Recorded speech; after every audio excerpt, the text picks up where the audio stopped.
Gamescom is like, it's a 5-day long League of Legends action party, really. There's a lot of crowd and they're like cheering for you. We don't only have the LCS, but we also have the Challenger matches and the International Wildcard Tournament. Ooh, we are doing a lot this weekend. So the Challenger Series is going to be 4 teams playing off in the semi-finals to get through to the finals to make it into Season 4. This is a chance for the likes of TCM, for Copenhagen Wolves and all the other amateur teams to become pros. KMT versus AT is a match that's a little overlooked because of how well-known TCM and the Wolves are. We came here to play and win the Challenger Tournament Series. If you look at the International Wildcard Tournament, there are teams from all over the world. We have an Australian team, Mexico, Lithuania, Turkey, And Brazil. It establishes them as a team that could be one of the best if they were in a league. It puts them on a whole nother plane from all those other teams. Hey, we are here, we got this awesome team, and you're gonna have to look out for us at Worlds. I'm sure we're in for some big surprises.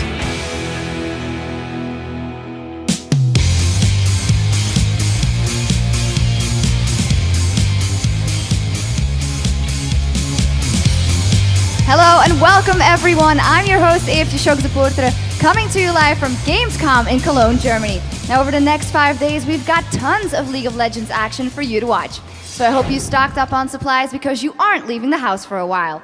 Up first, the international wildcard teams compete for a shot at making it to the Season 3 World Championships. And then the 4 European Challenger teams vie for a chance to qualify for Season 4 of the European LCS. Now that you know what's happening at Gamescom, let me send you over to Jat and D-Man at the caster desk.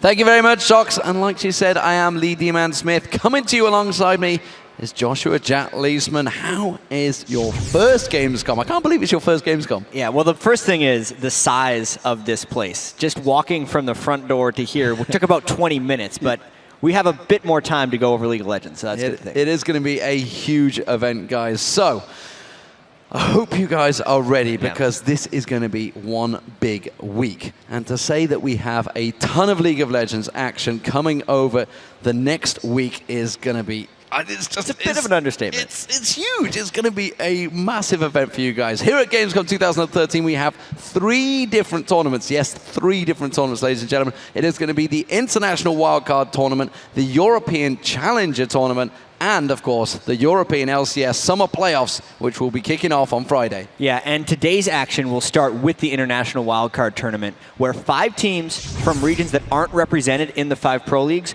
are going to duke it out for a spot in the Season 3 World Championship. And in order to bring you all 10 matches in the group stage of the International Wildcard Tournament, we are going to be dual streaming. Yeah, and once we have the final 4 in the International Wildcard, it's going to be time for the first semifinal match of the Challenger Tournament.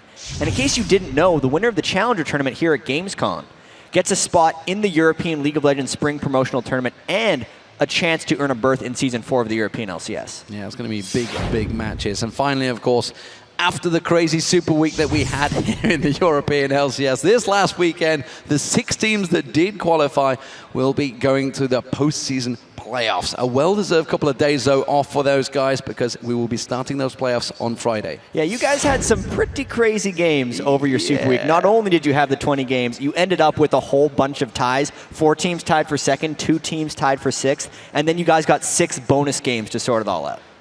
Bonus games. That's one way to call them. It was definitely a bonus for everybody involved, and of course, well, the personally, teams. I was happy about it because I woke up and I was like, "Awesome, 6 bonus games! I get to keep watching." Everybody in North America enjoyed it, I'm sure, but everyone in Europe was like, "Wow, another 6 games! This could be fun." But of course, Team Alternate, they continued their downward spiral and went 0-5. It was an incredible Super Week for those guys. They dropped all the way from 2nd place into a tie for 6th. Yeah, I thought there was no way they were going to win that tiebreaker game after going 0-5, but then they did. They beat SK Gaming when they needed to in the 1-game playoff, and they managed to kind of sneak back into the playoffs after almost falling out of it. Yeah, which in itself is crazy because, you know, SK Gaming that was at the Season 2 finals didn't even make it into the playoffs. Yeah, I know. Crazy, crazy stuff. That just shows how tight the league was. And of course, the team that benefited the most from Alternate struggles was Fnatic. Even though they started off the week, they went 0-3. It was a bit of a tragic start for them, but they won the last 2 matches. And they're the ones that counted because that's what got them into the mini tournament, the tie for 2nd place. Yeah, and in the 4-way tie for 2nd, Fnatic actually matched their win total for the week when they beat Ninjas in Pajamas and then Evil Geniuses to get that first round bye. And that also means they've officially joined Lemon Dogs as the first 2 teams to qualify for the Season 4 Spring Split here in Europe. Yeah, which is a big, big thing, of course, because it keeps those guys going. The Lemon Dogs, though, they continued their impressive second half run. They went 4-1 during the Super Week and 8-2 over the last 2 weeks, which jumped them from 5th place into 1st heading into the playoffs here at Gamescom. Yeah, and here's how the playoffs at Gamescom are actually going to work. In Friday's quarterfinal round, the 3rd place Evil Geniuses are matched up against the 6th seeded alternate, while the number 4 seed Gambit is going to be against Ninjas in Pajamas, who are the 5th seed. Those are both best of 3s. Yeah, the winners of those series will be moving on to the semifinals on Saturday, where they're going to be meeting the Lemon Dogs and Fnatic, who both scored themselves a bye by finishing in the top 2. Then, on Sunday, we will be crowning the Summer Split Playoff Champion to find out which 3 teams will be representing the European LCS at the Season 3 World Championships. Yeah, also in something new for the LCS, the losers of Friday's first round matches are going to be dropped down into a 5th place decider match, where the winner is going to earn their spot in Season 4 Spring Split, while the loser is going to be sent to the Spring Promotion Tournament, where they'll have to re-qualify for Season 4. And the LCS teams that take 6th place in the regional playoffs will join SK Gaming and Meet Your Makers in that Spring Promotion Tournament. And for one of those 3 teams, their opponent could be determined here at Gamescom. Yeah, so it's big, big, important games. Of course, we're down to the final 4 European Challenger teams also. And today's 2 semi-finals matches will feature AT Gaming taking on KMT, and TCM Gaming, they're going to be battling against the Copenhagen Wolves once again. The winner of today's best-of-3 series will be moving on to Thursday's final games, and the victor, of course, will be earning themselves a spot in the Spring Promotion Tournament. Yeah, and let's actually take a bit of a closer look at the teams participating in this week's tournament, D-Man. Yeah, TCM Gaming, they have to be considered the favorite. They tore through the competition at Tenerife. It was not really a close battle, of course. There's been a slight tweak of the rules because, of course, because they qualified in Tenerife, it does actually mean that they obviously can't qualify again. You can't get in there twice. You can't put yourself in there twice. So it does mean they are purely fighting for the glory this weekend. So if TCM does take first again this weekend, it means that the second place team will earn themselves a spot. Yeah, but of course, in that glory battle right there, standing in their way is the Copenhagen Wolves, who are going to be looking for revenge in a sense, as well as also wanting to qualify after they fell to TCM in Tenerife. Yeah, they were actually the big favorites going into the tournament in Tenerife. Everybody was quite surprised when they did lose, but rightly so, because they just won DreamHack Summer, they just won Gfinity, and they beat TCM en route to that tournament. Absolutely, but then on the other side of the bracket, there's a couple lesser-known teams here with AT Gaming and KMT. Well, that's it. I mean, many fans out there may actually recognize KMT under another name. They were a Nexus. They played at the Intel Extreme Masters in Singapore and in Sao Paulo and actually posted some pretty good results. And Nexus is actually a very good team, so there's going to be a lot of competition there for Europe in the promotion tournament. But before we get to the challenger matches, we're going to kick off our first day here at Gamescom with that international wildcard tournament. And, of course, the tournament works like this. Up first is the round-robin group stage, where each of the 5 teams play the other teams once. Yeah, the top 4 teams from the group stage will be earning themselves a spot in the semi-final rounds, where they'll be seeded based on their record in the groups. The top seed will play the 4th seed, the 3rd seed will play the 2nd seed, and in a best of 3. Yeah, and the winners of those best of 3s will move on to Friday's championship match, with the victors earning the spot in the Season 3 World Championships that starts in September in LA. Yeah, that's what it is all about, of course, with that spot in the World Championships on the line. Let's take a look at the 5 teams that will be vying for that trip to Los Angeles. Starting off with the king of the Latin American scene, it is Team Lion. Yeah, Team Lion didn't lose a single game when they're in their Latin American qualifiers there, so they're potentially very powerful coming into here, because no one has been able to take anything off of them yet. Yeah, Team Lion's first opponent in the group stage will be Oceania's Team Immunity. Yeah, and kind of like Team Lion, Team Immunity completely dominated their qualifier in the Oceania servers there. They just rolled through the tournament, and again, they're just looking to kind of prove themselves here on the stage. Yeah, absolutely destroying the opposition. And while Oceania's champions, well, they're looking for a way to stay immune from Lion Gaming's early pressure. Turkey's top team, Dark Passage, they're going to be facing off against the Commonwealth Independent States representative, Gaming Gear EU, who we saw in Moscow. And we've seen Dark Passage a little bit. They made a pretty big impression at DreamHack this year. They made it all the way to the finals, but then they had their first loss in any tournament ever when they lost in the finals there. So at least it was a bit of a power check for them. It's got to come, and it actually came against the Copenhagen Wolves, so it's interesting to see how these teams balance out. And the 5th and final team, of course, is going to be Brazil's Pain Gaming. And Pain's got to be the favorite Yeah. coming into this tournament. Big reason why, actually, they have a mid laner named Kami who has more league points in their server than anyone has in any other server for Challenger in the world. So everyone thinks that guy has amazing mechanics and potential, and we're going to have to see this weekend. So Pharrell Lord was the Elo King. What does that make this guy? The League Point Prince. League Point Prince. And for the wildcard squads, this is their chance to show the world what exactly they are capable of and take the opportunity to get amongst the best teams in the world. We're here to play in the International Wildcard Tournament. You're playing against teams from all over the world. Dark Passage from Turkey. This will show that Turkish esports community is growing a lot. Lion Gaming from Latin America. We all live in different parts of the country, and from Mexico City we flew to Germany. Team Immunity from Australia. Obviously it's a great honor to represent the region. And Pain Gaming from Brazil. E nós estamos representando o Brasil inteiro. Esperamos dar o nosso melhor quanto a isso. And they're all upcoming countries. I think Brazil has really shown that their scene's growing really rapidly. Qualquer conhece praticamente o League of Legends no Brasil. A gente já participou de vários campeonatos juntos e a gente atualmente mora em uma gaming house. I would really love to play against Brazil and Latin America. Lion Gaming was founded. The team was already there, and they called me like, we need an AD carry. I was like, fine.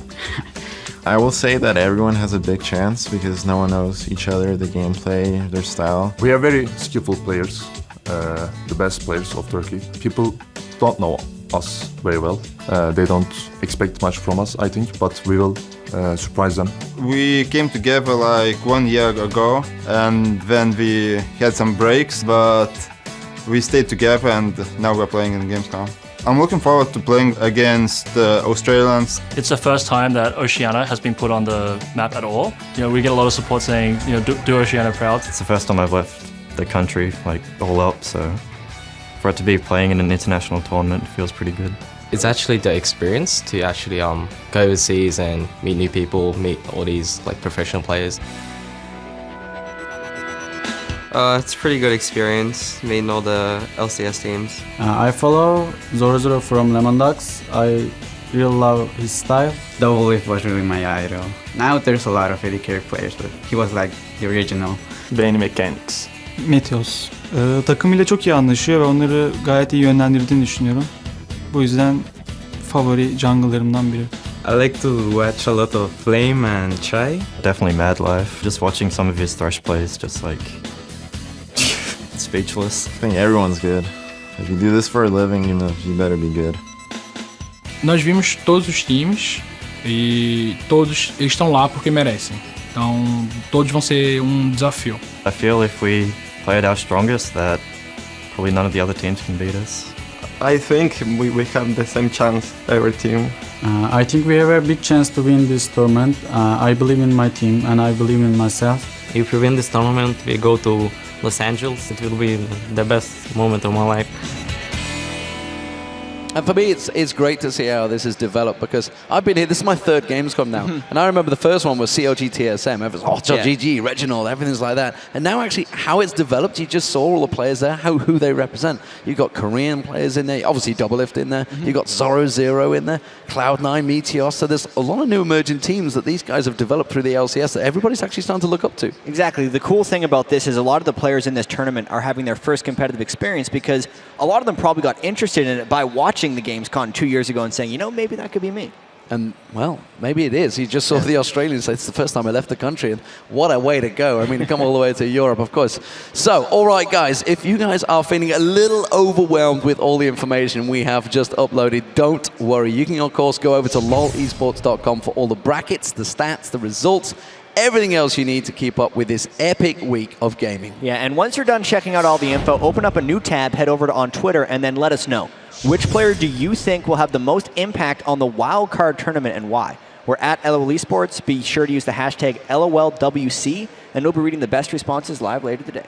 All right, guys, we're just moments away from our first game of the day as the International Wildcard Tournament kicks off with Gaming Gear taking on Dark Passage and Lion Gaming. They're going to be facing off against Team Immunity. And remember, since these games will be going on simultaneously, we'll be dual streaming, so you don't have to miss a minute of the matches that'll help determine who goes to the Season 3 World Championship. This stream will feature the CIS champs gaming gear taking on Turkey's top team, Dark Passage, while the second stream will be the Latin American champions Lion taking on Oceania's Team Immunity. Yeah, we've got to take a short break, which means you have 3.5 minutes to take care of any last-minute chores before we kick off with the first match live from Gamescom here in Cologne, Germany. Consider yourself warned. We will be right back.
Welcome back, everybody, to day one of Gamescom live from Germany.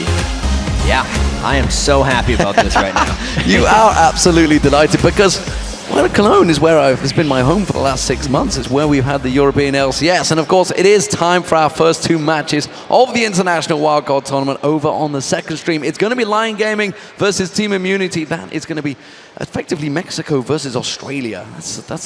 So we're back into World Cup territory right now. Well, here, of course, on the mainstream, it will be the Commonwealth Independent States champions. It's Gaming Gear. They're going to be taking on Turkey's top team, Dark Passage. Yeah, and as we said in the intro, Dark Passage has been dominating the Turkish League of Legends scene for a while now. Their first international exposure was up at DreamHack, where they made it all the way to the finals before losing to Copenhagen Wolves there. And unbelievably, that was the first tournament they've ever participated in that they didn't win. It's a bit of a crazy stat. They've but I only guess been around for 4 or 5 months. Sooner or later, you've got to lose. Yeah. It happens to everyone. And today, the CIS champions, Gaming Gear, they're looking to help make it 2 tournaments losses for Dark Passage. Yeah, they should hope so, because Gaming Gear also took part in that DreamHack tournament, but they went 0-3 in the group stage and obviously didn't make it to semifinals after that one. But then Gaming Gear shook off that less than stellar performance, and 1 week later, they swept through the CIS qualifiers in Moscow to earn their place here at Gamescom. So maybe they use that 0-3 as a learning experience and just steamrolled afterwards. We have to see. Yeah, 2-0'd Instrument of Surrender in the finals, from what I recall. It was a pretty grim performance. They absolutely dominated it. All right, there, ladies and gentlemen.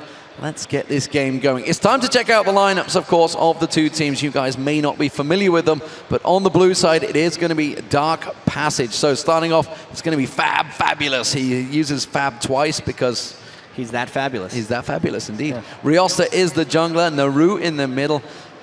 Lethilion, I've got to get his word right, his name right, and Holitoth. Good work. I've asked the guys the pronunciations. Holitoth with this impressive facial hair. Also, in the red side, it's Gaming Gear EU. Top is NBS. Their jungle is Alunir. Their mid lane is Mazarin, who many of you may know from the stage incident where he just kind of stood there, didn't know where to go. Deadly Brother is their AD carry, and Inspiro is their support. Yeah, we had a little bit of fun with Mazarin actually yesterday. It was like, hey guys, can we have you for an interview later? He was like, no, not going to have that one. And Luna, of course, the jungler, he's the captain of the team, and he's the man that really brought the team together. So it's interesting to see. We saw him in the interview saying they've been together for a year. Dark Passage been together for about 6 months as well. So these teams are starting to, I guess they're still technically new. I mean, a year in esports is pretty a long time. And at the same time, even though they have been together for a year, they haven't experienced stuff like this for a year. Yes. Their big tournament, obviously, I guess if you look at Gaming Gear, they've been in 2 big tournaments. It was DreamHack, where they fell flat on their face.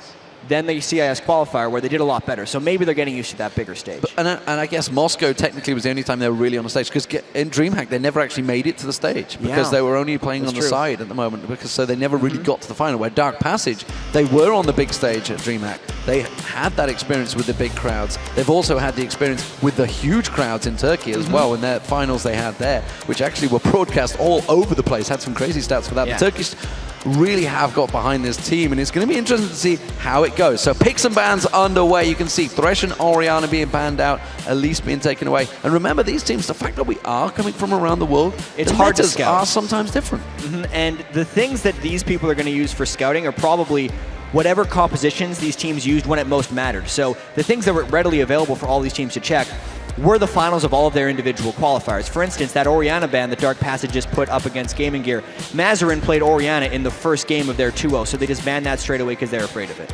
And of course, we're on 3.10 patch here, so something they also have not really played on a tournament before. Yeah, I mean, when you got to think back when Gaming Gear qualified, it was 3.7, if I recall, in Moscow. Yeah, that was way back in what would have been week 2 of the LCS. Yeah. It was interesting time, certainly for Gambit. That was in their home nation, of course. So, first champion locked in there. You can see Sona locked in on those monoliths. Zac being hovered over so far, and Master Yi could be making an appearance. Oh no. I don't think they're allowed to pick him. I was thinking he was locked. Yeah, I think he's locked out in this one. So if he is locked in, I imagine we'd have some admins running through. But if he gets locked in, would he be locked out? You're just messing with words right now. At this point. The Sona pick, though, which will be for Holy Thoth as well, is his favorite support for most. Also, he is known for his facial hair, by the way, which is quite an impressive thing. And he also loves clouds. He loves clouds. We just have to mention that because it's amazing. That actually is worth mentioning. If he makes it to the World Finals, I'm definitely checking out. He has a personal blog about clouds. Yeah, that I really want to check out. And we're going to get our video guys onto that. Yeah. We're going to have all sorts of clouds, memorabilia going on. But do you think he's a fan of Cloud9? I hope so. Because otherwise, you couldn't really call yourself a fan of clouds. Maybe he loves Lemon Nation. Well, who knows? Anyway, nevertheless, Evelyn and Zac being locked in. So Evelyn, it's one of those jungler champions. Certainly we see a lot of Diamond Procs using in the European LCS, but outside of that, actually, I come to think of it, there's not really any European LCS players that actually play him. Not necessarily, but the reason I like this pick is Eve is the favorite jungler and also the thing that Riosta, the jungle for Dark Passage, played in their finals of the qualifier, whereas Gaming Gear, like we said, they've had so long since their last event, they've potentially had time to prep and practice these new things. And specifically the jungle Eve, I know last week in the North American Super Week, I saw Meteos just absolutely decimate people with her. I like that pick early because it A, denies Dark Passage, and B, is a surprise from Gaming Gear. We also have Lee Sin locked in. It's not going to be pool party Lee Sin though. No, not yet. Unfortunately, not quite yet, guys. Check that one out. Of course, it is going to be Varus as the AD carry, and looks like Twitch will be locked in.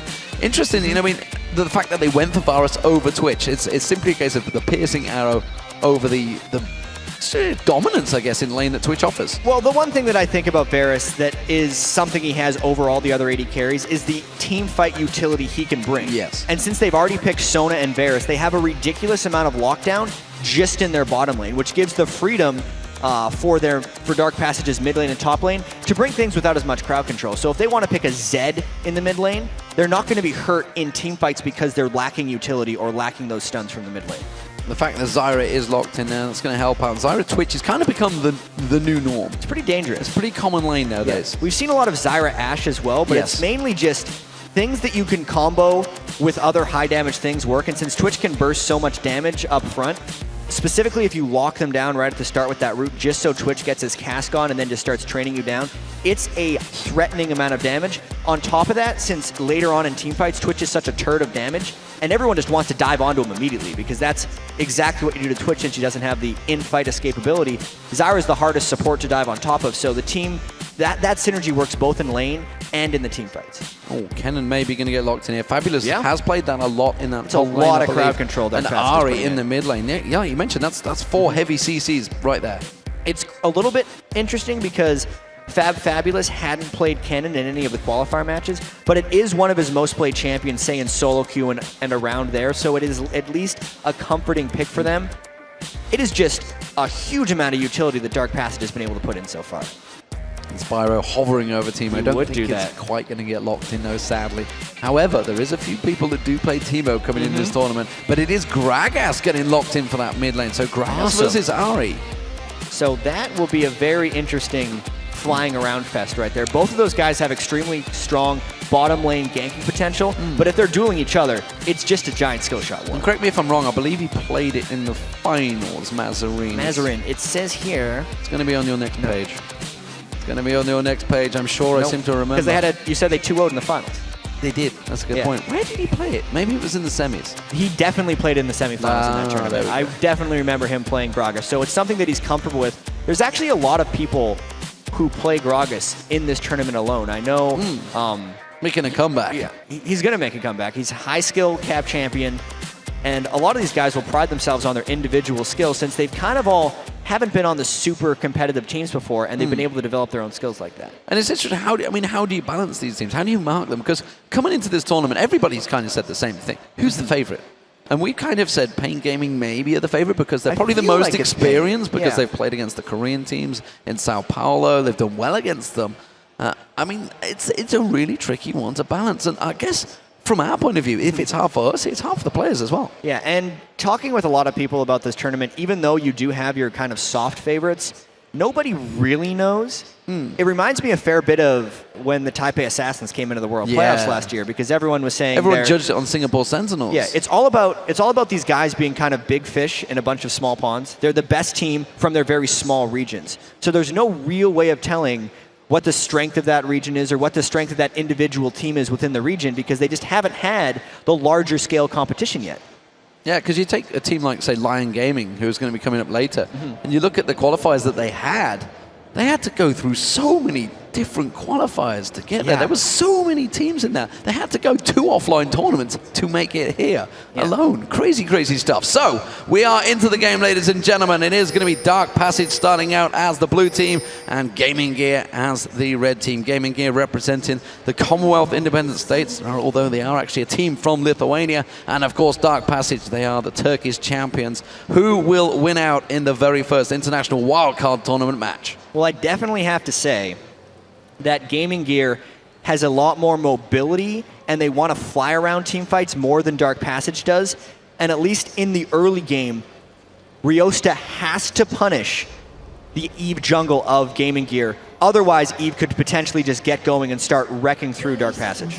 Well, it's a fairly standard start out. Of course, with 3.10, it does mean that the wards and the golems won't be spawning till around about 2:10, I believe, 2:05 actually, which will actually give them a small chance to try and go for an invade. We can see Dark Passage, they're passing through one of those wards. Dark Passage themselves, sorry, Gaming Gear themselves are moving down, so traditional ward placement here, nothing out of the ordinary so far from the teams, and it does seem that they are simply going to place that ward and back away, although NBS is hanging around. Maybe they're thinking they're going to try and steal the red. Nope, everybody's going to back away. And you can already see some of the effects that just having a jungle Eve on your team has. If we look at Holy Thoth, he started with 3 pink wards and 1 regular ward, which he's already placed, whereas you look at Inspiro, and he's been able to start with your regular amount of wards, just the greens and the 1 pink. Well, blue buff looks like it will be the start for Aluna. And it's going to be Riosta on the red. So kind of standard starts from both of these teams. It's more importantly is how quick they get back to lane and who's going to keep that pressure down. Will Riosta or Aluna go looking for those ganks, and will they look for them in the bottom lane? They're both going to be going for the double buffs start. Naru, of course, up against Mazarine in this middle. How do you judge it? I mean, we haven't seen this actually lane matchup quite commonly. I mean, an Ahri versus a Gragas. Ahri is becoming a lot more common, but Gragas is still kind of in that underplayed territory. I think that mid lane is really what it seems lame to call it a skill matchup, because it absolutely is in this situation. It's whoever can land their skill shots the most. Early on, I think Naru definitely has the edge because Mazarin has that mismatch of ranged versus melee in the early lane, and he's going to have a little bit of trouble farming early, which is actually why he's went with that Crystalline Flask, because he needs to withstand some of that early Ahri harass.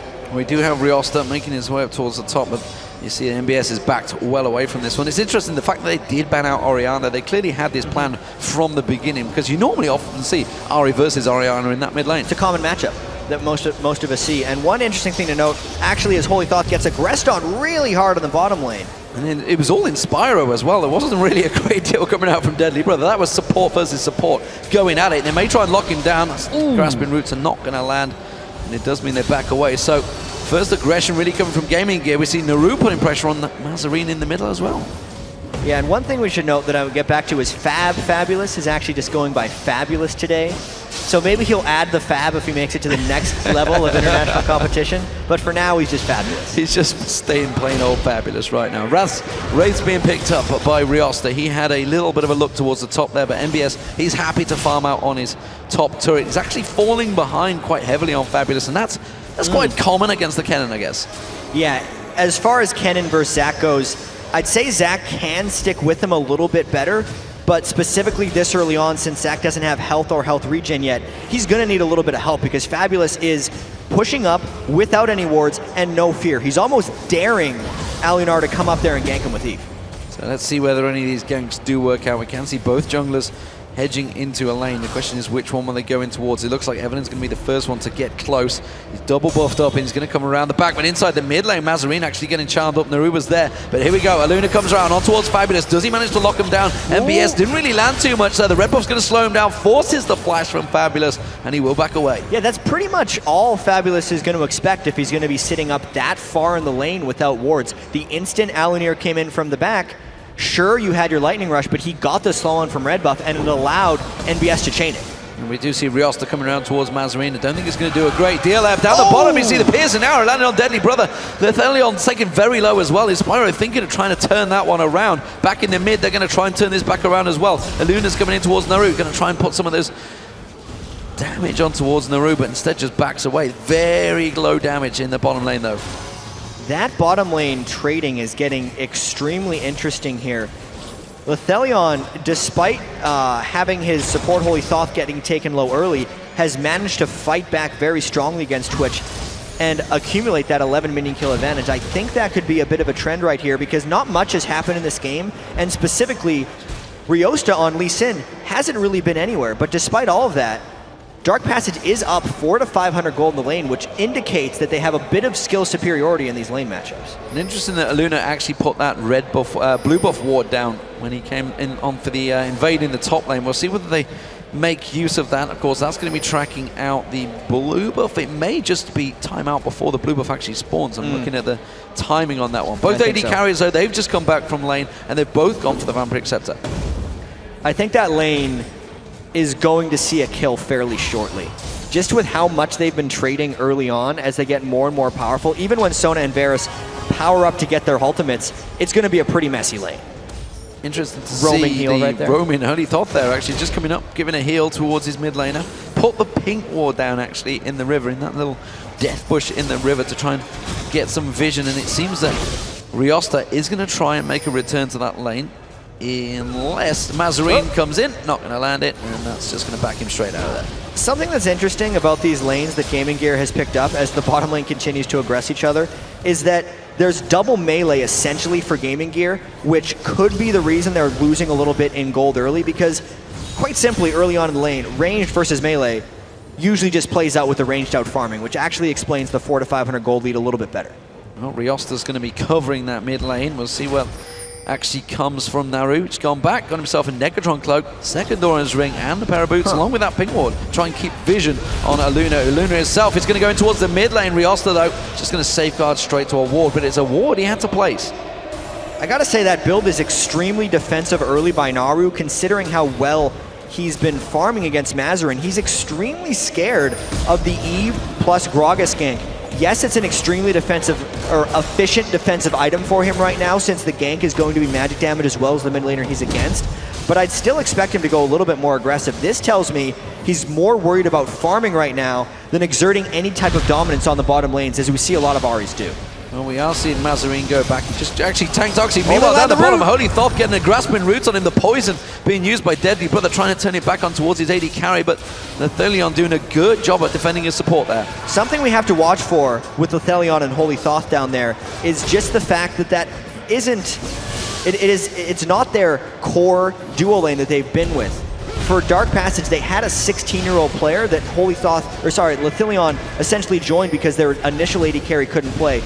Not as fresh or as practiced of a combo as all these other teams have, but they're still performing very well with the two of them. Yeah, we believe Holy Phoenix, who is that AD carry, is actually here as well, so they brought him over. He just couldn't take part in the tournament. Deadly Brother, though, taking a piercing arrow to the face, tried to turn it back around with some poison and expunging it. Didn't really trade quite so evenly as he'd like, though. We did see Mazarine going back. He got himself a second Doran's ring, two Doran's ring actually, because he only didn't have one at all to start with, and an Amp Tome as well. So actually he's going towards the damage and the hit point. So he's trying to maybe lay down some damage on towards Naru, but the fact that he got that Negatron cloak early on should negate it. Yeah, if they have any type of duel, right now Naru's just going to win it. The only thing that's going to benefit Mazarine is if he can actually shove out the lane far enough to allow him to roam to some type of impact, because he's built substantially more offensive items, but not enough offensive items to make up for the defense that Naru's accumulated. And watching Naru just back there, he was throwing out the charm. He was throwing it at the minions. He wasn't even aiming to try and put any damage on Mazarine. He's happy farming full farm right mode. now. Just full farm mode right now, and you can kind of see in that mid lane alone, it's a 300 gold advantage. In the game, it's a 600 gold advantage for Dark Passage. They're happy right now just farming out the lanes because they think with all the utility they've brought into teamfights that they're going to be superior in that regard. You see Naru doing just that, farming out, actually going to eat how far up he is himself too. a barrel. Yeah, he's quite aggressive there. He has got good wall placement though, so Aluna though sniffing around the fact that he is so aggressive, immediately pulling his attention. And Alanir has been spending so much time farming, he needs to come and punish some of these lanes, because every lane for Dark Passage is just sitting far up in a lane. And he is going to come around. Is he going to get the damage down? Naru should be able to back away from that one. Had to use his ultimate. Meanwhile, in the top lane, they're going on towards the MBS. Riosta has spent a hell of a lot of time in that top lane. Tough. Fabulous does manage to trade out. They should be able to get first blood. First blood comes down the bottom lane, though. Riosta's going to go down to the tower. Oh, double kill! It's going to be a double kill. What an absolute backfire there. Gaming Gear get themselves a double kill in the top lane. MBS just simply sat there in his blobs. So, tower diving is not usually the best option right there. Here's actually the replay of the kill that happened in the bottom lane simultaneously. You can see the crescendo just straight up landed. We knew that lane was going to get messy once they had their ultimates, and they did have to counter flash back because Deadly Brother had so much damage. Still a strong play for Dark Passage in one lane, while a disaster happened in the other. Absolute disaster. So Gaming Gear, they are 2-1 up, despite the fact they were dived on that top lane. We'll see how that translates as well for MBS, because the fact that he's just got 2 kills while being a dead globule on the floor is pretty impressive in itself. The jungler here, you see Aluna, he's trying to get aggressive, he's trying to get in still the golems, Lethilion not letting him. And one thing I've seen from watching a fair bit of Zac top lane as it's become more and more popular, I know Wicked played a huge amount of it in the European LCS, and he really caught on last week in North America as well, is when he gets a little bit of a lead, he becomes very close to unharassable, especially with the new Spirit Visage in that top lane, which he has just completed against a magic-heavy team in Dark Passage, is going to make that lane terrible for Fabulous. I don't know if he's going to be able to harass NBS, and that dive could completely decide the rest of that lane and maybe some of the game for Gaming Gear right now. We'll see how it translates. Fabulous was kind of dominating the lane. I mean, you can see he was he's got doing the so CS well, advantage. He was which doing I think so is well. which is why I think they wanted the dive. He's like, I'm beating him so badly, I have to take advantage of this thing. But then they just got straight out baited by the passive trying to kill another turret. And look at that. Because actually, let's look down the bottom at the moment. Holy False going to get caught out here. He used his flash already. He's not going to be able to get away from this one. It will be Deadly Brother that picks it up with the expunge. Ooh, that was a very timely gank from Alunir, knowing that really the ultimates hadn't resynced for Dark Passage yet and they wouldn't be able to counteract that. But you were saying before that. Yeah, well, let's talk. See it actually now. It's NBS. He has that level advantage. He actually had a 2-level advantage because Riosta had spent a hell of a lot of time in that top lane, sat in that bush. It was a good 30-40 seconds before they even went for that gank attempt. And it sets him so much farther behind. I have to say, I'm not extremely impressed by Riosta's Lee Sin. He had very low gank presence in the start. One of the things that contributed to that, though, is how heavily Dark Passage was pushing every lane. But when you do that, if you're on a Lee Sin, just start counter jungling because your team is then going to start supporting you. If you're going to just have pushed up lanes to farm your jungle, you shouldn't be playing Lee Sin because he hasn't actually been playing to a maximum amount of efficiency. Now is when they want to try to get the counter jungling in, but he may be too far behind at this point. Let's see whether he can go in and get the steal. He's got the ward in there. Hasn't going to land it though. Mazarine just walks away with that barrel exploding, picking it up. He didn't have smite up. He didn't have smite up when he was trying to look at that, which is why he tried to steal with Q. It just came back up right now. But the timing has been desynced with Riosta almost this entire game. Well, Naru doesn't have his blue buff himself at the moment, so we'll see whether he's able to get that. Mazarine is going to start putting pressure on him. Aluna, though, he knows that that blue buff is about to spawn. He's already heading there. Yeah, and I'm actually really looking for Mazarine to start making an impact here. He's sitting on 2,000 gold, so this actually makes this invade substantially more dangerous. But once again, because Riosta is off farming Wraiths, they have the numbers advantage in this area, and they can just take it uncontested. Very smart play there by Gaming Gear, taking advantage of the positioning of Lee Sin. Hit and run, and Fabulous knew that NBS had gone down. He passed the ping ward, so they were just fully aware that it was happening, just didn't seem to be able to react to it quick enough. Inspiro, though, grasping roots, getting caught onto Lethinion. The plant's doing a lot of damage to Lethinion. They're not really reacting to the fact that it was in his face and starting hammering down. So small advantages starting to be gained here for Gaming Gear. They are 3-1 up. You can see the gold advantage just building a little bit. Strangle Thorns and Crescendo being thrown out both edge. Ignite should be enough to take down Inspiro. I'm not too sure though. You can see Spray and Break him now from Deadly Brother using defense. Oh, he's got away with nothing there. Inspiro walks away with very low health. Lethinion instead is going to try and lifesteal off the golems. An incredibly combative bottom lane. Those guys seem to be trading within an inch of their life very frequently, and you can see the minion kills have also evened out. Oh, Riosta now, he's going to get invaded on. The Luna comes around. I didn't quite see who managed to get that final Wraith steal, but he is starting to cause problems for Riosta in that jungle.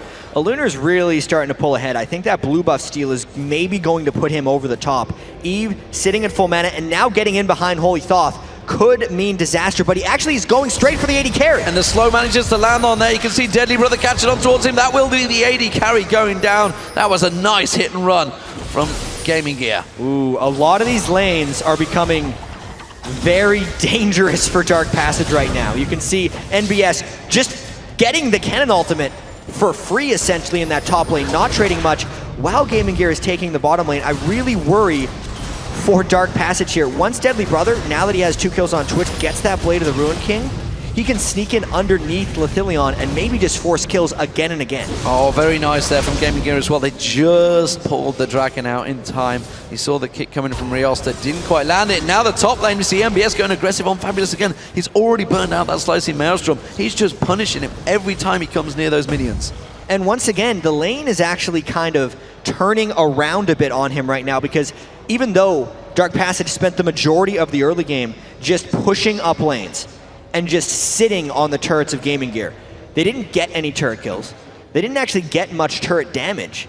And now it's starting to turn back against them as the Eve has started exerting some map pressure. The Dragons have went the wrong way, and they also haven't started forcing kills.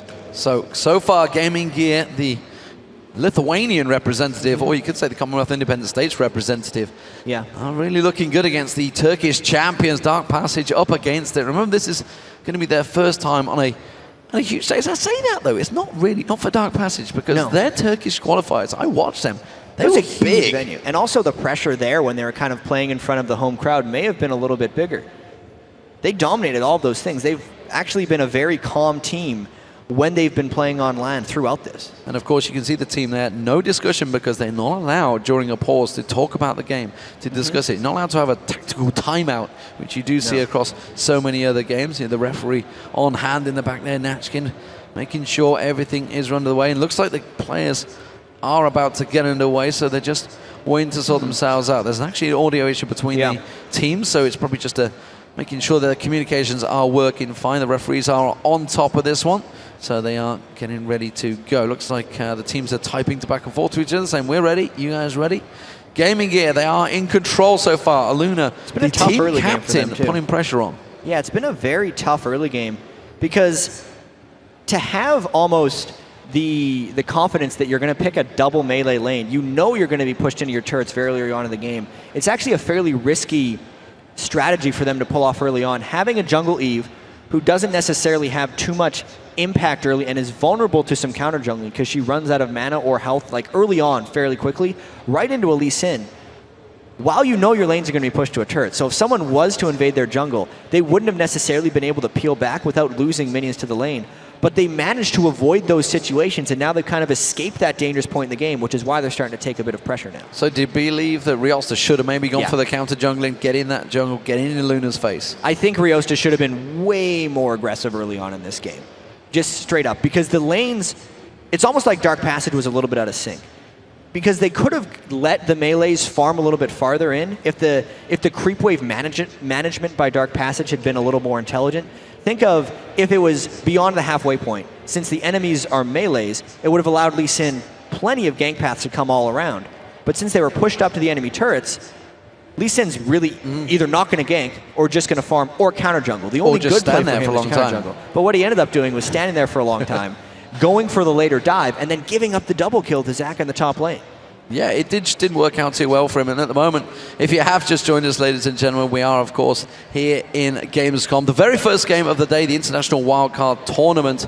And we are waiting at the moment. There's just a slight pause at the moment. It is Dark Passage versus Gaming Gear EU. That is effectively Turkey versus Lithuania. There's, of course, another bunch of teams. There's Pain Gaming from Brazil. They're waiting in the wings. They're watching this game with an eagle eye as well. I can see them actually behind me just as I turn in my peripheral vision. They're sat watching this one. Team Immunity, the Oceanic representatives from Australia, of course, going to be representing this one, as well as Lion Gaming from Mexico, representing effectively all of South America. I say that Brazil's here as well, but the qualifiers between the Latan and the Latas, two servers combined to get in that. It was such a big qualifier. Yeah, there's been a lot of very difficult qualifiers coming in for this one. I'd say of these two teams, Dark Passage had it was the larger qualifier of the two, right?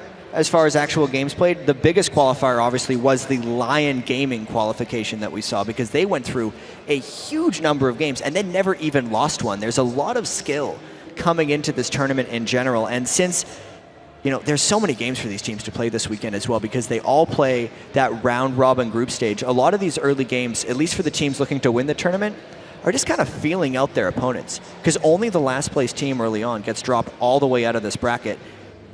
And the thing is, of course, that when they do get through to the semifinals, they will have played each other. So that whoever they face, they will have played each other already. So they're going to have that mental edge. They have to start winning the group stage games. Because if you're, say, for example, you finish fourth and you're going to place first, you've got a severe mental problem against the team that's absolutely destroyed you in the top there. So, I mean, there's a lot of pressure. While it's a round-robin game, and yes, only one team will drop out, you've got to start winning these group games, and you've got to win them early. And more importantly, these teams are not going to get much of a break. No, they're going to have to keep playing back to back. Yeah, because even these game, I know that right now, the game after this, one team switches over from Stream B right onto this main stage. They set up and they just play again. There's not that long prep phase in between games to say, okay, we're not really used to this environment. We messed up those plays. We now need to go totally different strategy for the next one. You can't really plan that necessarily because you only have a few minutes. Well, we are waiting at the moment for their audio problems to be resolved, of course. Let's discuss a little bit about the teams that are in this tournament. Of course, we've mentioned the Gaming Gear and Dark Passage because on the Stream B that's happening right now, we do have Immunity facing off against Lion Gaming right now. Immunity versus Lion Gaming right now? Exactly. So I'd say those are two of the teams that had the strongest regional dominance. Lion Gaming is particularly interesting to me because a lot of those players have been challenger in North American service before they even tried to make it to this team. Specifically, one of the most known players, Hacker V2, is a name that a lot of people recognize. Crumbs, a Dignitas jungler, actually is a player, was a teammate of Hacker V for a little bit.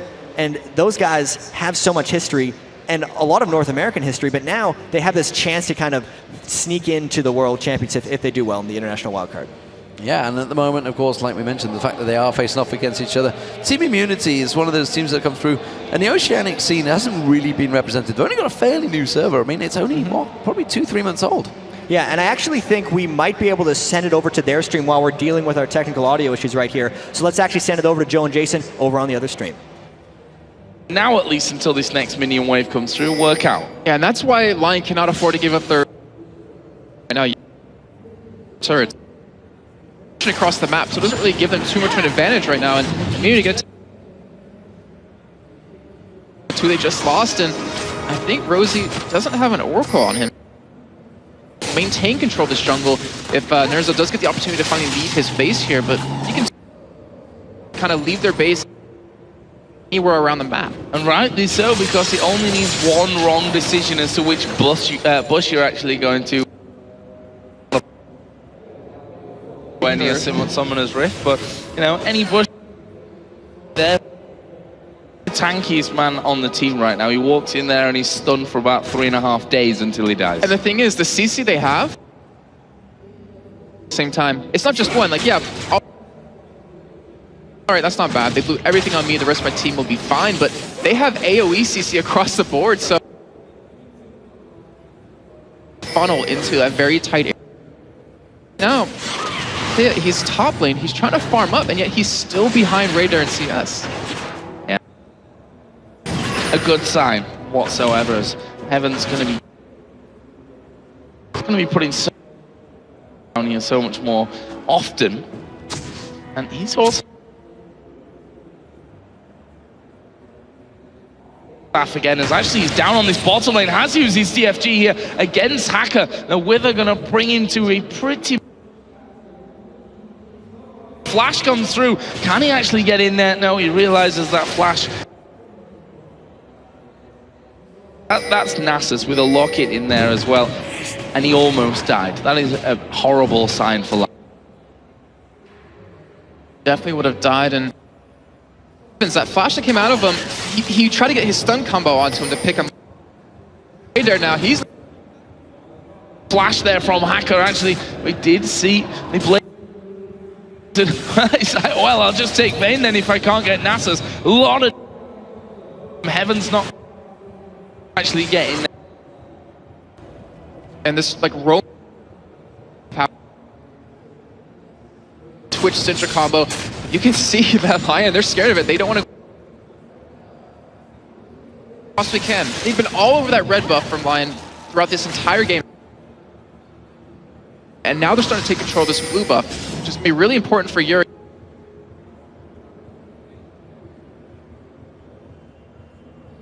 He just finished his mirror mana out of a tier. So he's starving Lion from anything in the past, but David Attenborough's taught me anything over the years, Jason. Lion is very, very aggressive, so we'll have to see if they, follow, your time in the follow that safari, nature trend. We'll bring some nature into this as well as we go through. Is behind right now when it comes to the gold totals. multiple targets can be stunned at the same time. If things go well for Immunity in a team fight, it's likely that they'll just roll over things. Have a chance to come back so that they can gain some control back of the map. Yeah, and but Rosie's has a Sightstone done. He has a Phoenix Codex done, so he's going for extra quarter. He would have liked to, I guess, in the beginning. He didn't bother with those boots and ability. Just to become a very sense line. Then they're gonna take advantage of that. Well, the good thing for Lion is that they've actually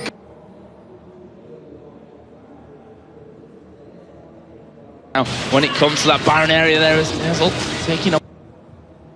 Is Porky actually going to jump in? He is going to jump over the top here, but I think he's put himself a little bit out of position from that one. And you see his tankiness, although it doesn't really bring him that much because of the damage that Immunity are able to put out at this point. Yeah, I mean, he can jump in, but can he survive the damage? Probably not at this point, especially with that DFG mixed in, because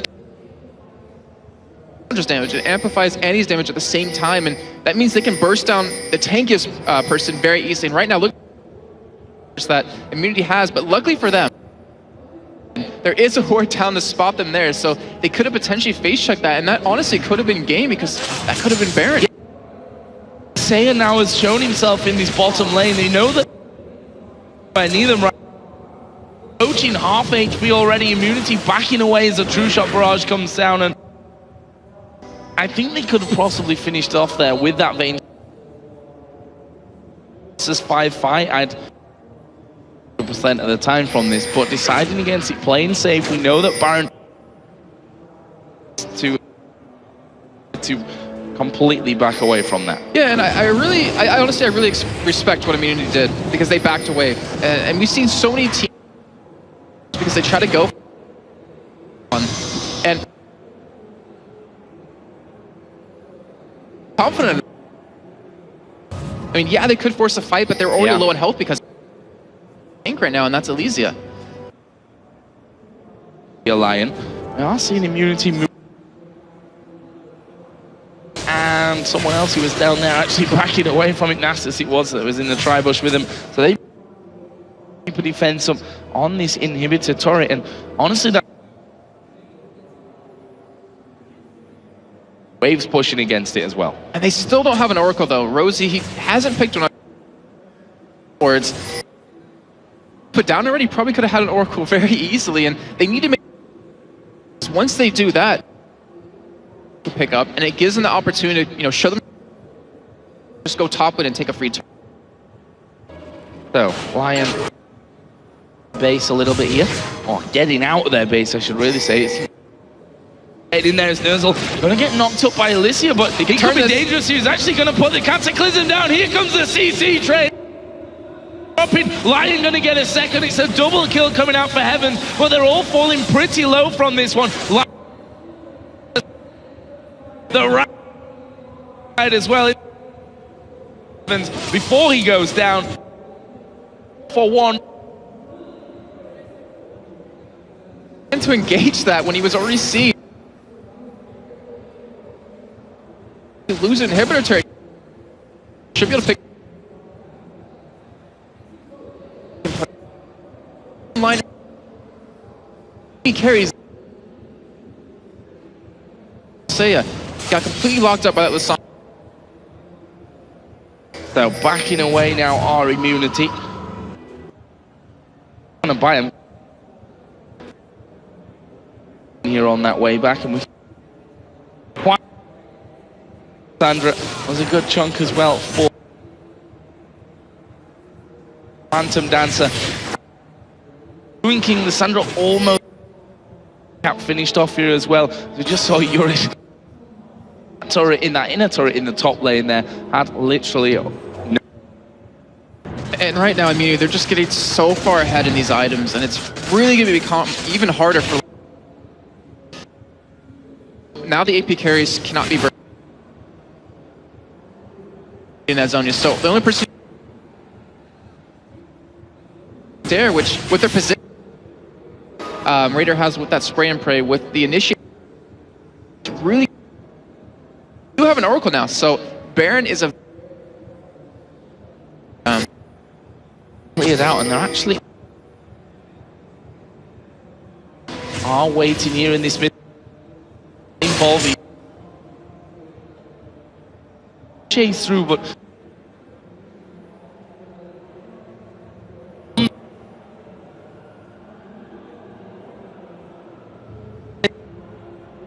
turrets, and then move on to the top lane. Yeah, looks like they will. Hopefully they. Lion, they're just kind of getting. Kind of expect they haven't really been able to. Now they're going to be forced into a fight that they probably don't want. Like they cannot defend this top inhibitor turret. Not afford to let that one go because with 2 inhibitors being down, the chances of coming back from that are.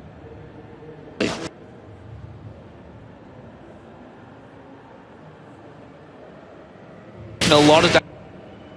Wipe out most of the wave there as well, and that's such. Next, and maybe we've got it under the turret. Lissandra herself. That ult at this point, and yet they're still. They want to make sure to not throw this game. They want to come out with the win and push. End it, but with Baron being taken right now, they.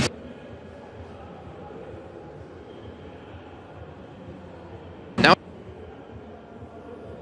And had all game.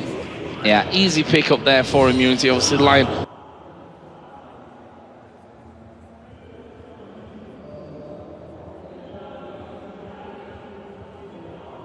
Bring in the Lissandra over.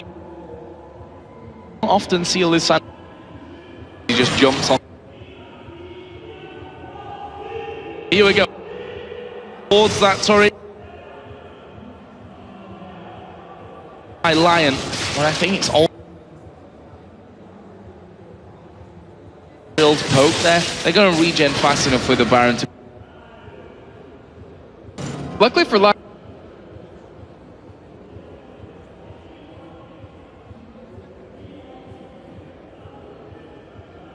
Pushing middle with the super minions. The turret's very low. We can just afford to engage upon you, and this might actually happen. That turret super great.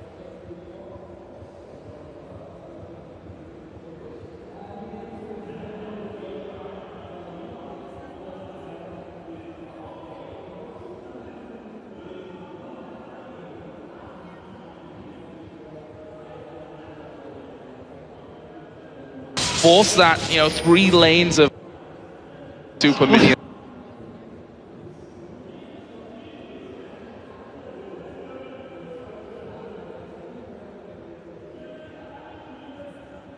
So they do kind of. I mean, because yeah, you can clear.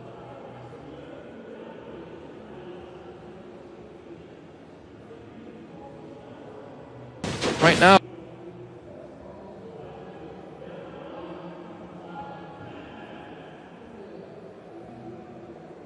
And fight. Should be able to disengage or hopefully be able to CC them.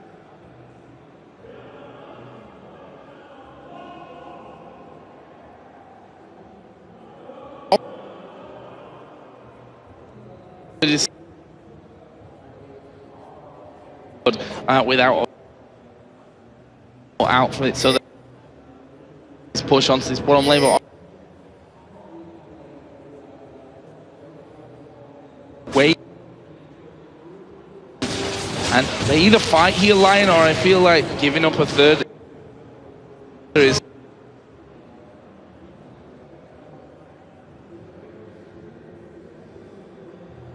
This one dropped. The third one's coming back from that and burst.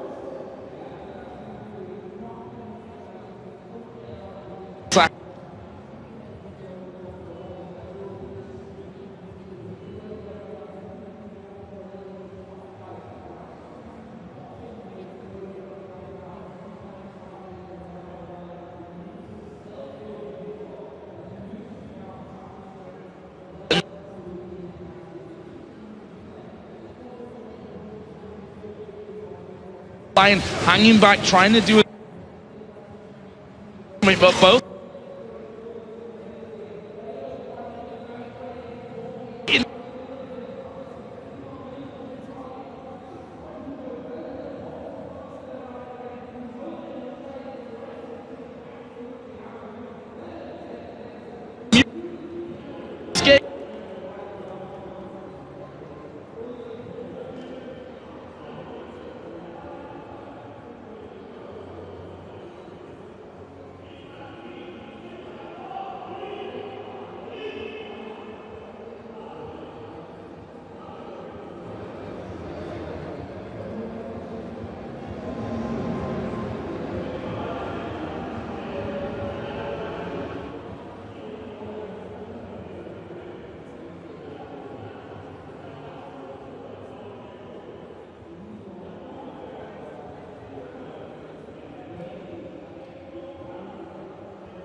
Welcome back to the Gamescom 2013 and the International Wildcard Tournament. Thanks for sticking around and being patient as we fix our technical issues, and we're now ready to restart the game between Turkey's top team Dark Passage and the CIS champions Gaming Gear. We moved the match from our main stage to the community stage here, and we've also switched casters, in case you didn't notice. I'm now joined here, well, I was always joined by Jason, but I'm no longer Demon.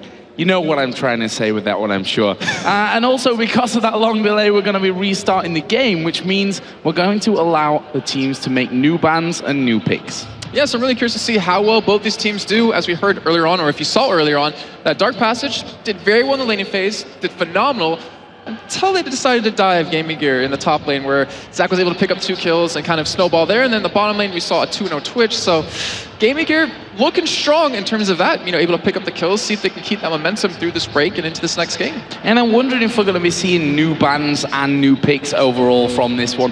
Just to go through what we had before, Gaming Gear had Zach in the top lane, Gragas mid, Evelyn jungle, Twitch AD carry with Azira support. On the other side, for Dark Passage, they had a Kennen in the top lane, Ari mid, Lee Sin jungle, Varus and Sona duo lane. I don't know. I mean, I guess I would assume we might see a couple of different bans just because of what happened in the game. You know, they were getting outfarmed early on, but I would assume it'd be mostly the same picks. And right now, I'm curious to see how well does Lee Sin do for Dark Passage, because we've seen so many good Lee Sins come up in European LCS with, you know, likes of Aranea, with Diamond Procs, even Cyanide started playing him a little bit. We saw a lot of junglers actually playing their own hand at it, and curious to see how well they do on it. Well, we're into the bans and the picks here, and Thresh, Orion and Jarvan, the bans out for Dark Passage, and for Gaming Gear, Elise, Shen and Zed. First pick coming out though for Dark Passage was the Zac, so same as we saw in the last game as well.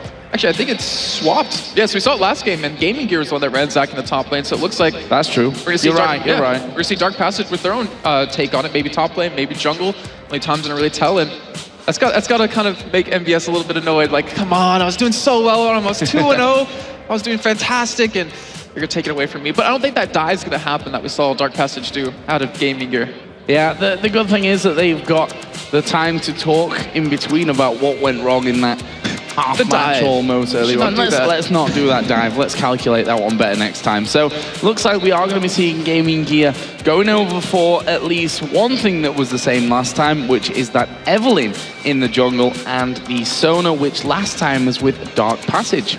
Now they're swapping champions across, and Evelyn, I'm really excited to see how well it does, because Diamond Procs, whenever I see Evelyn, I think of him immediately. He did so well for them the past couple of days. Even, I believe it was Medios over in North American LCS, just completely stomped some games with her. Really strong champion, really strong in that mid game when you build that true damage kind of build with the spirit of the spectral, what's the lizard one? I can't remember. The one that does the damage for attack damage, whatever. That one. You know what I'm talking about. I know what you're talking about. Okay. Just didn't want to help you out on the way.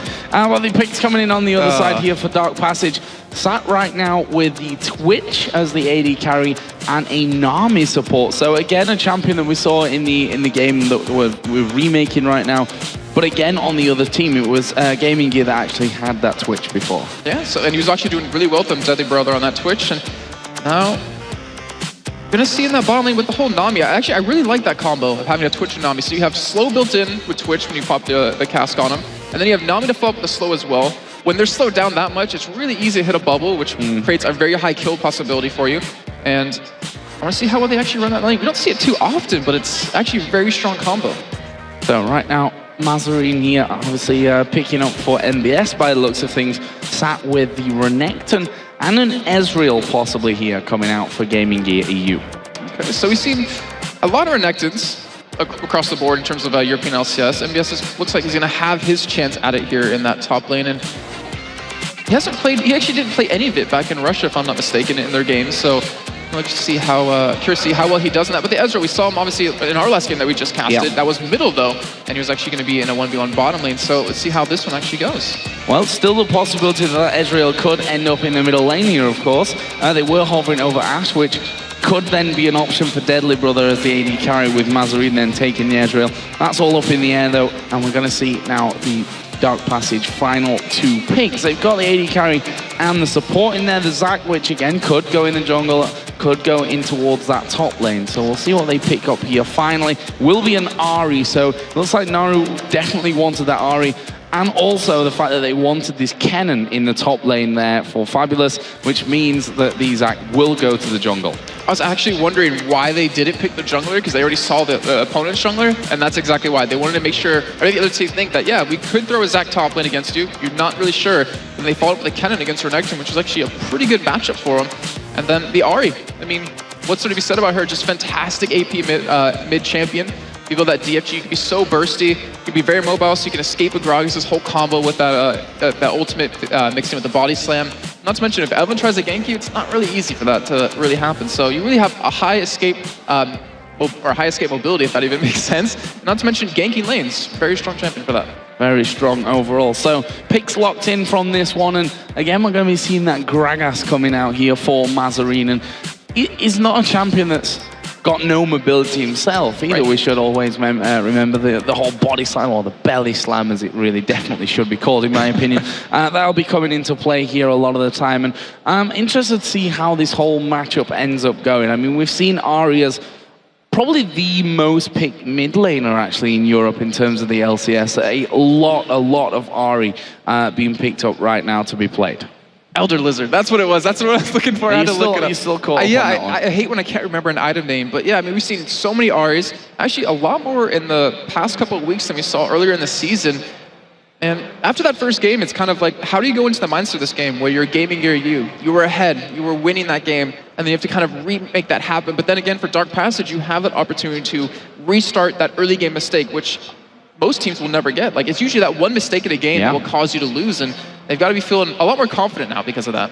Yeah, I'd imagine so. You, as you said, don't really get a second chance when you make a mistake like a tower dive that goes wrong for you. So really interested if they can really turn this one on its head and, well, do what they wanted to do first time around. But we said the laning phase was very, very strong here for Dark Passage, so we'll see if they can get that one back in. Let's talk though about level 1. That Eve obviously going to be able to move around pretty freely, but on the other side, the likes of the bubble coming out and a charm possibly from Ahri could make it deadly for Gaming Gear to actually invade. I think you hit the nail on the head with that one. That's the exact combo they're going to go for if they do want to go for an invade. Charm forward with the bubble, then you have a lot of damage behind that. Remember, for Gaming Gear, I mean, you still have a lot of damage, and the Evelyn, like the ability to scout with that champion early on kind of gives you a little bit of an early game opportunity, I guess I want to say, because you can always go for some counter jungling early on. You can just kind of rush into their blue buff and just sit there and see where the other team's going. But right now, we're actually just seeing both teams just kind of sit there and don't want to go for anything really crazy off the bat, but we already are seeing potential lane swaps coming in. Yeah, potential lane swaps, and we saw in our last game as well a Vayne Sona mid lane combo, which were unable to really gain the ultimate advantage from that and take down an early middle turret, which is what they were looking for. And did actually really well, except the whole finishing off of the turret. They got it very low, but at the end of the day, very low doesn't mean down. We're currently seeing, as you can see there, the Twitch just waiting inside of the tri-bush. Always got that ability to stealth up and get away from things if it gets a little bit too hairy for him down there. But Gaming Gear don't look like they're really going to push something too aggressive. Now, one thing we should always... No. Oh, are they? That could have been dangerous here. One thing we should always bear in mind is Evelyn is very, very quick to cross the map. Level 2, get the W, and then push over the top side to maybe steal away the enemy blue as well. That is a very high possibility. Zach's pretty quick himself clearing out that jungle. Yeah, that's true. I'm trying to think, if Aliner wants to gank that top lane, is it going to really happen? Like, is that possibility of that really going to work out? I mean, yeah, you do have the speed, so you can catch up to a Kennen, and I think if MBS lands that stun, we could see potential kill coming in, but it looks like we're actually going to see standard lanes coming in for once, which we don't really see too often. Yeah, obviously moving away from middle. We saw MBS recalling from the bottom side, and he headed off back towards the top. So we are going to have the duos down bottom, the Gragas Ahri mid lane, and the Renekton Kennen up in this top lane. And actually, I was taking a look at runes real quick for Kennen, for Fabulous, and it's actually running 10 armor pen, 9 magic pen, and 8% magic pen. So with that Doran's Blade, with 4% lifesteal that he's running, he actually hurts quite a bit, and the auto attack harass coming out of him is really hard for MBS to deal with. So I wouldn't be surprised to see Alanir gank that top lane. However, we already see a lot of pink wards invested into the map out of Dark Passage. As you would expect as well with that Evelyn around there. just covering as many entrances that as they can really in his top side, and also the entry down to the bottom side of that jungle. So early game here, if you look down the CS, very even between the two AD carries, so we'll see if that trend continues here from this one. As I say that, Matillion just missing one CS, which doesn't matter.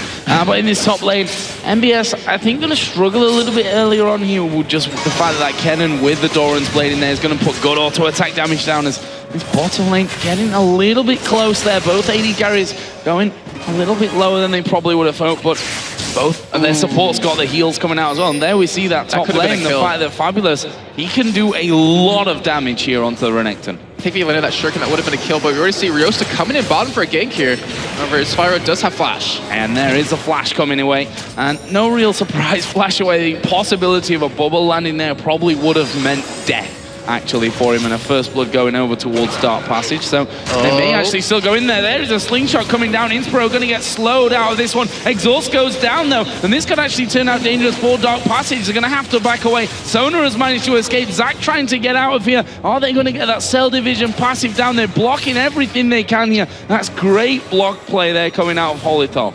And a fantastic turnaround at a Gaming Gear to turn that three-man dive kind of back on its head, because they got Riosta very low. He almost popped his passive right there, which would have been terrible. But right now, we're seeing Alanir go for a gank on Fabulous. And this could be terrible for him. It's like he knows something's up, because he's playing very passive right now.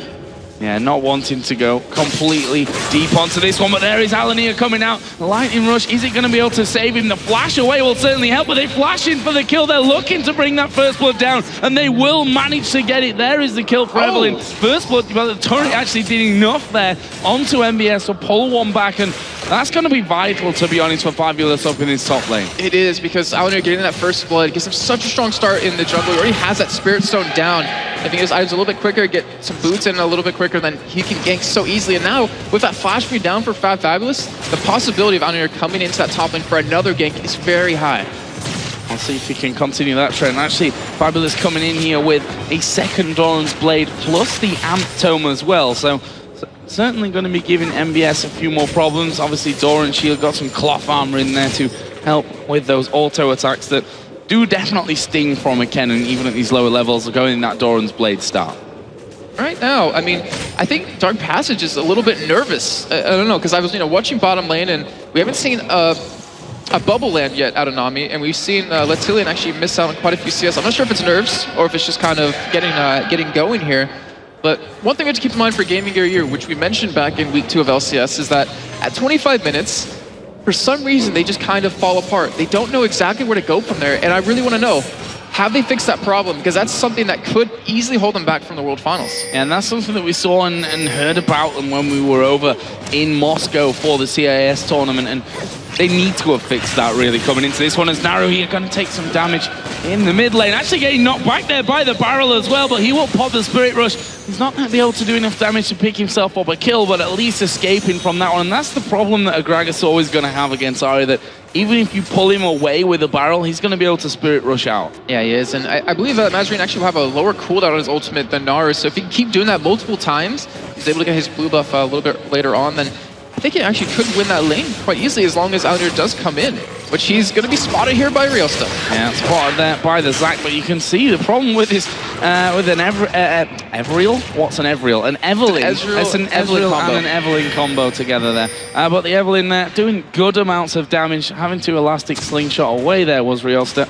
And that will at least keep him safe for now. He's going to go back on his way to farm. But Alanir has put a ward down by the blue buff, so they may be looking to make a play on that once it actually comes back up. There's MBS. Actually, the ultimate being popped there by Fabulous. Not quite got the damage to finish off. And now Alanir is coming in towards his top lane. MBS needs to be really, really careful. There's a lightning rush in. Can he finish off? No, not quite. One more auto attack needed. There's the ulti out of Alanir, and he's going to chase this Kennen down. Surely not going to be able to escape this one. Haste Spike coming in. There is the Zac getting involved as well, and he's managed to save his teammate. Riosta might be able to turn this one around. Evelyn going to try and power away from that one, and in the end, no kill, but both two champions going incredibly low. Yeah, Fabulous had two opportunities there to potentially kill MBS. First one, he actually saw Alanir coming up, so he backed away, and then just fortunately not close enough for that last auto attack, but still bottom lane, a lot of they've actually been really aggressive. A lot of damage being traded, but both of them do have a sustained support, so they should be able to heal this up. Not to mention, you have that Vamp Scepter on Matillion, and you have Deadly Brother, who's going for that very early tier, so his damage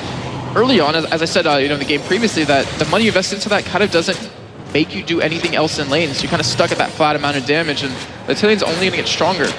Yeah, he's only going to get stronger and on his way, and obviously going to be able to keep up kind of with his opponent in terms of getting health back when this damage is exchanged, which up until now there's been a lot of damage exchange down in this bottom lane. So, what have we got coming up next? Blue buff has been started. As I said, it was warded earlier on by Alania to have the sight on that, but he's not going to be within reach of coming around for a possible steal of it. That will go over to Naru on Ahri. I really like the effort of that ward going down, but because he went top, because he went for that gank and he actually got very low, he wasn't able to steal that away, which would have been huge because he would have had a blue, Mazarine would have had a blue, and they would have been able to gank a lot easier, but still, going to give this one over to him.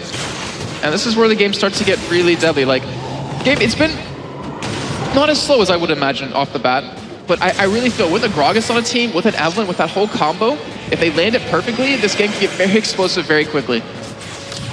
Explosive cast to start it off. I saw what you were going for there. Well played, sir. In this top lane, MBS still having troubles with the damage that Fab is putting down onto him, and actually ulti going to be popped from this one. There's actually no one near this one to help MBS out. He will pop his ultimate, but honestly I don't think he can still challenge for this one. Fabulous actually backing away. Is he going to be able to get into range to do anything? And I give credit to MBS there. He actually was really low when that started, and because of his ultimate, did a lot of damage and was able to survive it. Yeah, I was really confused by that at first, but definitely did a lot of damage. But the thing is, he kind of just got back to lane, and now he's being forced to back out again. He's already building heavy armor, going for some Merc Treads. He's actually being kept away from his Sunfire cape, but we do see Alania trying to go for a gank middle, but he's pretty much standing on top of a ward. Yeah, Naru actually has his ultimate available here as well, so we'll be able to dash away to safety from this one if Alania can get anywhere close. And it's probably going to be about Mazarine's barrel here. If he can actually land that in the right position. There is Alania moving in, and you see how much damage he's taken just from that one. Mazarine is not even involved in this one whatsoever. And look how low Naru actually went from that one. If Gragas had have moved in for the kill with the Ignite as well, they possibly could have got the kill there. Yeah, I think that's just due to the power that Alania got from that first blood, able to pick up those 2 long swords and really apply a lot of pressure. Not to mention, he is level 7, so he's been leveling up quite well. But yeah, Mazarine, he got pretty much pushed out, and he hasn't actually went back to buy yet. He has 2,400 gold to spend, so we already saw his barrel do some pretty good damage earlier on. It's going to only get worse from here for Dark Passage. Oh, that was close once again in the middle. We've also got the push coming in. There's the barrel down. Naru picks up that kill down in the bottom lane. Alania going to get involved. There's a crescendo. Holy thought he's a dead man here. Not going to escape that, and the bubble not connecting. Twitch is stealthed up. He will flash away, but can he escape overall? Pops his barrier, but the damage going to be far too high. Inspiro actually finishing it off there, and that will be 2 kills coming down in that bottom lane. Obviously, we did see Naru get the kill 1v1 onto Mazarine in the top. Are they going to put down pressure on the turret? Not particularly. Support and jungler going to back away. Poor Matillion during that, he's just, guys, stop following me. I went the other way. Go turn around, go the other way. But they just sat on top of him. Great job by them to chase it down. And MBS still being very aggressive in this top lane, even though he really hasn't picked up any other significant items just yet. As the Haunting Guys comes in for Fabulous with those 2 Doran's Blade, his damage is actually extremely high. And one thing about a Kennen is if he gets going early on, he's really impactful in team fights. But if you stop him early in the beginning, then he really won't do too much. And right now, Gaming Gear hasn't really been able to shut him down just yet. They did gank him early on, as we do see him doing some good damage again. Is he going to go in for this? Actually, there is a slicing Maelstrom pop, but MBS just walking away from that one, not having any problems whatsoever. Boots versus no boots. That's kind of the downside right there. And the early investment into those tier 2 with the Merc Treads definitely worked out for him quite well, but right now Dark Passage just setting up for Dragon and Alanir's top lane, so he's actually not going to be able to contest it. Not going to be able to get anywhere near this one. They may be able to pick up a kill onto Fabulous, but look at this Gaming Gear actually coming down to try and stop this Dragon happening. There is Fabulous trying to get underneath his turret. Can they finish off? Alania is there. His teammates tanked up all the damage. Dragon does go over to Dark Passage in that one, but they do manage to pick that kill back. But now the trouble comes down at the bottom. There is the tidal wave coming through. The bubble not quite landing. We've got the exhaust down onto Latillion as well, but there is the expunge to finish off the kill. And Dark Passage, yes, they've lost that up at top, but picking up the Dragon, getting another kill down bottom, put the Twitch now on 1-1-0. And we see the mindset of both teams right there. So Gaming Gear, they wanted to kill Kennen. They wanted to get Fat Fabus out of the game. However, Dark Passage's like, all right, we'll go for objectives. We'll take a dragon. We'll end up picking up the kill, coming out very far ahead. And just as it's really hard for Alnir to gank Naru in the mid lane, it's just as hard for Riosta to gank Mazarine. Yeah, high mobility on both that Gragas and the Ahri. See another bubble being thrown there by Holy Top, but not quite landing. Well, I say not landing on Tears, really, it was dodged by Deadly Brother with that Arcane Shift. They've actually got good damage onto this bottom outer turret as well here of Dark Passage. Got it to below half HP, which is always another extra bonus onto what already happened previously. Yeah, and looks like they should just keep farming the double gold as much as possible for Latilian. He has, well, he's pretty much tied in CS right now, but he does have a pretty good lead over in terms of total gold. And right now, I'm waiting to see the whole combo that comes out of Gaming Gear. So we talked earlier on with Lion versus Team Immunity, you know, the whole synergy that Immunity was running with their whole composition, where they needed to make everything land in the team fights perfectly. And Gaming Gear with the whole Evelynn Gragas combo, if you mess that up, then there goes a significant amount of damage. And we have to see if Gaming Gear's been able to pull that off, or will be able to pull that off. Right now, MBS actually headed down towards blue buff. They've got that warded here, but they know that that blue buff is going to be started away. The smite was actually used early there from Riosta, trying to get it over towards Ahri, and comes in there, does pick up the kill. Alania coming in as well, and they're going to go aggressive. Kennen's actually on the top side. This could go really bad for Gaming Gear. There's a slicing maelstrom. Alania will flash away and comes then back in towards the fight. Naru is going to be in there as well. Everyone really low from this one. Alania goes down, but Riosta is low. He jumps away. Naru now in trouble as MBS will pick off that and the double buffs. There's a barrel rolling in. That will pop Cell Division, but can they take it down underneath these towers? They are going to get 3 of them. There it is, a finisher. MBS getting a double kill. This is a Renekton that was totally bullied by the Kennen in the top lane. They've just picked up a 3-for-1, and now he's scary again. Yeah, I mean, it's a phenomenal job by Gaming Gear just to keep putting those wards down, to keep that aggression into the jungle. We've seen Alnir try to take away the red buff multiple times from Dark Passage. We do see some damage being exchanged bottom, but just to have everyone collapse, because we saw Dark Passage, they realized they could go in. Fat Fabulous came down from that top side, and they kind of sandwiched them. However, the positioning of Gaming Gear made his ultimate do pretty much absolutely nothing. They weren't really in range of it, and because of that, they weren't able to get the CC they needed. Naru came in, I guess, a little bit late right there, and come out 3-for-1. 3-for-1. Mazarine going to have his blue buff here as well. Let's not forget, those double buffs, they were transferred quite a lot, actually ended up with NBS in that top lane, which if it wasn't hard enough for the Kennen anyway now, then it's certainly going to become a lot harder. And he's actually got the CS lead up there, NBS, now, after all that's been said and done. Here is a push down on bottom. Latilian doing good damage, but the crescendo comes across. The tidal wave comes in there as well, and this could be very, very dangerous as Ahri going to Spirit Rush in there as well. Can they land the damage? No, not quite got the range there to finish off Inspiro. And now we're seeing Naru try to go around the map and pick up some kills. He's already 2-1, so he's at that critical point. If he can get a couple of kills, if he can pick up some more items, you know, on top of that DFG, he can really kind of carry the game himself. But right now, Gaming Gear's been able to deter that. They have actually some good ward coverage down towards that bottom side. But in the meantime, Alnir's going top lane. They're trying to go for killing Fat Fabulous on the turret. Gonna try this 2-man gank coming in. There's a Spirit Rush, the rush coming down, and Fabulous actually going to get destroyed pretty much here right underneath the turret. Alania tanking it up there. And MBS tanking it up. Not really a problem coming out. Now Mazarine going to take pressure, but he will just body slam his way back underneath the tower. And Gaming Gear, it seems like they have the number of Dark Passages and just keep killing Fat Fabulous as much as possible. Looks like they will finally take the turret this time, and by doing this, he's now 1-4. He had such a strong start. I mean, yeah, he got ganked, got killed for first blood, but he did pick up the kill. Behind in CS now, and he needs that Zoners to be really effective in these team fights, which right now, Gaming Gear with the lead they have, I think they have the advantage. That Sunfire Cape's almost done for MBS, and when it is, I mean, who's going to be doing the damage against him off of Dark Passage?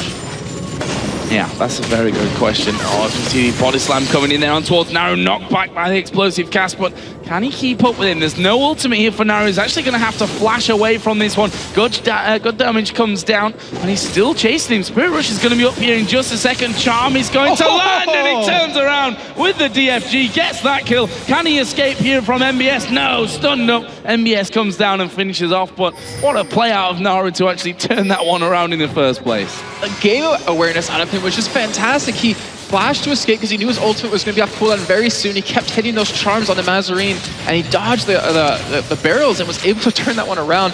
And that's what I was saying before. If he can start to get a couple of kills here, he can really carry the team on his back. And Alanir coming down for a gank on this bottom lane.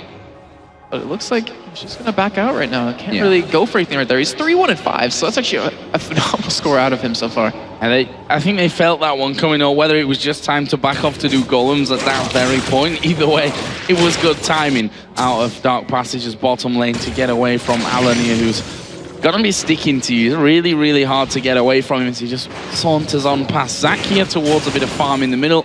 Mazarine says no. He got one. Barrel. He got one. Got 23 gold off that. But now, I mean, if we look at farm across the board, there's a huge lead mid lane for Mazarine because he has the ability to farm from so far away with those barrels coming in, clearing out the caster minion wave, and then the melee ones right after. But Fab was coming down bottom here. He was spotted by a ward.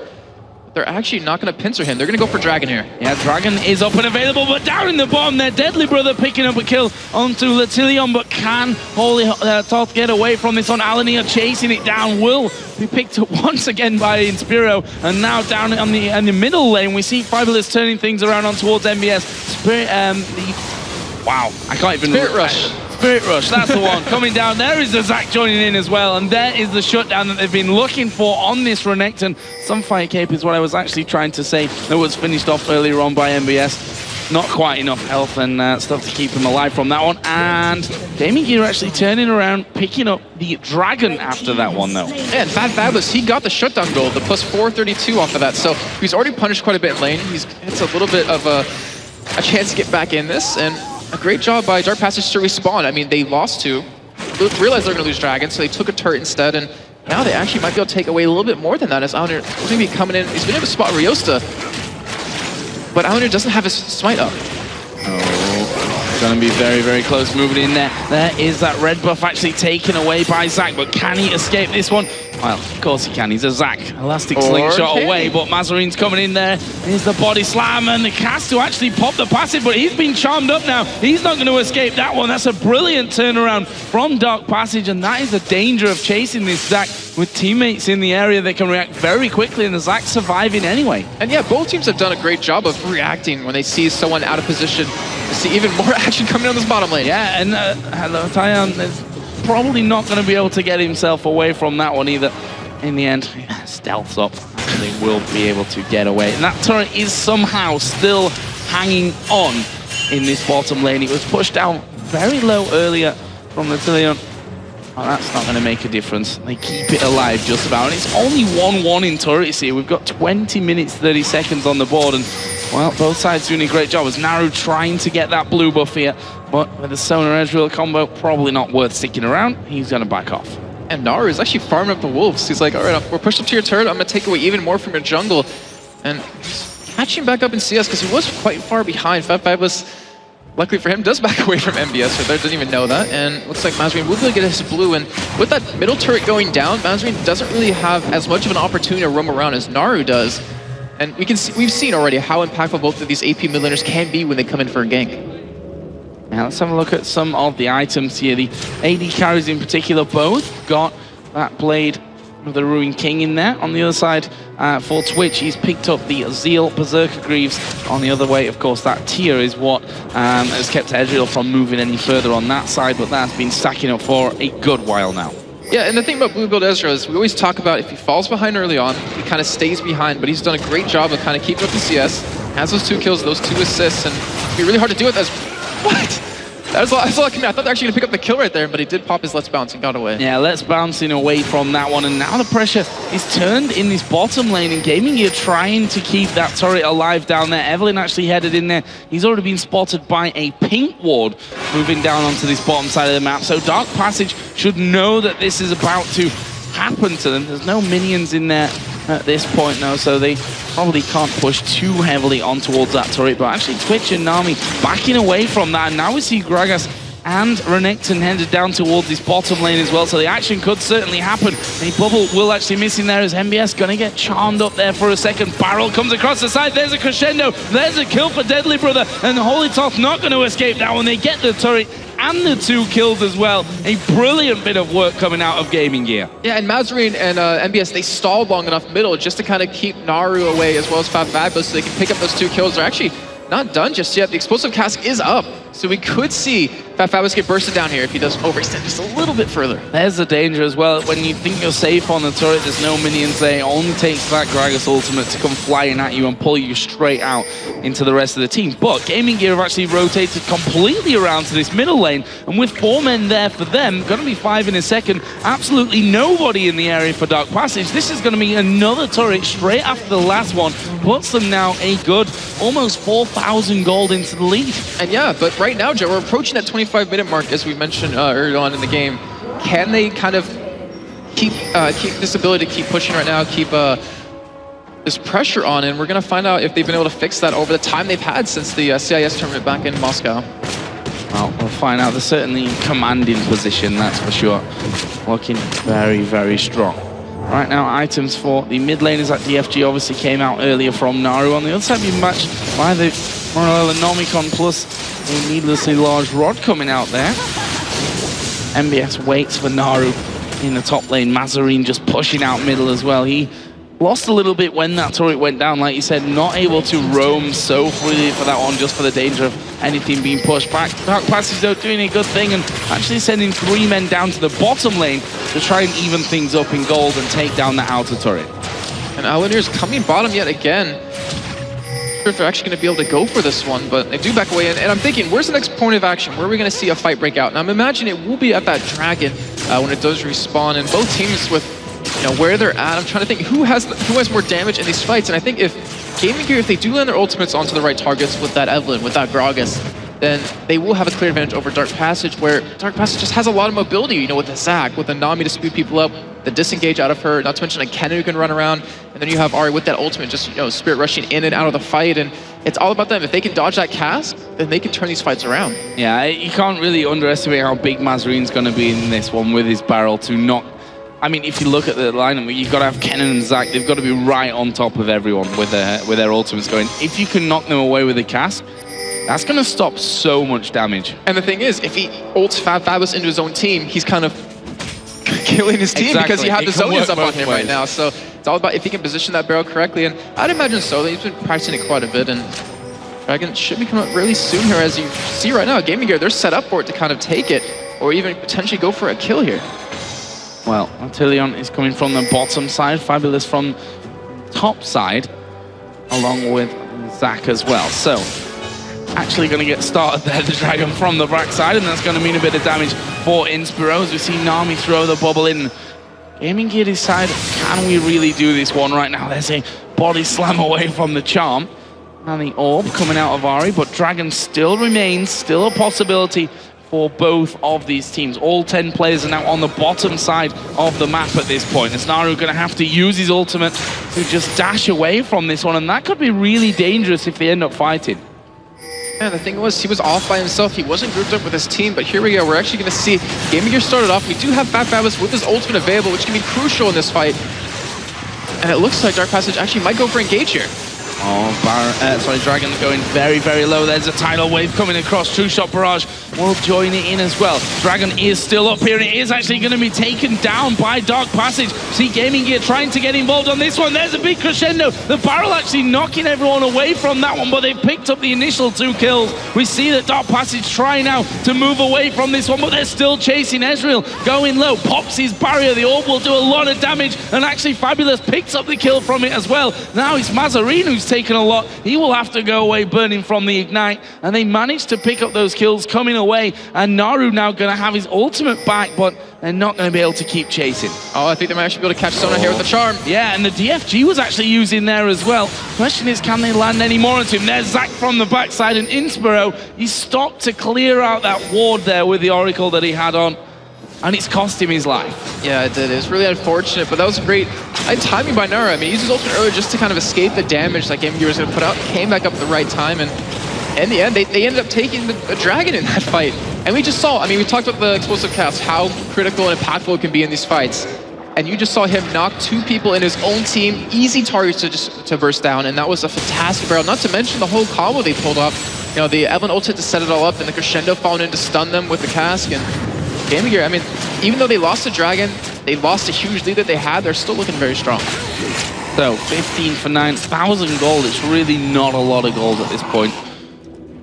And that kind of means that Gaming Gear, the lead that they had coming into this one, has somewhat gone away from them. We see some more items being picked up. Spirit Visage, for example, for NBS coming around. The Locket now added in as well over for Rios the Zac. So that's another bonus coming out for Dark Passage in the team fights. And Holy Toph, he's actually built something, well, not built something, which is kind of weird. We don't see a Ruby Sightstone or a Sightstone at all out of him, which is really unique. He actually went for the cooldown boots, he went for the Kennel Gem, the Cage's Lucky Pick, and a Philostone. So rubbing that double GP10, which was kind of more known in Season 2, running this much GP10 kind of thing. And it kind of works out, because with that money he's getting over time, he can invest those into wards instead of investing into that Sightstone.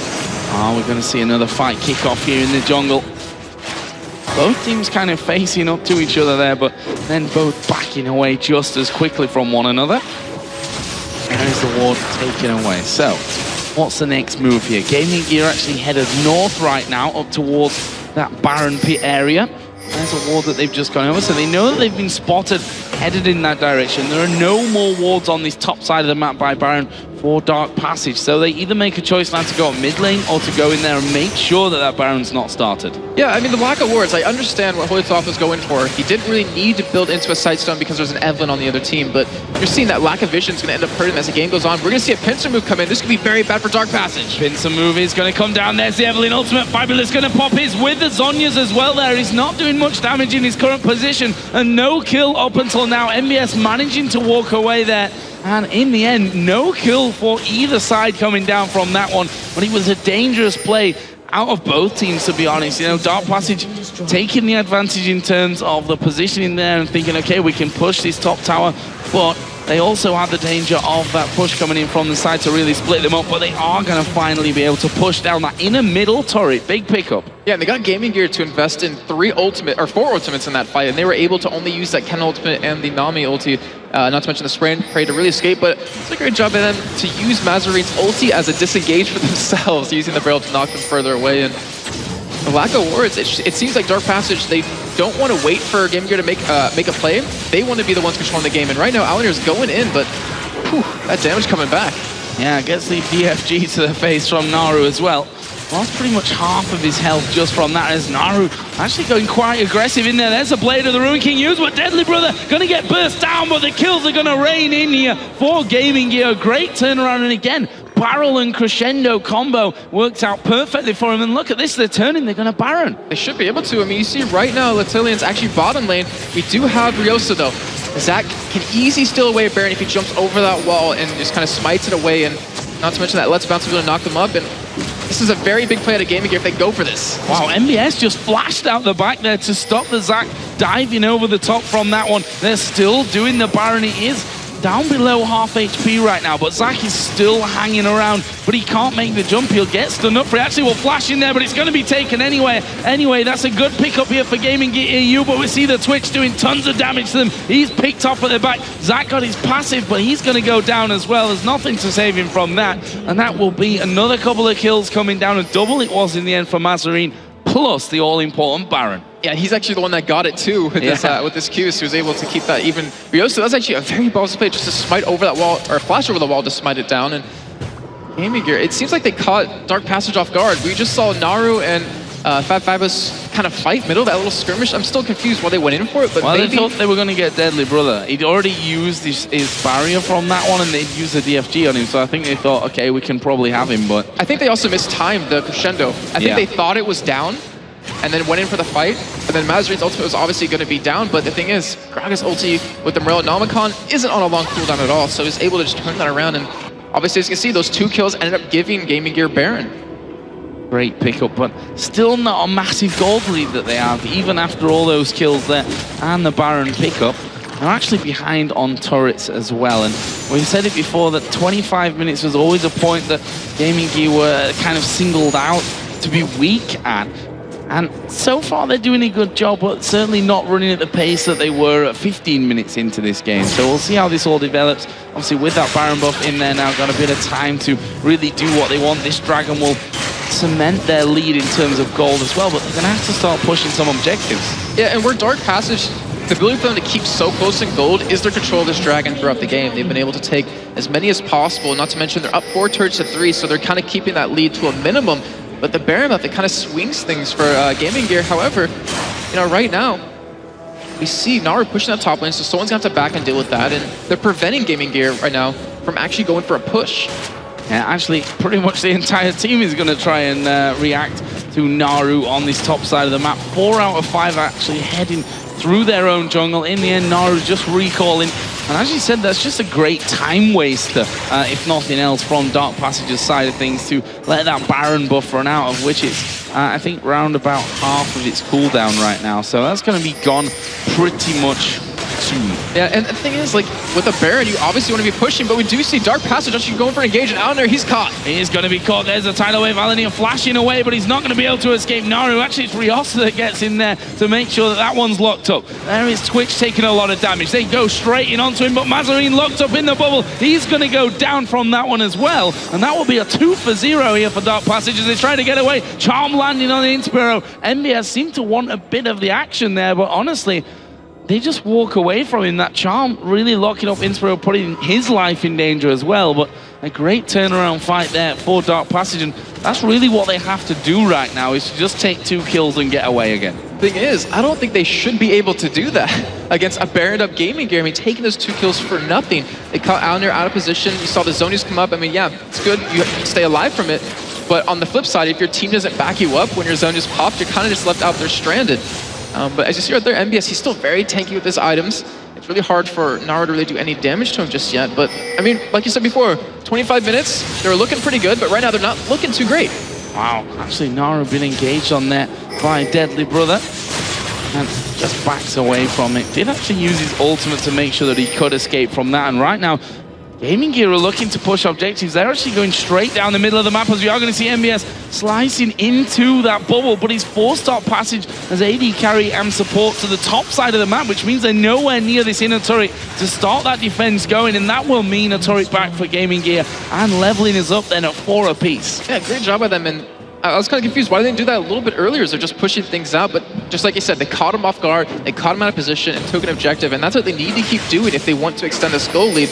For Dark Passage, with this Baron buff going to be gone, I think they might want to force another fight, because when they force the fights, they've actually been doing very well. So, Gaming Gear waiting off to the side here by the Wraiths, and as MBS comes around the corner, he sees that quite a lot of people there. They had that ward over the top just after that as well, but that will be taken down thanks to Olitoth Oracle. We've got one over on the other side for Inspiro as well.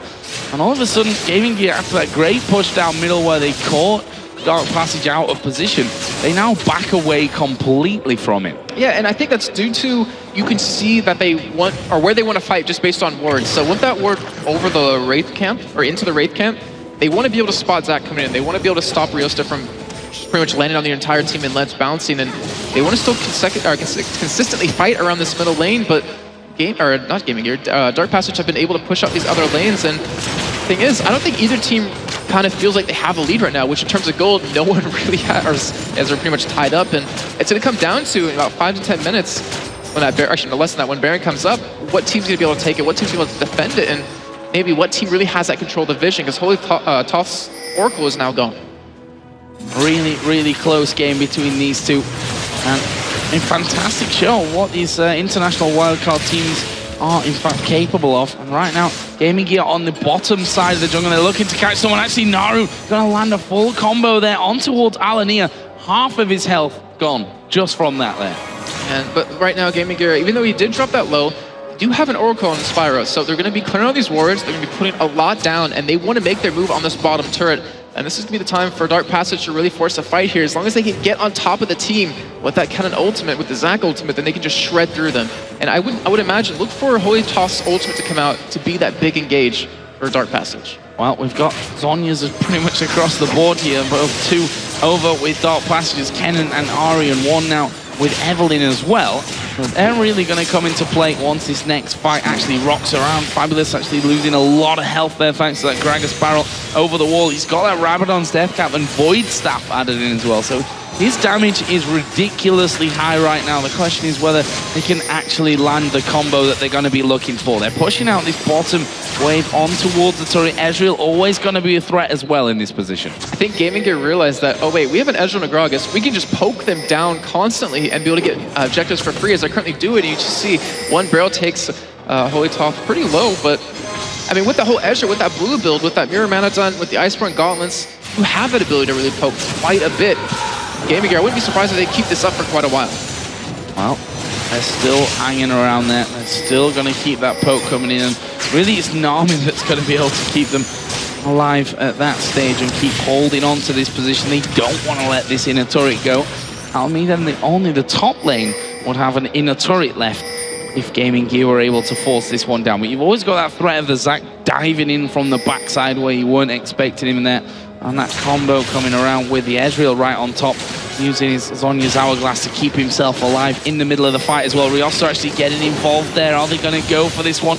Naru getting hit by Ezreal, and when those Iceborne Gauntlets on, it actually becomes quite difficult as Riosta is going to dive over the top of the Mia, but what's his real target from this one? It's hard to actually decide on as MBS is going to go diving in. There's True Shot Barrage coming around the side, but he's pretty much alone in this one. The rest of Gaming Gear have to get involved. There's Alania dropping his ulti down, flashes away from Dark Passive, but Dark Passage, and there is the big fight coming down. Crescendo comes in as well. Riosta right on top of them. His passive is going to get popped. MBS will die to the poison from Twitch, and Dark Passage could actually keep going with this one right now. With a bubble landing on towards Deadly Brother, he actually gets to slow down onto Twitch, and they have to turn around, and now Gaming Gear themselves are turning things around. Are they going to be able to get in there for the kill? Zac, of course, did come back up and is able to stay alive from it. So in the end, turns into just a 1-for-0 after a very prolonged fight. And I really want to give Naru a lot of credit in that fight because he kept Mazarine pushed out.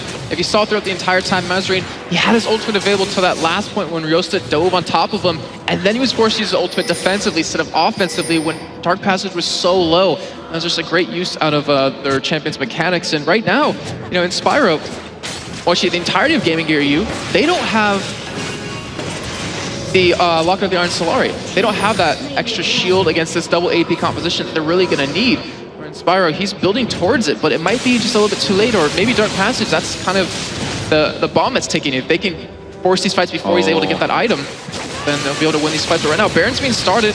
No one for Gaming Gear actually has vision of this. No one's anywhere near this one here for Gaming Gear. We see the Gragas starting to work his way over, but Baron already down to less than half HP.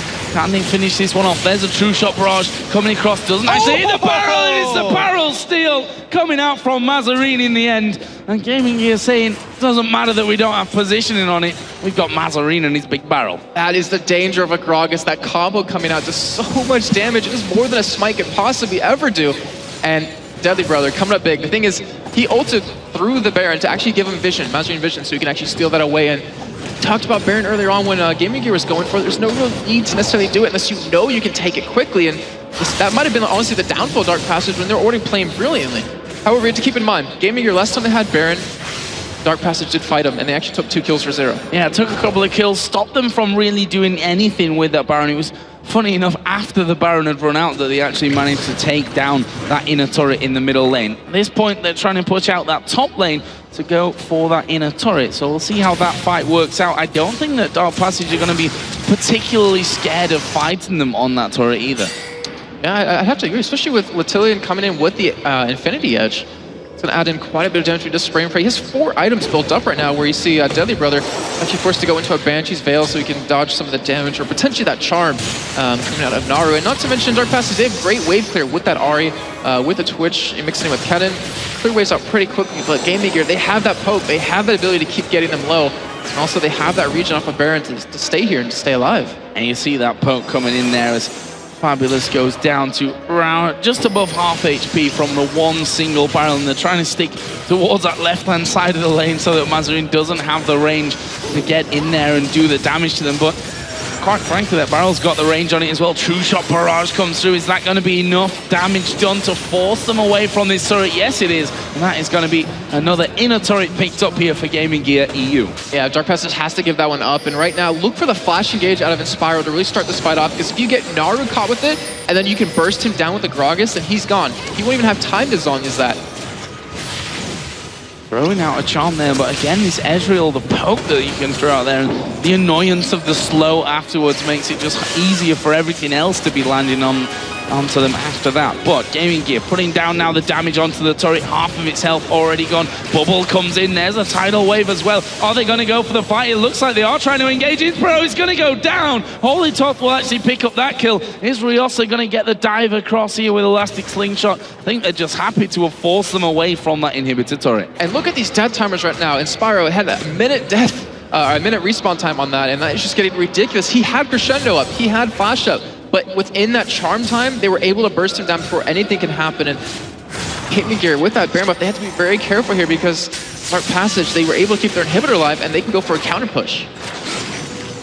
A lot of wards down here as well, and Dark Passage is just trying to push out wherever they can. We might see Twitch going head-to-head with Renekton here in just a couple of seconds down on this bottom lane, but not a fight, I think.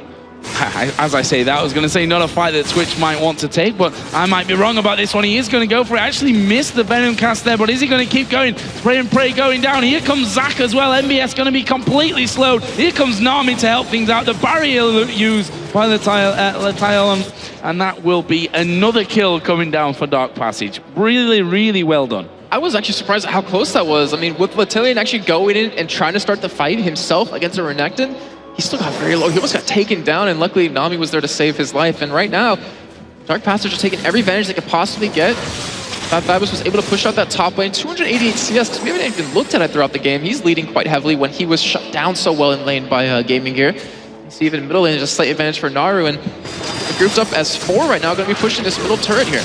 And why not? I mean, turning this one completely around. Just a couple of moments ago, it was Gaming Gear EU that were pressuring the inhibitor turrets, and right now, Dark Passage have got this one down to pretty much half health. Just from the Tillion, they're hammering away on it with that Twitch, and they'll be happy with what that's brought them. We've got, as you can see in the top left, Dragon coming up in just over a minute, but we're almost 45 minutes into this game. The Dragon counting for less and less each time that it comes up, but still a bonus if they manage to do that. But look at this. They lock up the Gragas in the bubble, and then they're able to get enough damage down to take the first inhibitor turret of the game. Yeah, I mean, that's where we're at. If you die, if you lose one person on your team, you're going to lose a major objective, which this time it was that inhibitor turret.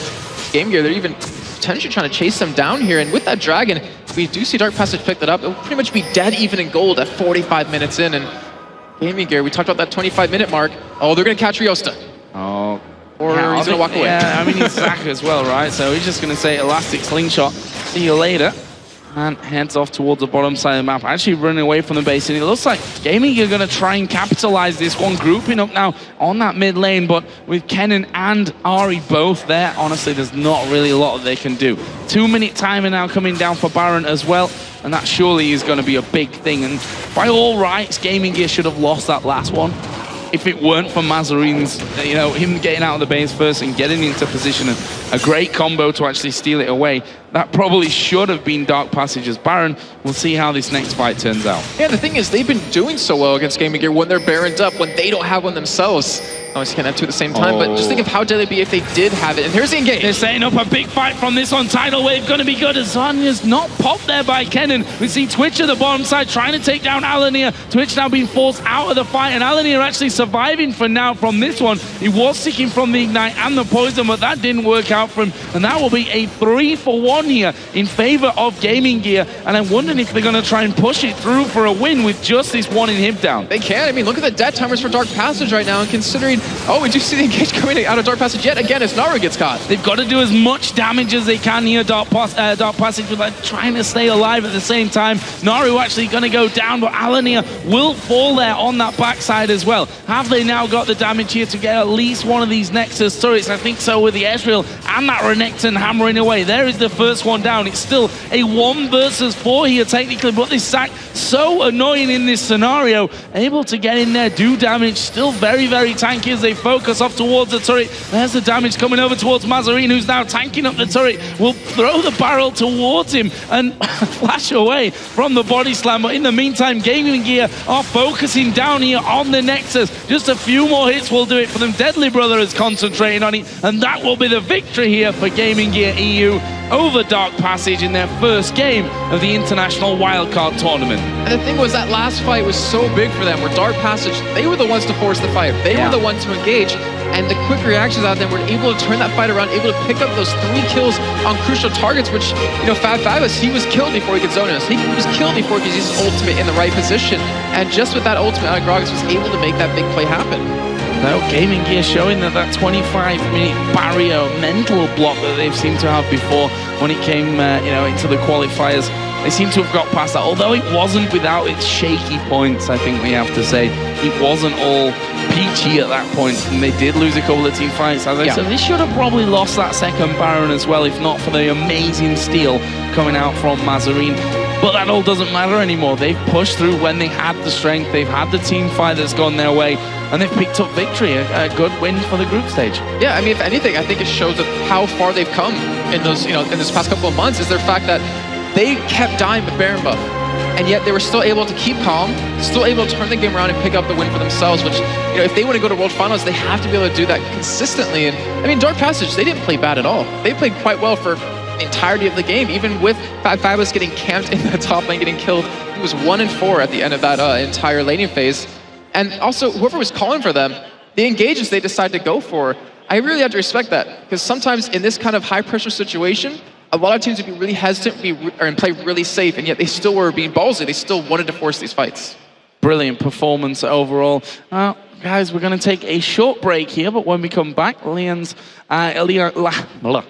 Gaming's Hacker V2, I can get it out there in the end, we'll join Shox on stage to talk about their wildcard game earlier on. Then it's time for the next 2 games of the day. Dark Passage versus Team Immunity, and Gaming Gear taking on Pain Gaming. The International Wildcard Tournament live from Gamescom 2013. We'll be right back after this.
Welcome back to Gamescom 2013, live from Cologne, Germany. And right now I'm very happy to be joined by Hacker V2 from Lion Gaming, who played their first match in the group stage here against Team Immunity. Wasn't the best experience to start with.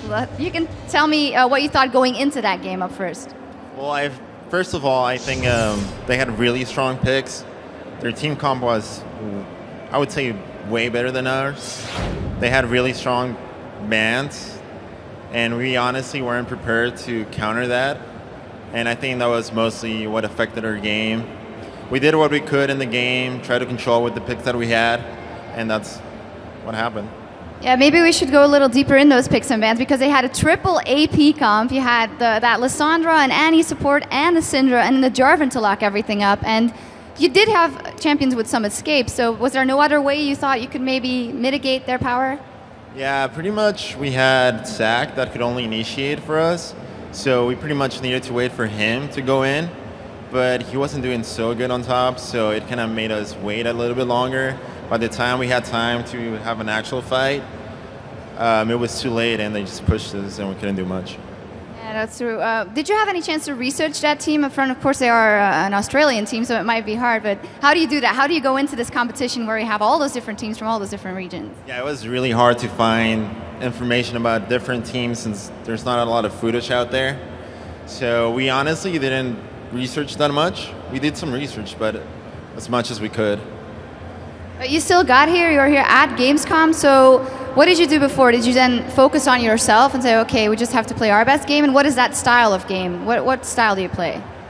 Our style, I would say that our team comps, or I mean like team fights are better, and that's pretty much what we focus on, team fights.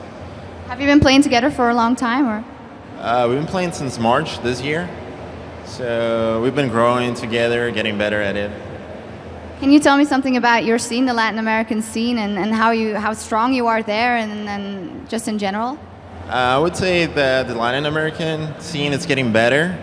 So we're still not as good as NA or anywhere else, but they're getting better.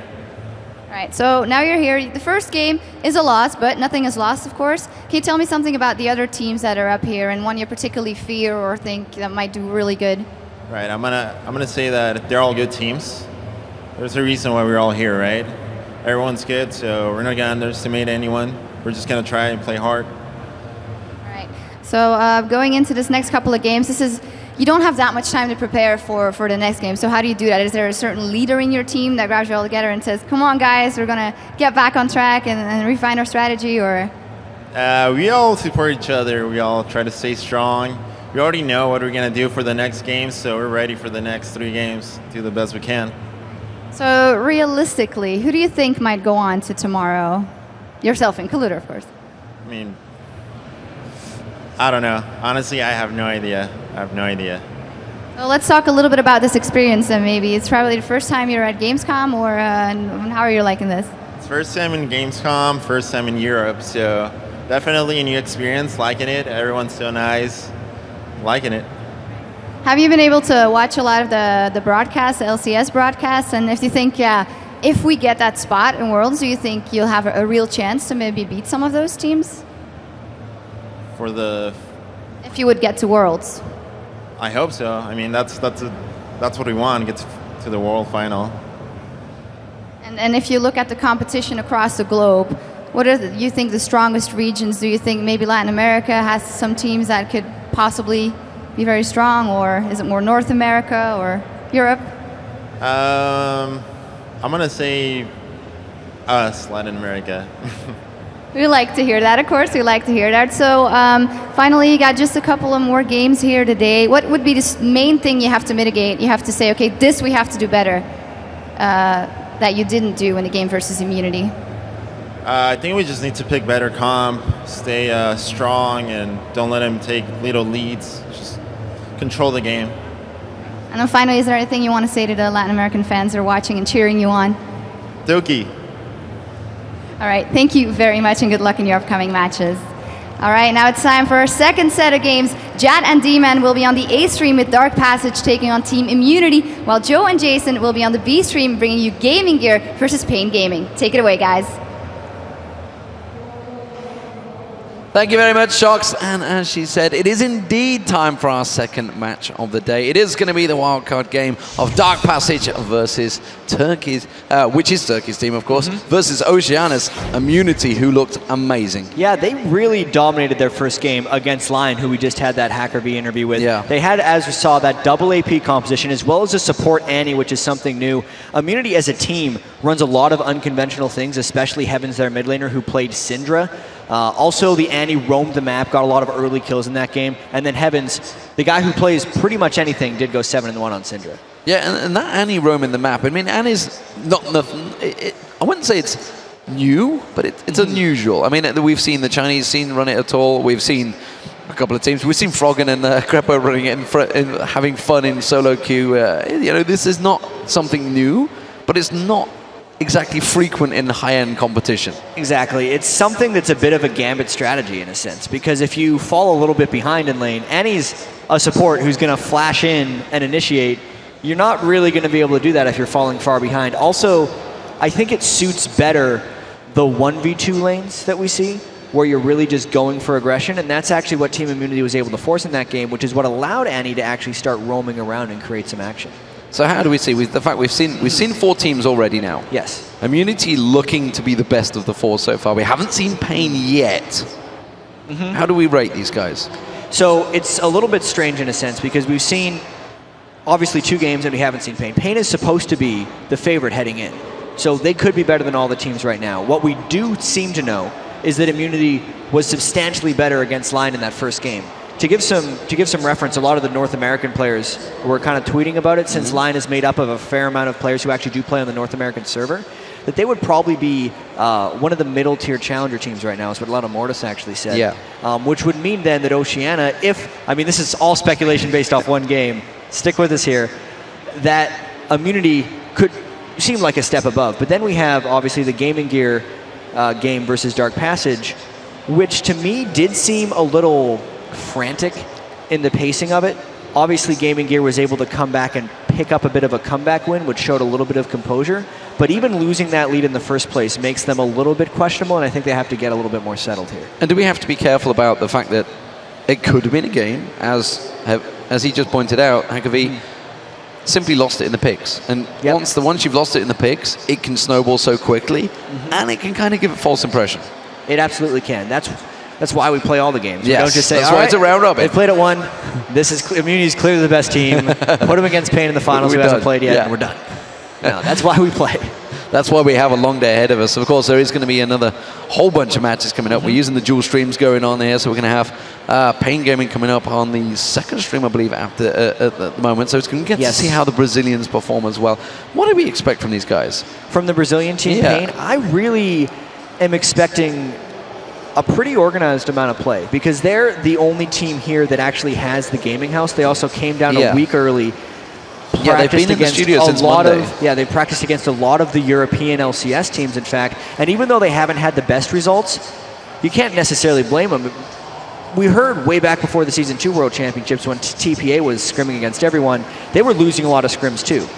Scrim results don't necessarily matter, as long as you're practicing as a team and learning things. And I feel like they're a team that had the potential to do that and then kind of turn it around when it all really matters. Yeah, and to give you an example of that, Gambit Gaming went to Kiev, scrimmed like crazy, lost about 70% of their games, spoke to the teams, NAP like, God, they're terrible right now. Coming to Super Week, blitzed everyone. Absolutely. So this is going to be some pretty intense action for them. I just really think that they are the favorites, and we need to wait and see who ends up coming out on top. Of course, spawning on the other side of the rift is going to be Dark Passage. They're looking to bounce back from a loss against Gaming Gear, which you just maybe saw on both streams. Covered on both sides. So after the delay, obviously, they had that very back and forth game. Really, the turning point of that game was the Baron steal back. Yeah. It wasn't a good call to go for Baron in the first place against the Gragas, and that's when they kind of lost it from there. And that's the danger of when you're against the Gragas, because the fact that you can have that explosive barrel, there's a lot of options available when you've got a Gragas. You've got the jungler, of course, that can get in. Everything can quite sneak in the same, though. No, not exactly. not the smart thing for them to do in that case, doing the Baron in that situation. So let's check out the lineups of these two teams that we're going to have coming up. Of course, starting out on the blue side, it is Team Immunity. They're currently 1-0 in the group. In the top lane, it is going to be Swiper. In the jungle is Alicia. The mid laner is Heavens. AD carry, Radio, apparently the superstar of the team. We'll get to see about that. And support, Rosie, who was running Annie. And of course, the red team is Dark Passage with Fabulous, Riosta, Naru, Lithilion, and Holy Thoth. So those are the teams.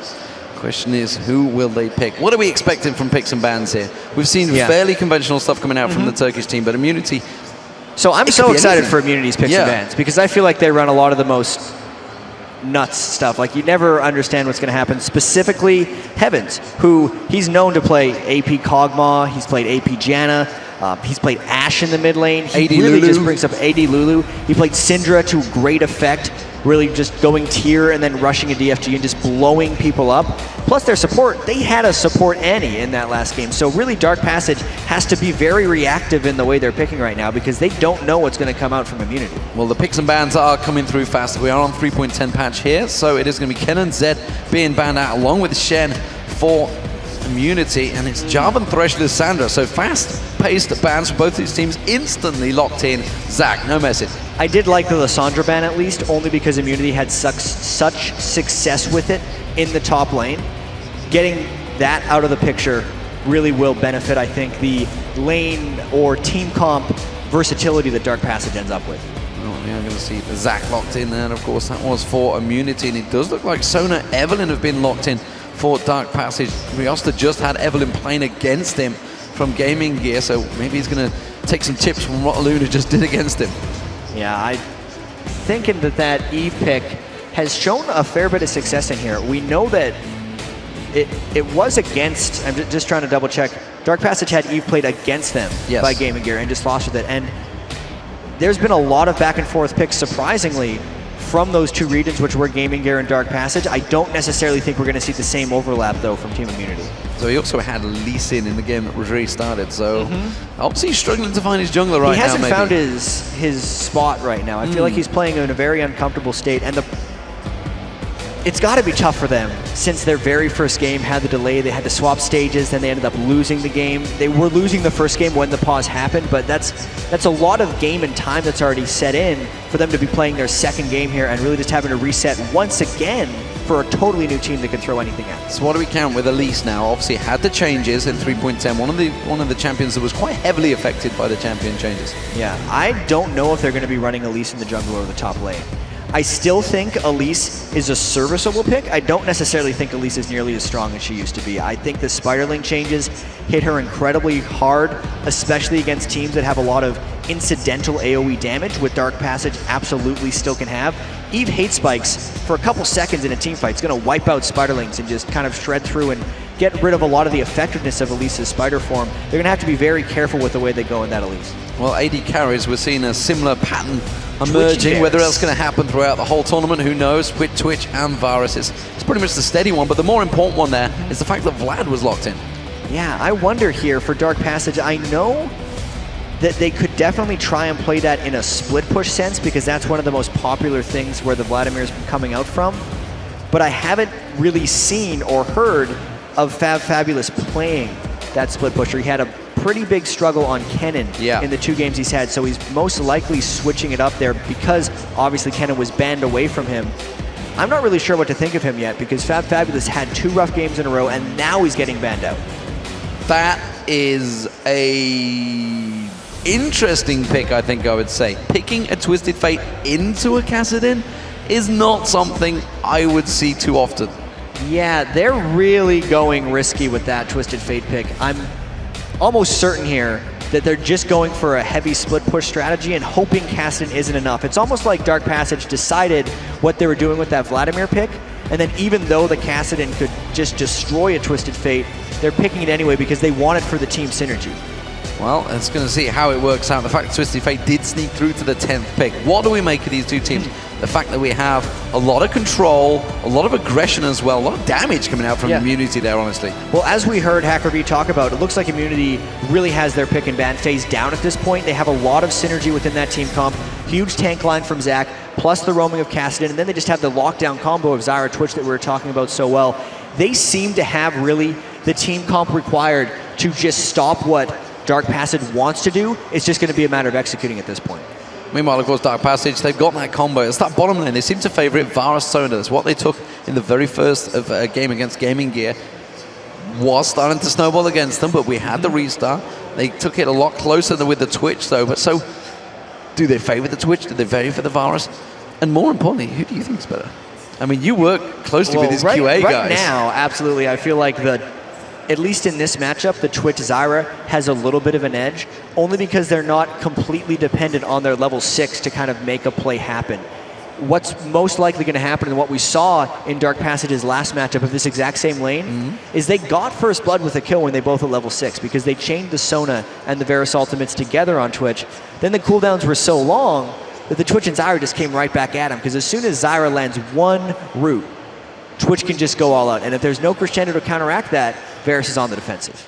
Well, here we go, ladies and gentlemen. We are live for Game 2 of the International Wildcard Tournament. There's already, technically it's Game 3, I guess you could say, because there's already been 2 more games happen. It is a round robin, of course, and it is simply deciding, it's going to exclude one team. They're going to be placed 5th. Who will it be? We're going to find out today. And then, of course, the semi-final placement will all be seeded of this round robin tournament. Right now, we have Immunity as the blue team with a pause, and Dark Passage as the red team. So we will be getting underway in just a few moments when these teams are ready and waiting to go. Yeah. So Immunity obviously sitting at 1-0 right now. Dark Passage at 0-1. These teams have not played each other yet.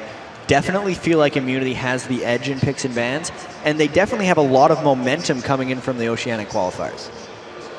So, Pain Gaming, they had the chance to watch that. I mean, is that an advantage to...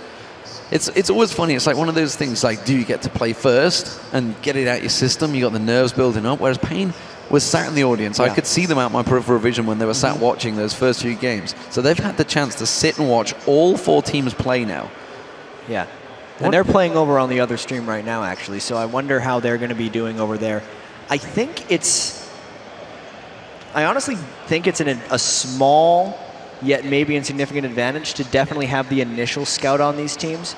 Because especially for a team like Gaming Gear, who qualified back in what was essentially week 2 of the European LCS, and then they kind of went dark. No one's been able to keep tabs on exactly what they're doing when compared to a team like Immunity, whose Oceanic qualifiers were less than a month ago. Yeah. So there's a lot more recent scouting on a team like that. So for Pain to be able to sit back and just get their first glimpse will give them definitely a bit of an edge. Well, we'll see how that works out for them. If you've just joined us, guys, we are getting underway. Well, or we will be in a moment, guys. Very soon. There is 3 tournaments happening this weekend at Gamescom. It is going to be a jam-packed week of gaming. We're going to have, of course, the International Wildcard, which is happening right now. So hello to all the international fans. If you guys are tuning in and you wouldn't ordinarily watch our show, of course, we are going to be cheering on, I guess you guys are going to be cheering on the Brazilian team, which is Pain Gaming, the Mexican team, which is Lion Gaming. They're 1-0 down right now. Yep. The Turkish team, of course, Dark Passage. The Lithuanians, Gaming Gear, who are 1-0 up, alongside the Australian team, which is Immunity, which are on your screen right there. Of course, there's also going to be the Champions Challenger team is the one I'm after. Thank you very much, Jeff, for correcting me on that one. There's going to be AT Gaming, KMT, Copenhagen Wolves, and TCM. So 4 big teams in there. We've already seen TCM and Copenhagen Wolves going at it in Tenerife just a couple of weeks ago in sunny Tenerife on the islands. And TCM came out on top, but they're going to be facing each other in the first round of that semi-final. And if we think about just how many teams are actually going to be here, to give you a scale of kind of the size of this event, 5 teams International Wildcard, 4 teams in the Challenger, and then starting Friday, the European LCS playoffs with 6 more. So 15 teams altogether are going to be cycling through and playing on this stage. It's going to be absolutely crazy. Obviously today is media day, so we don't have the hordes of fans quite there yet, but it's going to be very interesting when it starts filling up. For media day, it's already starting to fill up, which is... There's a lot of people here. It's a lot of media. It's a lot of media. Yeah. I mean, the press, every year I come to Gamescom, the press passes, there seems to be more and more press. I mean, you guys, you must be writing a lot of material when you come to Gamescom. Press passes are not so hard to get hold of, maybe? Probably pretty nice to have, I have to say. They'd be pretty nice to have. Of course, I'm talking about the European LCS. We did have a crazy Super Week. 26 games were eventually played in that Super Week, the longest Super Week ever. And of course, that means that Evil Genius is going to be facing off against Alternate. This will be happening on Friday. A lot of people have been asking me this. When do they play? When do EG play? Friday. There's a lot of EG fans out there, trust me, in Europe. EG play Alternate on Friday, as well as Gambit facing off against Ninjas in Pajamas on Friday. Then Saturday is when we see Lemon Dogs and Fnatic playing the winners of those two games. And the cool part about this to me is, even though the International Wildcard Tournament and the European playoffs aren't directly related, there's still going to be seeding into the same tournament. We're going to get one of these teams heading into the World Playoffs from the wild card, and then 3 teams heading in from Europe. So even the teams like EG do have a lot of value in like watching these tournaments, seeing how Immunity is doing, seeing how Dark Passage is, because there's a good chance they could be in a group stage with. Yeah, by the end of this week, we will have 5 teams out of 14 into that World Finals, because we've already seen the Southeast Asian team making it in there, and that was, of course, Mineski from the Philippines. They shut down Chowie's team. Yeah, Singapore Sentinels didn't manage to get through. But here we are, ladies and gentlemen. This is the International Wildcard Tournament. This is for a place in the World Finals. The round-robin stages, second or third match of the day beginning here. It is going to be Immunity from the Oceanic servers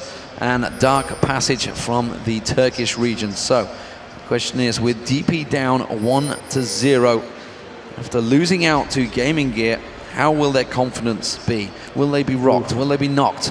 Or will Immunity be ready and waiting to go? As it is, we are seeing them setting up. 1.5 minutes gone. No crazy invades, simply standard ward placements.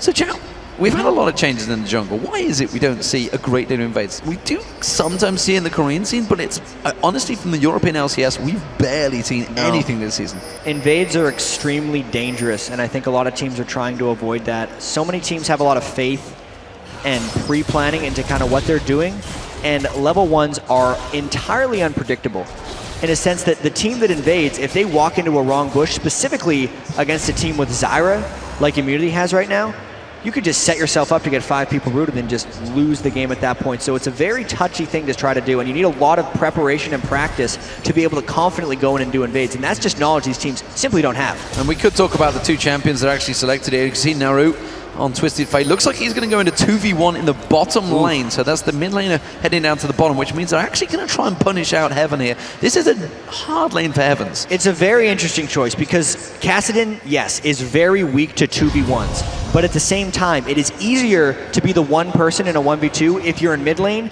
than if you're in a side lane. It's not like Twisted Fate, which is played by Naru, is a good 1v2 side laner. He's going to get punished just as much, if not more, than Kassadin, but this just says how much DP does not want that Twisted Fate Kassadin matchup to happen, and how much they want to keep Kassadin down while they're doing that 2v1 mid. So since they've moved into these 2v1 lanes, which AD carry will benefit the most? Will it be the fact that Varus is going to get free farming? I mean, effectively, they're both going to harass each other as much as they would in a 2v2, but it seems to me that Twitch is going to be happy in this lane, as is Varus. Nobody seems to have an advantage. They're both going to be fairly happy in this. I think the advantage will come with which lane has more kill potential. Right. And right now, the Twitch lane definitely has more kill potential on Twisted Fate, because Zyra could catch a root on him, and they could think about taking down Naru, where the inverse is not true for Sonus, and Sona is just harass damage, and it's very predictable. Kills might come from Gangster, though, as Eve's trying to help out.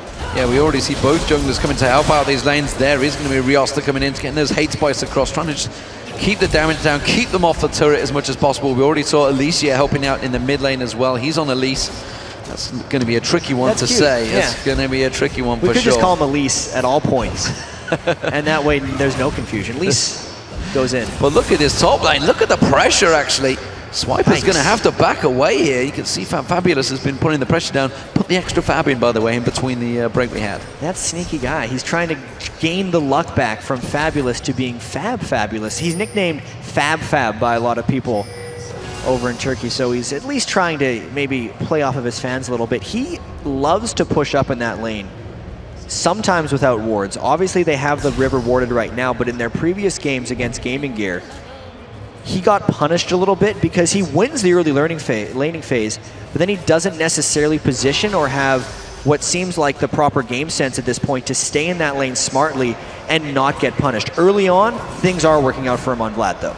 Yeah, we saw Rioster actually trying to sneak down there, but he was actually stood on a ping ward, and suddenly I think he realized it as soon as that little eye popped over the top of him and Twitch stealthed up. So Radier, one of the superstars apparently of the Australian scene, so we'll see whether he manages to shine on the tournament scene. It's all very well and good, someone being a superstar, solo queue superstar, whether it translates though into big international tournaments, and we are seeing Radier punished here. He does manage to stealth up, and Rioster's not going to be able to find him. Tries to keep those hate spikes running. He gets caught out with the slow. Ooh. The moment Radier shows himself, he flashed That's for a kill. it, but that's going to be a kill. He's going to get caught with the wild cards return, but Naru's in trouble. He's going to go down. The Ignite will finish him off. Rosie drives in there. Barrier, will it be enough to cover him off? Tries to go in towards the push. No, it is a double kill for Rosie. Getting both kills on Azara is not the best outcome for that, but it's still very good for Team Immunity. Just over-committing in a sense, trying to get that gank kill, catching the turret, and then since one kill goes bad, they just decided to keep going. Twisted Fate stuck in a little too long. Almost didn't even deserve to get that one kill because Radier could have dodged those last set of wildcards, but it is a 2-for-1, and it means necessarily, we've been talking about those 80 carries for a while. Radier, despite getting help for a double kill, is putting himself behind Lethelion now since he died in that exchange. Well, we'll see what those 2 kills translate into. It is going to be a cage lucky pick. So actually Rosie going to be a little bit aggressive. We should talk about Rosie because Rosie actually used to be the mid laner for Team Immunity. And it just didn't end up working out for him. That's one thing about Rosie is he's actually played every role in some form in competitive events. Don't know really what level of competition that was, but he's another one of those supports that has played all the roles, therefore can help support better, at least in his mindset. Well, the AD carry of Radier went back and got himself the Vampiric Scepter. Lethelion, meanwhile, hasn't bought anything just yet. Of course, in his mid lane, continuing to keep the pressure on towards Heavens. Heavens hasn't been that heavily punished, honestly, in this mid lane. Not Although, really. that said, Lethelion is way ahead in terms of CS. Yeah, I think that CS is obviously just because the Twitch died. Thinking about the Kassadin farm, though, is quite impressive to have 24 farm against the Verisona, and still, obviously because of the turret change, is about half a turret. I don't necessarily think that this lane swap by Dark Passage is working out for them the way they intended. On this top lane, we haven't had a great deal of chance to look up here. Fabulous was putting the pressure on towards Swiper, forced him back early on, is winning out in terms of CS, which doesn't surprise me entirely too much against the Vlad. No. You can see in terms of items, they're kind of just simply stacking against one another right now. And Vlad's gonna do the early laning generally better than Zach right now. Just range versus melee, no gank support has been thought of in that top lane, and considering how dominant Fabulous was at the very start of that lane, it does seem like that's kind of waning away as Sniper's been able to refarm that, especially if Swiper's able to get a few more items, potentially pick up that Spirit Visage. It's going to be trouble right back at Fabulous. That's what these Zacs do in the top lane, is they stack magic resist. Once they get their Spirit Visage, it's very hard to move them. Well, it was a BF sword picked up by Lethelion, so he's going to go for, I guess, more damage, try and bully out Kassadin. Kassadin, of course, hit level 6, as has Naru on Twisted Fate, so both with their ultimates available now. So we'll see whether we do have any Destiny going around. Oh, Chain of Corruption going out from Lethelion, not landing. Heavens having to rift walk away from that one. So that ultimate coming at a timely moment. And 8 minutes hits, the bonus armor on the turrets is gone, and Dark Passage gets the middle turret. Comparing that to the other 2v1, where Radier and Rosie are, unless they get this kill, oh no, they might get it at the right time. Stranglethorns goes down, is it going to be enough? Yes, the last shot comes in, Radier picks up the kill. That's exactly what they needed, because they had essentially lost the 2v1 trade since they didn't have any turret damage, but getting the kill may make this a little bit worth it. They're going to try to get a little bit of turret damage, but Dark Passage is just roaming on the way down, and they're going to end up pushing him back. Crescendo is available. If they get in there, they're going to go straight in towards it. This is a bit of a face check. Teleport comes in. It's going to be Heavens that catch out. The Lethelion gone too deep, and he gets caught out, and Heavens picks himself up. The easiest kill he'll find. Flash from Holy Thoth. He's not done yet. He's going to have to try and get away from this one. They did have the cover of Rioster as well, but they should be able to push on towards the tower here. Immunity's ahead of the game with that gank. They knew that Dark Passage was going to be roaming down, got the teleport, and now they're just continuing on. Well, Crescendo's still available, so they've got to be careful they don't overstretch this one. Holythorn has used that flash, so he's not going to be able to jump on towards them. Here comes the Twisted Fate. Will it be enough? Is he going to even use that Crescendo? He's already used it to try and catch out a tell a lie. That's going to be the wild cards going through. Riosta picks up that kill with the hate spikes. He's going to try and get that speed buff, get on towards Alicia. Not going to happen. Yeah, so the Crescendo was used in the first fight. It's before the roam happened down, and that was actually a case of immunity just completely overstaying their welcome. It's almost like they forgot the Twisted Fate existed in the game. He came down, didn't allow the Stealth Twitch to survive, obviously because Destiny just gave him all the vision there, and it does give that nice little turnaround kill. Well, it doesn't seem that they are done yet. It's still a 3v3 stack in this bottom lane. Finally, we're seeing Alicia backing off. This top lane, there's been a bit of back and forth there. They've both got their ultimates available, and they're continuing that farming trend. But look at this. It's actually Naru they're going to focus on. Riosta was waiting in the wing zone. Wildcards come through. They get the kill onto Alicia. Wow. Again, nobody's backing away from this fight. They just keep skirmishing again and again, and this fight could continue, actually, because Dark Passage is trying to start this dragon.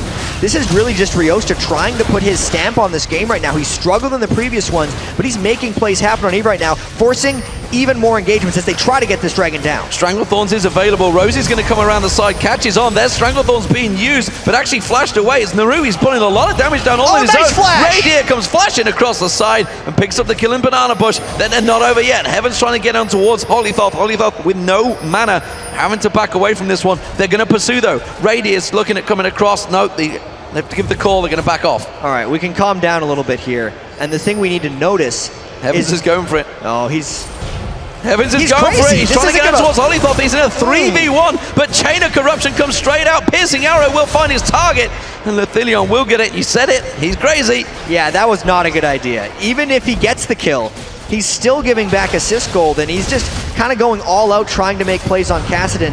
But if we look at the objective-based game so far that Dark Passage has been playing, only now do they end up getting one turret back. But losing that dragon, despite having a 5-4 kill lead, they're still down that 2,000 gold because they just haven't been able to keep up with, I guess, the lane push that Dark Passage has been able to put on the map and the essentially pressure that Twisted Fate creates, knowing he's with that ultimate despite his 1-3 score. Well, this passive, of course, only affects himself now. It won't be the rest of the team that's stacking up. So Dark Passage have legitimately gained themselves that extra 2,000 gold lead that they currently have. 1-1 in turrets right now. Pretty close in kills. And it ain't over yet, though. Naru getting engaged upon by Heavens, just putting the pressure down. Rift walking in towards him, using that force ball, saying, yep, I'm here and I will cause you problems in this mid lane. And this game is not even close to over. Riosta trying to set up a gank here. It's going to be tough to lock down a Zac here, but he's going to try. Good baiting from Fabulous, trying to keep Swiper there, just forcing him back. Fabulous is not going to follow this one up, but he's keeping those haste spikes going. He's going to keep him back. Finally, has to Elastic Slingshot himself away from the fight. And we can see Fabulous's build is growing to also be a split push monster. He's went with the Spirit of the Spectral Wraith as well as that Negatron Cloak. So we talked about how Zac becomes an immovable object.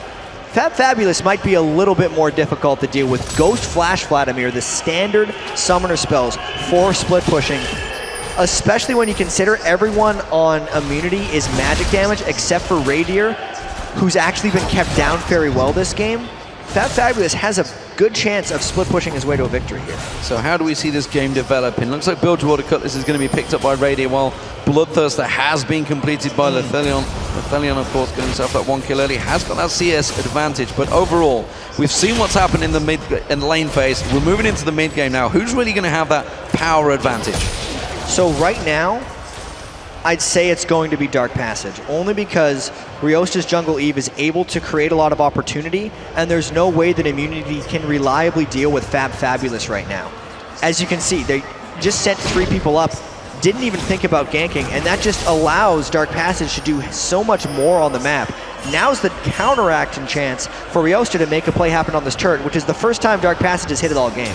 Yeah, we can see that Naru, of course, they're just scared. With that ultimate, looking to maybe he may have to ultimate away from this one actually, but he's got to be careful he doesn't get silenced midway through. In fact, he's just leaving Immunity on a merry chase around that mid lane. Is going to try and pop that ultimate, does get interrupted, tries to turn it back on towards Heavens. Not going to happen, but that's trying to get in there. The bottom turret's being pushed though. Yeah, but Heavens is just out of mana. Cassidy cannot keep pace. Bottom turret action continues as they just force multiple turrets on the map at once. Well, and that's going to be Riosta also taking down that bottom turret. Like you said, Fabulous has pretty much done the damage to the top turret as well, but Naru again, Heavens back on towards him. Has he got enough? He's going to have to try and pull out that yellow card. He does, stuns him up, but oh, he actually flashes through. The Force Pulse comes in, Alicia comes in and sinks in the Fangs. And once again, Immunity kind of makes a play at exactly the moment when they need to. Since they've lost both side turrets effectively near the same time, that one just now going down, they had to make something else happen mid lane since they'd given up so much of those objectives on the side lanes. Rosie and Radier, just be careful in that bottom lane because there is Riosta coming round. He thought about engaging, went looking for the red buff, wasn't there, and they are going to back away from this one because, as you saw, Radier also already had that red buff on him, so he'd taken that buff away. You can see Lithilion and Olithoth actually, they were waiting in that bottom bush, waiting to see if they'd push through, but instead they are going to linger there and they're just going to clear out that wave. Swiper's going to try and get himself some opportunity to push on towards his top turret. It's not going to have too long. Fabulous is coming.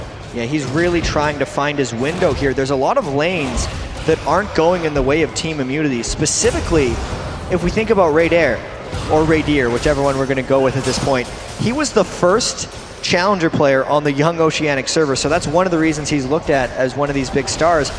But he's been getting very focused by Dark Passage here. Twisted Fate revealing anytime he tries to come back. I have to say, Riosta has just ganked him over and over again, and if he doesn't get going in this matchup, it's going to be very difficult for the rest of Immunity to make plays happen. He needs to spend as much time here farming, and maybe Cassidy needs to focus a bit of his teleport action and roam potential down near towards where Radier is, because he's attracting attention himself, and the rest of Immunity needs to be there. Well, you see that pink glow around the route, does mean that that Lich Bane has been picked up and completed now. He's actually pulled quite sizable advantage in terms of CS over Heavens. Heavens has been roaming and trying to put some pressure on towards him, but Naru's been farming quite happily still. But Heavens' build is also a little bit strange. He's built very defensively.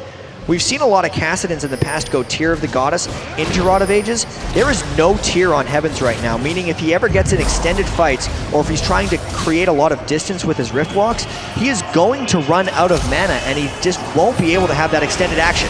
Crescendo being used down the bottom, immediately cleansed out. There's going to be spray and pray. Stranglethorn's catching on towards Lithilion. He uses the barrier, just about saves him. There's the teleport. They're going to go towards Riosta. Riosta goes down. It's Alicia that picks up the kill. Chain of Corruption did come out. Oh, that's going to be a cocoon, completely missed. But Naru, he just comes straight in there, and that's actually going straight towards Radier. Radier's just spraying and praying. He's locking everyone up. Lithilion goes down. It's another kill. Swiper picks that one up, and this is Immunity putting the pressure on the bottom lane. Awesome move by Immunity. They knew that Radier was going to be attracting pressure, and they turned that gank around. Heavens used his teleport to get in while he still had mana, and then specifically Sniper Zac coming in at the tail end to dive the turret, really turn the tables, and if they get this dragon, they're completely back in the gold game.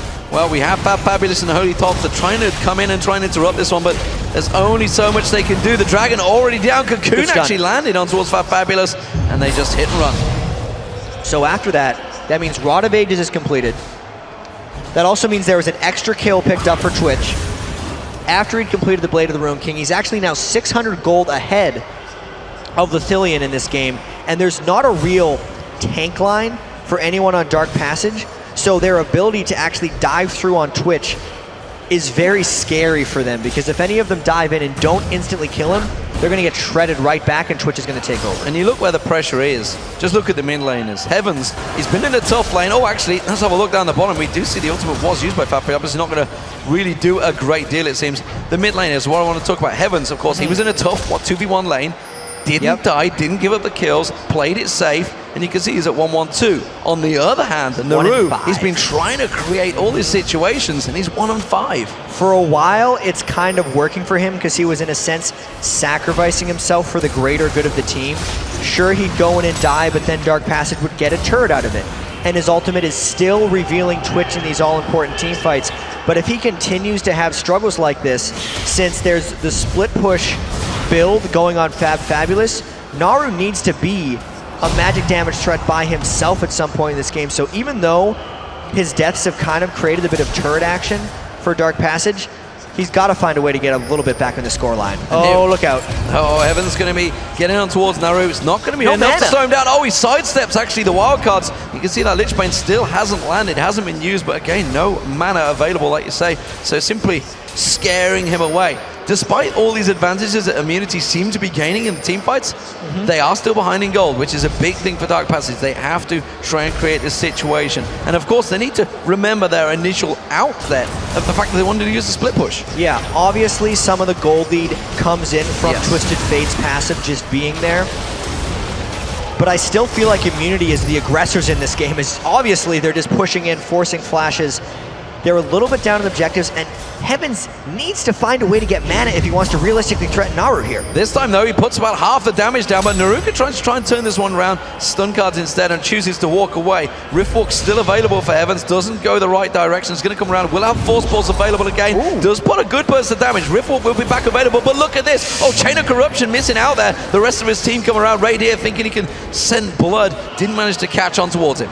May have actually been a good thing that Chain of Corruption didn't land, because I feel like if Dark Passage would have committed themselves to a fight there, they would have been undermanned and ended up losing it. What Dark Passage needs to focus on is, honestly, what Naru did there, exactly what they want to do.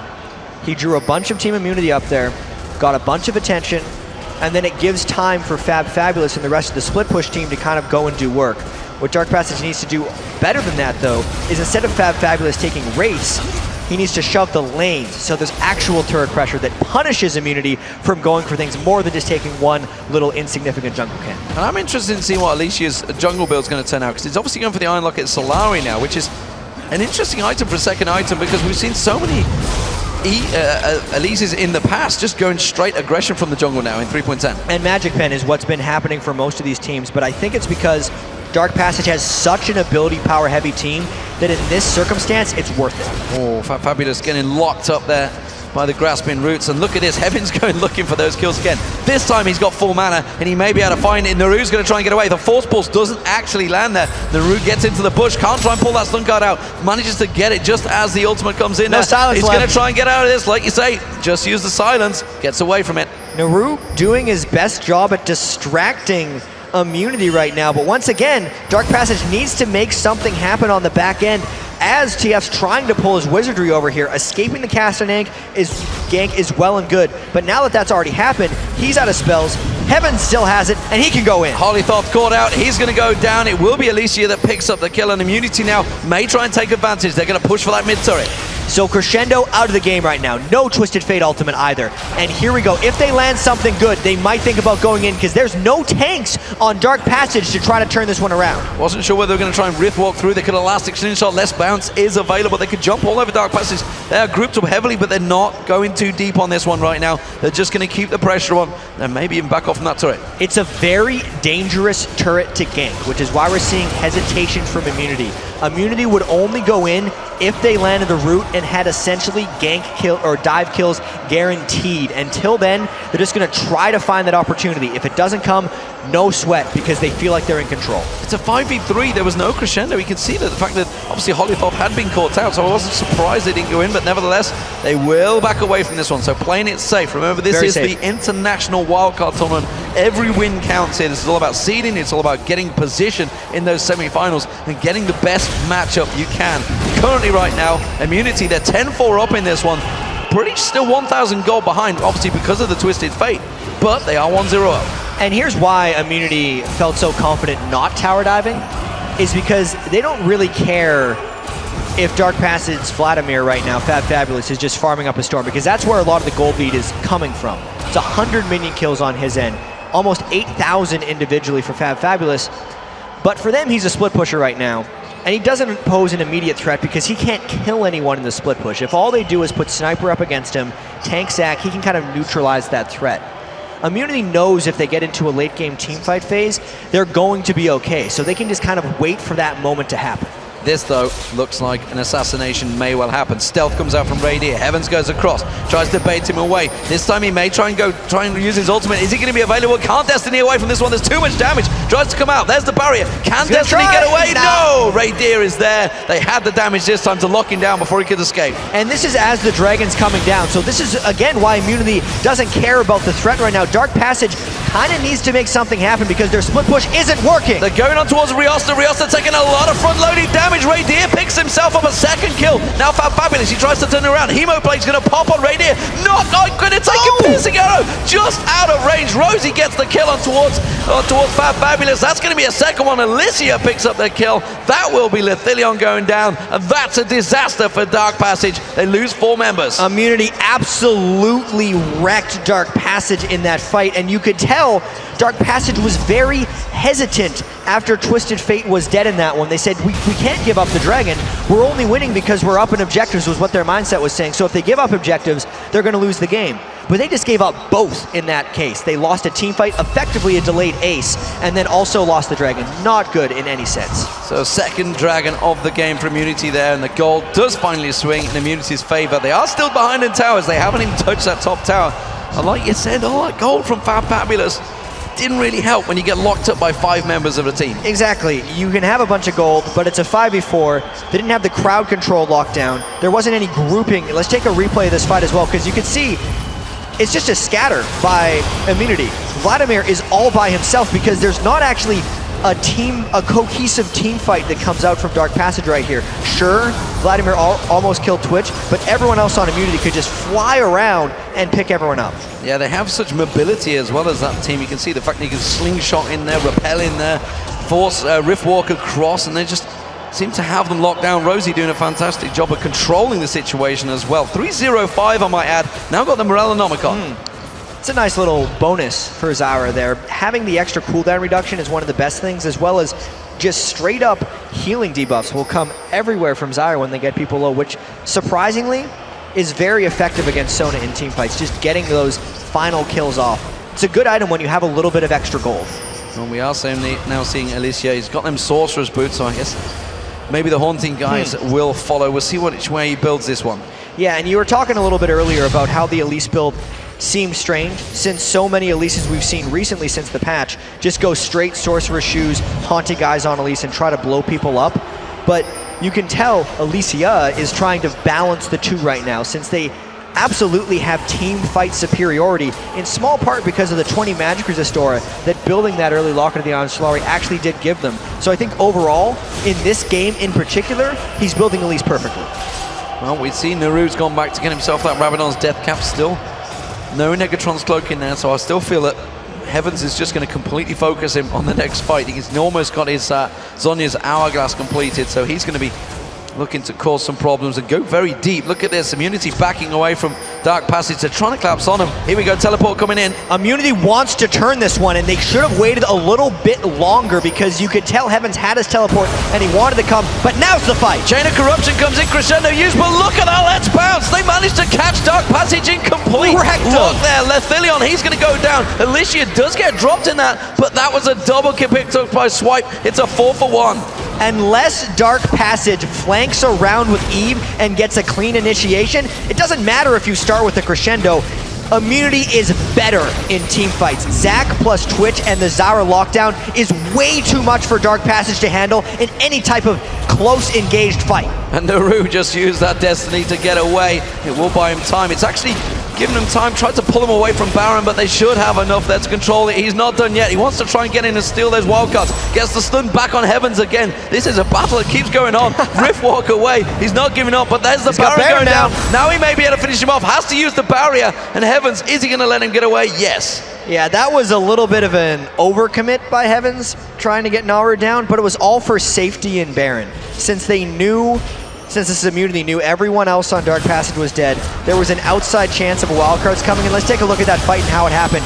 Yes, the crescendo landed, but no other follow-up was there. You could tell, as you saw Eve coming in from the back, they were hoping to get that combination, but Heavens had actually pulled Eve away from the fight so that they couldn't combo Crescendo with the Eve-ult, and then Immunity essentially just went past Eve, didn't let her catch up to the fight, and it's one of the big reasons, aside from just the huge team fight superiority they have, that they won. And when you're in an enclosed space like that, Rosie just put the Stranglethorns down. Spray and Pray came out from right here. They were just like, well, this is a perfect engage for us. Thanks for that. It was a 1.5 seconds delayed because of Crescendo, but they didn't care about that because there's not exactly a team fight. Since Dark Passage hasn't been able to get this split push going, they're just toolless in team fights in a sense. They don't have the ability to get the team fights going. Fabulous has to take on 1 to 2 people in a different fight for Dark Passage to have a chance here. Well, we're back in that siege situation, but this time Immunity will take that middle inner turret down. 19-5 up so far. You can see the gold lead still pretty close, but massive advantages from Immunity. And with the Baron buff being on Immunity here, they might look to pressure a little bit harder, or they could play it safe since they know they have so much team fight superiority. I'm actually expecting Immunity to go off and maybe put those side lanes down if they don't get a dive in the next few seconds. Yeah, it looks like the top lane would be the almost certain time. Keeps getting caught by those grasping roots and they're just bursting down the damage. That may be enough. Holy Thoth getting caught out here. Radiant using the spray and pray. Crescendo burned out. He cleanses it off quickly. Stranglethorns is going to get ready to drop there. Let's bounce on towards Riosta. Riosta is just getting dropped and melted. Heavens picks up the kill there. The Rubak's away. They're trying to go towards Radiant, but it's not enough. Not enough members surviving. It was a 2-for-0. And that was the type of challenger level play we saw from Radier there, because he made that fight happen by himself on Twitch, which usually isn't advised as a squishy 80 carry unless you know exactly what you're doing. Oh, Naru gets baited in. He's going to get grasping roots. He gets caught. Zhonya's hourglass used by Heavens. Now they're going to turn their attention on towards Fabulous. The burst damage is there. He's already used his pull, and that's another kill. I tell you what, Immunity, they may have enough here. There's a 10-second death timer still. They could finish the game. And they're looking so strong right now. They can continue the chase on, even though they didn't seem to have the gold early game. They always had a plan, and they can execute. And they're going to see Dark Passage. They're going to try and defend this one, but they're coming out in splits. Lethelion is just going to get rocked down there. They're going to see Riosta. He's trying to do what he can, but it's Immunity. They are focusing on the Nexus. They get a double kill for Heavens, but more importantly, they get the Nexus and go 2-0 in the group stage. Things are looking up for Immunity right now, D-Man. They're I think now the first team to play 2 games, and they won both of those solidly. The first game they had against Lion Gaming was probably even more one-sided than this one, but when you look at the kill score, 25-5, ridiculous. I dread to see Twitch chat right now because I believe #Straya would be going everywhere, and Immunity are looking strong. Why not? They are representing the Australian hordes that will be watching this one, the brand new Oceanic server that really is going to represent it in grand style. They got to be pretty excited right now. Pain Gaming, that's the ones we got to look at now, because are they going to be a challenger? Because right now, Immunity are coming out strong favorites. We thought maybe it was all about just the picks and bans in the game one, but not in this one. It didn't seem like it. Obviously, I think they had a bit of superiority because of the way they can team fight, and as long as they could shut down the split push, they were good in that one. But just the way they executed, sure, you can have an advantage in picks and bans, but you have to be able to play the game, and that's what they did. Well, fantastic, fantastic stuff there.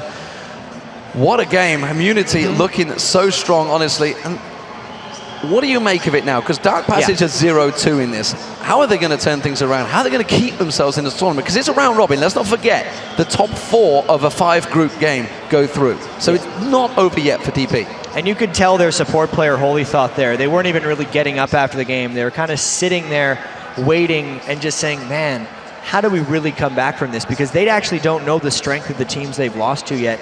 And both of their games probably felt winnable to them. So internally, they kind of have to keep it together and say, we just got to learn how to end the games here. Because up until about 20 minutes in both of these games, they seemed to have it in control, and then they lost it from there. All right, ladies and gentlemen, well, that was the game here on Stream A, but of course, Stream B is happening right now. We're going to toss it over to Joe and Jason for the conclusion of Gaming Gear versus Pain Gaming. There's nothing they can do. Yeah, I mean, Gaming Gear, they've been investing that red buff quite a bit. They've been trying to keep it away from Pain multiple times, and I believe this is like the second or third time they've actually contested it, but the first time they've been able to take it. So, guys, welcome if you're just joining us actually on the stream. watching the other game. We are, of course, in Pain Gaming versus Gaming Gear EU right now. It's a pretty close game with Pain ahead, but pretty much barely ahead at this one. 1,800 gold, kills pretty even. Actually, Gaming Gear have the lead in the turrets as well. Last Dragon was pretty much the last big thing that we saw coming out of this one, with Pain picking that up. Yeah, and if you're curious what happened a little bit earlier to get us to where we are today, or right now, is that we actually saw quite a few ganks come down onto this top side where MBS was playing against the AD carry support of BRTT and Espeon. So one gank come out of Surti and one out of Kami. They're able to kill him one time, he was able to escape the other, and it gives them a little bit of a lead. But right now, they have 2 kills on a Venom, they have 2 kills on a BRTT, who's now 2-0 and 2.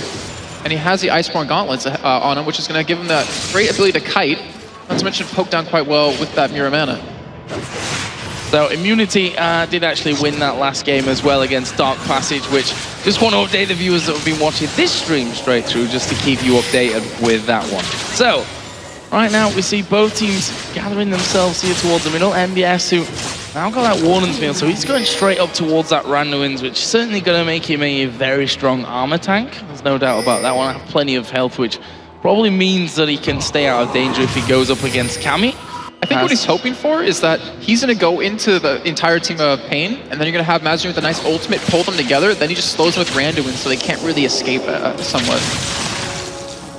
Well, that's going to require Mazurin to hit a brilliant ultimate, which is something we always talk about the Orianna. You know, it doesn't really matter how good you've been all game and how strong you are. If you miss a shockwave in a big team fight, and things can go very, very badly very, very quickly. So we'll have to really see, because we've not honestly had massive team fights up until this stage. We've had a couple of little skirmishes, I think we can say. The kind of jostling for position earlier for Dragon was only really 1 kill that came out because of Venom actually teleporting in towards the back of the team.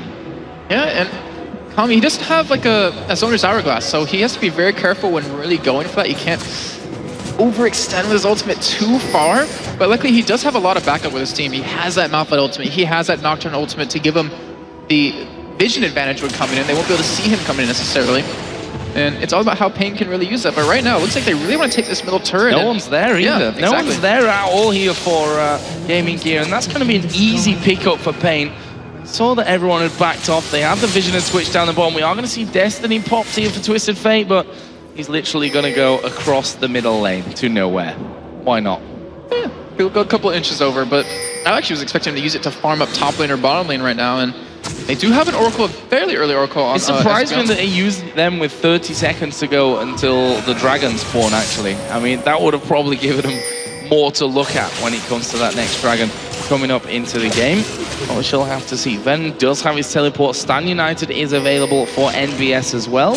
Those two are just butting heads in that top side of the map. So with 5 seconds to go until dragon spawns, it's right now Gaming Gear that have the position on it, but Pain know that this one's coming up, and we are probably going to be seeing that Malphite getting himself down there with the teleport. I was taking a look. So needs. Yeah, I was taking a look at his items. He actually went for distortion, so he wants the cooldown reduction on the teleport and the flash. I was maybe expecting home guards, because that's what we see out of Malphites that teleport in. They just catch you off guard. No one expects a rock to move that fast, but right now, Gaming Gear, they're trying to take this dragon, but Pain, with their poke they have with Ezreal, with Twisted Fate, they're able to stop him. Oh, they're going in for this one, though. Jarvan's right in the middle. Actually going to be locked up for a while, but he's going to Cataclysm down there. And look at Alan, he's actually flashed away there. That's kept Twisted Fate completely out of the fight, but they're going over towards Deadly Brother here, who's still somehow managing to keep himself alive from them. There is BRTT, though, joining the fight. That's going to mean 2 kills. It's actually Nocturne that picks up one of them. Now they go towards Mazarin. Can't quite get the kill onto him, but that was a 2 for 0 again coming in from Pain. And that was an engagement out of Gaming Gear. Like they're the ones that forced that fight with that Jarvan, and you saw BRTT actually get stopped by Shen right there, as we do see the Twisted Fate ultimate coming out. Yeah, Destiny coming in, but they flashed to the other side from that one. Slow's going to come down. Mazarin taking a lot of damage. Ezreal cutting on as well. Are they going to be able to finish? Yes, they are. BRTT goes through. NBS actually finally coming down now. And, well, what is he going to be able to do apart from maybe have to back away? I can't really see him being able to hold on to this turret, as we are going to see multiple slows coming down. Can they get the finisher onto him? Venom going to go under the tower, and he will actually pick it up there in the end. And that will be an ace. A delayed ace, but an ace nonetheless for Pain. Yeah, and that was a great job of Pain to turn that around. Like, they realized Alander, he went straight into the back line onto BRTT, but BRTT was fine because Espen actually flashed back there to give him a little bit of assistance, and then Alander actually had to flash out because he got so low, and they're able to just turn that aggression around. And we saw, you know, Gaming Gear do that just previously versus Dark Passage, where Dark Passage engaged upon them in their own fight, and Gaming Gear was able to turn one around. But right now, I mean, Pain, with their ability to kite, with their ability to CC you, with their ability to just dominate you and take away your vision in these fights, they're just snowballing this game. It's the slows that are really becoming such a problem for him. I mean, you can't really escape it. Even you see there, Twisted Fate pulls out the red card, actually slowed both of them. Was probably better for that scenario in terms of locking up the ace than just the stun, because he slowed them both down. Then you've got Ezreal to just constantly annoy you with those Iceborne gauntlets. Right now, Gaming Gear are having to secure their jungle as quickly as they possibly can. They don't want that to be stolen away. If we look at turrets, inner turret on both top and middle lane are still there. And there's that Leandra's Torment picked up by Mazri. And that's what I said earlier when I saw the Haunting Guys coming out was pretty much the first thing. I thought he was going to leave it at that. Yeah. But he actually went for that switch. Okay, so it works decently well in Orianna. I mean, when you're against these high health targets like Venom and Surti, it's going to help poke them down a lot more. And if you pair that in with the slow off your distortion, you can actually, or off your W, you can actually do some pretty good damage with it. But you don't have that burst that really catches teams off guard, and that's what you really expect and you really need out of an Orianna most of the time. Yeah, and while we're talking about the mid laners, we can look at Cammy again, who's starting to item up. Rabadon's from before, Lich Bane is now done, and a second needlessly large rod coming in, which means it's going to be so very hard to control now. See them going in towards his top lane. They're going to go towards Deadly Brother, he's dead, brother. And now the tower is going to be taken down so very easily. Sir T is going to tank that one up, but he's not going to really have much of a problem with that. Venom actually coming in there as well. Unstoppable Force, obviously, not going to be needed. Oh, was used, so obviously it's not going to even be able to be needed even if they had it there. And right now they go towards it. Sorry, there is the Shockwave. Actually pulls a couple in, Crescendo to the back as well. But honestly, that's not really that dangerous at this point. Stranglethorns go down. They turn it around. They kill off the Jarvan, who's locked them all up as well in the first place. And that's another kill coming out. And I don't really see Pain backing off too much. Good amount of damage though coming out from Orianna. You see that the Shockwave was on through, the Crescendo was good, but they can't actually do enough damage without that Twitch there. Yeah, definitely. And I mean, Alander, he locked up Pain pretty well in that Cataclysm, trying to keep them stuck with him, but it kind of worked the other way around. They're like, well, we're not stuck in here with you, you're stuck in here with us because we're able to kill you. And he ends up overextending just a little bit, ends up dying, and right now Pain doing a fantastic job. A 505 BRTT. We talked about him earlier as being a phenomenal player, you know, ex-Counter-Strike player, and he's really showing up to what Pain kind of needs right now. And usually Kami's the one to carry the team, which, you know, you can argue that he actually is doing very well in, but they have two very strong laners right now that are really keeping up, really giving Pain that advantage. And not to mention Venom, who got shut down really early on, we have to say. He got zoned away from the minions. He's 3-1-5. He's done a fantastic job of really getting back in this game. Yeah, and we've seen his decision-making in terms of teleports as well has been really good. That one at Dragon, which for me started off, if you look at the score, 13-4, it was actually a lot closer than this for a long time. And that was the thing then with that Dragon afterwards for Pain that I think may have tipped the scale somewhat for him getting in there and able to lock that up for them, not just the kills, but also the objective straight away after that. They're now 5-2 up in turrets. We're approaching a 10,000 gold lead. And for Pain, it's now all going to be about moving around, making sure that they can finish off these turrets. And once that middle inner turret's actually down, there's only the base then left for Gaming Gear, and that's when it becomes so much harder to really defend, because you can move around, you can't get vision out there, you can't really leave your base without the threat of walking into a trap. Especially with a Nocturne, that trap is always imminent. And right now, I mean, Gaming Gear, they don't have fantastic wave clear. They have an Orianna, so it helps out quite a bit. But you see right there, it takes a couple of command attacks to actually take the wave down. Where on Pain's side, they have a Twisted Fate who is really strong.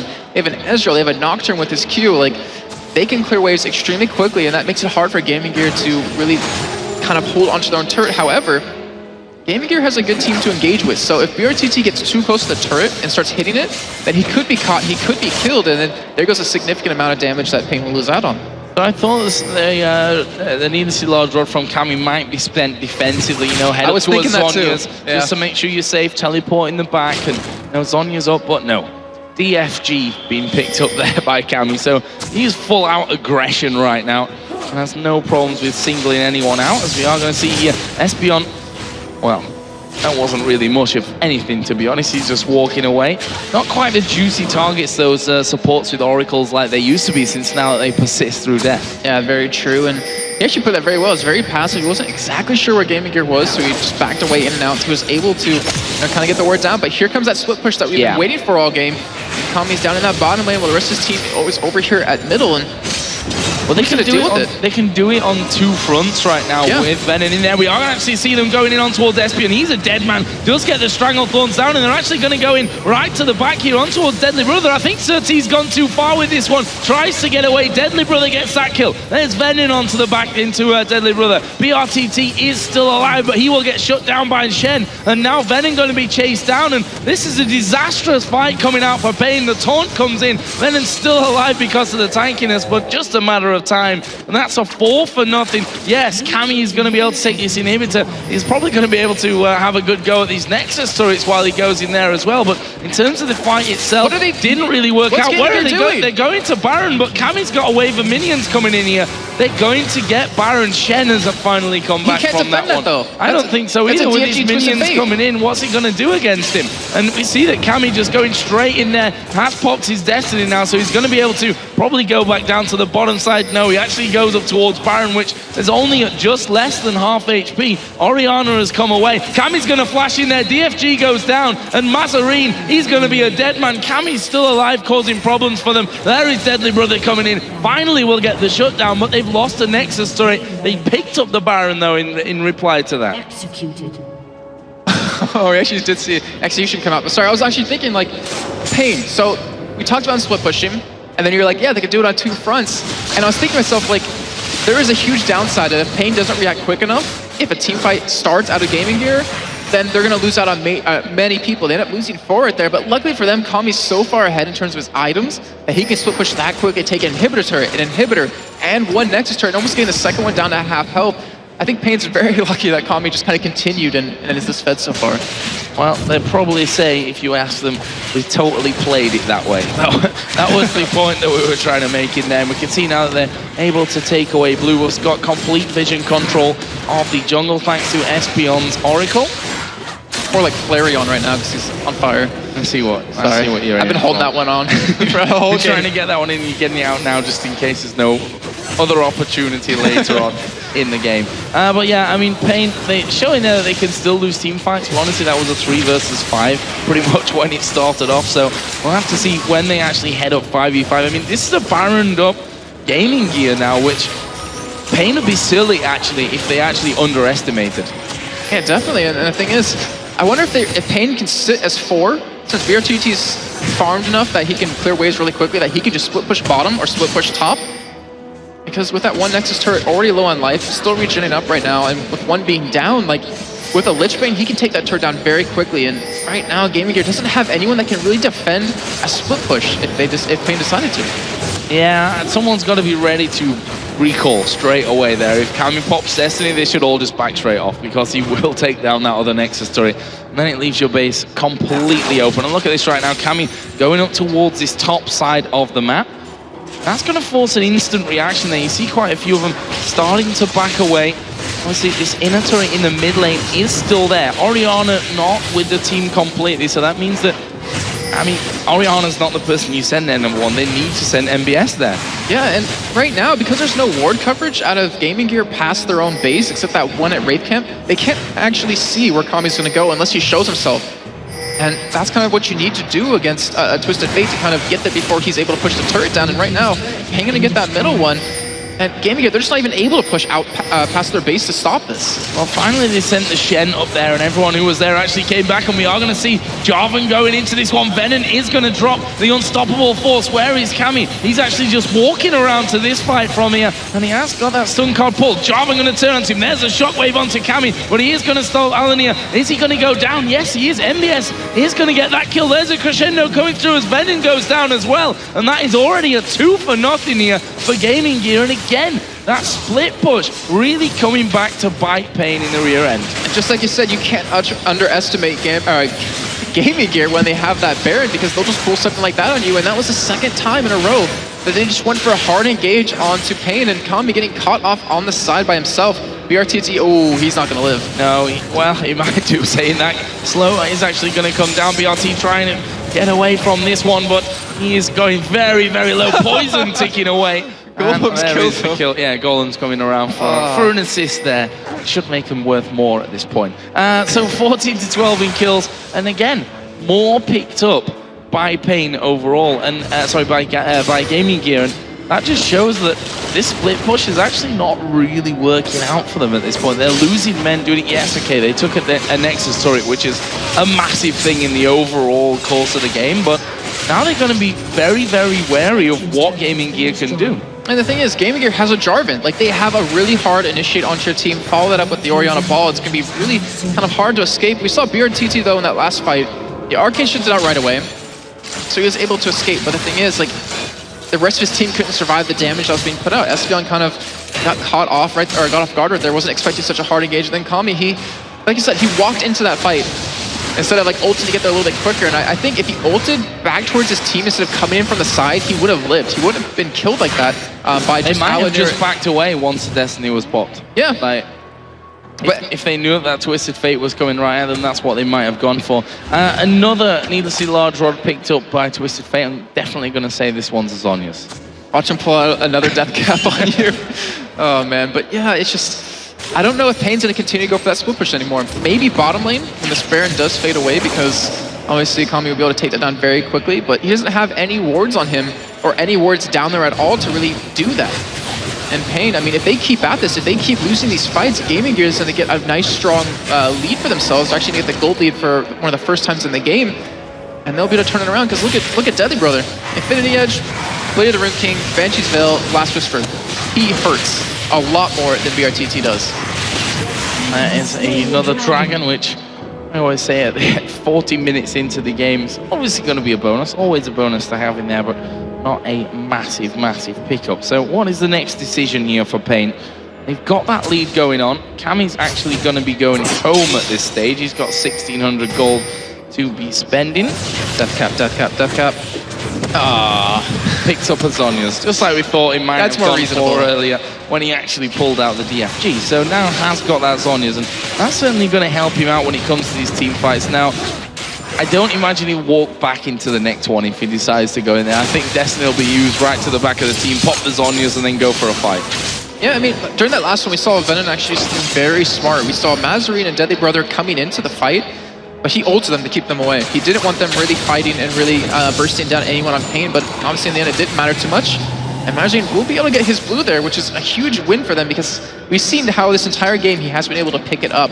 He's 1-4-10, so he's kind of playing like a support Orianna, and they're going to need that wave player. They're going to need that ultimate off cooldown as much as possible if they want to be able to beat Pain in a head-on-head fight. Oh, they're going into this one. They managed to catch three. There's a crescendo coming down. Stranglethorn's going to knock him up. There's too many. The Shockwave is unstoppable. Force goes to the back. There's Surti diving in as well as two men go down. But they're starting to pull things back, but for how long here? NBS going to get locked up there inside of the brush, and this is going to be a very, very quick 4-man. There's no ace, just about Mazarine got away, but they're going to take the inhibitor on this bottom side. They're all pretty, well, I say all pretty low. It's Espeon that's pretty low. Kami's flashing red as well, but Venom, even though he's flashing red, he's still got over 1,000 health in there as well. And this could well be the end here for Pain. And in that fight, you actually saw Gaming Gear, they pull off a great combo, but not onto the right targets. All they did was lock down Surti and Venom. They got them low, but you had BRTT ranging all of it, just attacking away, and because of that, they weren't able to win the fight in the end. And right now,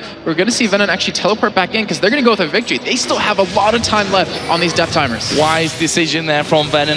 Goes home, going to teleport straight back into this one. They've got pretty much 10 seconds, although Sona on the respawn's probably not going to be able to offer up enough defense for this turret to be taken down as a Shockwave comes in. Mazarine going to take down Espeon, actually gets himself a double kill there. And now they do finally get some focus onto the turret, but in the end, they have to actually back away from it. Venom is going to take up the tank up the turret there as well, and that Nexus turret saved in the end by Gaming Gear. With that inhibitor being down, though, Pain can actually go for, well, no, with Kami being down, they can't really rush that Baron, but they can at least hold on to it for quite a while with Mazarine not having him available. But I was surprised. I thought they were going to finish the game right there. I mean, they could have just tanked the turret themselves and just finished it off, and instead they didn't. And Gaming Gear, they're going to be so happy about that. That might have been something that actually gets them back in the game. It might be something that kind of gives them a win. Well, credit to Mazarine. I mean, he was alone there at the back, throws his shockwave down, able to pick one, then takes out Cammy as well, who was probably the biggest threat along with BRTT there to that Nexus turret.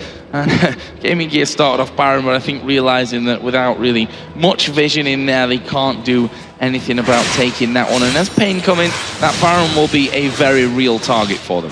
Yeah, and right now, I mean, that inhibitor being down bottom is so crucial because someone has to defend against that, and it's the furthest you could be from Baron at that point. And with Pain's team, they have a very quick team in taking down that Baron. Gaming Gear, they've been having troubles with vision throughout this entire game, and right now they have Baron warded up, so they have that ability to see when it's going to be taken, but do they have the ability to contest it? And I'm not really sure at this point. Well, we are going to see them backing away here, Gaming Gear, after pushing out as far as they can. A couple of men going up towards that Baron area. Well, at the same time, Espeon with his Oracle on is going to be clearing out pretty much all the vision that they laid as they did that attempt early on. Venom himself actually running an Oracle here, so they're able to clear out twice as many wards as they go through. That was a pull from Mazarine just to pretty much stop the chase coming down there. And Venom not able to get through there whatsoever. So they're going to ward up that blue side of things. But look at this. This is the important thing. Cammy down on this bottom side. Problem that he has, if it all goes down at Baron right now, Cammy can't actually get right directly into the fight, whereas MBS can.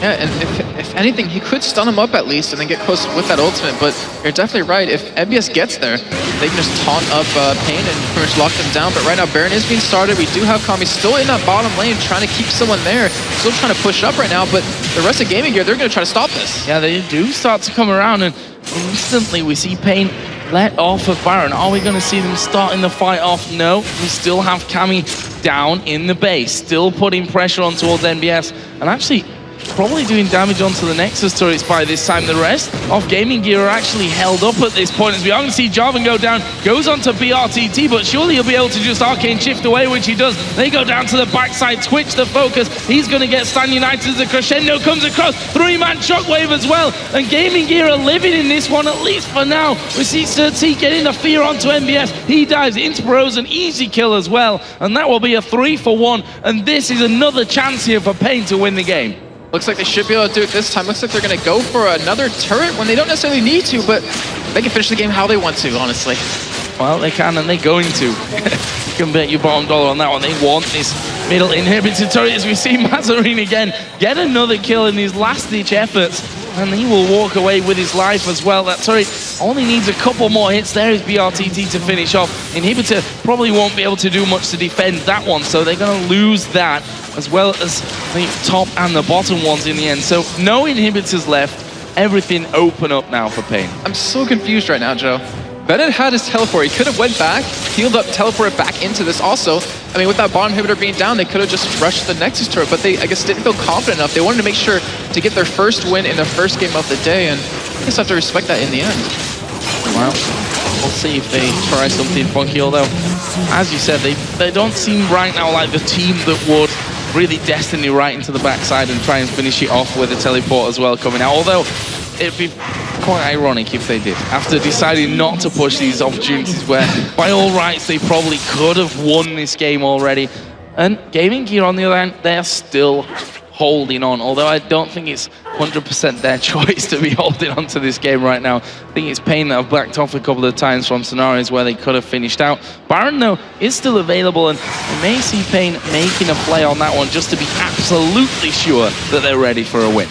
Yeah, because right now, no one on Gaming Gear except Deadly Brother and Mazarine can really stop these super nades pushing in. And then you have one lane open that MBS is going to be taking care of, which you can't really wave clear too quickly. But here we go. Baron's going to be started up.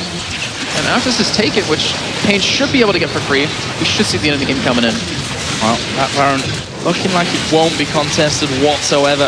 Right now, Gaming Gear are just trying their best to force those waves back out. If you look at the ward coverage, they've actually done a good job in these moments where they've had the chance to actually force things back. So they're going to have vision of the immediate area surrounding that base. But with the Baron now in here for Pain, with over a 10,000 gold lead. This is their game to win. And they're going to be barreling down this middle lane. The bottom inhibitor did respawn, but hopefully they're not going to take that before they finish this game, because honestly, I don't think they really need to. But they still, I mean, Gaming Gear, they still have the opportunity to win this game. They can hold on as long as possible. They can force another major team fight, and we've seen already just how honestly great their team fight is. Like, they survived against Pain, even though Alanir dove so far on the back. They're able to even pick up a couple of kills. The problem that I've seen, though, they've had great shockwaves, great crescendo, great cataclysm. They have nothing to back once it all up. that's gone, it's like there's not really enough to actually win out the fight at the end. Albeit there's been good focus onto Deadly Brothers Twitch to get him out of the fight as fast as they possibly can. Right now we see there Kami taking a lot of damage, and he's just going to go down out of nowhere. The rest of the team actually pushing on here towards that bottom inhibitor, but they might find themselves caught from it as well. They're a little bit out of position as well as the rest of the team finally come around. Stranglethorn's going to be used here by Espeon. Are they going to keep chasing? It looks like it. There's a slide in from Java, going to knock one up. They turn around, go towards Deadly Brother, but Venom down to less than half HP. There is the crescendo and the shockwave both coming in at the same time. Stan United finally going to be used there, and they're all over the place here. Sir T does finish off that inhibitor, and actually the Nexus turrets go down in the end. They've managed to hold out long enough for the minions to push through, and Pain pull it off. A little bit of a crazy finish, a long drawn out game there, but it doesn't matter for them. They've picked up the win, and that's what counts. The thing was, that was such a great fight for Gaming Gear at the end of it, where Deadly Brother actually flashed away from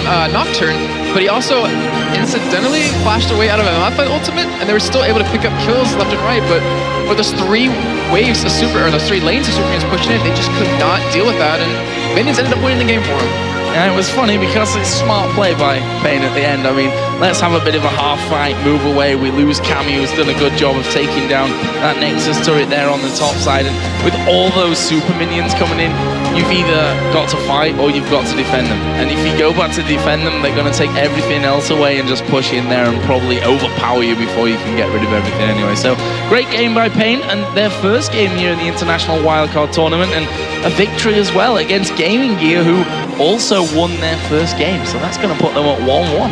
And one thing that really kind of worries me right now is Pain were the favorites coming into this. And yet, it didn't really feel like they were there. I mean, it took them a lot longer than it should have for them to finish the game. And they kind of struggled a bit at the end as well. Yeah, and that, I'm not sure if that means something for their next games coming forward. I think it's always hard to judge just from a one single game here on the stage. It obviously is harder to finish things off and to really get rolling, in my opinion, that first game. But once they get a little bit more comfortable in there, once they get used to the settings and what have you of the stage, not their actual in-game settings, they should be used to them by now, I'd hope, that they'll find it a little bit easier to really close out. But that's also for the other teams. They look at that and think, aha, okay. So if they're ahead against us and the margin isn't quite as big as it was there, we always have a chance. And teams will pick up on that and teams will try and exploit it. Yeah, especially the teams who haven't been able to really research them through their, vice versa. Seeing that BRTT and Kami just do so well in that game, Kami roamed around, probably not going to let him on Twist of Fate next time, since he was able to interact with that top lane quite a bit, and that bottom lane push got them an inhibitor and a Nexus turret, but, I mean, they know what the threats are now. All these teams coming into this next match against them, and they're going to probably punish them as much as possible, so it gives the other teams a little bit of an advantage seeing them play. Well, I have to say as well, BRTT, we picked him out as one of the standout players, one of the carry players here for the Brazilians, and he certainly did that. 8-2-9 he actually ended here with the Ezreal, and a lot of those kills, or a lot of the assists, I should say, and a lot of those team fights were really helped out by him. The fact that he got so far ahead in that blue Ezreal build, the fact that they couldn't escape from him, even when Twisted Fate was pulling the red cards to slow more than one of them down there, which was actually cooler than pulling out the stun card because it allowed them to follow up onto both. And it was a very sticky team with the Nocturne diving in there, with the Malphite diving straight in there, with the constant slows coming out as well. There was not a lot that Gaming Gear wants that I think they've started to fall behind. Really, they couldn't really do all that much about it. Yeah, the thing was BRTT, really fed, really strong, but he was also that beacon for Game Gear to go for it. Like, they always dove in for him. You saw Inspire go from, or not Inspire, sorry, you saw him go from every single time, and Alanir just wasn't able to lock him down, and he actually sat in a couple of Cataclysms with his Arcane Shift up, just, okay, I'm gonna keep you here because no one else can get in here and kind of kill me, and then he just flashes, or he gets away a little bit later, and because of that, it means Kami really isn't touched too much unless he gets really far out of position. that finally means that the rest of the team can do what they need to with everyone on top of him. Well, guys, we've had 4 matches, and we've got half of the days of gaming to go. We've still got plenty of matches to come your way. Up next, Shox will be talking with Gaming Gear's Deadly brother, who had himself a 7-6-4, a good game there on the Twitch. And then it's time for our 3rd set of matches as Team Immunity take on Pain, and Dark Passage will go up against Lion Gaming. So don't go anywhere. This is the International Wildcard Tournament live from Gamescom 2013. We'll be right back.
Welcome back to Gamescom 2013. Right now I'm very happy to be joined by Gaming Gear's deadly brother, the AD Carry, just coming off a game against Pain Gaming. Now, you lost that game, and coming into this tournament, a lot of people said that they might be the favorites. Is that the way you guys felt as well? You lied. And yeah, they showed really good play. They played perfectly. Not perfectly, but really. We weren't, I don't know how to say, like, we weren't ready for their strategy. We weren't ready for their picks. We didn't have any information, which is real hard to play. And yeah, we have talked to other teams and Pain are the favorites. So what is it in their strategy? Because as far as picks go, there was no super special pick. But what was it then in their team play or comp that you thought was hard to deal with? Yes, what was hard in their picks and bans, especially that you said, I can't deal with this so well? We gave 3 globals. It's Twisted Fate, Nocturne, and Malphite TP, which made us really play passive in bottom lane and force fights on the top side, which is real hard to do. And you can't know where they are, and it's real hard to play. So then about the game, they had an advantage, but then as the game went on, you guys seemed to win the fights going into the end. So why weren't you able to turn it around eventually? It was a lot of miscommunication. Like the base at the end, it was, I don't know, I was yelling, go back, and everyone's chasing. We played really bad. And, those minions. And then in the first game of the day, you were up against Dark Passage, and tell me about that game. You know that the Zac was very important because you guys had him, and then it was a restart, and they instantly picked him. How important is that for your comp? We think that Zac is really overpowered at the moment, and the moment we picked it, the opponent team we saw was like, "Whoa, we left Zac, why?" And their start was really bad. They picked like 3 of our champions, banned another, so we had to play another comp, but we won. That. You did. So you're 1-1 now in this tournament. Still some games coming up. Who do you think might be the hardest team to beat in this tournament? Is it maybe Pain or the teams that are left? The teams that you still have to play, or just who do you think will be the strongest team here? That could be you as well. Who's left? Everybody's left. There's still a lot to play, but Pain has been doing good. Immunity's been doing good. Who do you think of those will be? Okay, so we haven't played against Immunity and Lion yet, but because Immunity won against Lion, it should be stronger, so we are looking forward to that. Yes, it's going to be a good game. So how do you deal with being on the stage? You say you were quite nervous for the interview, and still for playing, it's the same. There's a lot of people watching, a big stage. How does that affect you? Being here is like, I don't know, I'm real nervous. Like playing is nothing. You come to game, you play, you do your stuff, and just win or lose. You just win or lose. So finally, do you think you will make it into tomorrow? What do you have to do? What do you have to change from this game to tomorrow to make it to tomorrow? Today we're gonna get a lot of information about the teams, so that will help us a lot. We're gonna go back, study, and come out tomorrow, I hope. Well, thank you very much, Deadly Brother, and good luck in your upcoming matches. Now, let's send it back over to the guys at the desk for our third set of matches. Joe and Jason will be bringing you the Dark Passage versus Lion Gaming match on the B stream, while Demon and Jad will be calling Team Immunity versus Pain Gaming match on the A stream. Take it away, guys. Thank you very much, Shocks. Now, of course, we are almost halfway through the group stage of the International Wildcard Tournament. Let's take a look at the standings. First off, it is, of course, going to be Team Immunity. They are top of the league in the standings right now and have had 2 fantastic games. They've looked unstoppable so far. They look amazing, and I can't wait to kind of see the strength check as we have the privilege of casting the 2-0 team against the 1-0 team. Obviously, Gaming Gear is struggling, and then Dark Passage is the team that has the most to worry about at this point, sitting at 0-2. Yeah, and of course, we just heard from Gaming Gear. They're 1-1. They didn't look too bad, despite the fact that Pain had a really good start against them. They actually came back pretty well towards the end. And in that game, there were some pretty tricky team fights for them. Even at the end, they won a team fight as the Nexus was going down. So they were able to at least stick with it, and both of their games have actually been very close with good team fighting, so they're still not out of it, obviously. So far, the Australians are leading, of course, but it could all change.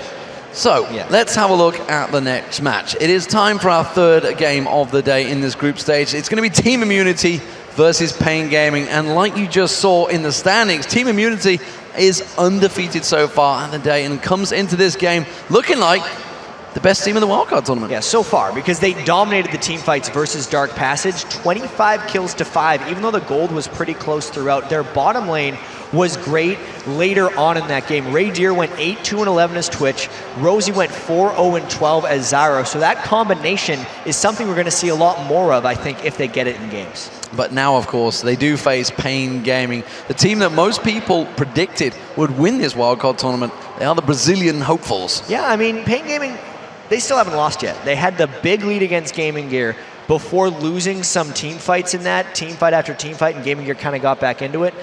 Pain struggled. In the end, obviously, they were able to overcome and get that first win. Their mid laner, Kami, was very strong early on in the game as Twisted Fate, but he didn't seem like the amazing super record holder near the end of that game, because he does have more league points than anyone else in the world. 4-5-13 at the end of the scoreline.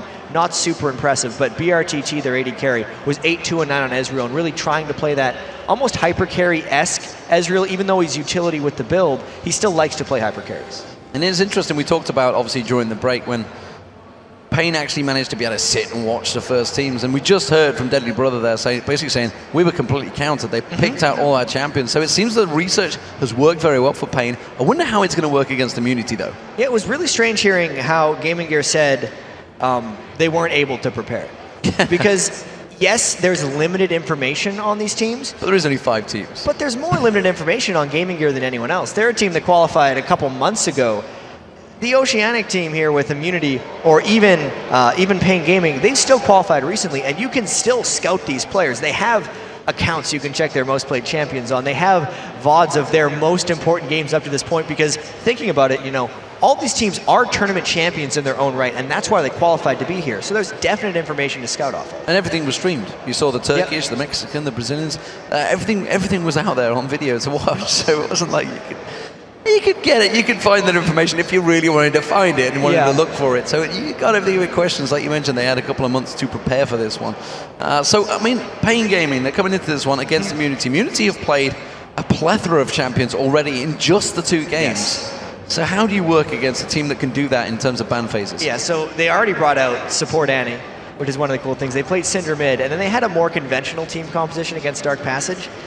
I don't necessarily know how well that can get scouted against right now, because they seem like they're one of the most versatile teams. And seeing, just based off those interviews Shox has done so far, Pain and Immunity right now are the teams that are the best at picks and bans, because maybe it's just because these teams don't really want to say, oh, we got outplayed, which is what happens a lot of times. Oh, we lost in picks and bans. Outpicked. But at least these are the teams that people are saying have been outpicking. And in the last game that we saw with Immunity, it actually did seem like they had better picks for their composition. Yeah, and then how would a team deal with a roaming Ami? Because it's not something that's usual. It's not something you can really train for, prepare for. Strong 2v2 lanes. Yeah. It's generally how you'd stop a roaming Annie. Right. I feel like if they pick the Annie again, and Pain Gaming has kind of done their homework, or at least thought about the strategy before, they'll have something ready for it, because obviously there's a reason why Annie isn't the staple support pick, because it obviously has weaknesses along with strengths, but the weaknesses are actually a little bit more exploitable than with a standard support. So what are we expecting from Immunity? We've talked about, obviously, could be roaming Annie. We've seen Syndra in the mid lane. We've seen Kassadin. Heavens was moving hell on earth to try and get those kills on Twisted Fate in the last game. Didn't really actually become successful at all, but was just simply just pushing him away. And Ray Deer on Twitch looked pretty good. Ray Deer on Twitch didn't actually have the best start to the game. Yeah. But then we kind of saw his surprisingly good, at least, don't want to overuse the term, but his mechanics on Twitch were very strong. He flashed over the walls at just the right time, and positioning in particular was the best thing. I often find pressing R on Twitch is tricky. It's the Twitch mechanic. You press R, and then you just run at them with your Blade of the Ruined King. And let's talk about, obviously, the top lane as well, because we saw he played Zac in the last match. Actually got pretty heavily out-farmed by a Vlad. So, Vlad's going to be a stronger farmer, but in terms of farming, it didn't really matter because when it counted, he actually used that last exchange shot on Let's Bounce very sparingly. Yeah. Swiper picked his moments in that game because he definitely didn't have superiority in the lane. He was up against a Vladimir in that game, and he was getting heavily outfarmed and couldn't necessarily duel. But the great thing about the way Swiper played is that never hurt the team. He was down 100 minion kills, but was better in team fights and never let the Vladimir take side turrets. So what do we look at these other teams? We've seen effectively all 5 teams play. Obviously, Yes. Immunity are in the lead right now. Yeah. But do we believe they are the best team? Or does Pain believe they can overcome it? Because obviously, effectively they're still fighting for seeding. Or also fighting to stay in the tournament. Right now, Dark Passage is in that scary corner where they're 0-2, but they've got another 3 games to go, so it's not over for them yet. So trying to rank the teams at this point is obviously very difficult, but based on what we've seen, the way that Immunity, at least team fights, is very impressive, and the way that Pain, from the bits we saw that game, because we only got to catch the last half of it, I think, since we were casting the Immunity game, Pain seemed exceedingly aggressive in team fights, almost to a fault. They seemed to almost overcommit on getting kills and not necessarily take enough objective-based things in the game that it could bite them a little bit, because it seemed like Immunity had the balance of that together a little bit better. Even though it's so early, it feels like right now Immunity and Pain are the top 2 teams in this tournament, which is why it's so great that we get to see them up here soon. Well, I mean, you said it yourself when we were watching the bottom inner turret, I believe it was. It's like good coordination, good teamwork there. But it took them a while to close that game out. Yeah, that's the Pain game that they had a lot of coordination going. Yeah, it absolutely did. I think some of that was from team composition. Malphite Nocturne is great for going and taking out the 180 carry, but they had to tunnel so hard into killing Twitch every single fight that they were losing a lot of resources in every fight and just couldn't quite get it together. I think they were mostly in control that entire game, but because they picked that Nocturne Malphite combo, it took them a little extra time to finish them off. And while we wait for the teams to sort themselves out, they're just getting set up here. They're going to be ready to go shortly. But let's look on the overall worldwide picture now. Yeah. Because this is what they're playing for. These are guys that are trying to get into the Season 3 World Finals that will be happening in Los Angeles in just around about a month's time. In fact, it's only a couple of weeks' time. It's getting really close. You've been covering the North American LCS scene. Obviously, we can cover in the European scene. How do we compare these teams right now in terms of strengths to these 2 scenes, or maybe even the Korean OGN scene, the Chinese LPL scene? Yeah, it is so difficult to trend them at this point because these teams all feel like a mix of a lot of the different regions we've been seeing, because they have such, especially for the teams here like Immunity, who dominated the Australian scene, they're marking themselves and they're trying to build their game after kind of the rest of the world. And if we think of it just like the time zones they're sitting in, Immunity has great access to watching OGN. There's a good chance they tried to take a lot from those games. But at the same time, before the Oceanic server, most of those guys were playing on North America. So there's going to be, they're probably, at least for Immunity, a mix between a North American and a Korean team as far as style goes. I'd say the Annie support type picks are a little bit more from the Korean influence that they'd have, but honestly, the crazy mid picks that Heavens picks out, even though we don't see it in the North American LCS, I feel like does come a little bit from his North American server experience. And I think it's just a mix, because these guys have essentially been coming up watching all the other pro leagues, so they've taken a little bit out of all the leagues they've been able to watch and haven't necessarily developed their own like cultural play style yet. Well, I guess when you look at it, you've got the Mexican, the Brazilian, and the Oceanic teams probably all grew up on the North American server, so they've all had that influence on them. And like you mentioned, the fact they've pulled it across there. Do we see any meta developing of their own yet? Are they their own little strategy, their own little quirks that they're starting to use? Obviously, I feel like Immunity has a couple little quirks with the support Annie, and Pain is the team that I want to see more of, obviously, because I think they have the most potential to have their own unique style amongst any of these teams, just because of I almost want to say whatever region has a more developed scene has a greater chance of having their own style, because they've had their own environment to kind of cultivate their games in. China would be an example of a team with an extremely isolated yet competitive scene, where they probably have the most differences in their play than anyone else, because they have a very strong scene over there, but they don't have outside influence impacting it. But because these people are so new for the most part, and the top players in all these regions have just came from other servers, I don't necessarily think they've built that part of their game up yet. Yeah, it's interesting because obviously we mentioned it earlier on, the Pain Gaming have been in Germany since Monday. They've been practicing against the European LCS teams who themselves were preparing for the Super Week. And from the conversations obviously with the European teams, they've said they pick like Koreans, they play like Americans. Yeah. It says they don't seem to have their own identity and they don't really know how to play what they pick. Exactly. An example of that would have been the Ezreal middle that we saw. Yeah. And there was actually an Ezreal middle from, who was it? It was the first game Lion on the Gaming. other stream, Yeah. Lion Gaming, which by the way, those guys are from the North American servers. Yeah. But the Ezreal middle picks, even though we've seen a little bit of it over in the North American LCS, started in Korea with the double AD. So that would be an example of them kind of picking like the Korean teams, but then just not executing. Technically, it started with Fnatic back in Season 1. That was AP Ezreal. Oh, we're talking. Okay, sure. Technically, someone in like 2010. Look, this is I'm just pointing out what people of the internet world will say. They'll pull out some stat somewhere along the line, like Cloud9. It's like Ash, Zyra. Not really, actually, just you. It was a Korean team that brought it out long before that. It's like, ooh. I don't want to get Lemonation on the case again. I know he got a little riled up when Joe Miller managed to bring it up, but you know, I was guessing you can always pull out some strategy somewhere, and someone in solo queue, but well, I've been playing this for a year. Everyone likes to think that they were the ones who innovated everything. Yes, it's like, by the way, you know, if I didn't play Udyr, nobody would play him. It's like, really, guys? I feel like there's a couple other people that could have figured that out. Yeah, it's like he's the camera guy. He always likes to point out that Snoopy copied his Warwick.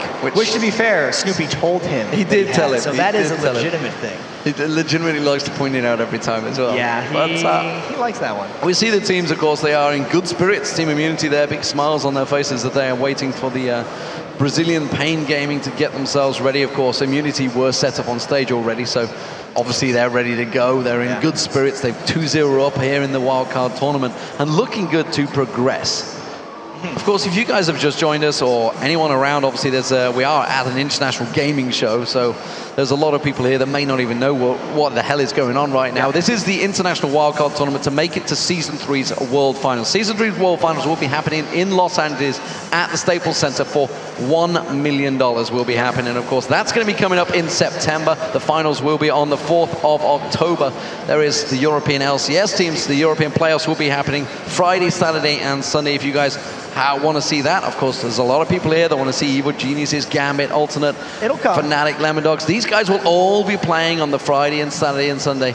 So there's a lot of matches to go. Don't forget, there's also the Challenger Series to come. That's going to be coming on today, and actually will be split across the streams, I believe. We're waiting for information on that because there was delays this morning. Of course, that's going to be TCM versus Copenhagen Wolves and AT versus KMT. KMT, you may remember, as a Nexus Gaming, the team that took second place in Sao Paulo. They played against these guys on your screen, Pain Gaming. So they were there. Pain Gaming themselves, who had a huge following, of course, a very lively Ruckus crowd there. They were very much up for the action, and I'm sure they've got a lot of fans back in Brazil staying up late watching these matches. Yeah, and there's a couple nice personalities on Pain Gaming. Obviously, Cammy is something that almost everyone talks about when they talk about Pain, because he's only 17.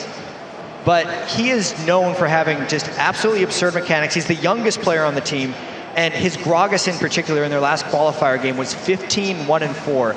Incredibly difficult champion to play, and almost just the second most popular streamer on that game based on just his general skill.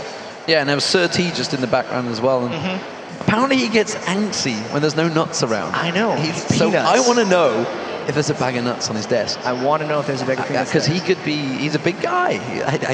He could be getting a little annoyed back there. But the more importantly, I mean, you talk about the fact that the mid laner is known by, but for me, it's the AD carry. Because I've been around, I'm an old guy. He's been in esports I've been in esports for a while, and BRT actually used to play Counter-Strike. It was for, I believe it was MIB he played for, made in Brazil. It's a very famous Counter-Strike. So he's been around for like, he's even got his own clothing line for crying out loud. So this guy is pretty popular in Brazil. Yeah. So let's check out the team lineups anyway, because we've been talking about them for so many times. I think they're about set up now. Rather than listing off the names individually and talking about them, let's actually look at who is going to be playing. So the blue team will be decided, and they'll be starting. It will be Immunity. They played in the blue team in the last time. Of course, you can see them on your screen. In the top lane, it is going to be Swiper. The jungler is Alicia. Let's see if he picks Alicia again this time around. Heavens is the mid laner. Raydeer as the AD carry, and Rosie as the support. Or is he AP? That's the question. Or is he Annie? On the red side, it's also Pain Gaming. Top is Venom right there once we get the shot over to them. Obviously, their jungle, Sir T, apparently, obviously gets angry if he can't find his peanuts. Kami, the 17-year-old, almost wonder kid. BRTT, very famous, most popular streamer in Brazil, ex-Counter-Strike player, and then their support, of course, is Espion. So those are the two teams. The question is, who will take victory here? There's a lot riding on the line for these. This seems to me that this is the battle for first. It feels like rank 1 in the seeding, not first to get through, because anything can change right now. But the fact that they're 2-0 versus 1-0, we could have a 2-1-2-0 at the end of this. We could see Pain Gaming at the top of the league. Yeah, there is a fair bit staking on this. Just for those of you who don't know the format of this tournament here, there's 5 international teams. 4 of them actually move into seeding, so only 1 team will get eliminated from the group stage. A lot of this whole stage, at least for the top teams, maybe even for Immunity and Pain, if we can call them the top teams now, is about feeling out their competition, getting settled on this kind of international stage so they can really try to qualify full force tomorrow when the elimination games really start. So bans have begun. It is going to be Kennen and Shen being taken away by Immunity and Lee Sin, actually. Thresh and Zac being removed by Pain Gaming. They don't want to see that Zac from Swiper this time around. And Ezreal actually banned out from Pain Gaming. That's interesting because Immunity didn't play it last time. They favor Twitch more. Exactly. They're much better on Twitch. If they're banning anything here, they're trying to ban mid lane Ezreal from Heavens, I feel like. But it's even stranger because BRTT played Ezreal in the last game. That almost feels like an error in scouting, but there might be something that we don't know these teams do. Well, Jarvan's going to get picked in there, I believe. Was he playing in the Jarvan in the last game? Is this a straight counter pick? No. I'm trying to think who. There was definitely Jarvan. No. It was Gaming Gear, was it? Yeah, Gaming Gear was definitely on Jarvan for the last team because in the last game Pain played, they had Malphite Nocturne. Yes, of course. And they were diving really strong with that, whereas the last team that Immunity played, they had the combo there with Elise and Zac. So obviously, neither of these combinations come in, or that combination is not happening for them, whereas the Malphite Nocturne could still potentially happen for Pain. A lot of discussions for Pain Gaming here, making sure they get these bans correct, of course. But which way will they go? Zyra was played by Rosie in the last match, so that would be taking it away from him. Whether it's exactly a counter pick, who knows? The fact that he played Annie very successfully in game 1, but Malphite is going to get locked in there. They played that in game 1. I think both of these picks are very smart for Pain because A, they're breaking up the Zyra Twitch synergy that Immunity has already built up. Oh, that's good. And also the Malphite is in case Immunity still wants Twitch, Malphite is very good against him. And I can tell you the European LCS teams have been having fun with the Brazilians as well. A little bit of There fun. is a Mordekaiser drawn on the board in the player support room with hue on it. And so the Brazilians have been in there the whole week. They've had to put up with the humor, which I'm sure they're probably pretty bored of right now, I would think. But Lissandra being locked in there, so that's going to be Lissandra in the top lane. They played it in game 1, remember, on that top, and Vayne being selected. So Vayne mechanics this time will be coming out from Raydeer. Yeah, I mean, Raydeer, first player to hit Challenger over on the Oceanic server versus Kami, the mid laner for Pain, who is the #1 challenger on the Brazilian servers as well. There's going to be a lot of back and forth as those guys almost try to kind of carry the game against each other. Yeah, the Brazilians actually selected Mordekaiser this time around, taking it in turns with them. So Vi getting selected. So we're going to see Vi probably in the jungle, I would suspect. We've seen that a number of times from the likes of Aranea in the European LCS, but Caitlyn also being locked in as their AD carry. I'm noticing a pattern here from Pain. They really want to kill AD carries. They had Malphite Nocturne last time, which actually can't necessarily lock onto Vayne, but if they bring the Vi, there's no way that Unstoppable Force isn't gotten. You're really amused by this Mordekaiser. It's more the Teemo being selected, which actually is legitimate for Rosie, so I'm waiting to see whether it gets picked this time. That's why I have this huge sloppy grin on my face right now. It's legitimate-ish. I don't know how. No, I don't think so. This is not the time to start pulling out some interesting He might pick that picks. Swain, though. Nah, come on. Heavens has actually played a Swain in the past that was very effective. He played it, I believe, in the qualifier game. Yeah, there we go. When they made it in. So it is going to get locked in. So Sona Swain will be locked in. So Swain in that mid lane. That's we really believe smart. in the mid lane, of course. That's a champion we don't see a great deal of. No, and it's very difficult to fit into a team because a lot of times if you just get enough burst damage on him at the start, he's gone. And Swain wants so many different items that he's very hard to kind of get to that point. But the reason this is so smart right now is because the Malphite and the Vi picks that have happened from Pain already are just going for Vayne. So there's a very good chance that Swain will be able to sit in fights and just kind of drain tank and dominate the whole team. Oh, it looks like Oriana is going to get locked in. I'm getting a little excited, but Malzahar may come out there. We have seen it in the Korean OGN a little bit in the first few weeks of it, but unfortunately it didn't work out very well in that. So no surprising, it didn't get selected. Oriana will, and that makes it for some interesting comps. You've got the ball delivery system with the Malphite Oriana. These are both very unique team compositions. We were saying that yes, these teams don't necessarily have like their own super defined style and they're going to be a mix of a bunch of things, but who plays Swain for one? And then obviously the Malphite Vi combination seems like a very Pain thing that they do where they just love to channel onto one target and take it down. I don't know if that's going to work against this Immunity team composition though, because they built so many threats into their lineups thus far. Well, I mean, you could put the defensive ball on Oriana or Vi. Either way, they're going to be piling through to your back line. They're going. Doing There's the damage, one target. and they're going to land it. There's one target that's going to die. One target is definitely going to die. We'll see who it is, though, of course. So what do we make of this? We've seen Immunity. They've looked very strong so far. We've seen Pain pick up a victory as well. Where's your money? Right now, if I had to, and I hate making predictions. I know you do. I know you do. That's why I just put you on the spot. I don't think you should do that anymore. Immunity definitely has a bit of an edge here because they have too many threats, and there's such a single target focus from Pain's team. Unless Pain can catch them off guard and not necessarily have those big team fights before they have a big lead, I think Immunity takes this one.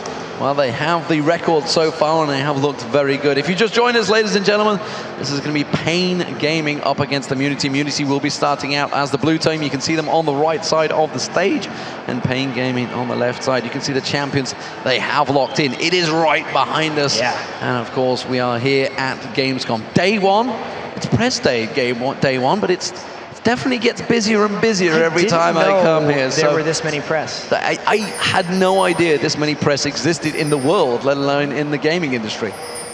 Learn something every day.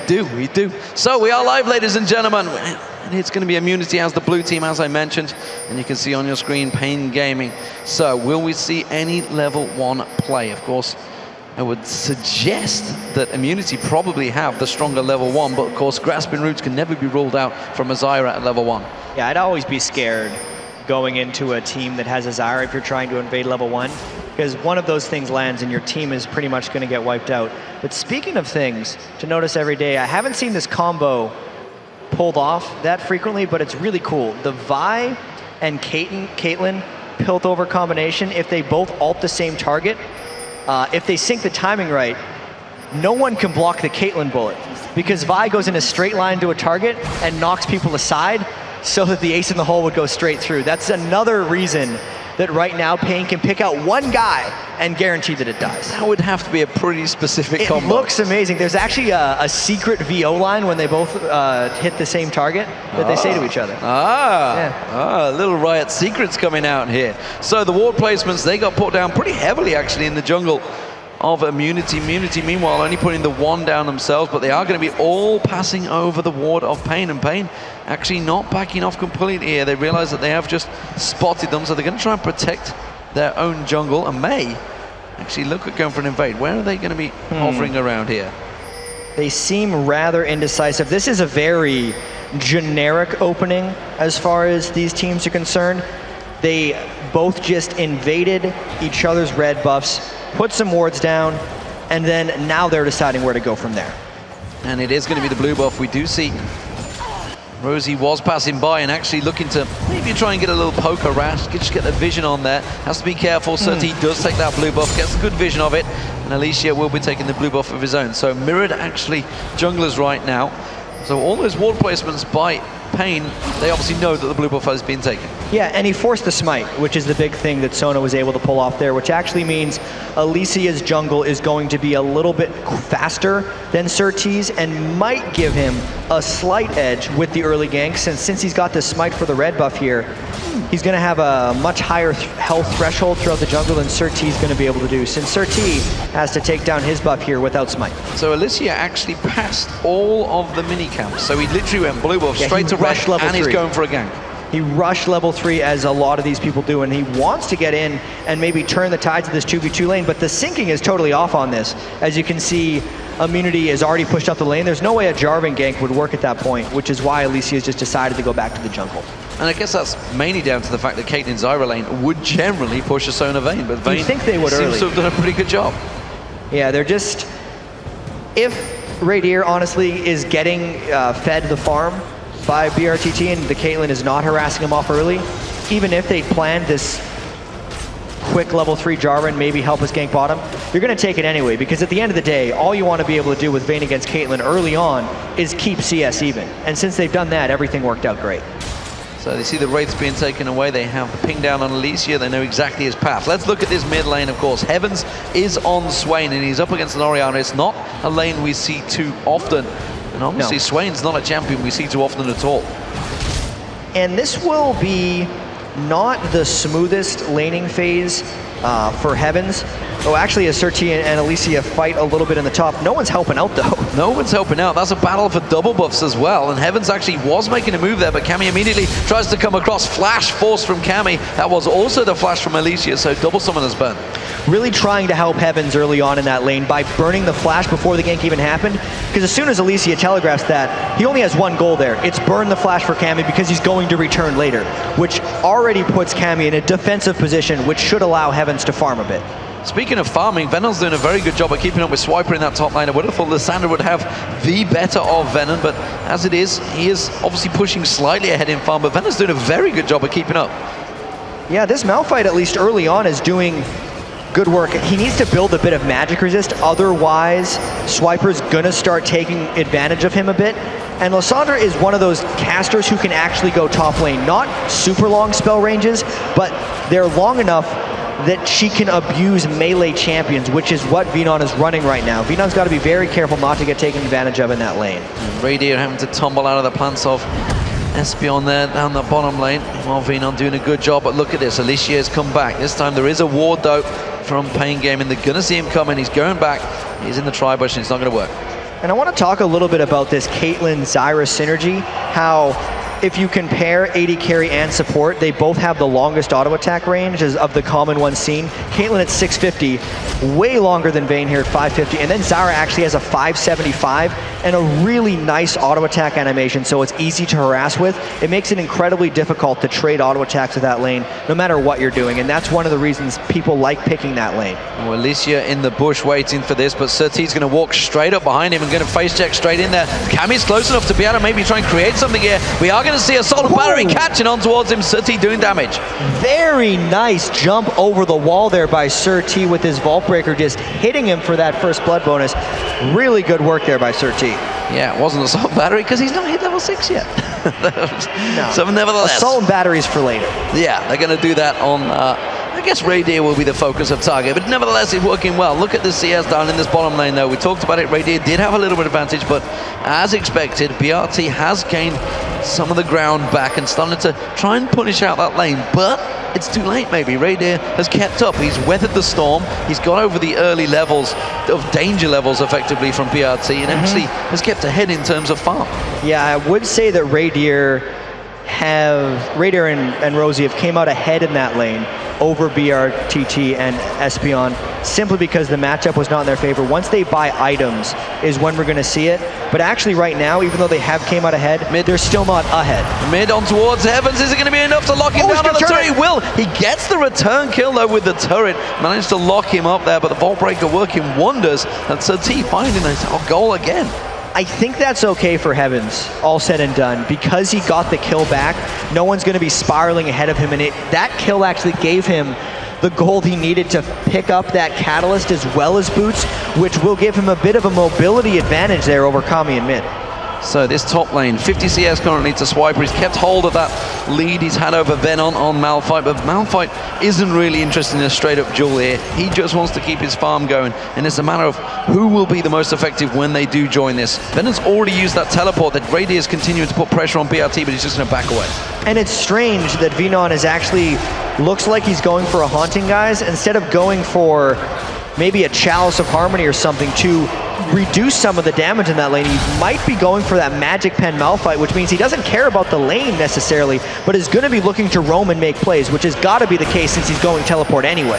Well, Espeon managed to land the power cord, having to burn the flash there because he did have the silver bolts on him there. BRT going very low. Espeon, he got the grasping roots on Radier, but he just didn't care. He just carried on attacking. Yeah, that was not a good trade whatsoever, and we'd mentioned that really Radier was going to have to wait until he picked up some items to go after BRTT, but that was not the case because Sona and Vayne just synced up better and were able to outtrade. So back in his top lane, we do see obviously the double Doran's rings were picked up by Swiper, so he hasn't really built up towards an item yet. Has got those simple boots in there. Keeping an eye on Heavens, of course. Has got that blue buff on him now. We do have Sir T coming close. And Vi's level 6 gank is so deadly, but on a long cooldown. Wherever he decides to use this has a fairly high chance of getting a kill, and so that'll tell us who they really care about getting kills on. Right on top of a ward, though, Heavens is dangerously trying to bait this gank out and wasting Sir T's time very well. Yeah, he's doing a very good job of that. But BRT has returned to lane, got himself rushed in towards that BF sword, wants to go for that Bloodthirster early on. Meanwhile, Radier, he's of course going towards Blade of the Rune King, got himself that build water cutlass already built and keeping up very well in this farm, as we pointed out many times in this bottom lane. The mid lane, the farm is actually falling towards Cammy, but Sir T is looking for more kills. Yeah, Sir T trying to get that level 6 gank off, and you can tell Alicia is just trying to mirror him right now and counter gank. Vi's ganks tend to overextend her a little bit if you see them coming, on account of she just turns herself into, you know, the enemy target and just goes for it. So it's actually quite counter gankable, and that's what Alicia is trying to do. Well, it's kind of like the classic Maokai, when you do the twisted advance, they flash into the turret and you think, oh god. Uh-oh, what have I done? I'm going a bit too deep here. Rosie might get caught out though. You can see the pallets coming across. Stranglethorn should be enough. Flashes out with a crescendo, but Sir T gets in with the assault and battery. BRT picks up the kill. Now they're going to try and turn their attention towards Alicia, who has to flash away as well. And that was cutting it a little too close, because you could tell Immunity was trying to come in for the counter gank, but the sheer power of the Vi came in. One of the reasons that gank worked is when she's assaulted battering, the things that are in her way, she just knocks aside. And it turned out that as Jarvan was trying to jump in with his flag toss, he hit Vi and ended up interrupting himself on the jump. Gets bounced back. That may well actually give Pain the Dragon. There's not really going to be any defense from Immunity, so Dragon will be taken. That's going to stretch Pain Gaming's gold lead to around about 2,000. Not a bad start. 10.5 minutes gone. Specifically because Immunity is 2-0 and quite honestly looked like the best team in this international wildcard tournament right before this game. But the early ganks from Vi, specifically Sir T, have been very strong. He needs to make sure to keep putting his presence on this game so they don't let Immunity kind of outfarm and get to that strong teamfight phase. And just like that, Vinon, because that Dragon was picked up, uses the teleport to go back in that top lane, keeps himself in the lane. Like you mentioned, went for that Haunting Guise. Meanwhile, Swiper actually going defensive, which is a little interesting for me, considering the lane he's in. So one reason he could go for the Negatron Cloak here is because Vinon has went for the Magic Penetration, and if you're just in a lane situation, Magic Resist does outscale Magic Pen. If he's thinking about actually fighting Vinon right now, it will give him defensive immunity from what Vinon's trying to do and will allow him to continue to farm. So we'll see how that develops. He has got himself a decent farming gap. We should also mention that Cammy is pulling ahead of Heavens in that mid lane. He's got himself around about 20 CS gap right now built up. So he's doing a good job on Orianna. Heavens going with that Swain pick, an unusual pick. Maybe he's just done it purely for the sake of it, or whether he simply enjoys playing different champions. Nevertheless, doesn't always pick into what the team may need. Well, here's the thing. In this case, I think the Swain is exactly what they need. And it's because of this team fight team that Immunity's been able to put together versus, even though there is an Orianna and a Malphite, the assassination team almost that Pain has been able to put in. Because as soon as Radier picked that Vayne in Champion Select, Pain decided they wanted to kill him. And that's what almost every pick that Pain has was towards. And since And that's at the point where Heavens picked the Swain. So if they don't focus down Swain and he avoids incidental damage, his Swain will be able to carry a lot of these team fights. He just needs the farm, and Immunity needs to not fall behind before they can get that to happen. Well, Surti using our Vault Breaker to get over the wall, trying to get himself in towards that lower bush. Instead, was spotted out by the ward, which is why you saw Radier tumbling away from that bottom lane, and they're heading back and actually going to take the golems away. So keep that gold flowing while the lane was pushed up. And you can see in terms of farm, doing a very good job in that bottom lane, Radier, keeping himself in there. Of course, the fact that BRT has that kill low will keep him in there with the gold. He's now got the Bloodthirster, no boots on him, so not as mobile as he'd like to be in that bottom lane. We may see ganks coming there. Blue buff's going to be picked up by both lanes.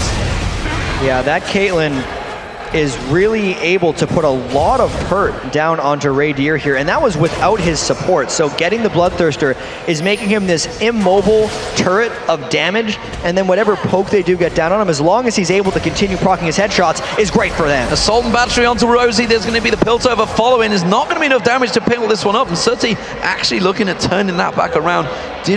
Wasn't able to condemn him on the wall though. I feel like he jumped the gun a little bit on that gank, because if he was able to wait for Espeon, as soon as he lands that Assault and Battery, they could have put a Grasping Roots underneath and just chained a kill. But he went a little bit early, and it ends up just kind of burning the cooldowns.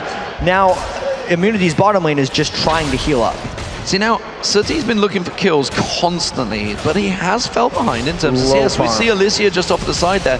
Like you mentioned, he is very well farmed, gets himself that red buff, and continuing to flow. Has just got himself that slight level advantage as well. Yeah, and also in this game, since it's been standard lanes and because there's been so much ganking, the turrets have underwent very low amounts of pressure anyways.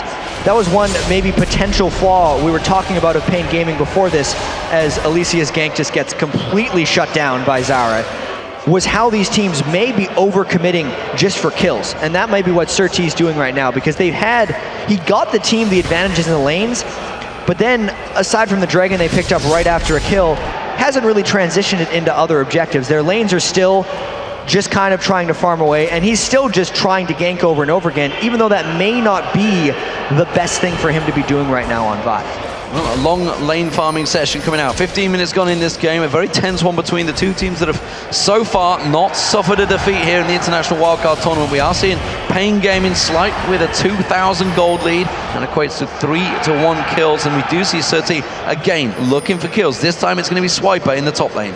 Yeah, even though he's roamed around so much, he was ahead of Alicia in gold, only because Alicia hasn't had any participation in any of these kills. Eventually, all that's going to be punishing him in there, but there's actually a flank going around in the top lane. This seems like it's a kill. Lysandra is so squishy. And they're going to catch on towards Swiper. Assault Battery is available. There it is. They managed to lock him down. Timing. Timed up with Unstoppable Force. That will be a great kill for Venom. That was great, because what Swiper was trying to do was get the Lysandra jump away, but you have to reactivate that ability, and there's a very small window. Since they used the Vi ultimate on him during that, he couldn't get away once he threw it out. It allowed the Unstoppable Force a guaranteed combo, and it was a great kill pickup for Pain. Yeah, and he had his ulti and flash available, but didn't use any of them. Didn't get a chance to. He was just knocked up, disrupted, completely locked down. That may be the first turret of the game in that top lane, and it's Pain Gaming that could be taking it away. It will get picked up. That's advantage Pain Gaming. That's going to stretch their gold lead to 4,000 now. And that's what they need to do with more of these ganks that Surti's able to pull off, is make sure he's ganking places where they can get objectives afterwards. That one, they knew Alicia's down here in a ward, so as soon as that gank works, they're going to get a turret, because no one's going to be able to go and cover that lane. So, as it stands, Heavens, who was roaming looking for ganks all over the place right now, is 40 CS behind Cammy. Cammy doing a fantastic job, proving why maybe he is the number one in the world in terms of league championship points, I guess it is. LCP, league points, whichever you'd like to call it. Nevertheless, Challenger like you mentioned, points. the fact that he rushed that death cap out, didn't go for the Athenes, instead rushed that death cap out, he's going to have a lot of damage. And specifically, he has a big shield, which is the big thing right now. He would actually get a little bit more damage going magic penetration early, but the reason some Oriannas don't care about that is because the shield is based off ability power, and since Swain's damage comes so slow, Cammy can actually negate almost all of, say, one of the E's that Swain throws on him just by shielding himself. They're locking on towards Cammy, diving on the turret, and well, Heavens was not ready for that one. Swiper just piling in on that, and it seems that the communication is a little bit off right now for Immunity. They might be a little bit flustered. Think about it, they're down 4 kills to 1. They've dominated in kills in most of their previous games here, and Pain has just been taking it to him for the most part, so there could be a little bit of communication flustering for these guys as they know they might be in danger of losing their first game.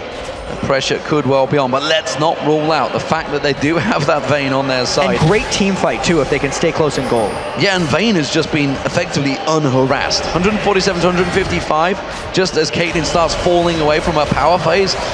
This could be the fight. He gets the stun. He does get the stun, but he's going to have to try and get away from this one. Assault Battery catches him out. He has to flash away from the Stranglethorns. He will get a kill, but it's going to be an Espion, but he will go down. So a support for an AD carry. Not a bad exchange for Pain. Yeah, since Pain gets to keep farming afterwards. I do think that was Raydir trying to kind of put the team on his back. Wow, look at that flash. Flash of the unstoppable force. Heavens just getting out at the last moment. That came out of the bush as well, so we really did see that very late. Great reaction time. And this is what all the Immunity players have been saying, like, this is what we're like when we have low ping. Since they all played so long on the North American servers with high ping and couldn't make plays like that, Heavens clearly has the reaction time to dodge Malphite. Doesn't matter though, because he had to be forced back and Pain could get the Dragon. So it's a turret for a Dragon. Overall, a fair trade, I guess you could say, but effectively that is the second Dragon for Pain Gaming. Gives that universal gold. Espion will benefit from that because he's got that Philo Stone and the Spirit Sight Stone in there already, so he's going to be happy. Let's have a look across the rest of the board, see what items are going to start coming out. Obviously, Play the Rune King versus Bloodthirster has been the AD carries. Zeal is being built up by Raydir at the moment. He seems to be slightly ahead in terms of builds. I think that's mainly because BRT just hasn't been back to buy yet. Yeah, and he had 3,000 gold on that last shot, by the way. Poof. Somebody's a little bit ahead right now because he was actually about 800 gold ahead of his counterpart there in Raydir. And this is a Caitlyn build I've seen from a few people. It doesn't necessarily shred people with auto attacks, but it definitely means his ultimate and his Piltover Peacemakers are exceptionally strong. And this fits right in with the strategy that Pain is trying to do right now. He's going to ult someone with Ace in the hole as Sir T is ulting him. They could lock down the Phenom and whatever other Orianna combos they want to go. And they'll get that kill at the start of the fight, which will hopefully for them transition into an easy 5v4. And Cammy is completed the Athenes and Holy Grail as well, so he's looking very strong as well. At the moment, Pain as a team overall seem to be working well, and they're actually coordinating very well as well. The fact that Sir T, Venom have been working very well. Once you start adding Cammy to the mix, they've already chained their CC very well. You chain the Shockwave on top of that, that could mean trouble for Immunity. Especially if Immunity's not able to kind of get control and counter-gank anything Sir T is throwing at them. One negative thing for Immunity right now is because so many of Sir T's ganks have been working, that even if Alicia is there for a counter gank, he's generally weaker than the Vi, and it's going to backfire anyway. So it's not like he doesn't see these ganks coming from Sir T, as he's already roaming down to the bottom. It's that Vi is going to be able to answer. Flash crescendo on towards Espion, but that's not really the target they should be going for. Cataclysm comes in, Rosie's getting away from it, but there's a teleport coming in. It actually gets tank cancelled there. We'd have to look at that one, that's up the top there, but Alicia's going to get focused. Sir T is on him right now. Piltover comes in, that's BRT picking up 1, picking up 2, picking up 3. It's a triple kill for BRT, the Counter-Strike pro. Huge amounts of headshots there coming in for Caitlyn at the end of that fight. 5-0 now. This is real trouble for Immunity because they have the ability to take out another target, and the last thing they need to bring their team comp together is that crazy farmed AD carry that can take everyone else out. This is really good for Pain. So I'm interested to see whether Venom got interrupted by anyway. I don't think Heavens actually has anything to interrupt the teleport. His W, his root. Right, of course. That would interrupt it, of course, so he went straight up there, but he is pushing the tower. Can Heavens keep the pressure on this turret? He's doing a lot of damage to this turret every time he gets in there, and Venom's having a problem to try and deflect it, but look at that. The middle turret, the bottom turret, drop down. Pain Gaming now taking all of the 8 turrets down, and look at Cammy, he's heading towards the top. Yeah, this has gotten bad kind of quickly for Immunity. This is now a 6,600 gold lead, and remember how BRTT had 3,000 gold last time he went to shop. He had 2,300 this time. So on the whole, he's at 8,700 gold, but the craziest thing about this is he doesn't even have the most gold on the team. It's actually Cammy with 8,900. He has been farming up an absolute storm. 267, 22 minutes in. By the way, we were mentioning how Sir T spent so much time ganking, and how it's like, oh, maybe he's getting set behind in farm. Well, not really, because Cammy was taking all of that farm for himself. Even at the Wolves there, you saw him take 2 of them over the top. That's how he's kept pace with there, and that's a big reason why Pain is working right now. And that could be a problem, because a fed Orianna can be a very, very dangerous thing. Hell, an underfarmed Orianna can be a dangerous thing, but a fed one, once that shockwave starts doing some serious damage, will wreck your team before you even get a chance. There's a gank being set up in this bottom lane, chat. I'm not sure it's going to work. Well, at this point, there's no teleports that can stop it, and Vi is a little slow coming down. Immunity's putting all their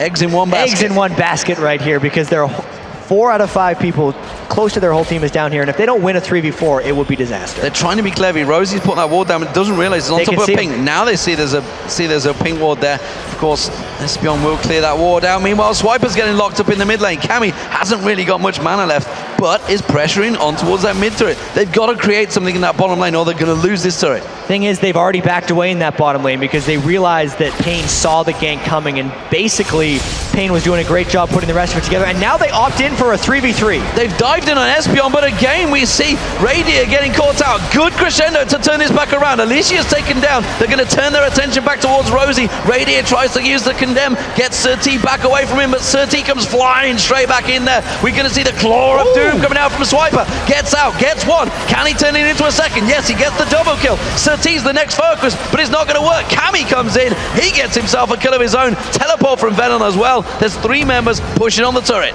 Considering the lead Pain had going into that fight went substantially less than ideal, but they're still going to be able to take a turret off of it after the teleport.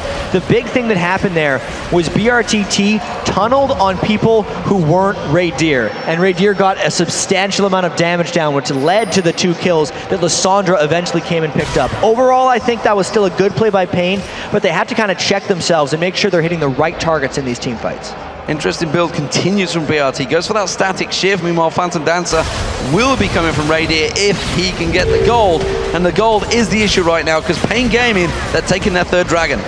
Well over 40,000 now, 41,000. The gold lead is continuing to grow, and this is the point that Immunity really had to avoid in this game. Even though they have what I feel to be superior team fighting, they can't get to the team fights. They're getting roamed around on, and see, Swain can take on a bunch of people, but the rest of the team has to be there to help. Now they are slowly coming in, but it's just too little too late, and they back away, but he put a lot of damage down. See, Heavens wasn't involved in the last fight. That's the first time he does get involved, but he's on his own. He's been farming pretty well. He obviously hasn't been able to keep pace with Kami, because Kami, I'm gonna get that name right. What are you going with? Kami? Kami. We'll go with that. Come on, Jad.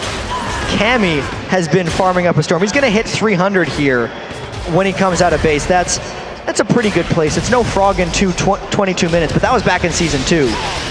This is still pretty good. He's no Spartan though. He is a Brazilian. He is gonna be laying down the damage. That was a bad one. Yep. You just let me hang in there. I like that one. That's nice. That's nice. He hasn't quite hit 300 yet, though, ironically.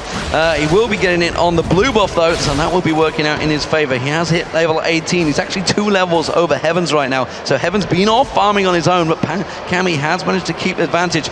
2 members pushing down the bottom. They've actually just passed the ward. Let's see whether Immunity try and take advantage of this one. Could they rush through the mid, or will they try and chase and close them out on that red buff? Ward went on the red buff from Pain, but instead they're reacting. They realize they may be leaving their middle lane open. Yeah, it's a really hard decision for Immunity to make right now, because on one hand, they want to get team fights with this team composition, so Pain could like over-focus Radier, and then Heavens would be able to sit in a team fight with Swain and come back.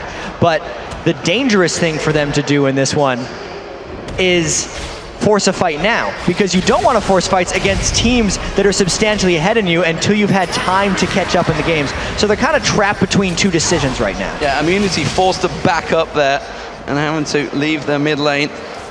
Just Pain Gaming trying to play the positional advantage. Ward advantage is definitely in their favor. They have wards down this bottom, so they may try and keep on pushing. Of course, they've already taken that bottom inner turret, so mid turret or top lane will be their next focus, and they're just trying to create some sort of advantage, pick someone off from Immunity, make them separate. And Immunity, we haven't actually seen them in a 5-man team fight yet. No, and that's kind of what they want. You can see they're waiting around this corner, and if they get the right thing, the Orianna ball saw them. Talking about Pain a little bit, though.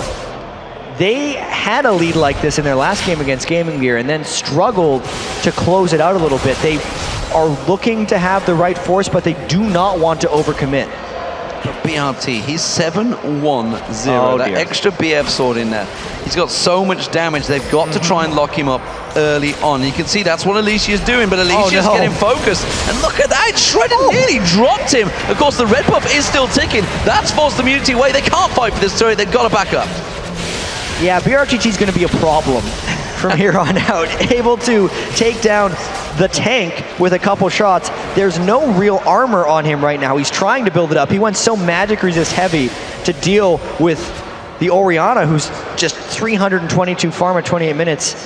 There's a lot of problems right now for Immunity. And that is a big creep wave that's going to have to get cleared out. Swiper's going to be able to get in there. They have to put everything in it. You can see the plants coming straight down, trying to get those roots on towards Venom, but Venom just backs away from it. Pain, slowly but surely, working down his waves, but they don't have quite enough to dive onto that turret just yet. Yeah, it's interesting because they have the tools to dive.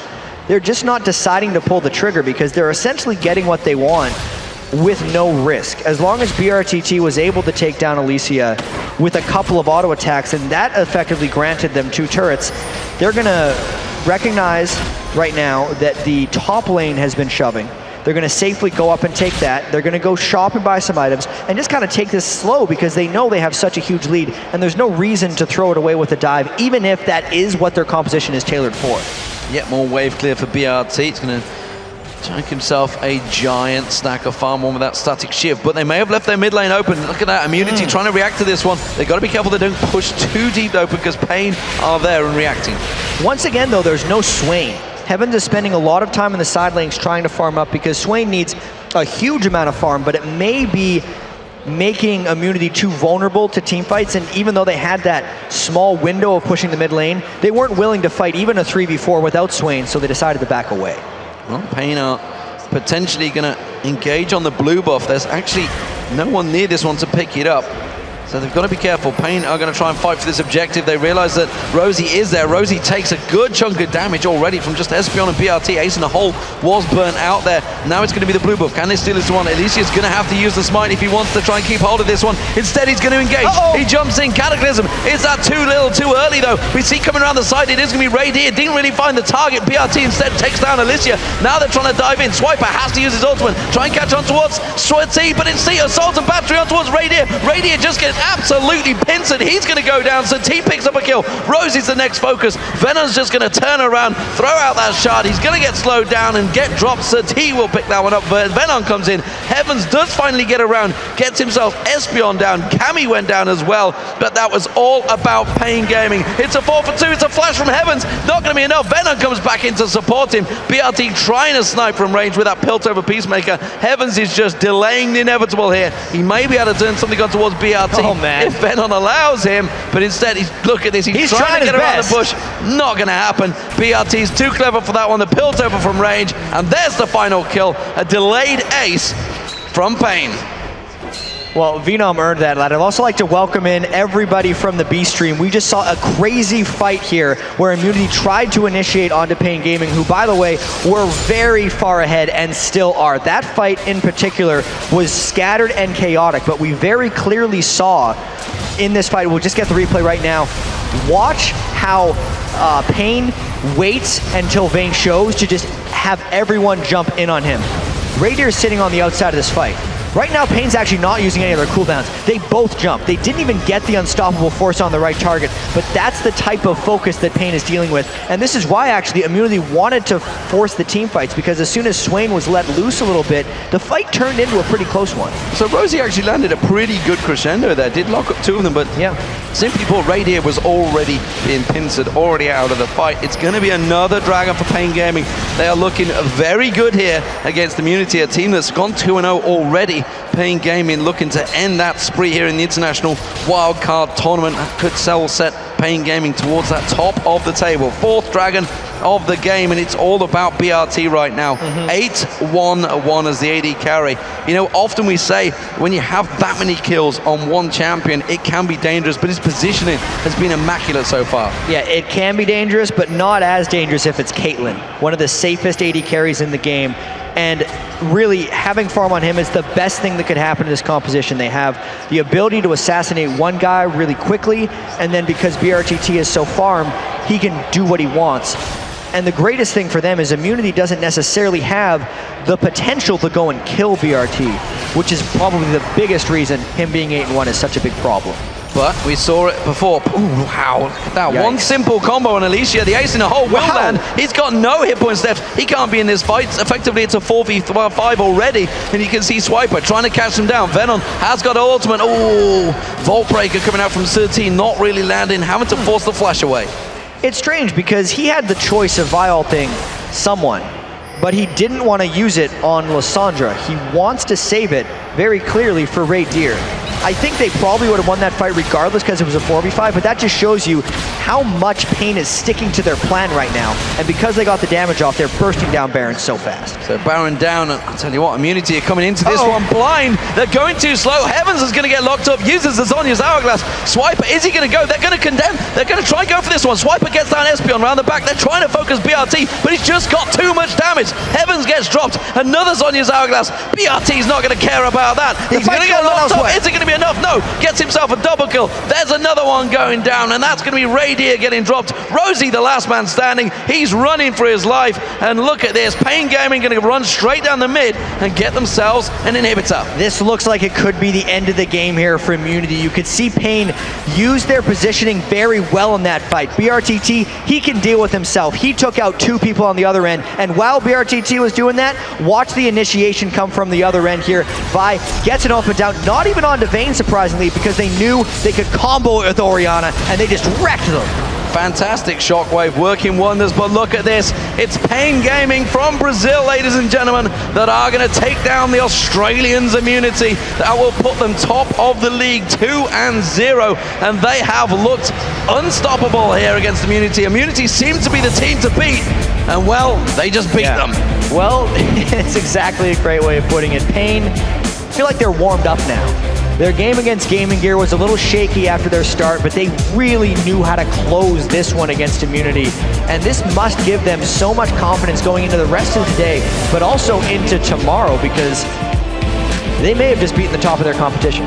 Absolute fantastic stuff. So, Brazilian fans at home, you have halted the Straya chance, I believe, of the Australian fans who will be up and watching this game. Of course, it's going to be getting late over in Australia, but their team, they are 2-1. They're not out of it yet. They are second in the league and looking good. And of course, that may even place the seeding. It would separate them from Pain, because remember, it would be first place seed versus 4th and second versus 3rd. Dark Passage, by the way, did pick up a win. That would be their first win for the Turkish team, so they're now 1-2 as well.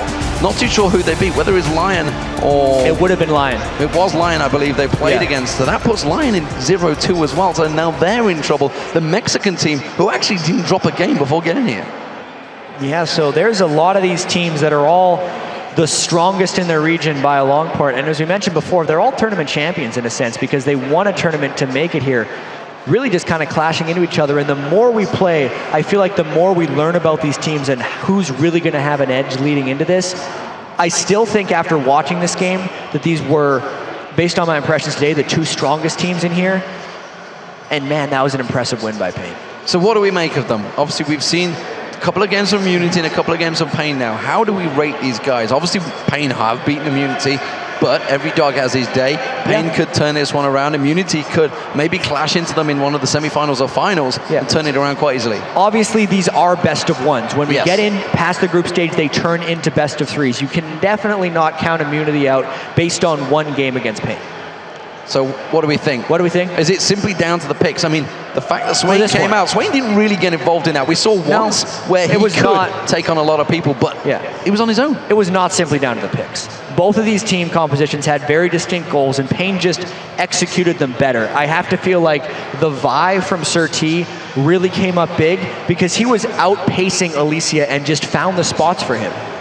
The farm he sacrificed as well to give to Cammy was the right way, and it let Cammy get ahead. It went the bottom lane get ahead because he was getting ganks, and it worked overall for their team in this one. I don't think it was pick related. I think they played better. All right, guys, we've got to take a short break, of course, but when we return, Shox will be joined by Team Immunity's Alicia to talk us through exactly how that all went. And ladies and gentlemen, it has been a fantastic start already here at Gamescom. Join us shortly because we want to see who is going to top the group. 2 more matches to go in the group on both streams. Don't go anywhere, guys.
Welcome back to the Köln Messe and Gamescom 2013. I'm happy to be joined by Team Immunity, Elysia, who is the jungler, now just coming off of a rough match versus Pain Gaming, and you were up 2-0 in the tournament before that. So just before the match, they were kind of considered the favorites. Did you also have that impression?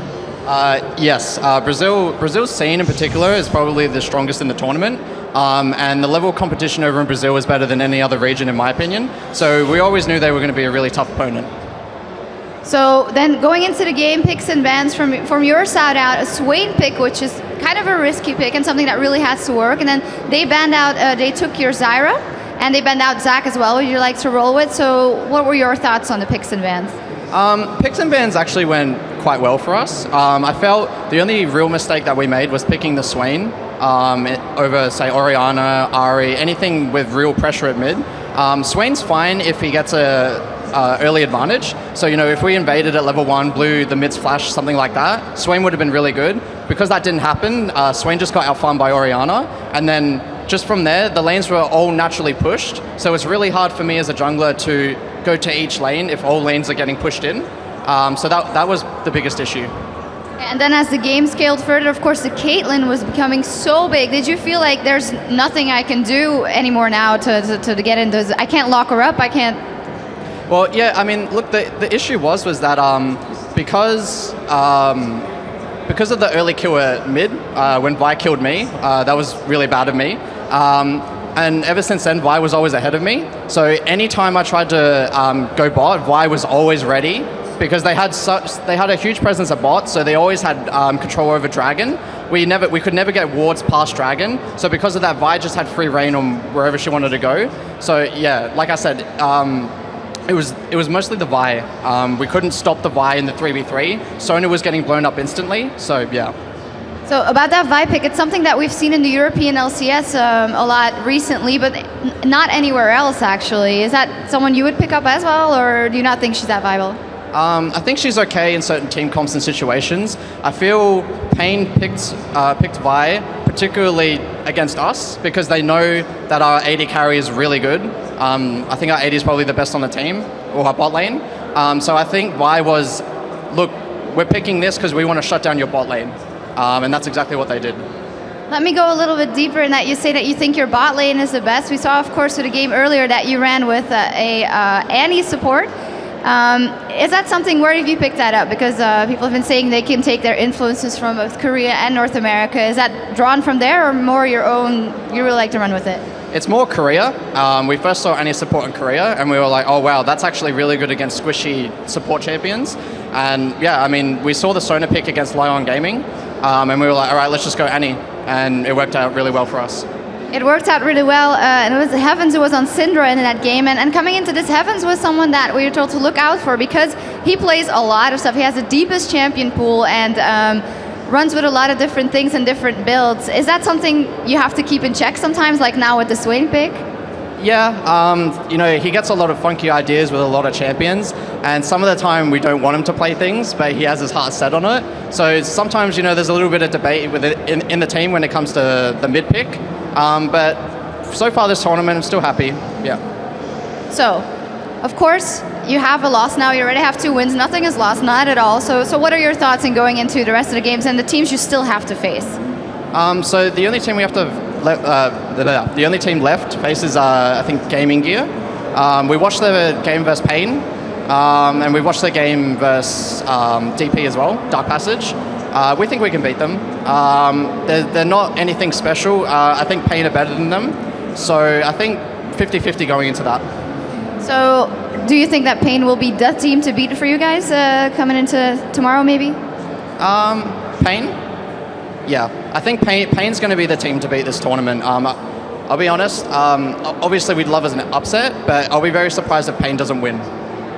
Right. So you've been saying that you think they're very strong, and Pain has also been scrimming against a lot of the LCS teams, and I've heard you saying that you've been scrimming against Copenhagen Wolf. So Lion told me, the Lion team, well, we haven't been able to research anyone else. Is that where you think you get your edge, that you have done a lot more preparation than some of the other teams, and how did you do that? Yeah, I think all the different teams had different levels of preparation. I think when teams looked at our VODs, they didn't get much out of them because we stomped our regionals. And what we're picking and banning now has no reflection on what we were picking and banning then. And a lot of practice with Copenhagen Wolves has really helped us.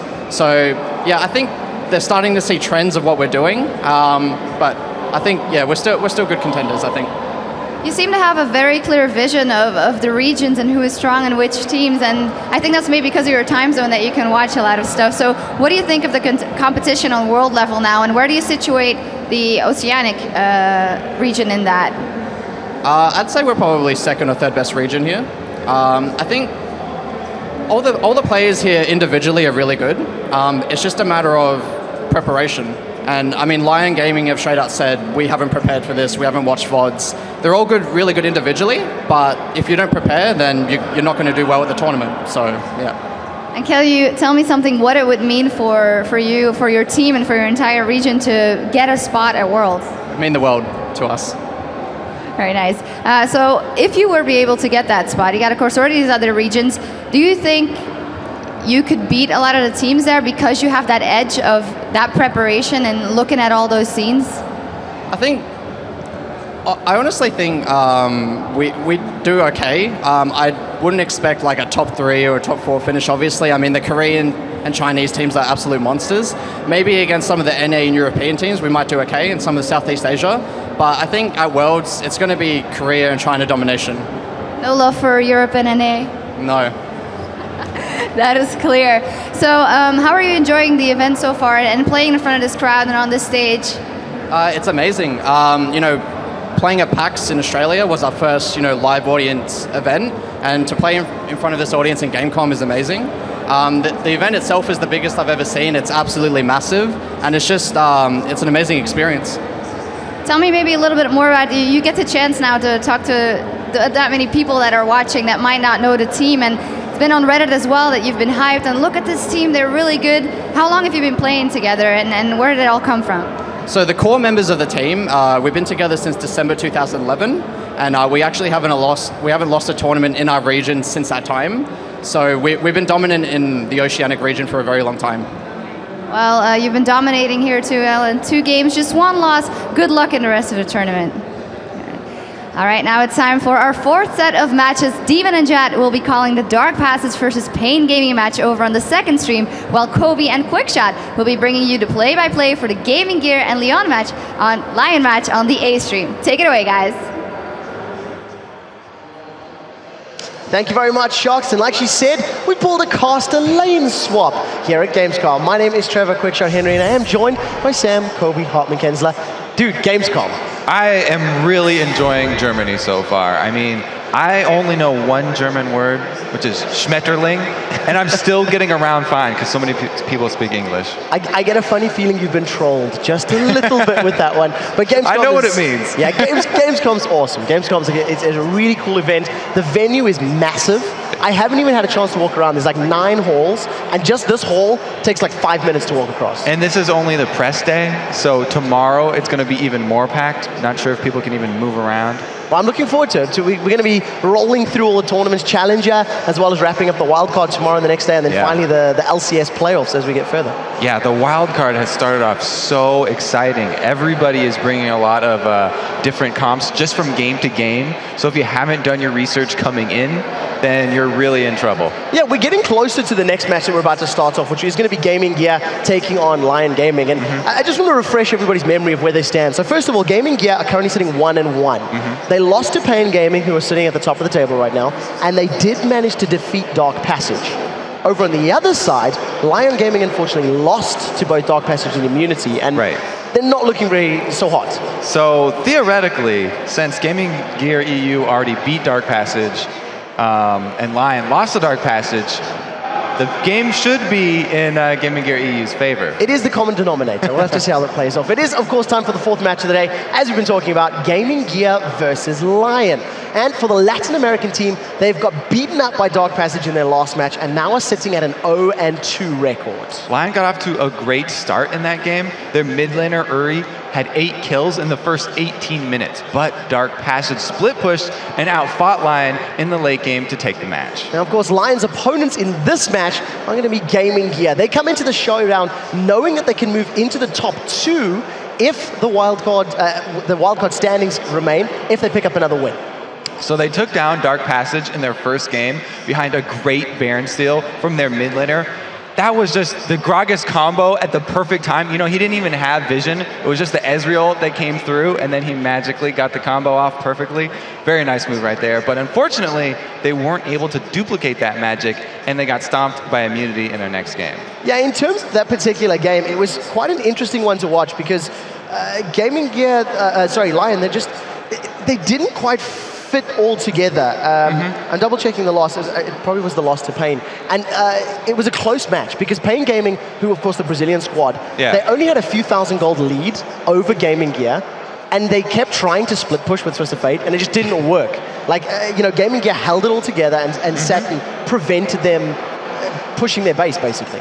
Yeah, they held together very strong. And it says a lot because some of these teams actually came early to practice against EU LCS teams. And Pain is one of those. They've been here for like a week, and they've already been scrimming a lot of the other EU LCS teams. So they've put in a lot of practice just being here already and already being acclimated to the area. Yeah, in terms of like the Gaming Gear EU guys, they were playing a lot of the Copenhagen Wolves, and it actually seems as though the Wolves have been playing a lot of these international teams, which is great for the Wolves in terms of experience coming into their challenger teams. And you can see that we were taking a look at some of the player shots. So we'll pull up the lineups once more and remind everybody of exactly who is in each of these teams in just a moment. And of course, on the blue side for this particular game, it is going to be Gaming Gear EU. Up in the top lane, it is NBS, Alina in the jungle. Mazarine is their mid laner with Deadly Brother and Inspiro as your AD carry and support. And on the red side, it's Lion Gaming. Up top is Porky. Hacker V2 is in the jungle. Uri is mid. Sia is AD carry. And Nerzul is supporting. Now we'll have to see what Lion Gaming can do in this particular matchup. Being 0-2 down, only having 2 games left. Yeah. If they lose the next one, I think they're probably out. The only team that doesn't move on is the last place team. And Lion have unfortunately put themselves in last place so far. So one more loss will be devastating. The thing that's heartbreaking for the Mexican team, for the South American squad, is they went undefeated in like 1 million tournaments in their qualifiers. I mean, I think they were was it 15-0 if I remember correctly? Yeah, they looked really strong coming here because out of all of the qualifying regions, their region had the most games they had to get through to get here. And they won every single game. They didn't drop one map. It gets even better than that as well because, yeah, they're not doing so hot in the international scene, but in their local scene, I remember looking at some of the squads and it was basically like every single country versus each other. And if I remember correctly, I think it was Latin America North versus Latin America South as the 2 finalists. But I'm stressing my brain a little bit. It's a bit mission overload. And there's another thing about Lion Gaming. They have a lot of players that people that watch North American streamers will actually recognize because Hacker V2, he's been jungling on the North American server since season 1, and he's very high rated. He's in a lot of these professional gamers from North American servers streams. Very popular players like Voidboy and stuff. You may have seen, either Hacker or Sia. So they're popular players. I have to wonder about some of the decision makings that the team has made because at the start of the day, they opened with a double AD composition. This is Lion Gaming we're talking about. It didn't really work out.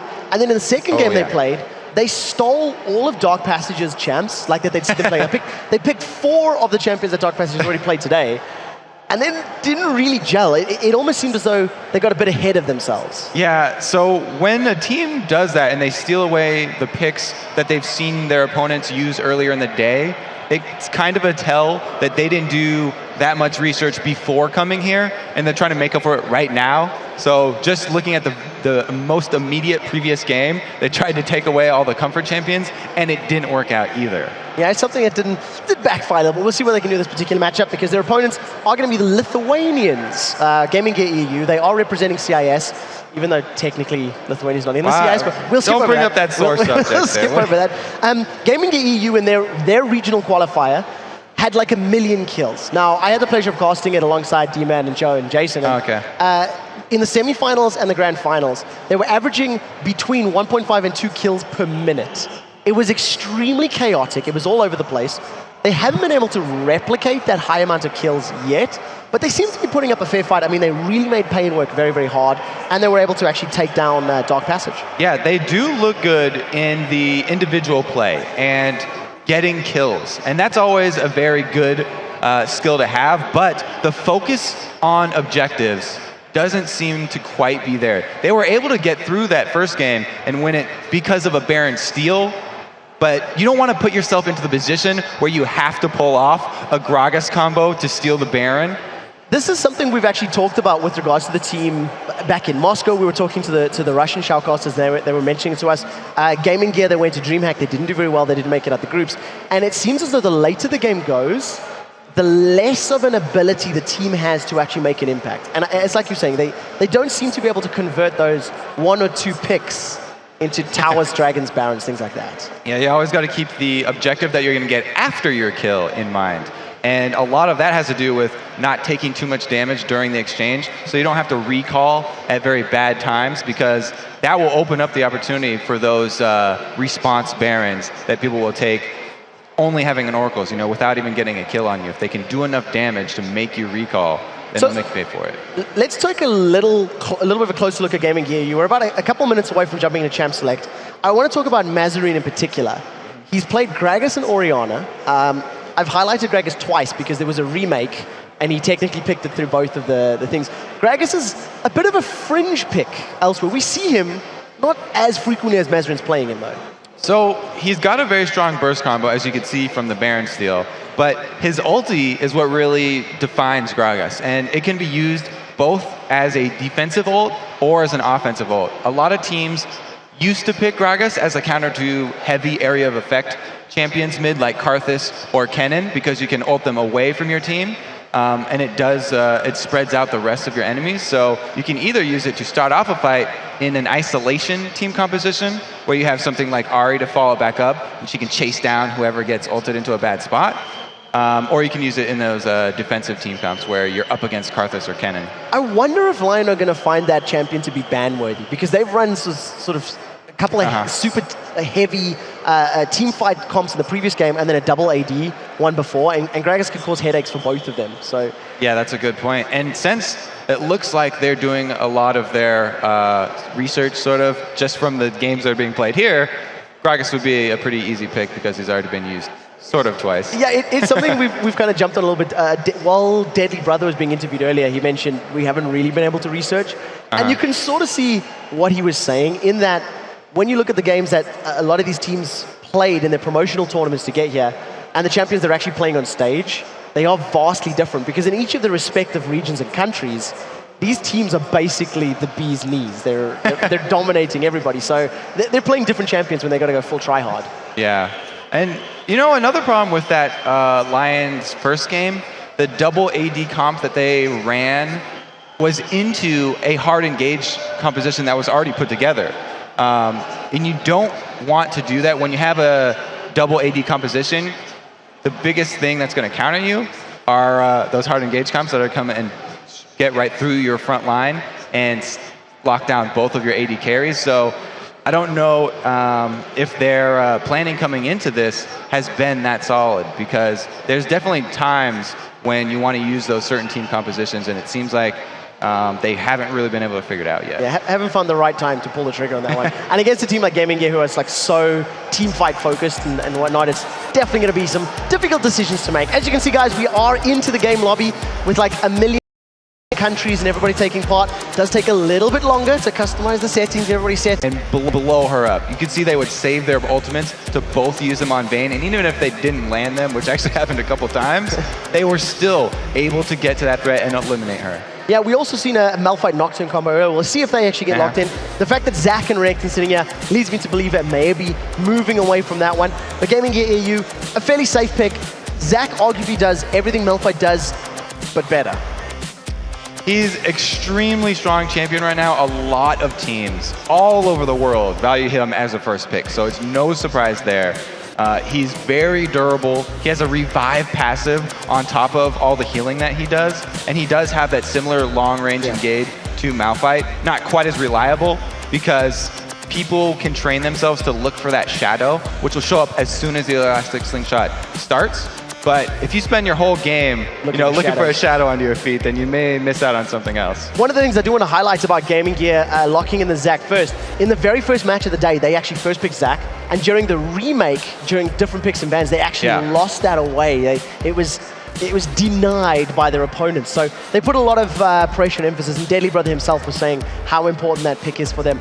Over on the other side, Renekton and Thresh locked in.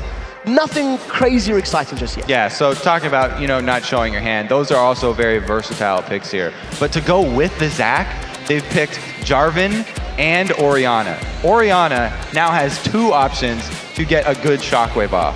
Most important part with her are those delivery systems that everyone talks about for the balls, and those are very good frontline options because Jarvan can just single target, jump on anyone he wants, and then the shockwave will suck them back into that Cataclysm. So you can keep them stuck for even longer.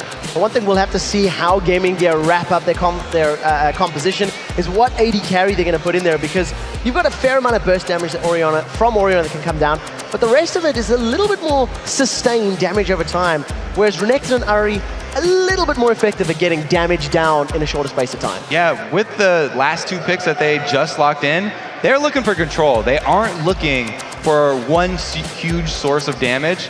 They just have so much control over the battlefield right now. Adding Sona and Ashe is very similar to adding an Ashe Zyra lane, except for the fact that Sona can also be used a bit more offensively with the flash crescendos. So if they want a team fight, they will get a team fight. An Ashe arrow into a Zac or Jarvan follow-up initiation with a shockwave is a very potent combo. So Lion right here, it's very good that they have their comfort picks, which are the Nautilus for Hacker V2 and the Ahri for the mid laner. Those are 2 very comfortable picks that they have used a lot, and they can actually use those to pick people up. So they're going to be looking much more to split and deal with GG sort of in different areas of the map instead of coming up to those 5 vs 5 outside of the depth charge from Lion, their sort of engagement is very much based on landing a charm or a hook or... So yeah, they got 2 hooks there. And that's really the only way they can pull it. What's it? Hook City, if I recall correctly, is what Elements coined that one as. But I mean, the onus is going to be on Gaming Gear to control the tempo of fights. And I imagine if they do get burst out, it's going to be that sort of favorable 5v4, 4v3, whatever situation that Lion are going to be looking for. Yeah, so Lion are going to be looking to get sort of the early start with their Caitlyn lane, putting immediate pressure onto turrets, and then by keeping the rest of Gaming Gear spread out, they're going to try and take advantage of that Ahri and Nautilus potential to pick people off in the side lanes. To do that, their ward control is going to have to be up there in their priorities. They're going to have to get either an early oracles or spread out a lot of wards of their own so that they can then see where Gaming Gear place their wards. We'll have to keep very close eyes on the early games of this particular one. Lion in particular, they came up against a heavy crowd control initiation combination earlier today when they played against Immunity, and unfortunately they came off the losing side of that matchup, but you learn more from losses than you do from victories, so we'll see how well they can handle this high utility, high crowd control composition that Gaming Gear has put together. Yeah, it seems like, they're going to have... We might even see Ahri split pushing here in the late game because she is such a great duelist, and they really don't want to have to deal with all of that crowd control in an enclosed area. So the more they can spread it out, better for Lion. Well, we are about to jump into the game right now. It is, of course, Gaming Gear taking on Lion Gaming. That's Lithuania versus Mexico here in Cologne, Germany. Both of these teams desperate for a win, but Lion significantly more hungry, as another loss could actually put them out of the tournament altogether. Right now, fairly defensive starts. We haven't seen too much crazy level 1 action. There has been a fair amount of Zyra in these games, and that'll dissuade you from any sort of pushes. Right now, Lion moving towards the river. Yeah, with the amount of times that Jats talked about level 1 invades against the Zyra, I think he's had some fairly bad experiences walking into a bush and getting those grasping roots on him. As an Udio player, I imagine it's particularly more frustrating. Right now, the 5-man Lion, they're pushing forward. They get themselves a fairly deep ward on the backside of that red buff of Gaming Gear EU. That's obviously just going to let them know exactly as and when Alinea is moving through the jungle. Once he's picked up his red buff and he starts looking to set up some ganks. Now, with the early wards too, if you can get them deep enough, then you can also choose your lane matchups. Both teams right now seem to be just favoring the old natural start here, where we'll have the AD carry and support bottom. And in 310, that's a little bit more important because the early dragons are a bit easier to take, with the fact that the turrets up top are harder to answer with. Yeah, it's something that we definitely noticed during the course of Super Week in Europe at the very least, that the average first dragon timer dropped significantly lower. We were seeing teams challenge between like 8 and 11 minutes, where it used to be like 10 to 14 minutes. But we haven't seen too many early dragons here in the wildcard tournament just yet. So there's also an interesting stat with that. Since the 3.10 patch in the LCS, the games have actually only been about 30 seconds longer than before the patch, but the first turrets are taken 2 minutes and 30 seconds later. So it does have an effect on the early game, but it hasn't made the entire length of the game all that much different. So no significant change. What we are seeing is the straight up head-to-head matches, as we've been talking about. Fairly slow passive starts from these teams, and the one thing that has impressed me about a number of the wildcard teams is their actual mechanical ability. We've been seeing some great CS numbers across the board. Yeah, so the laning phase is very easy for most of these wildcard players, but once we do start having the ganks come in, which we'll probably see here because both junglers started on the bottom side of the map, and both of them are aware that there are no wards up in that top lane. So they've been told, and they're actually pinging out the wards already by both of their mid laners here. So we'll have to see how well this works out. It does turn out that both Hacker V2 and Alinea are hanging out in the mid lane. Uri and Mazarin are about to have a lot of trouble. They come in, the knockup lands Hacker, red buff is down. Mazarin's looking to get some DPS, but Onua is charmed backwards and manages to use that dredge line to pull himself to safety. Hacker gets out cleanly, a little bit of trade early on. Beautiful counter gank right there. They don't get much of a win for it, just a slight damage trade advantage, but it really does go to show that as a jungler, the amount of information you have to keep track of, well, they're just going to keep on fighting here, break down a couple shields. And remember, that shield is so important for Hacker's damage. The moment that it pops, that on hit is just going to be removed, and Alinea, he's hanging around. He's not afraid of Nautilus. The early levels, I guess, Jarvan's a slightly better jeweler. He has effectively asserted his jungle dominance, and now he's going to be taking away the big race here from Hacker, which will slow him a tiny bit, but not anything significant. So the one thing that we are definitely seeing is, the camera's picked it up a couple times, is that this Ashe Sona lane is actually applying a little bit more auto attacks, a little bit more damage onto the Sia Ner'zhul lane. And they do have very good early poke, but a flash hook lands. So they pull Deadly Brother back. He's forced to flash away. The Death Sentence misses, but Barrier's not going to be enough to save him just yet. The damage over time tick goes up. Actually going to Ner'zhul's Ignite, getting the last tick of damage, and first blood on the board for Lion Gaming. Love it when you see those Nautilus not hesitate to go with the risky flash hook and land it. He was rewarded with the risk that he took. Very good job by the rest of the team following up as well with the Thresh burning both the flash and Ignite, even though he missed the death sentence. First blood, well deserved. It's not over yet. As you can see, Alinea moving to the top lane. He's got that blue buff. If a knockup lands, Porky could be in a little bit of trouble. He ghosts up, and he's running at a mile a minute, but here comes NBS. The knockup does land, followed up by Jarvan. Unfortunately, not throwing him into the air. 270 HP is what needs to get burned through. Slices through the wall and gets out cleanly. Alinea decides not to flash for that one. He thought about doing it, but was not aware of the enemy jungler's position, so good call not to waste his flash and go over after that one. But they did manage to get the ghost out of Porky, so at the end of the day, advantage Gaming Gear EU in terms of that gank, but they do need to make up a little bit of ground. Alinea is going to find Hacker V2, starts smacking him in the head as Hacker is too busy shopping and realizes he needs to get rid of that before he can run away. It was a good check though, because with that, without that ghost that you're talking about, Renekton much more vulnerable to a repeat gank. And it's very, very common practice after you burn the summoner with your first round to just make a circle as a jungler and return to the same lane so that you can actually come out with a kill. That window of opportunity is going to be slightly less than if Porky was running Flash, but for the time being, is at a little bit of risk as we are getting towards those level 6 stages of the game. So the potential for mid laners to get burst kills and top laners to actually start setting up fights is getting a little closer and a little more possible. Yeah, the trade-off between Flash and Ghost is always one that, especially top laners and junglers, debate for a long time. It's very nice to have your summoner come back with a lower cooldown, that 210 for Ghost rather than 300 for Flash, but you do lack in the end game those surprise initiations. And Renekton without a flash means that he will have to rely on getting his slice renewed into a dice by going through minions or through a tank to try and get to the back line. Because Ghost is it doesn't have that surprise factor. Positioning for Porky going to be very, very key as this match goes later into the game. We're talking about the early game phase and how Lion really wanted to and needed to get themselves into an advantageous position. And as it stands, the numbers are close as far as CS is concerned. But a Hacker V2 flash hook was enough to secure Lion Gaming the first blood. Mazarine takes a charm to the face, and Yuri actually uses the Spirit Rush there to try to get a bit of extra poke down.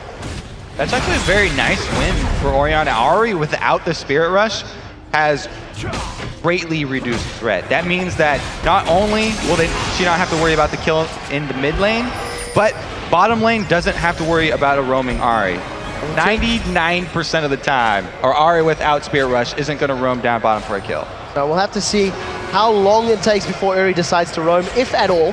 This bottom lane is definitely going in favor of Lion Gaming since that first blood was secured, and Sia as well as Ner'zhul are putting so much damage down into Deadly Brother. If a fight were to break out, Deadly Brother's at a big disadvantage thanks to that massive health deficit between himself and Sia.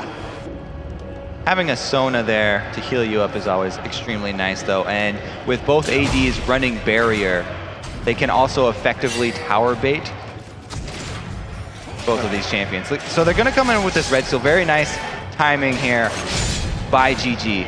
Yeah, and you actually noticed in the minimap that both NBS and Mazarine had left their respective lanes to, cover that invade and set up the steal. So a little bit of map control and timing control here from Gaming Gear. Put themselves a little bit ahead of Lion, but a very, very slow start to this matchup. CS numbers a little lower than what we have seen, but we do see another gank from Hacker here coming in behind. Coming in from behind, Hook manages to catch Inspiro. Hacker tries to pull in Deadly Brothers. They turn their focus down onto Sona, forced to flash away. No crescendo available. Ace in the hole goes through. Not going to be enough. Inspiro does manage to get away with his life. Ooh, so Hacker initially went for Ashe and trying to get the immobilize from his first auto attack onto both champions, but that little bit of extra damage might have been put to better use on Sona there and been able to finish her off. Needless to say though, they got the flash out of Sona and she is indeed extremely squishy at this moment. Yeah, a little bit of greed maybe, thinking that Sia and Ner'zhul had enough damage to close off the kill on Inspiro, but nevertheless, once again, Summoner Spell down, and we've seen Hacker V2 not hesitate on those flash hooks before, so we might see him coming down. The one thing is going to be a little more difficult now that both Deadly Brother and Inspiro have their Enchanted Crystal Arrow and their Crescendos available. So continuing to chase through all of that insanely hard CC is going to be significantly more difficult for Lion Gaming. Yeah, we just saw there, Crystal Arrow, not only is it a good engage, but can be used to save the life of your support as a disengage. We do see that Lion Gaming have got a very, very small 200 gold lead. We've seen a little bit more, I think we've seen more presence from Hacker V2 than we have from Alinea. The ganks from this Nautilus have been a lot more impactful. They've got more summoner spells, and barring one gank in the top lane by Alinea, he's really been sticking to that jungle, but he hasn't got a noticeable CS advantage. He is drawing a little bit behind on the ganks, and most of it is because of the bottom lane presence. As we see that though, they're trying to remedy the situation with pink wards. It's just a little bit mistimed here as bottom lane is recalling. And they even ping back Nautilus because they suspect that there is a counter gank in the area. We'll have to see if this works out for Lion Gaming. They're sort of aware of it. They've got the information to work with, and it looks like they're He's currently waiting for it. baiting Gaming Gear. The on-hit snare is going to hold Alinea in place. Dredgeline pulls him backwards for a second, and we do see Jarvan go back in. Cataclysm comes down the crescendo, locks up Sia. Caitlyn is so low, 50 HP, still alive. A flash forward from Deadly Brother plus one more auto attack. It's going to be enough damage for Jarvan to close out the kill. Now that Uri has joined the party, Spirit Rush is available. We talked about how he does not roam without his ultimate. A fight is happening on two fronts as Deadly Brother is being focused down by Uri. He manages to secure a kill, while in the background, Mazarine's going to close out the kill onto Deadly Brother. Now the mid laners trading 1 for 1 in this bottom lane, but they're on opposite sides. They've traded position on the map. Alinea super low. If he gets caught by an Orb of Deception, there's a possibility for more kills. Mazarine looks like he stopped the CS as he continues to auto attack down. Uri managing to secure the kill. Advantage Gaming Gear EU. Lion bit off a little bit more than they could chew in that one. They set up that counter gank we were talking about, waiting for Jarvan, and they decided to try and focus him, but they're focusing the Jarvan, whereas GG are focusing the Caitlyn here. And the AD carry going to go down much quicker. Great Shona crescendo right there to follow that one up. And they are actually able to even get Jarvan out alive because of the flash.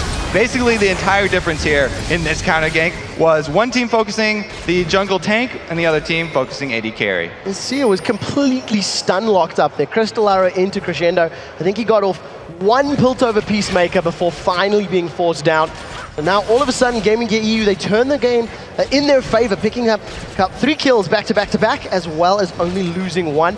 2 of those kills landed in Oriana's lap as well. So Mazarine at the moment, he's got a CS advantage, he's got a Haunting Guys completed, and he's really going to be scary. Yeah, so that was the difference between running one of these control-heavy duo lanes as opposed to the attack damage-heavy ones. Yes, Caitlyn does have the slight CS advantage, but when you want to set up a gank in the bottom lane, Gaming Gear are going to have the huge advantage there. As we saw, the chaining CCs, Crystal Arrow into a Flash Crescendo, extremely powerful.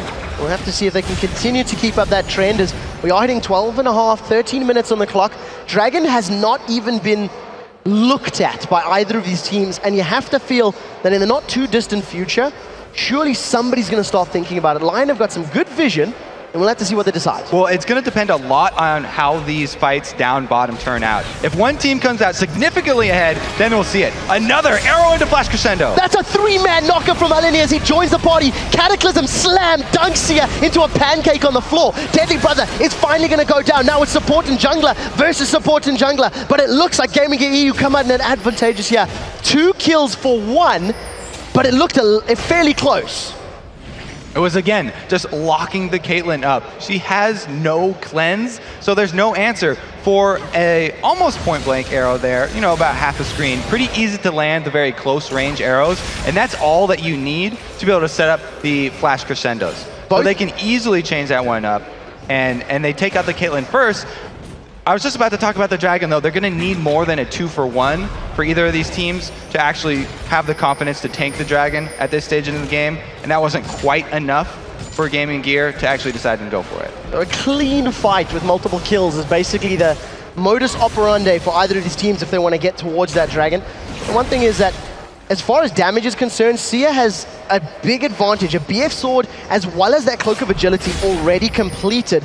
Whereas on the other side, Ash is sitting with just that pickaxe in his back pocket.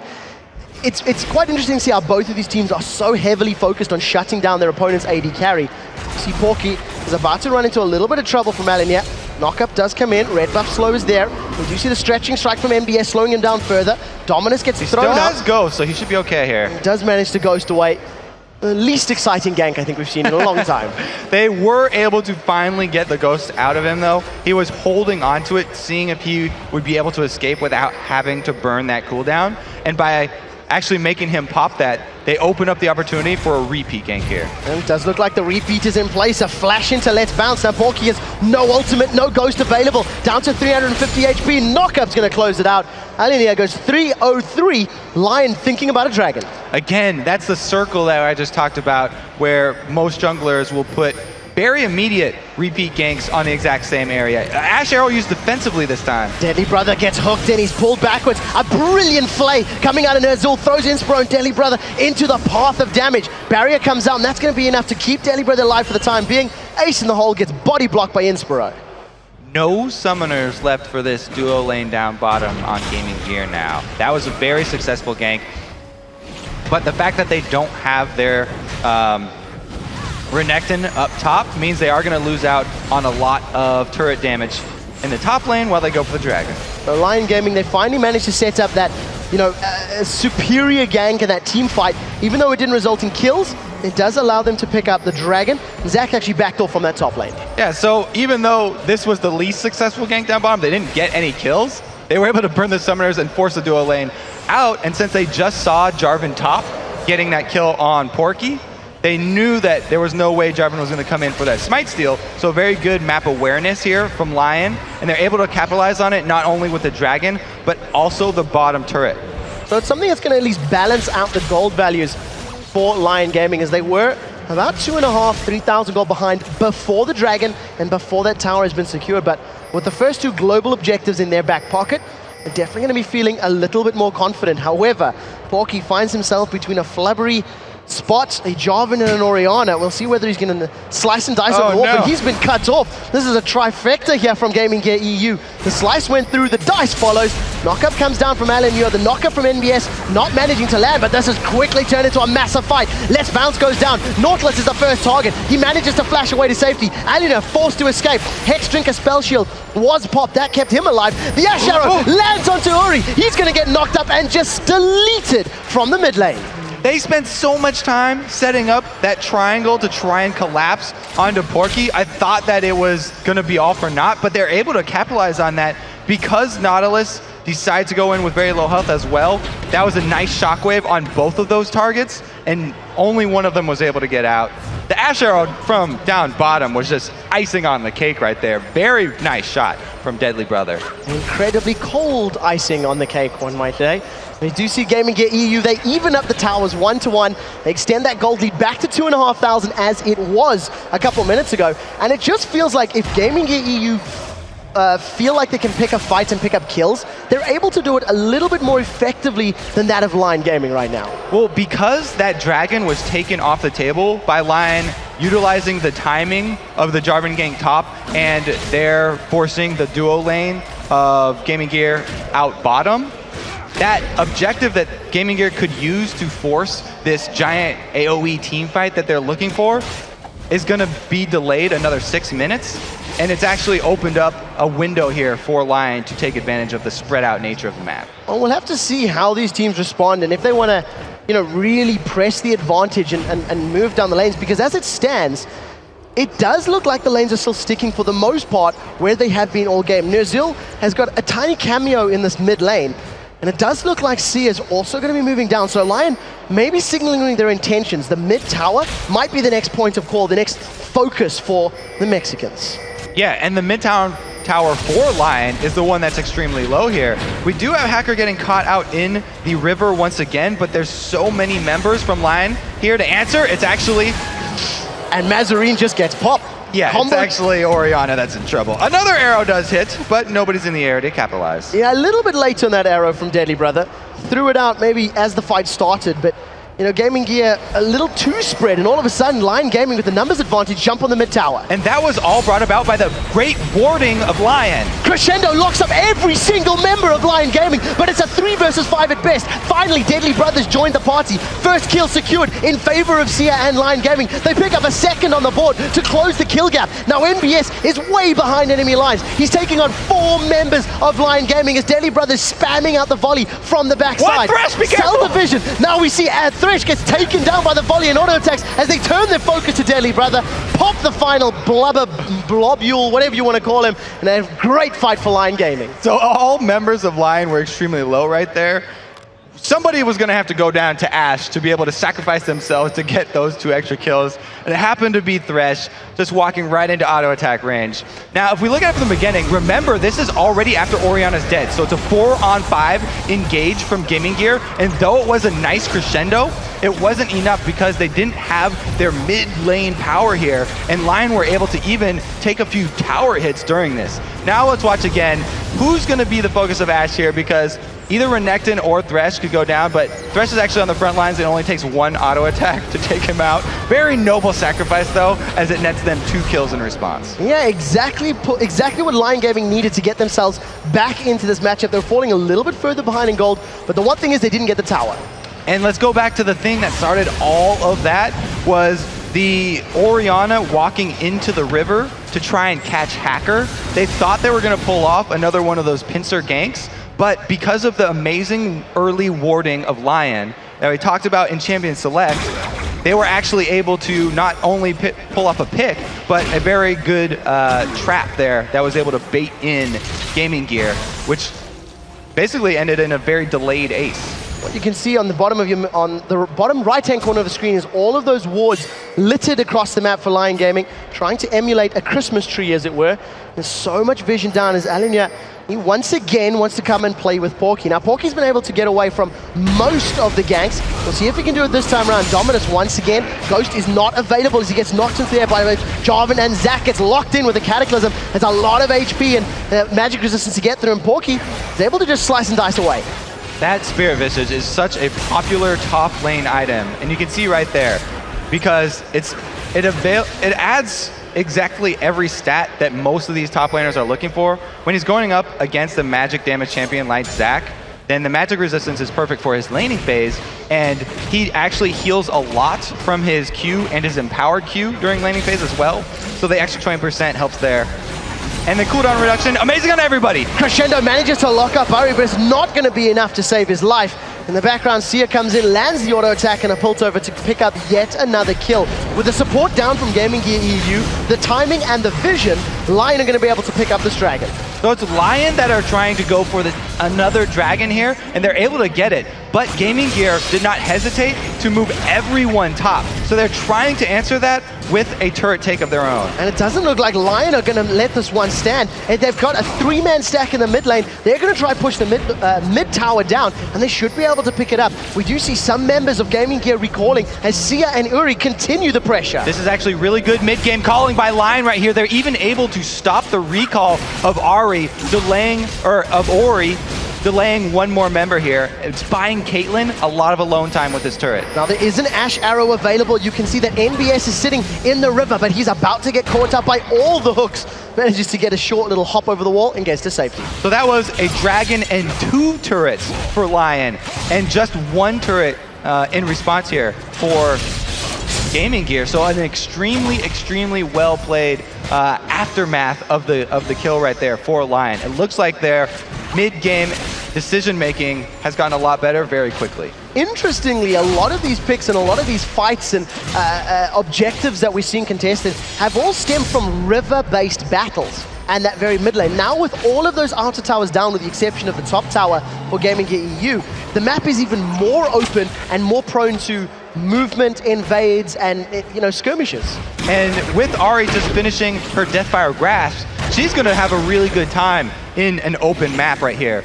There's only 1 outer turret left, and that's the top one here for Gaming Gear. So she has a lot more area to roam around and look for that 100% burst on anybody that really isn't Jarvan or Zac. We'll have to see how well Porky can impact these team fights in addition to that burst damage of Uri, because he's just finished himself off that Ravenous Hydra. So he's already got a fairly good amount of area of effect damage with his ultimate and his abilities, and now he's just adding splash damage to his auto attacks. Inspro's been caught once again. The charm doesn't manage to land. Inspro gets the flash to safety, but we do see Alinia joins the party. NBS comes in. The arrow whiffs, going through every single member of Lion Gaming. Crescendo still available as the shockwave pulls 2 members of Lion together. This is a brilliant fight for Gaming Gear EU. They've secured 3 kills already. A double kill for Mazarine. A flash away from NBS to safety. The last auto attack and tick of Ignite gives a triple kill to Mazarine. And they didn't even use Crescendo. That's the danger of fighting in these enclosed areas against this control squad that Gaming Gear have picked off. It was Ner'Zhul overextending a little bit, trying to engage right there with half health. Yes, he landed a very good hook onto Sona, but it put him in a compromising situation, and they were able to take him out almost before that even started. In terms of the crowd control, the arrow and the Crescendo didn't even land or wasn't used respectively. And Gaming Gear, they're going to secure themselves a Baron. They've got a 3,000 gold lead. in a nice power position. Yeah, they didn't even have to use the crescendo here because of this shockwave that comes out. There's already the half-life thresh that we talk about. Zach goes in perfectly. There's the ball delivery system. Nice shockwave onto 2 of them. And Nautilus is not able to tank up the 3 members of Gaming Gear, whereas Orianus was able to burst down Lion. And there was just no pressure on Deadly Brother at all. He stood in the back line, auto-attacking at will. He never let Hacker V2 get close to him, and Porky simply, he couldn't make it through the front line of Gaming Gear. So well played by GG in that particular engagement. They now have this, all of the regen and statistics of Baron buff to allow them to potentially push down lanes. But this is where Gaming Gear have faltered in all of the games we've spectated. As we break the 25 and the 30-minute mark, their mid-game decision-making not quite as on point as what we've seen from Lion Gaming. So they're going to have to supplement that with more vision.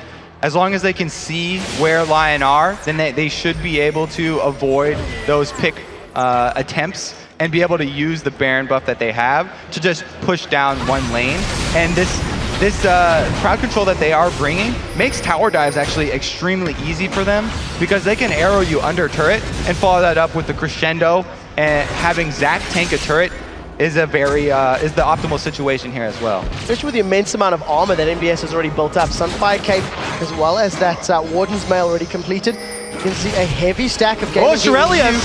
We do see Ashes down in the bottom lane though. Now MBS is charged up. He's bounced in. Shockwave is available. The ball is on MBS and it works. 2 misses. Shockwave goes wide as well as the arrow, and Gaming Gear immediately peel away saying, nope, don't want none of that. The thing is, even with burning both of those, they still have crescendo and Let's Bounce. So they may not want to go 100% for that tower dive, but since Lion are a little bit out of position here, there's a 4-on-5, they actually are getting a lot of damage here. NBS just took so much damage from the root from Nautilus, a stun from Renekton, as well as some tower hits, but at the end of the day, Gaming Gear pick up their 5th tower of the game and extend that gold lead a little further. Definitely making good use of this Baron buff here, and since the cooldown on Oriana's ult is so low with her blue buff plus Athene's Unholy Grail, that's actually going to be back up for the next team fight, so they won't even be missing that one. You see NBS once again positioning himself to the sideline here. He's charging up the slingshot. He's thrown himself in. Shockwave is going to be available and manages to just pull CA in, and he is melted under the damage of Gaming Gear. They managed to pick up 2 quick back-to-back kills for Alenio, and it's not over yet. They've disregarded the inner turret that dived onto the inhibitor. It's still not finished as a knockup lands onto Hacker V2. Mazarin and Alenio is going past the Nexus turrets. You cannot get deeper than that. The knockup comes into place. The Death Star laser not managing to pick up the kill on Alenio, but that is 4 kills uncontested for Gaming Gear EU. They're now onto the inhibitor turret. You can see how confident Gaming Gear EU are diving all the way into the Nexus turret, and with good reason here. They're able to get an inhibitor off the back of that, and they still have their Baron buff.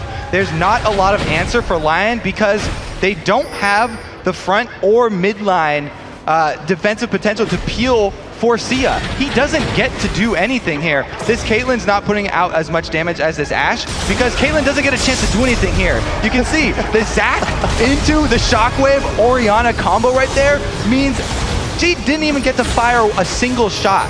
Whereas Ashe is on the back line, she's even tanking turrets and she's fine with it. Basically everybody on Lion Gaming was saying, see ya, we wouldn't want to be ya. Good one.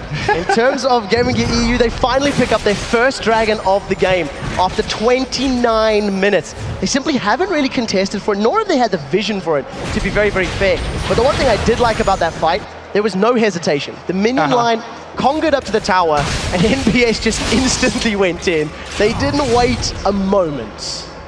It was a pretty good slingshot there to start things off. If we can have Zac initiate like that every time, then there's almost no option here for Lion. And that's why I talked about the tower dive being such a good option for Gaming Gear. They have so many answers and so much control in that sort of confined area that there's not much for Lion to do except retreat into their base. And we saw them retreat as far as they could, past 4 sets of turrets into the fountain laser, and it still wasn't enough. Gaming Gear right now have got themselves an 8,000 gold lead, and it's a position that they have had during the course of the games they played today already. However, it has taken them a fairly long period of time in order to put together these wins. Against Dark Passage in particular, it was way closer than I think they would have been comfortable for. And you know, all the questions we had about their mid game, they seem to have found an answer. Just commit, like just jump in. Everyone keeps talking about the lack of quality decision making for Gaming Gear in the late game, but with early game like this, it doesn't really matter. As long as they can tower dive, and as long as they have Zach in that much control, then it makes their decision very, very easy, and they can just play aggressively, which is obviously how they're comfortable playing, and the play style that they would much rather go to. And it is much closer to those kills per minute we were talking about from the Russian qualifier. 30 minutes into the game, we got 27 kills on the board. You can see that Super Minions in the mid lane, and Sia looking to deal with those ones. MBS once again gets the ball. The shockwave isn't going to be used. He lets bounces. They still haven't used it. We do see MBS completely zoning out every single member of Lion Gaming. The box goes down, but it's not the focus. Hacker V2's drop on the backline. The rest of Gaming Gear EU are trying to focus the towers. Now the minions are bashing away at us. Porky hits a flag to the head and command attack. Shockwave goes wide, but command protect manages to keep Mazarin alive. A body blow onto Deadly Brother. He saves himself, saves Mazarin and goes down himself. They get the tower, but they're forced backwards. Deadly Brother, a true bro right there, willing to take the headshot at the cost of his own life. He's face bombing. He was face bombing. Okay, so wasn't quite sure he was going to go down. I don't think it was an intentional death, but at the end of the day, Gaming Gear EU, they only lost one. They got 2 kills. They got themselves their 8th tower of the game. And with Super Minions and those additional HP minions in the other lanes, you have to feel it's just a matter of time until Gaming Gear EU stack up as a 5-man and try to end this game. Yeah, they pretty much just did that, and they'll have no problems returning, because although it wasn't as clean as they would want, you know, they used their Zac Initiate on Ahri, and even almost ended up taking out Ahri, which is one of the most slippery champions in the game. They also still got another inhibitor turret, so there are 2 exposed inhibitors here, and they still have control of the map. But with Baron respawning, Gaming Gear are now going to turn their attention to pick up their 2nd Baron of the game. We talk about those naked inhibitors. They haven't respawned in the mid lane just yet. We do see Alenio is single-handedly forcing away Hacker V2. Oh, what a Hacker flashes over the wall. Baron is still up. Who's going to pick it up? It manages to get taken. Lion secured that one. Now they have lost their jungler in reply, but the Baron was picked up. And this is how Gaming Gear managed to win a match earlier in the day. What a play from Hacker right there. Not only does he flash to escape the Cataclysm, get over the wall, but he's also into Baron and steals Baron by himself. Beautiful play for Lion, but they're going to need more than that to hang on here. Because like we said, 2 exposed inhibitors means they don't have a tower to fight with, and they're down a man because Nautilus has 15 more seconds left to respawn. But we do. Gaming Gear managed to secure the top lane tower. Middle inhibitor should be respawning very, very soon. And you can see with Super Minions and a numbers advantage, Gaming Gear have now turned their focus to this bottom lane. There is a massive minion wave about to pull up, but as it stands, NBS is face tanking that turret with his ridiculous amount of armor. It does barely anything to him, and right now Gaming Gear are a little bit split up. Hackers back up, and they are able to chase Gaming Gear off the inhibitor temporarily.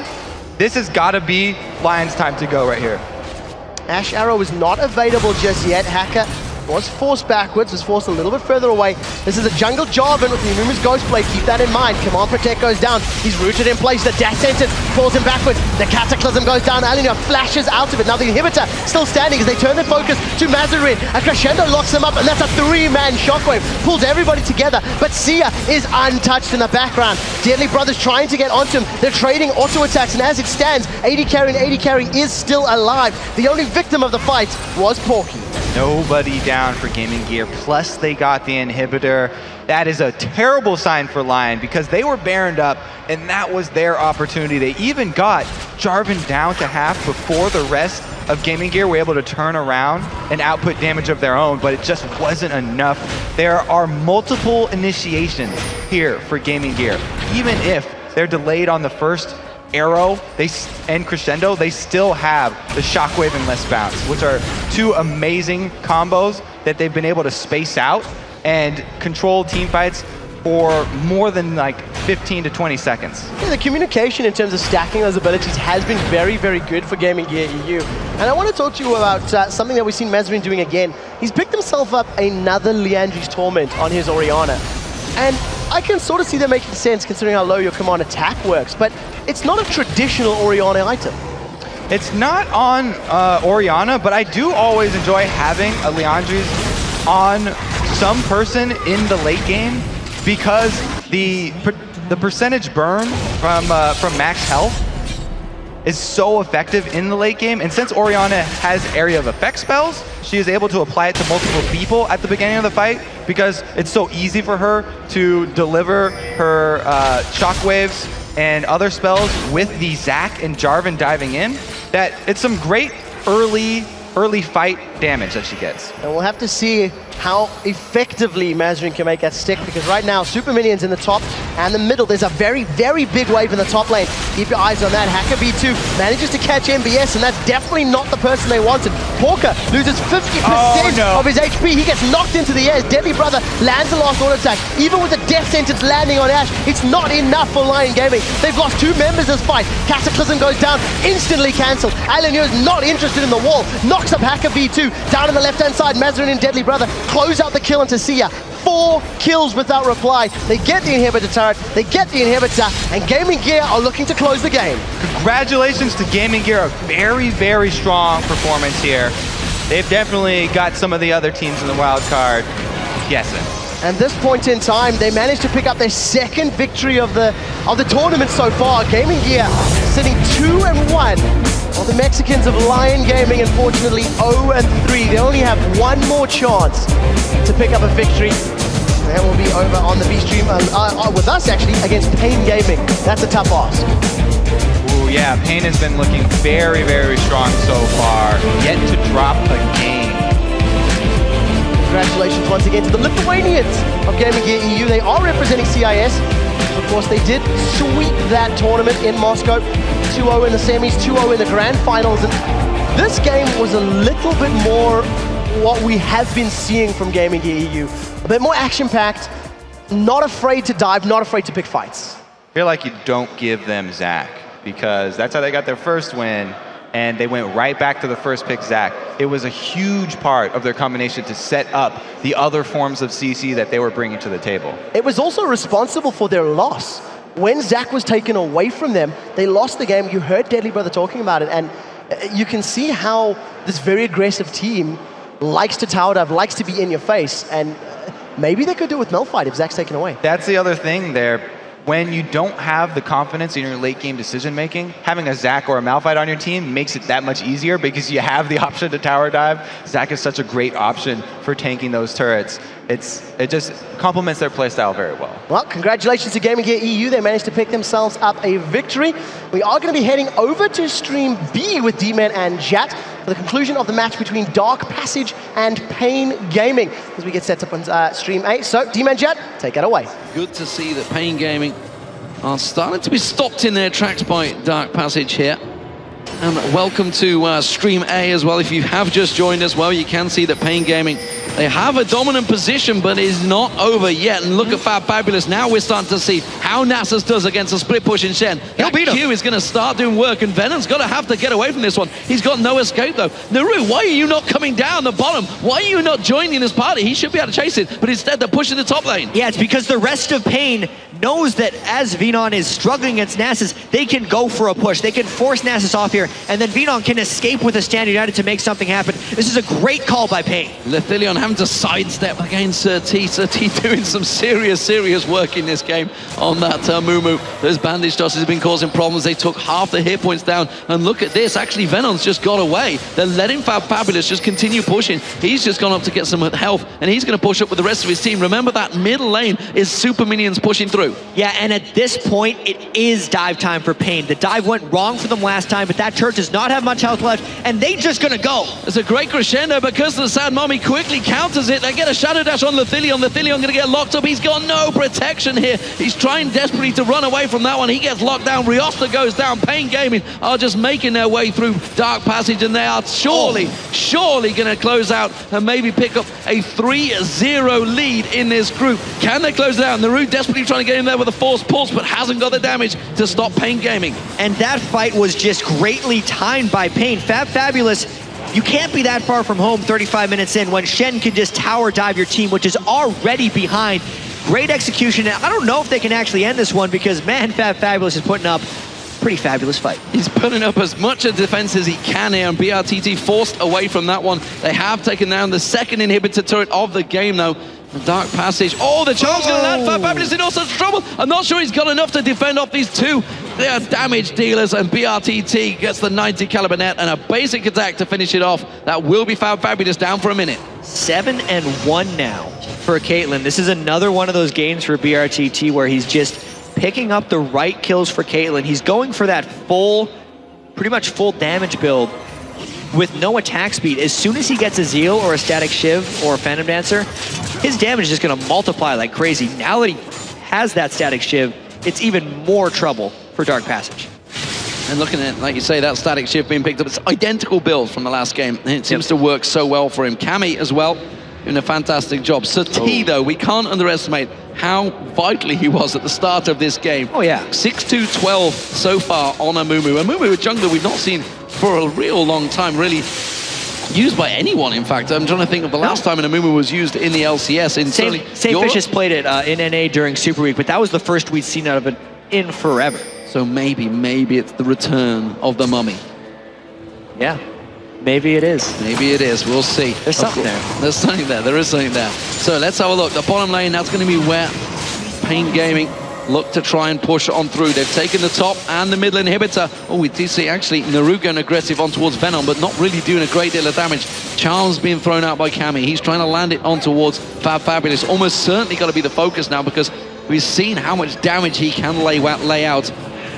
He's hitting for, I think it's close to 900 now actually with that Q. So if he gets them towards BRTT, it will be trouble, which is why Holy Thoth desperately trying to get them flash crescendos in. Yeah, that Q of Nasus is at plus 537, but at this time, Holy Thoth is he's leaning too much with his crescendos. He has to surprise people with them. They can tell when he's looking for it. They've already picked him off twice while he was trying to find a good crescendo, and you just gotta wait for it, especially since they know Pain is in a situation where they're going to go all in for that turret at some point. And we haven't won. Patience is needed. That bullet time has not landed once again because the sad mommy. So TT goes very deep there. Riosta manages to get a kill straight away. He goes down. There's going to be the bullet time. Is it enough? Not going to turn it around. Naru does manage to get a kill on towards Kami, though. They're going to keep chasing it down. There's going to be the damage. Sir T's going to get dropped down. Ace in the hole's going to come through. Not going to do a great deal. It's Naru that gets caught out there. That's got a great Acro Prison. Naru's going to have to use the Zhonya's Hourglass. Is he going to be able to get away from this one? Rift walks away on towards Venom. Holy Thoth now gets focused. Shadow Dash comes in. BRT joins the fight. He is just going to rip Dark Passage apart. He's going to get straight through. There's going to be the Pilt over Peacemaker. They're actually going for the inhibitor turret. I don't know why, because they have both Nexuses available. Well, they won that fight by a lot, and BRTT really bided his time in that one. He was way back, making sure he was alive because they knew they had control of it near the end of it. They're going to do the clean sweep of the inhibitors here, D-Man, because they are in control. That's going to be one inhibitor down. There's the second. The top one already dropped, so all three now down. So double super minions will be spawning, and Pain Gaming taking the time on this one. They're going to back away. And why not? Why not? No they rush. have full control. They're top of the league now, it seems. 25 kills to 8. They just had a very resounding teamfight win. It looked a little close and scary in the middle, but that's because the 7-1 Caitlyn was off looking at a bush for some reason. He should have been staying in the fight and just crushing people, but he was a little bit scared of Naru finishing him off on casting because he was around half health. Nothing's going to be stopping BRTT at this juncture in the game, I don't think. Even Kami, who died early on in that fight, didn't get off his full combo, yet Pain Gaming was able to take him clean. They already have 3 inhibitors down. They're taking the Baron just for good measure. There's going to be double super minion waves spawning in all the lanes. Pain's going to win this one. Well, of course, their final match will be against Lion Gaming, so we'll see how that works out for them. And meanwhile, Immunity versus Gaming Gear would follow this one as well. So, honestly, Pain Gaming have looked so good today. They were the favorites coming in. They were the favorites, and seemingly rightly so, but you also got to look at their records alongside LCS teams. Hasn't fared that well. You could put it down to jet lag when they arrived, but I guess when you also look at it, they're probably the most prepared team. The fact that they have their own gaming house, they arrived in Europe on Monday. They've been here an entire week before they even came into this match.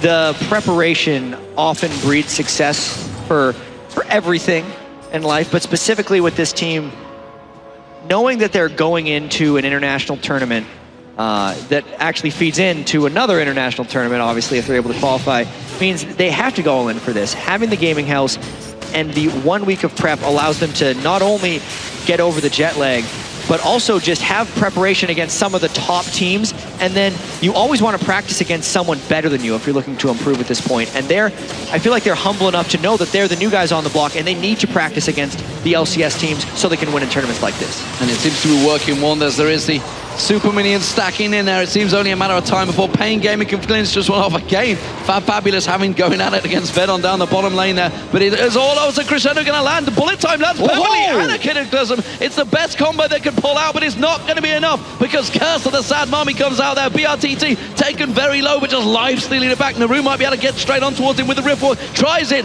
Doesn't happen. 90 caliber net from BRTT. Gets himself the triple kill. The Nexus is going to be exposed, and this will be quadra kill. Can he get the pentakill? BRTT! Oh! No! There's the pentakill on the fountain. The Counter-Strike Pro proving he can land those headshots when it counts. It is Pain Gaming victorious. They are 3-0 and top of the league. That's got to feel pretty good right at the end. Not only do they get the 3-0, securing their spot really in tomorrow, most likely going for the #1 seed. Pentakill on this kind of stage has got to feel amazing for him. Yeah, you got to be happy with that. Despite the game was effectively over by then, it still matters. Still a pentakill. It still counts, even though the team completely gave it to him. Oh, the team definitely wanted to give it to him. That's why they're diving the Nexus there. They didn't take any deaths for it. But he ended up 15-1-5 because of that. That's not bad.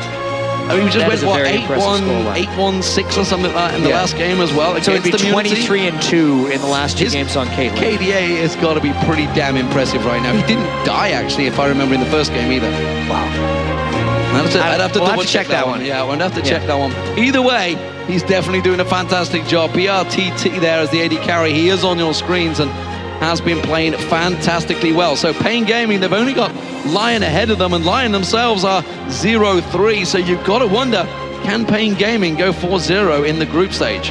I would definitely predict that if I had to call this one, because they've been so dominant in their last two games. They had a dominant start in their game against Gaming Gear without the dominant ending, and they do seem to just kind of be ramping up in comfort right now. Sure, it takes them a little bit longer to end the games, but at least they're ending them in style. Ending them in style. So do we see anyone stopping? Do we see, say, Immunity turning it around? If they were to get through to the semifinals, finals against each other, how do you see it over a best of three? Because they seem to be the only one so far that's actually caused a slight problem for Pain. I think they still have to take it day by day here. So much is going to change between one day to the next, knowing that these teams haven't had too much to scout off of.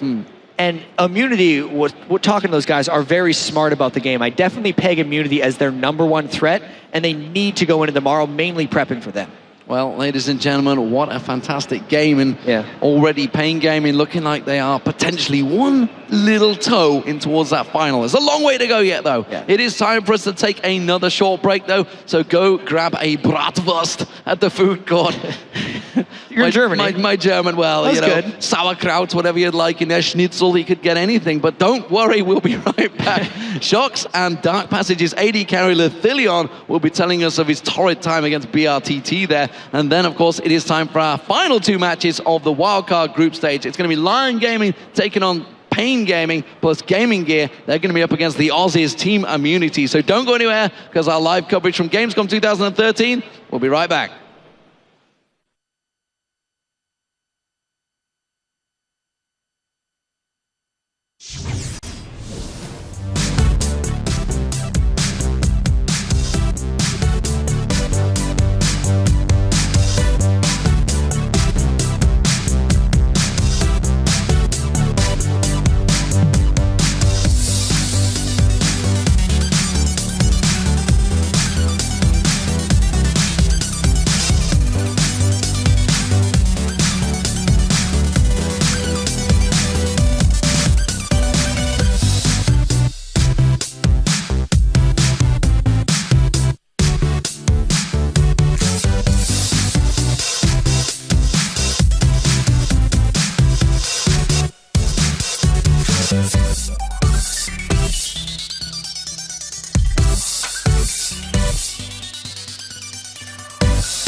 the International Wildcard Tournament here at Gamescom Cologne. We're minutes away from getting into our final group stage game between Lion and Pain. But I think we can tell everybody where the teams are in the standings, because it's kind of sorted out already. Almost everybody is locked in right now. And the important thing here for the upcoming game is that Pain, #1 seed already, and unfortunately Lion, #5 seed. That means they're out. Yeah, like you were saying, Pain Gaming is undefeated, and since they hold the tiebreaker against both Immunity and Gaming Gear, they're going to stay in first no matter what happens. Gaming Gear and Immunity are tied for second. Since they play in the next match, they won't be tied for long. Dark Passage has locked down the #4 seed at 1 and 3, which means they'll be playing Pain tomorrow. And finally, it's Lion Gaming in 5th, and unfortunately, they've been knocked out of the entire tournament. Yeah, so between Team Immunity and Gaming Gear, this particular match will basically determine who's going to get that first pick or first pick, first ban or choice of side for tomorrow's semi-final game. So let's see where it stands. So far this tournament, Brazilian champs have brought the pain. They're undefeated and have dominated in all 3 wins. Yeah, their entire roster has played great this tournament. BRTT has been on fire. He picked up the first pentakill of this wild card in the last game against Dark Passage, and they're already guaranteed that #1 seed and know that they're going to play Dark Passage tomorrow. Yeah, and while Pain Gaming has won all 3 of their matches, Lion Gaming is still looking for the first win of the wildcard group. This is something that I think is more about honor now for this team. I mean, there's not anything else they can get on it because they're already 5th and they're already going to be out of it. But that would be amazing for them to take a game off Pain that looks so strong right now. It would do a lot for their, at least their emotional well-being. It would be a little heartbreaking though. If you were to pick up a win, and the only win you were to pick up is against the #1 seed going to playoffs, and it's your last game, it's a bittersweet victory, isn't it?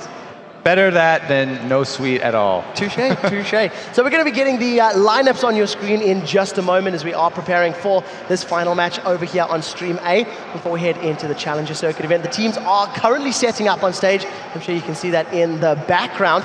So let's check out the starting lineups for both of these teams on the blue side in this match. I have it written down that it is going to be Lion Gaming. So pull it up in just a moment time. It is, of course, the South American, the Mexican team representing all of South America here. And we just saw them play. Hacker went to his go-to jungling champion, that Nautilus, and Uri did a very good job on Ari, picking off people, but it just was not enough. And of course, running out the composition was Sia and Niazul, who were playing Caitlyn and Thresh, respectively, during the previous match. So I just got an update from a very studious Twitter follower that said it's pronounced Seiya, and it's from a Japanese anime that was broadcast in Mexico a long time ago. Although I really did like your Sia wouldn't want to be a joke. So I know I was pretty proud of that one myself, to be very honest with you. But still get credit. Yeah, so Seiya, I think, is that it? Seiya. All right, I'll try to remember that as we jump into the next thing. Of course, for Pain Gaming, we'll be pulling up their roster for you in just a moment in case you didn't know already. They've just come off a victory over on the B stage. And of course, Venom is in the top lane, Sir T in the jungle, Kami in the mid lane, BRTT as your AD carry, and Espeon as supports. Now, Kami definitely extremely famous, not only in Brazil, but also internationally now. He does hold that spot of having the most challenger points of anyone in the world. Talking about someone else in the Pain Gaming, which I'm sure you guys may have heard already, but it's worth reiterating. BRTT has his own clothing line in Brazil. I couldn't say the word, but it's like REXPEIT, something like that. But it's basically Brazilian for respect with a little bit of nerdness. So that's like there. one of his catchphrases from his Counter-Strike days. In terms of pro players with their own clothing line, Ocelot is the only League of Legends pro that comes to mind. I've seen his shoes. Yeah, Ocelot World shoes, his Ocelot World scarf. No one's surprised by that. No one's surprised by that. But it's nice to see him wearing one solid scarf for a change as opposed to 27 million. I have much experience with the Ocelot scarves, but I'm a fan of the scarves. It's a good fashion accessory. Of the neckwear. So we are just waiting for the players to set up. As we mentioned, Pain have come over from the B stage to the A stage. So they're busy getting all of their hardware connected and plugged in, and we're about to jump into this match. Lion, let's give them a little bit more spotlight because Pain, we're going to see them again in the playoffs. Lion went from 15-0 to 0-3. And I wonder what you think it could have contributed to the lack of victories here on the international stage. I think a lot of it has to do with the lack of preparation. They even talked about it. They said that it was hard to do research on these other international teams, and they didn't really expect a lot of what they saw today. So a lot of the other teams, caught them off guard. It's not like these are bad players. These are very good players. Like I said, they're all Diamond 1 on North American server. These are with high latency. yeah, and a couple of them have hit Challenger there. So both Hacker and Seiya have been very well known. So it really just comes together with the team play, and that's the difference between just being individual good players and being a strong team in competitive play. One of the things that is fantastic that Lion will be able to take away from this particular event is now that their name will be a little bit more synonymous in the scene, and you'll be able to recognize the players and the organization a little more, they might actually be able to organize scrims against North American teams. They might be able to organize, take part in some more online events where maybe they couldn't have before. Yeah, speaking of, practicing, practice makes everything in League of Legends, and Pain are a team that have been practicing against international teams, successful teams, for months and months now, because they've already been in international tournaments. People are willing to hear them out and spend their time practicing, whereas some of these other unknown teams from these different regions don't, have that luxury. Something like a TSM or something won't accept scrim time with some unknown team from, Mexico, I guess. Well, we'll have to see if they give them a little bit more time after this event. Unfortunately, their showing hasn't been the strongest. We are just working through a couple of technical issues and technical difficulties for the time being, so we do apologize about that small delay. Over on the B stream, the last game is, of course, going to be Gaming Gear taking on Team Immunity. Now, we know they're guaranteed second and third, respectively. They're going to play each other in a semi-final. As somebody who's come from a competitive background, how do you go into a game like that, knowing this is going to be your opponent tomorrow, so you don't want to show your hand and show any unique comps, but you still want to win? You do have to be very careful with what you show. So usually, you'll use something that's already worked for you previously in the day, because you're not giving them any additional information. They already saw it be successful, and it's still a strong comp, and you still have a very strong chance of winning with it. Talking about Immunity a little more in depth, we've seen them play support Annie, we've seen them play Swain. They're a little bit more open to maybe some slightly different picks, but one was successful, one was not. How do you evaluate a team like that? How do you judge that sort of decision making at this level? Now, I really do like the support Annie pick. It's very situational, though. In that game, it worked incredibly well because their opponents pulled a 2-versus-1 swap on them, and so they were actually able to have Annie buy very early boots and go roaming. And as a support, she's one of the stronger support gankers because she can charge up a stun and she'll have that instant stun. So that just was good adaptation by them, adapting to the different lane situations that they encountered. But if you run a regular support Annie, it's very difficult, and it's all about managing her flame shield. What's the name of that? Molten Shield. Molten Shield. There we go. Because of the how strong it makes her in those dual lane trades, since so much of the early damage in those dual lanes comes from auto attacks, she actually returns a lot of it if she's the one harassing. Yeah, we were talking about the support player in particular, and he's even run support Teemo in the Oceanic servers. And during one of the interviews, they were even highlighting and saying, look, there was Elysia in particular, and he was saying it's difficult to research us on our local events because he's like, we kind of beat everyone convincingly. Yeah. And it's difficult to find practice partners when you really are at the top of your game. And if you're beating everybody, it's very difficult to learn from mistakes when nobody's highlighting them. Right, and that's one of the things that made it difficult for Lion to research the other international teams. All of these teams are sort of the big fish in the small pond of their respective regions. So they do, troll a little bit or use those unconventional picks even in their tournament games. So when you're looking back through their research, back to their past games to research, then you can definitely get thrown off because they don't take all of those games that seriously. They're just that far ahead of everybody else in their regions. Yeah, not not full try hard, I guess, is the problem. Gaming Gear, on the other hand, that was, of course, the CIS winners. They do hail from Lithuania. They started the day off a little weaker. A loss in their first game. They picked up a couple wins now back-to-back. And I think, in general, we've been seeing Gaming Gear playing at their tempo. And I think the previous matchup against Lion, it was really all about them. They were able to make picks happen. They were able to make fights as and where they wanted to.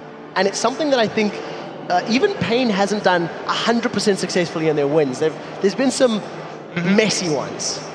And we did talk about it in that game, but Gaming Gear's decisiveness in the end game had mostly to do with the composition that they had picked. It was perfect for diving, and so they had a clear end game strategy that goes along with that doesn't work with a lot of other team compositions. If they didn't have Zach and they didn't have all of that crowd control that works well in the funnel that is the lanes around turrets, then it would have been much harder, and we might have seen that weakness that they have. They had a lot of trouble previously to this. At DreamHack, they went 0-3 and didn't even make it out of group stages. So though they've just shown very successful games here, they are still very much an inconsistent team, I guess, on the international stage. It's also really great to see because one of the victories that they've picked up was against Dark Passage, who placed second at DreamHack. Yeah. The exact same event, call it 2 months ago, and Dark Passage placed second behind the Copenhagen Wolves. Gaming Gear didn't even make it out of the group stages, and now they're able to pick up a victory. That's always great to see when a team's able to buckle down and say, what were our mistakes? What do we need to practice? What do we need to work on? And actually make it happen. And they definitely have here. That was an impressive showing, especially in the last game, when it counted. They had to beat Lion to guarantee themselves the next stage of this tournament. So just to give you guys a little bit of an update, it is a slight technical problem on our end. The players are actually all set up and ready and waiting. We're just making sure that we've got our observer production truck all resolved and sorted out. I'm being told it shouldn't be more than a couple minutes longer, so be patient with us, stick with us for the time being. Before we get into the last game of the wildcard tournament today on Stream A, let's talk a little bit what's coming after. We're going to be jumping into the Challenger, the European Challenger promotion tournament. I can't remember the title. Yes. I just panicked. But there's going to be 2 semifinals today. We're going to be seeing KMT versus AT. Joe and Jason will cover that. And yourself and myself, we're going to be looking at Copenhagen Wolves versus TCM Gaming. They're going to be awesome matches. That's going to be really exciting because Copenhagen Wolves right now are considered by a lot of the LCS teams to be the strongest challenger team, but they did get second place at Tenerife, which means they don't have their spot secured. So they're right now fighting for that spot into the Season 4 promotion tournament. And we'll have to see how well that pans out because up until that event, TCM themselves, they didn't make it out of Gfinity, didn't do particularly well at DreamHack. And who beat them? The Wolves. So there's a lot of history. The thing that I really like about that matchup is you couldn't have got 2 better challenger teams to battle each other. It's almost heartbreaking that they have to meet in the semifinal because there's so much story and history, but it's going to be a good game. Over on the other side of the bracket, KMT, which is of course the Polish squad, used to be known as a Nexus. A lot of people will remember them from IEM Sao Paulo, a number of EU events. They were at the Intel Extreme Masters World Championships in Seabit earlier in the year. They placed 5th and 6th. And that's another high-skill, well-traveled team that has international exposure as well. Yeah, there's just so much packed into this weekend. That's only the second tournament that we're going to be doing here at Gamescom. Then we also have the LCS, EU LCS playoffs, which actually mean a lot. Yeah, they're going to be kicking off on Friday, if memory serves, after we finish the Challenger final. I'm pretty confident on that one. But yeah, we're just working through some of these tech issues, guys, so I do apologize about that once more. For the time being, I wonder if we talk a little more about AT Gaming, who's the only unknown from the Challenger squad.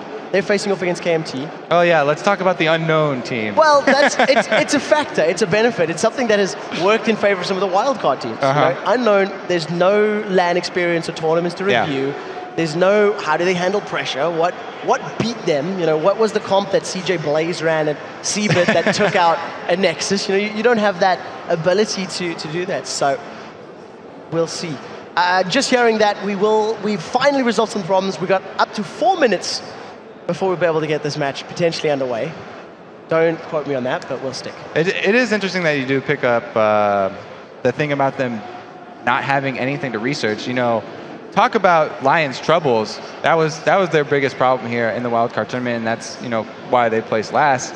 It could be a big advantage there for AT. Yeah, and it definitely means whoever's on that side of the bracket, the KMT versus AT in particular, they're going to be facing either the Copenhagen Wolves or TCM Gaming in the grand final. And either of which is very strong. But the main thing is they're going to be fully aware of what both these teams do. And I mean, Copenhagen Wolves in particular, a lot of the team comps that they run and a lot of their playstyle heavily revolves around Reckless, because he is insanely good as an AD carry.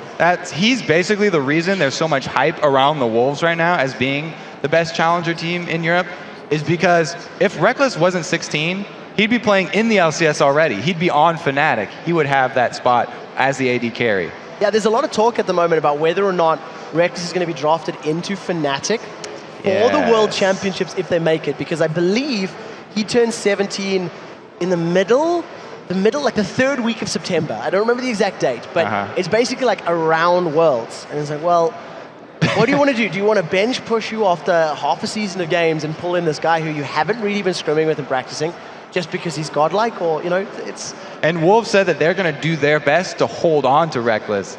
They want to keep him on that team as long as possible. So that's a very interesting struggle that we'll see. It's going to be a little heartbreaking for the Wolves, because as a team, they've got a number of players that have stuck together for a very long time. Coutard in Limited, Shook in the jungle, and their previous AD carry was Freeze, who got drafted into the NIP roster, who used to be the Copenhagen Wolves. It seems like every time they've got this awesome AD carry, they just kind of get stolen from underneath them. And it seems to be the same teams stealing players away from each other here. The NIP team used to be under the Wolves organization, and Coutard was the sub-4 Bjergsen, which is now on the NIP's main mid laner, and they've actually kind of swapped sort of positions here. And we'll have to see how well it works out for them. That will, of course, be the Challenger Circuit event that is coming up later today. If and when we can get all of our technical issues resolved and get this match underway. We're seeing some life from some of our technical bits and bobs around the set, so with a bit of luck, we should be getting this underway. You can see that in the background, that is Pain Gaming over on the right-hand side. A couple of the referees sitting ready. We've seen some camera shots of everybody basically on stage waiting for us. So sorry, guys. Do apologize about that one.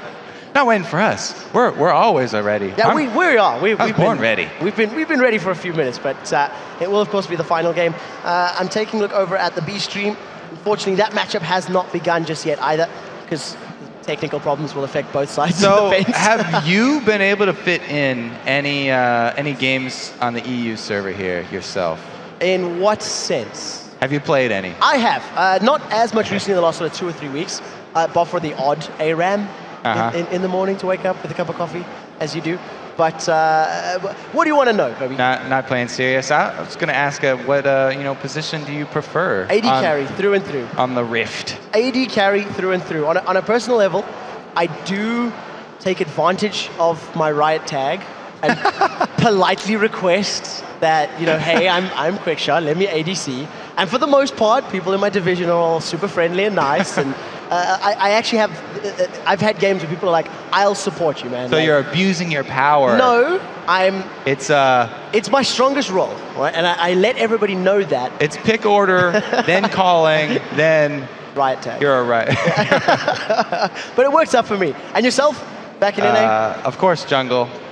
Once a jungler, always a jungler. Yeah, it's an affliction.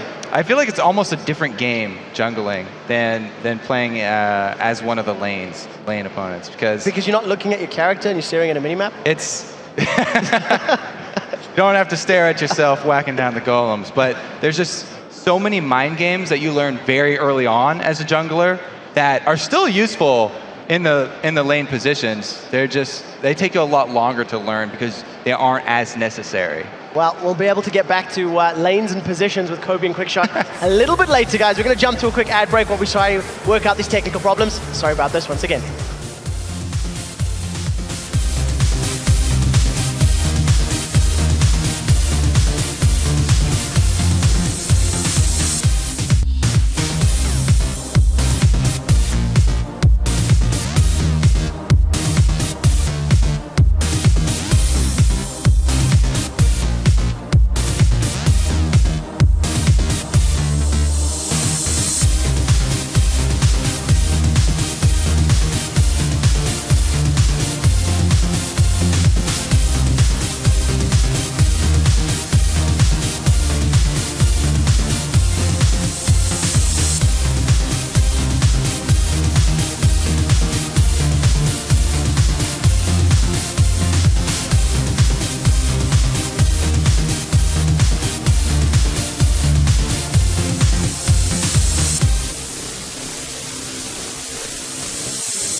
Welcome back to Gamescom 2013 and the final matches of the wildcard group stage. Over on the second stream, D-Man and Jat will be bringing you the battle for second place between Team Immunity and Gaming Gear, while Kobe and I will be calling the game between the number 1 seed Pain Gaming and number 5 seed Lion. Excited for this matchup. Regardless of the seeds, Lion definitely has the potential to pull out their, hidden strategy now. If they were saving something, this is our last time to show anything to the international scene. From experience as well, during the course of the EU LCS Super Week, when a team had nothing left to lose and their backs were completely against the wall, that was when the game started to get mentally good. Same thing happened in NA. We got Victor mids, we got Karma tops. I guess it's a standard here in Europe, but it was new for us. Karma's pretty common over the course of Super Week. I think we've seen her 3 times top lane, 1 time in the jungle. It's a unique pick that has become fairly popular. So, ladies and gentlemen, we are into picks and bans. It is, of course, Lion Gaming on the blue side taking on Pain Gaming over on the right-hand side, and yet another Shen ban. We've seen, I think, more Shens banned in the wildcard tournament than we do in a regular LCS weekend.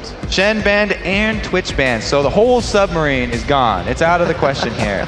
Now, if we are going to look for some interesting flavor picks here from Lion, as I like to call them, I would definitely love to see the Tryndamere from Hacker V2. That's what he's been known for on the North American servers. He's been the top of Diamond 1 with that jungle Tryndamere, and nobody else quite plays it like him. A lot of it has to do with taking a lot of lane farm, but that's just all about good rotation. Well, we'll have to see if it works out. I would love to see a jungle Tryndamere, as we do see the rest of the bans being wrapped up. Job in the 4th, as well as Zac, Ezreal, and Thresh being removed. Nothing super exciting or super unique about that. However, that Ezreal, I think, slightly more targeted towards Fury, who played him in that double AD comp very, very early in the day. Yeah, taking out the option of a double AD comp very early here, because, like I said, Ezreal is the AD carry that you put mid. It's not a flexible composition, a double AD. You pretty much need to use Ezreal in that mid. Not a lot of other ADs are going to work as that secondary tower pushing option. And we do see, once again, Vi being locked in. We know that outside of Aranea playing Vi, she's not a jungler we do see very frequently or very often. So that goes back to reinforce my point about Pain practicing against all these EU LCS teams for the last week straight.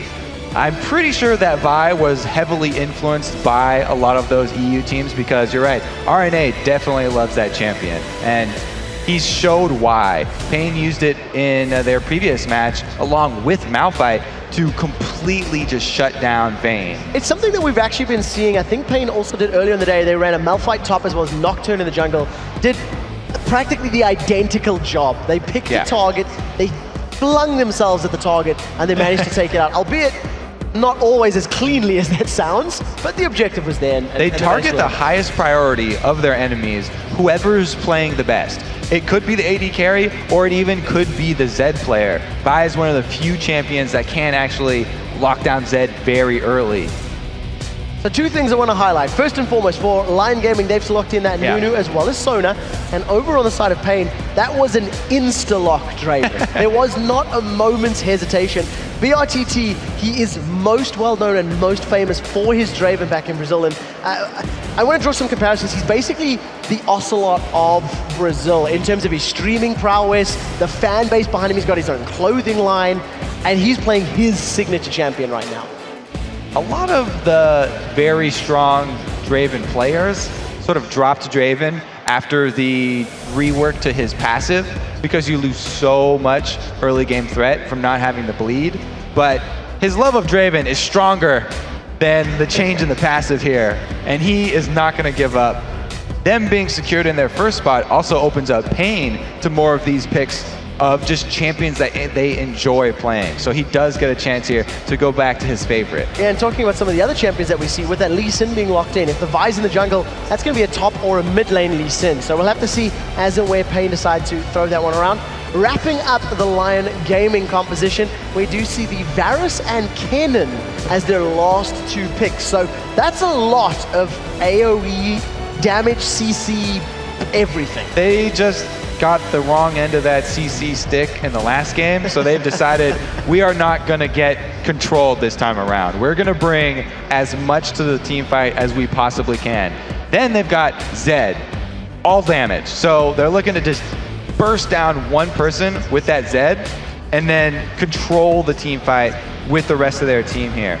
They can actually have a split push where they go a 4-1 push, have Zed on a side lane because he's such a good duelist and he's so slippery, he can get away fairly easily from anyone besides Vi. And they have Nunu with the rest of their, the 4 squad there, which is great disengage, and they can get away from most things with that. So talking about the amount of control and CC that Lion Gaming can put into place, there's a significant amount of area control and, you know, counter engage from that Anivia and that Zyra. Surely that's going to cause the Brazilians some headaches. So they do have the pretty much guaranteed engage that is Vi. She can get to whatever target she wants. The problem for her is sticking to that target. She doesn't have much follow-up, and there's not a lot of dive buddy potential here on the Brazilian team. They've got Lee Sin who can sort of come in, so they can combo that the ultimate from Vi into a Lee Sin kickback and pick out a target and then kick that one target back into their team if they really want to, and then that's pretty much all of the control that they have. So what is the flying speed on Lee Sin's safeguard in his W? Could he safeguard to a Vi that's flying through the air with assault and battery and travel the distance? This is something I'd love to see. What's the maximum distance you could fly? Lee Sin travels a bit quicker than Vi travels using her ulti, so he would have to time his safeguard with about Vi ultimate that's about halfway through casting here. I think if they don't pull this off, I'm going to be sorely disappointed, because that is a combo that's almost as awesome as the Vi Caitlyn ultimate combos that Jat was talking about a little bit earlier. We are, of course, into the match. We are in-game right now. It is Lion in the blue trunks on the left-hand side of your screen, taking on Pain in the red trunks on the right-hand side of your screen. Early game, both teams stacking up towards this bottom half of the map, and we may see some headbutting. Some headbutting or some back padding as if Nunu runs into anybody. Always a fan of that animation. It looks so comfy just to get a nice pat on the back from that Nunu. Well, we'll have to see how much damage it can deal, as all of Pain have managed to get themselves into this back bush on the back of the red buff. Nunu got a peek there. A little bit of focus from Pain. They managed to get a deep ward down, but Lion had a ward there themselves, so they're well aware of the vision, and that auto attack will let Pain know that they're fully aware of the position. And this is something we see very, very often from LCS teams. A 5-man almost bully just to get some early vision. They did get some very deep wards on that red side, so it means that they want to keep track of Nunu early, and they don't want to fall victim to that heavy counter jungling potential that he has. And it looks like with a red start here from Lion, they're going to get their wish. So we'll have to see how well Pain handle and control Hacker V2's Nunu, because one of the things that we do see from strong Nunu players is that heavy counter jungling focus.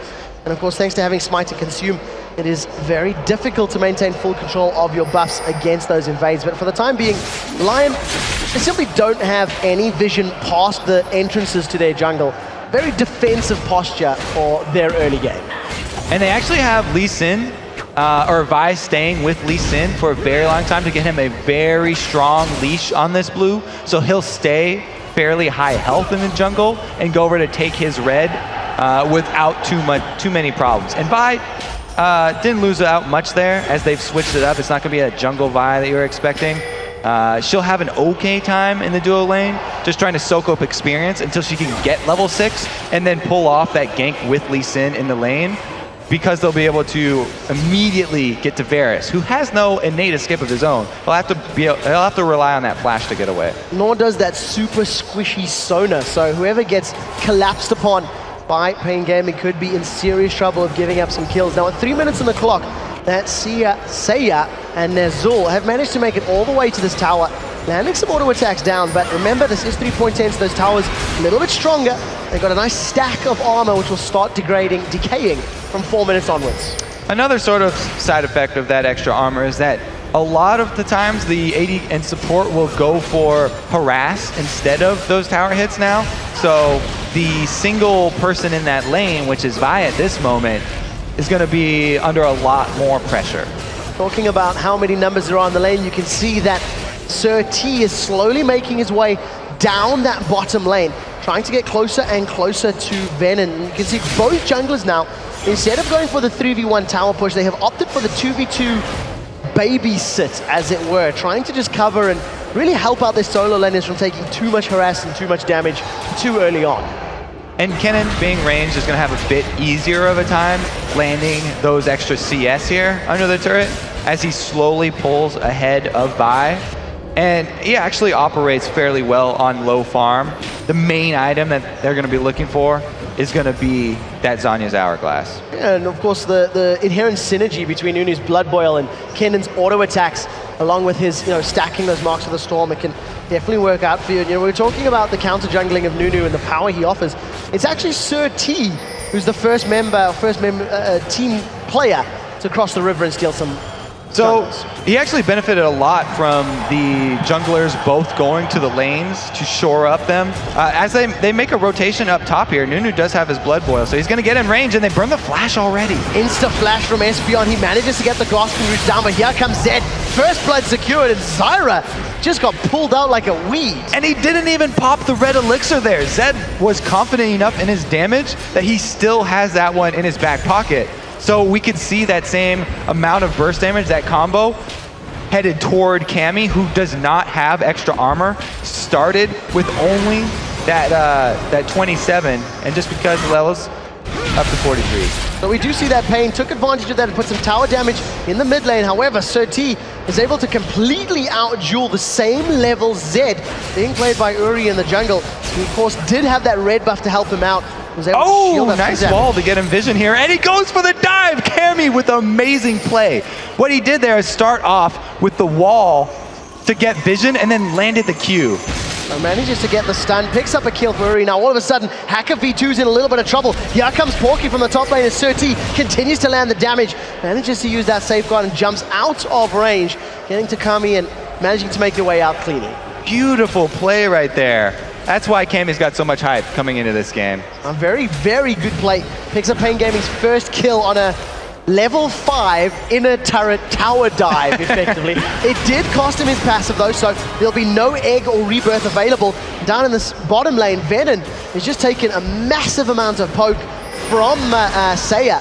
He manages to get those Blighted Quiver stacks, and 6 minutes in, the tower is still standing. However, that tower is very low. Kami forced backwards, and once again, Crystallized Wall actually being used effectively. And it doesn't look like Venom's going to be able to stay in that lane to hit that level 6 mark that they need to pull off the gank. Meanwhile, Lee Sin does come mid to just help out. Covers the lane, grabs some experience, grabs some gold, manages to at least keep Kami alive for a little bit, but Uri, of course, he burned his flash in that previous fight. Needs to be very, very wary of those stuns coming down from Anivia. The first tower of the game does fall in favor of Lion, so they've got the early advantage. They picked up first blood. They've got the first tower. You have to wonder if they can keep picking up this first. They may be thinking about a dragon. And we're going to have Cammy being a bit more careful in this mid lane without his passive, because Zed is about to hit level 6, and like we said, did not even pop that red elixir. It's a very easy target, a passiveless Anivia without building armor. Extremely vulnerable to the all-in here from Zed, so once he has now hit level 6, he's just going to be looking for that combo onto Anivia to burst him down. And it's going to be made a little, maybe more difficult, because of course Lion have moved up Saya to this mid lane. Ooh, they're looking to catch him on the way back from the blue buff. This is a level 5 Nazul, gets the vision down, or he's looking to jump on them, but unfortunately no crescendo available.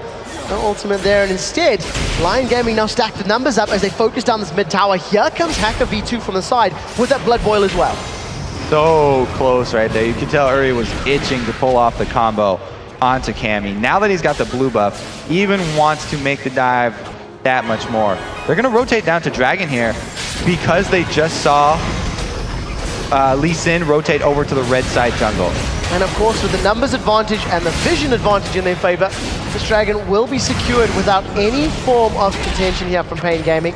Lion extend that gold lead just ever so slightly forward.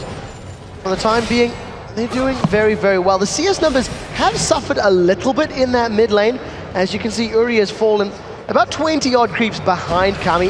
That is, of course, thanks to his death and thanks to the fact that he's left the lane to pick up that Dragon. So it's not big numbers right now.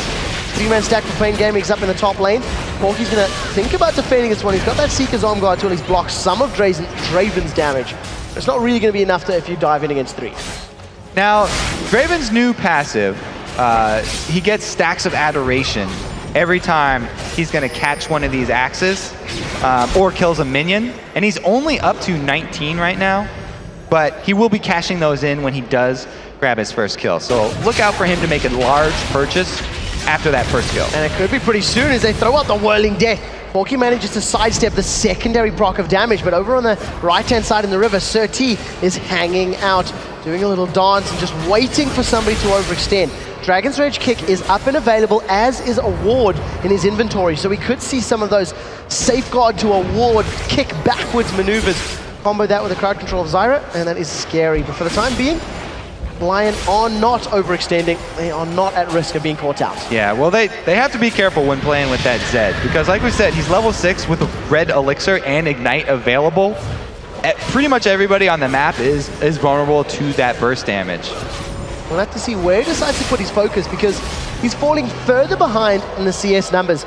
Now approaching 30, as Uri is basically roaming more than he is sticking into a single lane. And it is hurting him a little bit in that regard.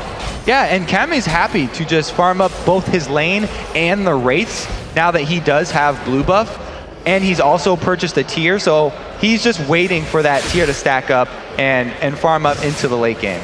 You can even see him hiding around the corner. They're just out of vision. So if Uri had come within melee range to pick up some last hits, he could have landed the stun, got a combo down, and basically just kept Zed playing more defensively. You never want to be in a disadvantageous position as far as HP is concerned against that incredibly powerful assassin. Lion Gaming now, with that bottom tower down, we've seen Seiya, he rotated mid, he pushed towards the Dragon, and now is returned to this bottom lane. So we're still seeing that sort of straight head-to-head matchup now that the Pain Gaming has moved from the top lane down. And it makes that head-to-head a little bit more scary for Lion here. They've got the turret down, but they haven't been able to cover the area with wards. We've had a very good job here done by Esperon to clear out all of the wards of Lion, and so it's sort of forcing them to retreat, and they can't continue to apply the pressure in that bottom lane. We'll have to see how well they can take advantage of that tower being down, because for the time being, both of these teams are content to farm. Both of these teams are happy to play this a little passively. The farm numbers are actually quite a lot lower than what we have been seeing out of many other teams during the course of the wildcard group stage. And in particular, those top laners who had to deal with very difficult 2v1 situations, Porky and Ven, and they're now sort of matching up straight head-to-head, as you can see Sir T hanging around this top lane. Porky could be in trouble. Yeah, Bai is an amazing champion at setting up lane ganks because she does have the guaranteed ultimate, as we see her go in right now. So we'll see if the kick lands. Porky does manage to flash backwards. Sir T actually kicks Porky to safety as that slicing maelstrom is down. Porky not managing to combo and kick him in the backwards direction, which would have allowed Pain to pick up the kill. Well, it was definitely very dangerous right there. He didn't want to get stunned under the tower, the turret, locked up by any more charges of that slicing maelstrom. We do see Sir T's caught out a little bit. He's decided to go head-to-head. Ice Blast comes down, finally flashes over the wall. Lightning Shuriken from Porky comes out, not going to be able to pick up the kill. And, Hakabi2 actually used his absolute zero for that one. Got a fair amount of damage down. Not too worried about that cooldown though. Nunu very early, usually using that actually just to farm minion waves and such. So the good answer there with getting the flash back after they forced one out of Porky. Works in their favor. So Pain Gaming right now trying to find an opportunity. They're trying to make something happen. They've got no towers in the game. They've been rotating a fair amount. They haven't really been able to find a window in. Finally, they have managed to catch Sona. A lot of damage going down, but we see the Stranglethorns finally coming out a little bit too late from Espeon. There's, Yuri was thinking about jumping in there with that death mark available. He does have the cutlass as well, so that burst damage combo is going to be higher. Lion Gaming have been able to brute force Pain away, and that piercing arrow shreds through the HP bars of Pain. And neither of the top laners have teleport, so that was going to be a straight up 4 versus 4. But because of the harass, the long range harass there from Varus, Pain going to back out of even their own jungle. And we do see that Lion, once again, they have the first big buff steal. They managed to secure it in the mid lane. We do see that 3 members of Lion now turning their attention back into this tower. However, there's no AD carry with them, so the melee Nunu and the melee Zed, a little bit unsafe to be bashing away into that tower. And they're a little bit safer because of that blue steal on Anivia. That's one of the huge points for Lion during the mid stages of this game. At any point they can deny the blue buff from her, it delays the stacking of her tier and hurts her wave clear a lot. So it makes it much harder for him to go from lane to race and back to lane again. You can see he's gone out of mana just on that last Wraith camp. We'll have to see how effectively Kami can deal with the fact that he does not have that blue buff available as it stands. Or he does get caught by the Sonic Wave. We see the safeguard to our ward. Grasp Roots goes up, and just go in the wrong direction. And Pain, they pick up what looks to be a very easy kill. Yeah, great snag right there. Able to use the combo, the shockwave, or the Sonic Wave into that ward jump with his safeguard, and the rest of Pain was able to answer. Cammy doesn't even need that mana. So for the first big objective of the game, Pain Gaming are now turning their attention to Dragon. In the course of the last couple of minutes, they did manage to secure the top tower as well. So this will make it 1 Dragon apiece as far as the teams are concerned. Pain Gaming all of a sudden grab themselves a 600 gold lead. They haven't really been looking for fights. Pain they really just want to farm is the signals we're currently getting. Yeah, except for that last pick right there, which, you know, Sir T just made that look so effortless. It kind of was, oh, let's, you know, kill mid and going to get a free dragon after that. Yeah, sounds like a good plan, guys. I don't have any mana, but it doesn't matter. Great pick from Lee Sin. Turns out it's an objective, not just a solo kill. So very, very well spent time. Yeah, and great, you know, great presence and knowledge of the map, knowing that Dragon was up, knowing that if they found that pick, if they found that kill, they would be able to roll straight down to that Dragon and pick it up easier or uncontested as it was in case. Right now, Hacker V2, Absolute Zero gets channeled. Red buff is still up and ticking. A very nice crystallized wall leads into a Grasping Roots from down low. Espeon is actually going to land the last hit there thanks to one of those little weed tower turret things. Another kill for Pain. Counter jungling is definitely a team exercise that you need to pull off. It's not a solo mission here. And even Nunu, one of the kings of counter jungling there, gets caught and didn't have an answer to get out. There were too many members of Pain, a great collapse by them, and great support from the rest of Sir T's team. Yeah, and you have to highlight the crystallized walls that's come out of Kami so far. They've basically secured him his first kill. It's saved his life in mid. It's set up yet another kill. They got the flash out of Nunu, which, you know, if Nunu was able to run through the space where the wall was, he could have flashed over the Baron Pit, for example. So, very good play. Here's actually a replay of the fight. And Sir T is not going to let anybody come into his jungle like this and get away scot-free. Great crystallize, like you just pointed out, there from Cammy. This is one of the reasons why everybody's on the Cammy hype train. Oh, we do see now as we jump back in, Porky's been slammed into the ground. Whirling Death comes from downtown, manages to actually catch him out. Slicing Maelstrom stuns up both Venom and Sir T. And Porky gets away, but it's not over, as in the mid lane, Uri manages to pick up the first kill of the game, second kill of the game onto BRTT. They continue focusing down, and they managed to pick off Espeon as well. And that was a lot of ultimates used. He's Deathmark not done yet crescendo. either. They're looking to chase. We finally did get to see that burst from Zed that we've been waiting for so long. Pop the red elixir there. And he also has Blade of the Rune King now, so he can get the double damage out of that activation, applying it after the death mark. Very, very late in the game to use that red elixir, considering he did start with it. We do see that Seiya does get caught up by that Sonic Wave, but Lee Sin decides not to chase up. They're going to carry on focusing. Kami's very, very low. He's going to get popped into egg form very, very shortly. Dragon's Rage kick kicks Sona away. Now Seiya is forced out of the fight. Kami has been rebirthed. He's coming back to life. As you can see, Venom gets almost to safety before getting dropped down. Now Sir T is in trouble. Ignites, ticking away on Seiya. He gets lifesteal onto the Wraith camp as Kami gets focused and taken down by Porky. through the Baron Pit wall. And another team fight win here for Lion Gaming, picking up 3 unreturned kills. And the Lions come roaring back here. Hacker V able to egg Cammy and then just lead him in that rebirth form and go back to help his team. He helped Peel. That's exactly what Nunu has to do. Come and apply the snowball and the speed buff there, allowing the rest of his team to then clean up with the rest of the kills. So they managed to get more kills on the board. They managed to secure the top lane tower as well. So once again, swinging that gold value in favor of Lion Gaming. And a very, very important item has been secured. That's Zhonya's Hourglass for Porky's Cannon. So that's definitely going to help him survive in these team fights, as you can see, maybe happening shortly. Porky gets caught out. Assault and Battery is available for Ben, and he's waiting for the Lightning Rush. Does manage to slam him down into the ground. Now the Hourglass is available. Porky flashes over the wall, fully respecting it's not over yet. Venom chooses the Vault Breaker to try close the gap. Does not have his flashlight. They're going to keep chasing. He's going to carry on chasing. Sir T does have wards available. Gonna jump forward. Tempest is going to close it out and almost escape from Porky. Sir T doesn't let him get away though. Comes and passes him on the inside. Now Cammy's in trouble. Rebirth still not back up. Not available. Espeon super low. It's not over as Uri picks up 2 kills back to back and a tower, managing to bounce back from losing Porky in the top lane. Great job by Lion there, not going to waste time and back up Porky. They use the opportunity with 3 members of Pain showing top to capitalize on the other side of the map. And well played by them. They managed to secure the 3rd tower of the game. They're going to steal their 2nd blue buff consecutively. The previous blue buff they managed to pick that up after a bit of combat and contention from Pain. But once again, another blue buff denied from Cammy.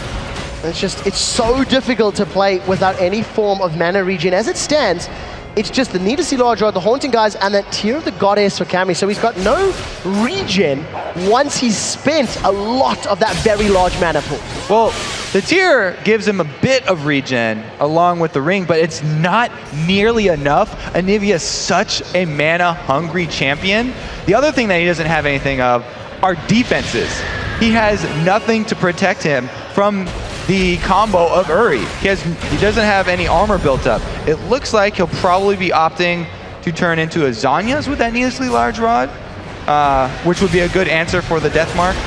Oh, Chain of Corruption goes down. BRTT's caught out. He's very, very low. Throws out that Whirling Death. His HP gets chunked by the barrier. The barrier keeps him up. A crescendo locks up both Vernon and Sir T under the tower. Now Nuzul's chasing Leeson away. Porky joins the fight. Slicing Maelstrom is up. We do see that BRTT still alive. Finally gets dropped in the background. Zhonya's Hourglass was not used by Porky. Another double kill for Uri as he manages to pick himself to 6, 2, and 3. That was a 2-for-4 trade. Ooh, couldn't get the Hourglass off in time, but still a huge win for Lion. They're gonna retain control of the map and be able to pick up the dragon after that. It's always about the objectives after the kills. The combo of the crowd control right here, that corruption spreads to 4 members, and even though they don't get him with his initial snowball, that crescendo coming in bought them enough time and the 2 kills for Uri to come in and decimate the rest of Pain. You can see he even goes right past Cammy, leaving the Death Mark to finish it up and grabs 2 more kills. The very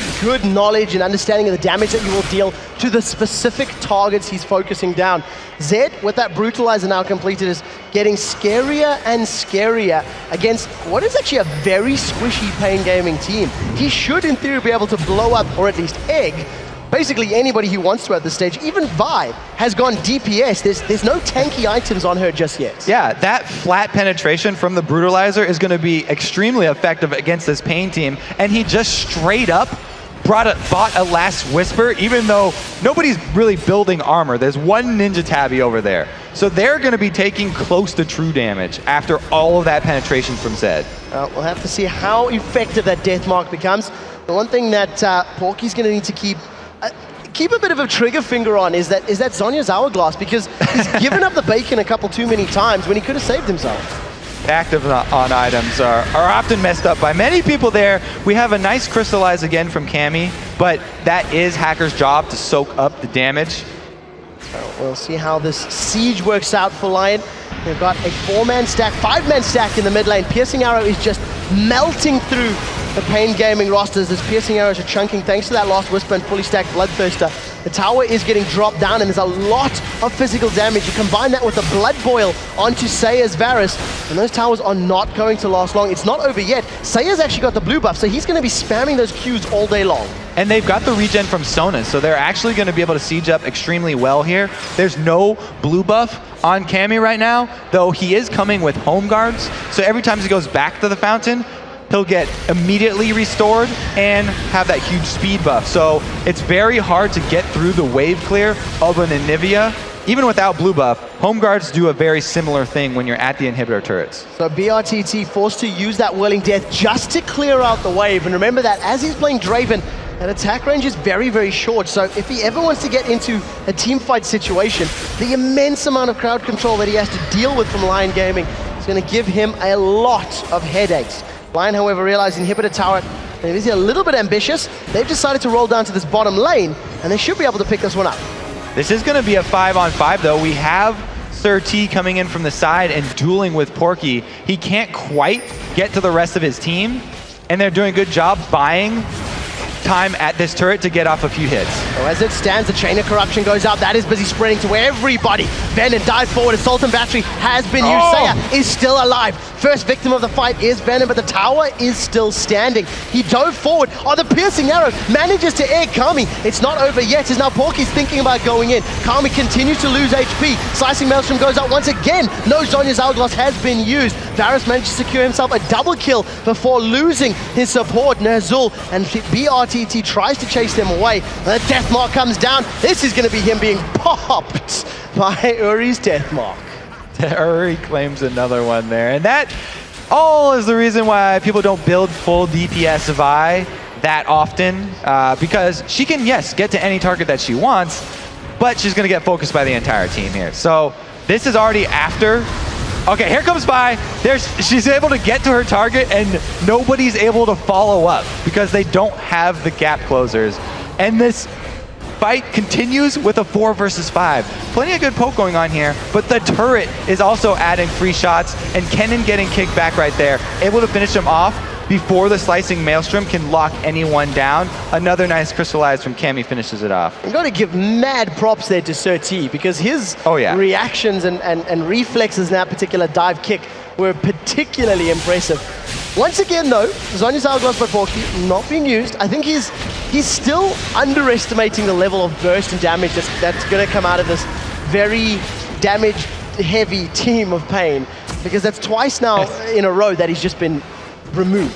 The Pain team looks like they were trying to have a little bit more fun with this one after they've secured that first spot. But you have to give props to Lion.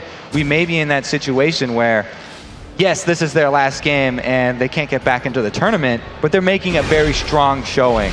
Well, we'll have to see how the decision-making works out here, because Lion, they seem to be moving towards the Baron pit. They've started this one off, trade. and they've left off Pain Gaming to take the outer turret. The question is, how quickly can Pain push this wave down? They've got a lot of auto attackers if they can get them onto the turrets. It's all going to be looking for the home guards here too. Level 1 boots still on Zed means he can't buy that without first upgrading them. And it's going to be hard pressed for the rest of Lion to get back and defend this inhibitor turret. So Sir T is actually going to tank up the turret for a couple of hits. Ner'zhul is the first one to get in range to try and defend it up. Crescendo is available, as is his flash.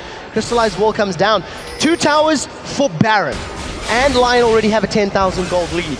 Advantage Lion? Yeah, definitely advantage Lion. Now they can... Oh no, the push gank! The Crescendo does not come down. The Whirling Death flies across members of Lion. Pain pick up 1 kill before losing 2. Now once again, Porky is dropped, but he got the Zhonya's off this time round. Deathmark comes out while Piercing Arrow finishes off SPN's Varus. It's not over yet as Uri and Hacker V2 continue to try and chase down the bird. Blood Boil is up. Their movement speed is high, and they're going to carry on chasing. I don't think they can catch Kami. Anivia is one of the slowest champions in the game, though, and even though he's got level 2 boots, they could continue the chase. They just don't have vision of him.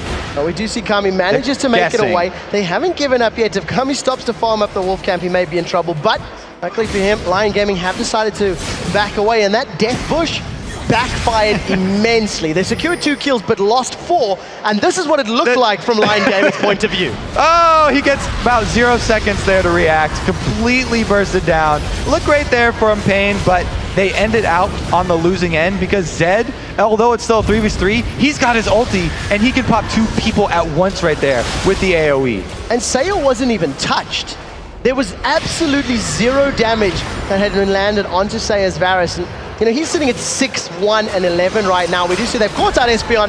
Hail of Arrows comes down, and that's a hail of tears from Espeon. Another support bites the dust, and that is going to be the win that Lion need to pressure the top turret here. Well, we'll see if they decide to do that, because for the time being, they seem to be pretty content finding kills. They have stacked up the numbers. You can see that there's also Sona's hanging out on the side. Does get stunned up. Is actually going to potentially get dropped. That's a flash crescendo over the wall. Serti has managed to make it away. Absolute Zero been used just for zone control. Dragon's Rage kick goes out as they've locked down Venom. Hail of Arrows is going to be a lot of damage down as Saya does get locked up for a brief second or two thanks to that Assault and Battery, but another kill in favor of Lion. His piercing arrows are shredding through everybody, and Nazul gets away thanks to a defensive flash crescendo. It was a good pick there by Lion, and they didn't even make the call for Zed to stop split pushing and join the rest of the team. That kill was pulled off just by the 4-man team alone. Flash crescendos usually see the flash forward and crescendo, but that was a very nice defensive flash crescendo. And thanks to Zed split pushing, this is going to be 2 inhibitors secured simultaneously. It's going to give Lion Gaming an 8-3 kill lead, and Pain are now 15,000 gold behind. This is the #1 seed of the International Wildcard Tournament. Their spot is confirmed, but Lion Gaming, who are sitting in 5th position from Mexico, have put up a hell of a fight in this match. Yeah, congratulations, you know, Lion Gaming put up a really great showing here, but it's just too little too late, and they won't be able to get back into the tourney. So we'll have to see how and if they can close this one out. Sometimes closing the game can be the most difficult, even with 2 super inhibitors, but realistically, it is just a matter of time. Venom and Serti looking to see if they can find a kill onto Uri, but it's going to be made exponentially more difficult. Not only is he 9, 2, and 7, one of the most farmed in the game, but he's got that Guardian Angel completed as well, so that extra lease on life to come back to that super slippery ninja. It took him a long time to pop his first red elixir and go for it, but once he did that and he got a taste of blood, he really liked it, and he kept on getting kills all game long. Some great rotations by him, really nice roaming picks. And something that I really want to highlight that Lion have done exceptionally well in this particular game is that blue buff control. That was the 3rd or the 4th steal that they've had over the course of the last 4 or 5. Bar for that very first one, they've really been able to challenge and prevent Kami actually getting his hands on that particular buff. 30 minutes into the game, and it's only at 550, his tier stack. So it's going to be quite a long time until he gets that Seraph's Embrace upgrade. Yeah, and unfortunately, it may be too little too late. Now, Uri is split pushing in that mid lane. There are super minions aiding him, getting closer to those Nexus turrets. He may decide to come in from the side here. We've seen Saya's Chain of Corruption being a key as far as those initiations are concerned, and we'll see if that is the key to this tower dive. Oh, here we go. Do we have the seat? Oh, Vi goes in. They managed to kick Saya backwards, but Venom and Serti just get melted by the damage. Pain Gaming have lost 2 of their members already as Kami gets egged under the tower. He does manage to pick up a kill onto Saya before going down, however. Now that he's dropped, they turn their focus over to BRTT. Zonya's Hourglass goes down. That's going to keep Porky alive for a little while longer. And the passive of Zyra, not available yet because he's still alive. It was the plants that were dealing damage. I didn't even have time to say see ya. He was already gone right there. And you can see it's been Pain's playstyle the entire tournament, is just find their priority target and dive him. Mission accomplished. At least they took down Varus. They got their focus, and I guess if that was the objective, maybe they are the winners in that one. However, the victory is Lion Gaming. They managed to pick up a pretty one-sided win against the Brazilians. And, you know, unfortunately, they do finish the series 1 and 3 in the group stage. They are tied with Dark Passage, and thanks to their loss, they place 5th. But congratulations on a well-earned victory. Always nice to at least end on a win there. And we do see that that is the last game on Stream A as far as the International Wildcard Tournament is concerned. We will, of course, be back with those semifinals tomorrow. And we'll, of course, be seeing Pain Gaming taking on Dark Passage. And I believe we'll be finding out over on the B stream in just a moment or two how the 2nd place playoff is happening. There is, of course, the #1 and the #5 seed from Brazil and Mexico, respectively. they put on a very good show. They put on a very good show, that is for sure. It was fun to watch. You know, full DPS buys are always exciting because they actually have a lot of damage to back up. What we normally don't see. Coming out of the jungle, pretty much everybody's building her tank so that we don't have the situation where she goes in and gets 100% bursted. But if she's able to get off those 3 hits to proc the denting blows.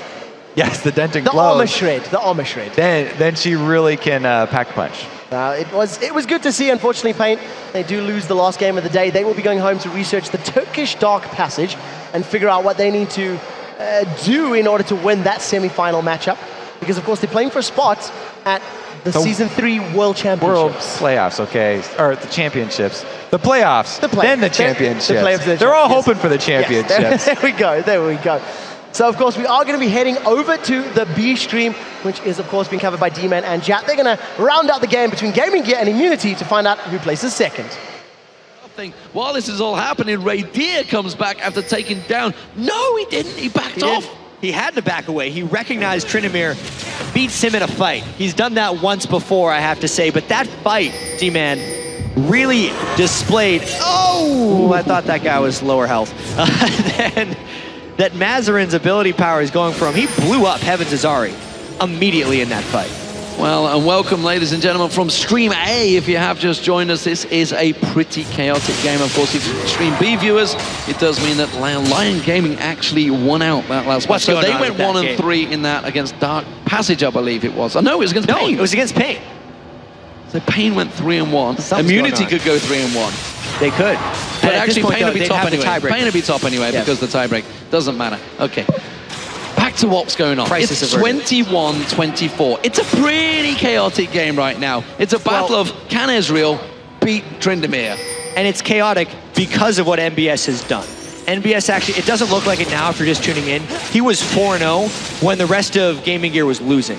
But because of all the chaos he has created for himself and opportunity he's gotten Mazarin and the rest of the team, they've been able to pick up this many kills and get this much craziness. I feel like if we ever get a full-on 5v5, I think that's when Immunity is going to win. But that's just not something we're going to get in this game, even. Yeah, and right now we should also point out the fact that Mazarin is 11-1-8.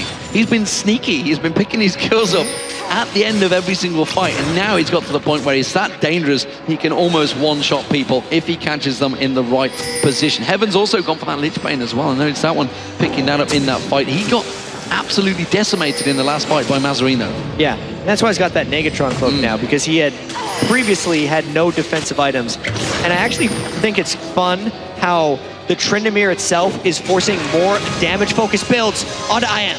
Wow, Crescendo used on towards Alicia. They thought they were going to go for that Baron, trying to lock him down. MBS being kited nicely by Raydir. Can he turn this one around? He's going to pop that Undying Rage and forces Raydir away, but Raydir realizes he can kite this one. Tree Shot Barrage comes across, doesn't catch him. Or it does, but it's not quite enough damage. This has actually given MBS problems, though. I think this is a great sign for Immunity as the game moves on. The fact that Ezreal can actually win a duel against Tryndamere now. He had enough damage that he forced Trynd to walk away and had enough summoners up to make that escape. He still had barrier if the fight would have continued, so he definitely showed some superiority there.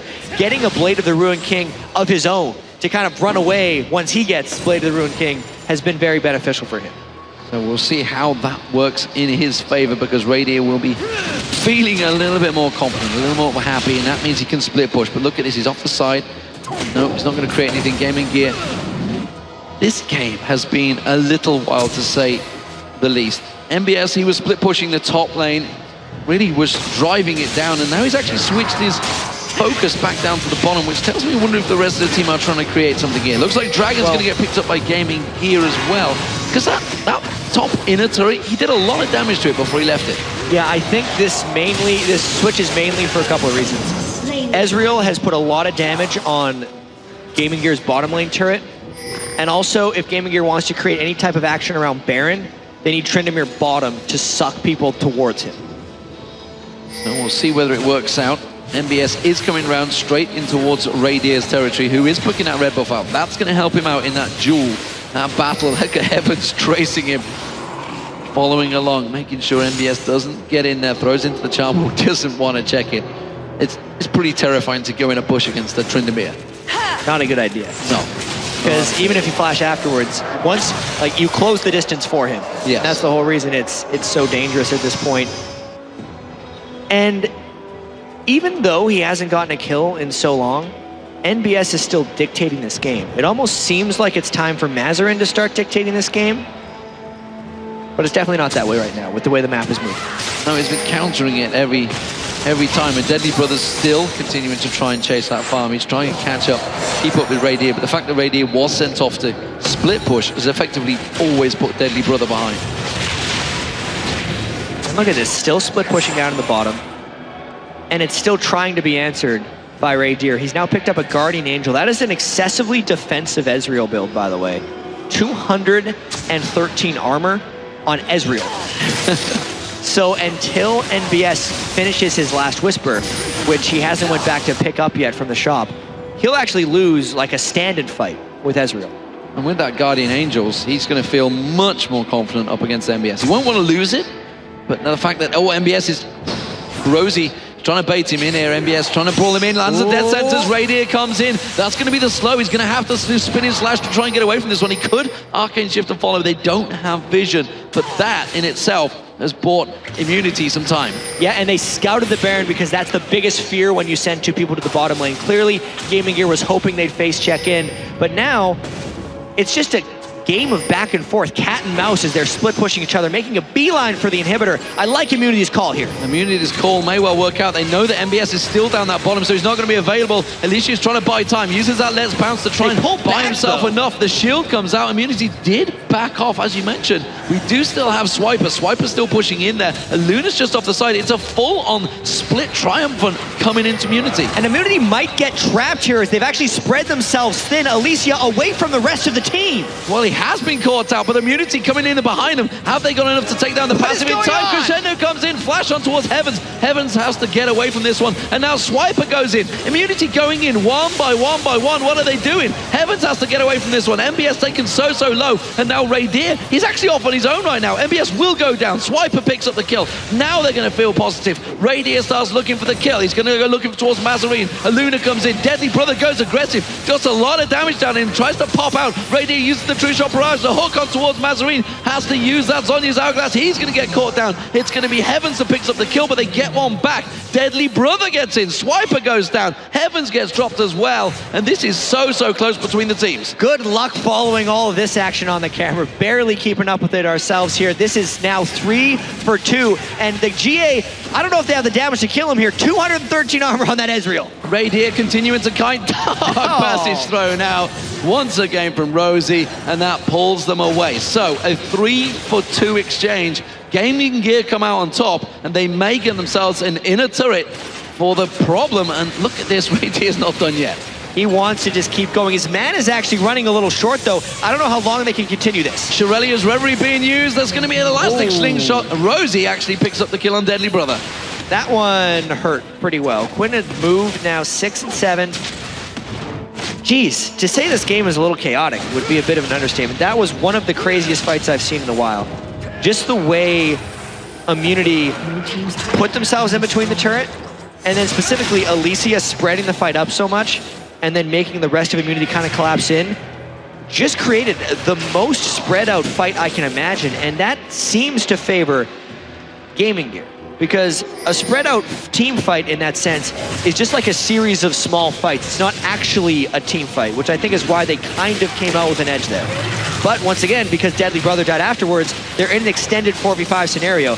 Radier has no mana on Ezreal, which could impact this choice. And against a Gragas, we know Mazarin can steal a Baron. He's already stolen one today with Gragas. Yeah, and he may well actually try and do it again. You can see Crescendo comes across, the barrel wheel follows. Oh my word, just like that. Mazarin shuts down, gets himself the easiest double kill he can. All set up by that Crescendo. MBS now, he gets in towards Alicia. Alicia gets dropped, but more importantly, Radier's Guardian Angel has been taken down. Spinning slash. There was a triple kill by Mazarin in the process as well. Alicia, the last man standing, is running for his life. The Australians are getting defeated by the Lithuanians. We talked about a Baron steal.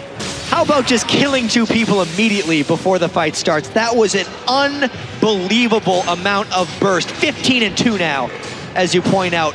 crushing down this inhibitor. NBS got onto Raydir again, and this is just a steamroll through the base. They could just chop straight through this one. The fact that they have their AD carry and more importantly, Tryndamere available, they will drop these Nexus turrets in a matter of seconds. It's going to be Gaming Gear taking down the Australian team Immunity. Immunity thought they brought themselves back into this one, but a mistake. They went for Baron, they forced the problem. Explosive Cask just melts down Zach where he stands, and it is going to be Gaming Gear finishing second in the International Wildcard Tournament. They will, of course, be facing Immunity tomorrow, nevertheless, in a best of 3. Yeah, and that's a rematch I definitely want to check out because this game was just downright exciting. 414 minion kills from the split-pushing monster NBS on Tryndamere, but really, that was all to create opportunity for what ended up being a 16-2 Mazarine on Gragas, who was just exploding people by the end of it. And it's strange because he snuck into that score. He snuck those items out. It was so much focus on MBS and the fact that Raydir was doing such a great job at starting to pick up the kills.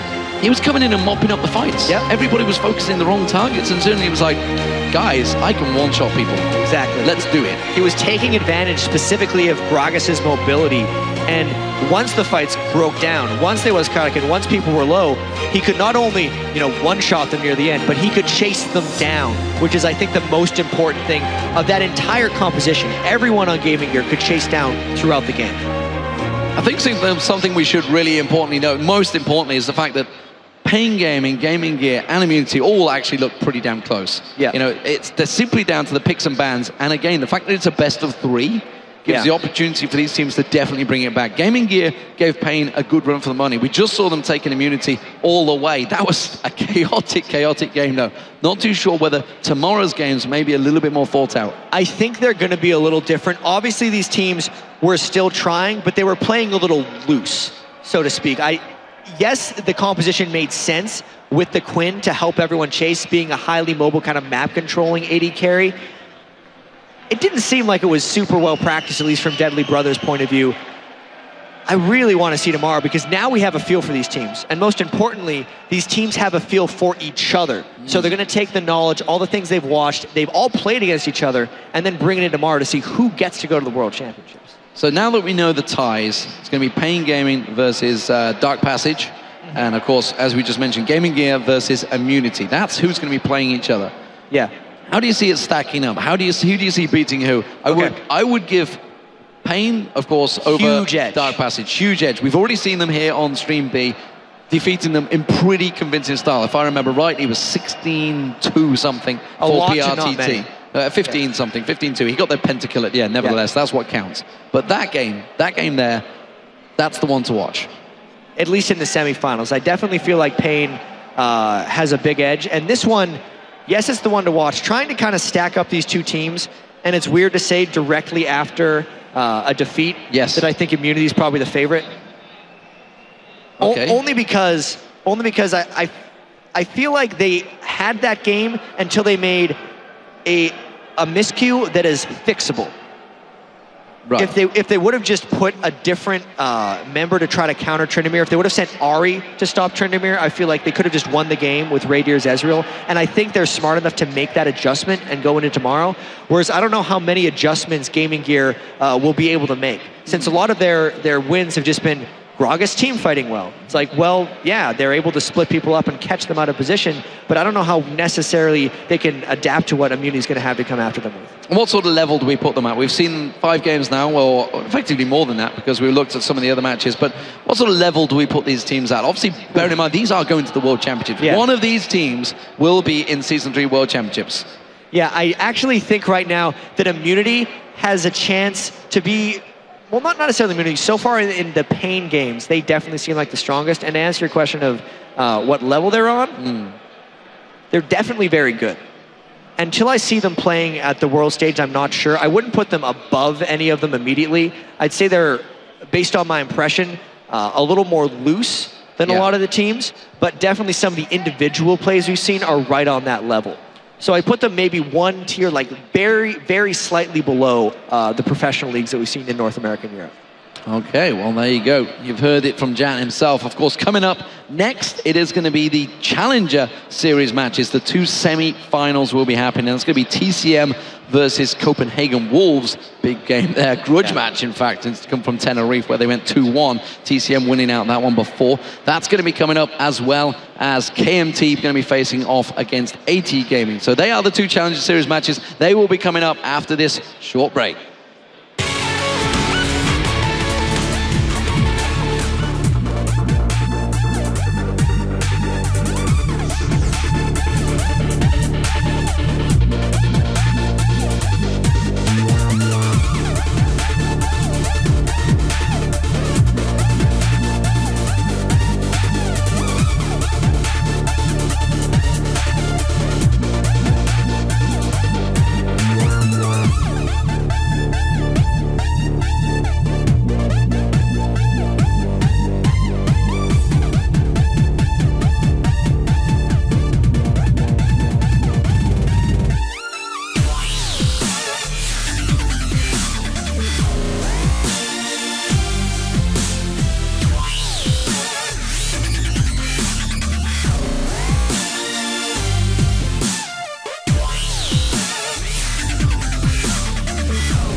Youngbuck was trying to get a lineup together and asked me if I wanted to play mid lane with them.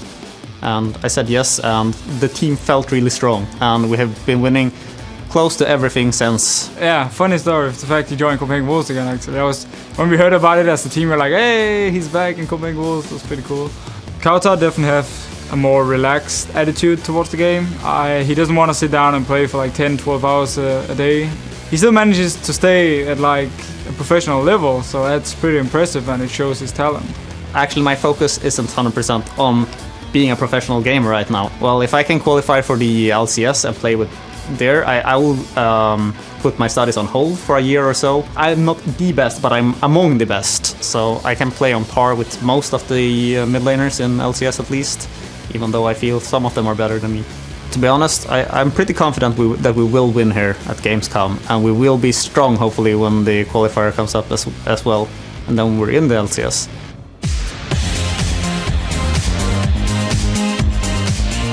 Welcome back to the European LCS Challenger Series live from Gamescom in Cologne, Germany. We are just moments away from our first European Challenger matches. Kobe and I will be bringing you the Copenhagen Wolves and TCM Gaming match, while on the other stream, Joe and Jason will be calling the KMT versus AT Gaming showdown on our second stream.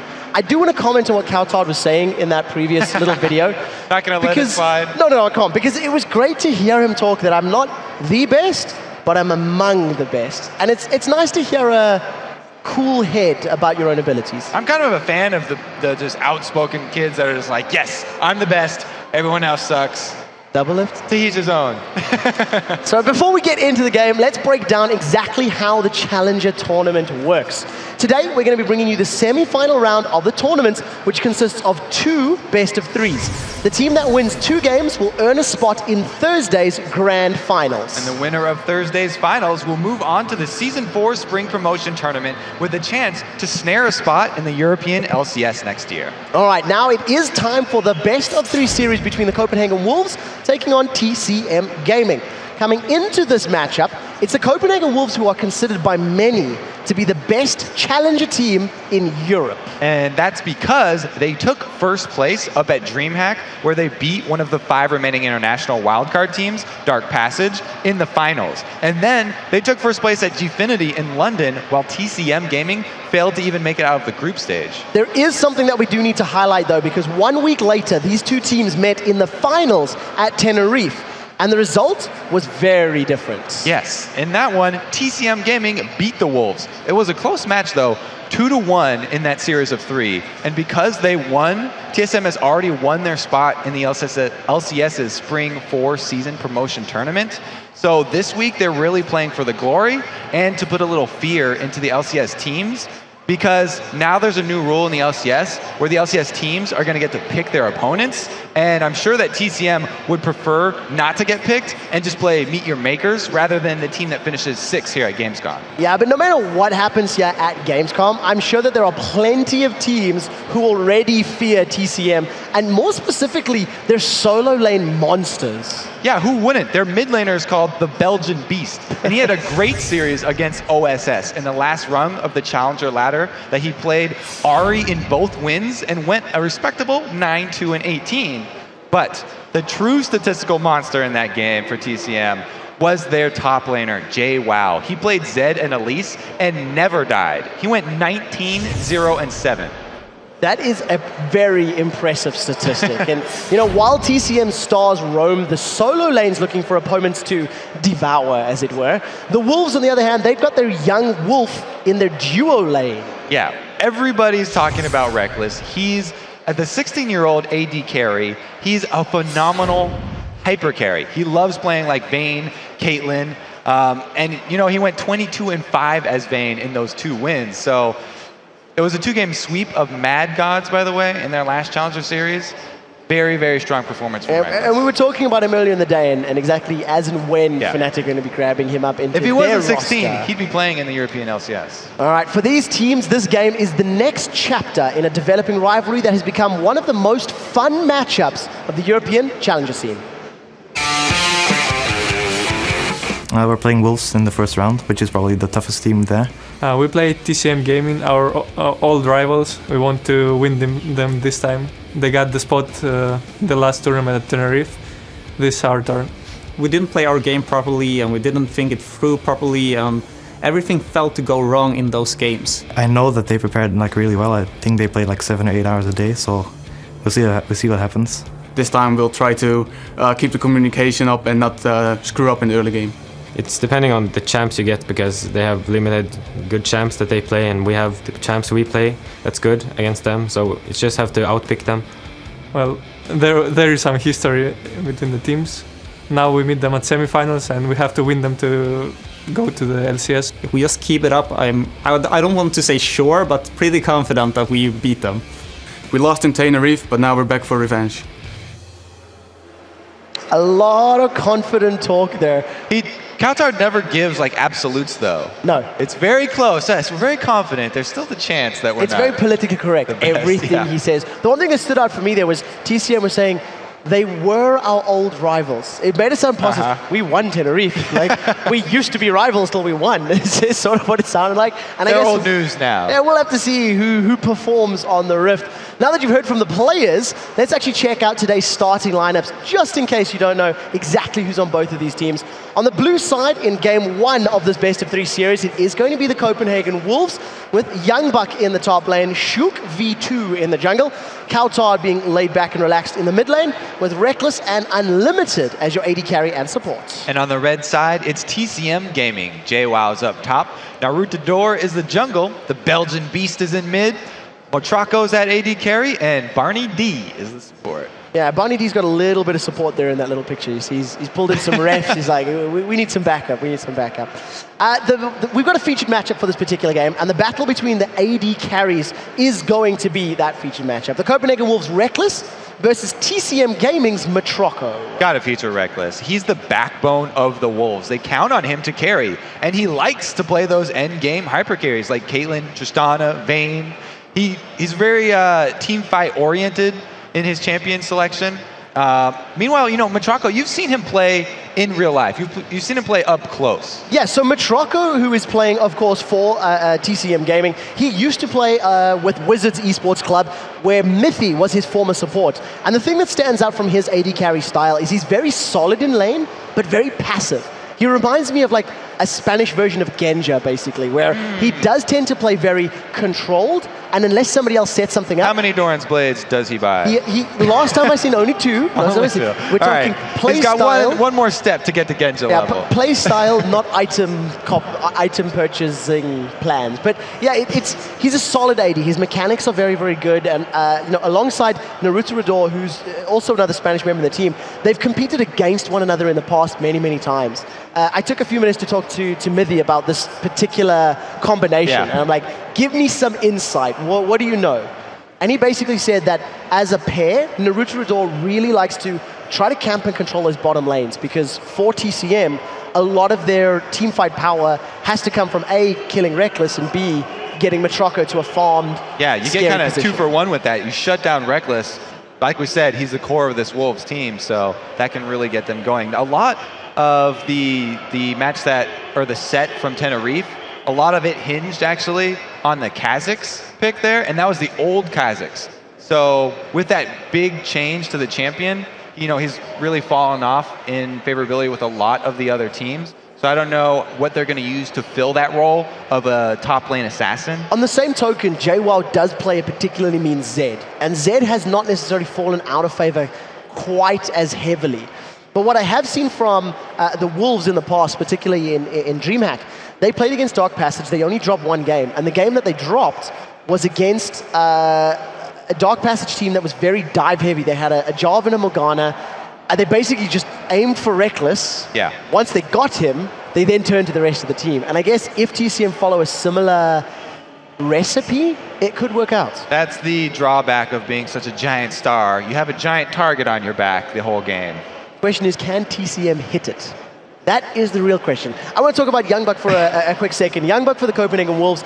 He is their top laner. And I think, at least for European viewers, it is a name and a player that is synonymous with Renekton and with multiple teams. He's sadly not found a home. Even North American players recognize him. He's been in the scene for so long. He's just sort of one of those players that's played the game for so long that he knows all of the matchups in that top lane. And as something that is also a little frustrating, especially if you are Young Buck in particular, the teams that he's been part of, and he's been part of some very, very good teams. He played for Cursey U, he played for Eclipsia, he played for Lowland Lions, he's played for Against Authority ages and ages and ages ago. And at some point or another, players on the team or the team has just disbanded. So what do you think is the reason that he hasn't been able to stick on a team? Is it coincidence that all these teams aren't able to work really well together, or is he the common denominator here? So it's not only him.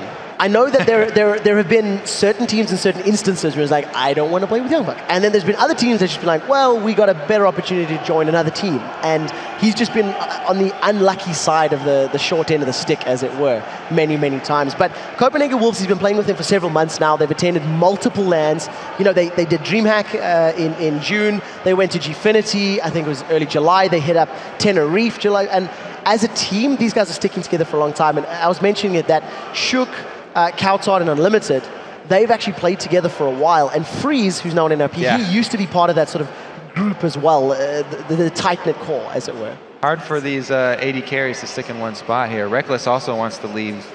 Freeze being taken away into the LCS.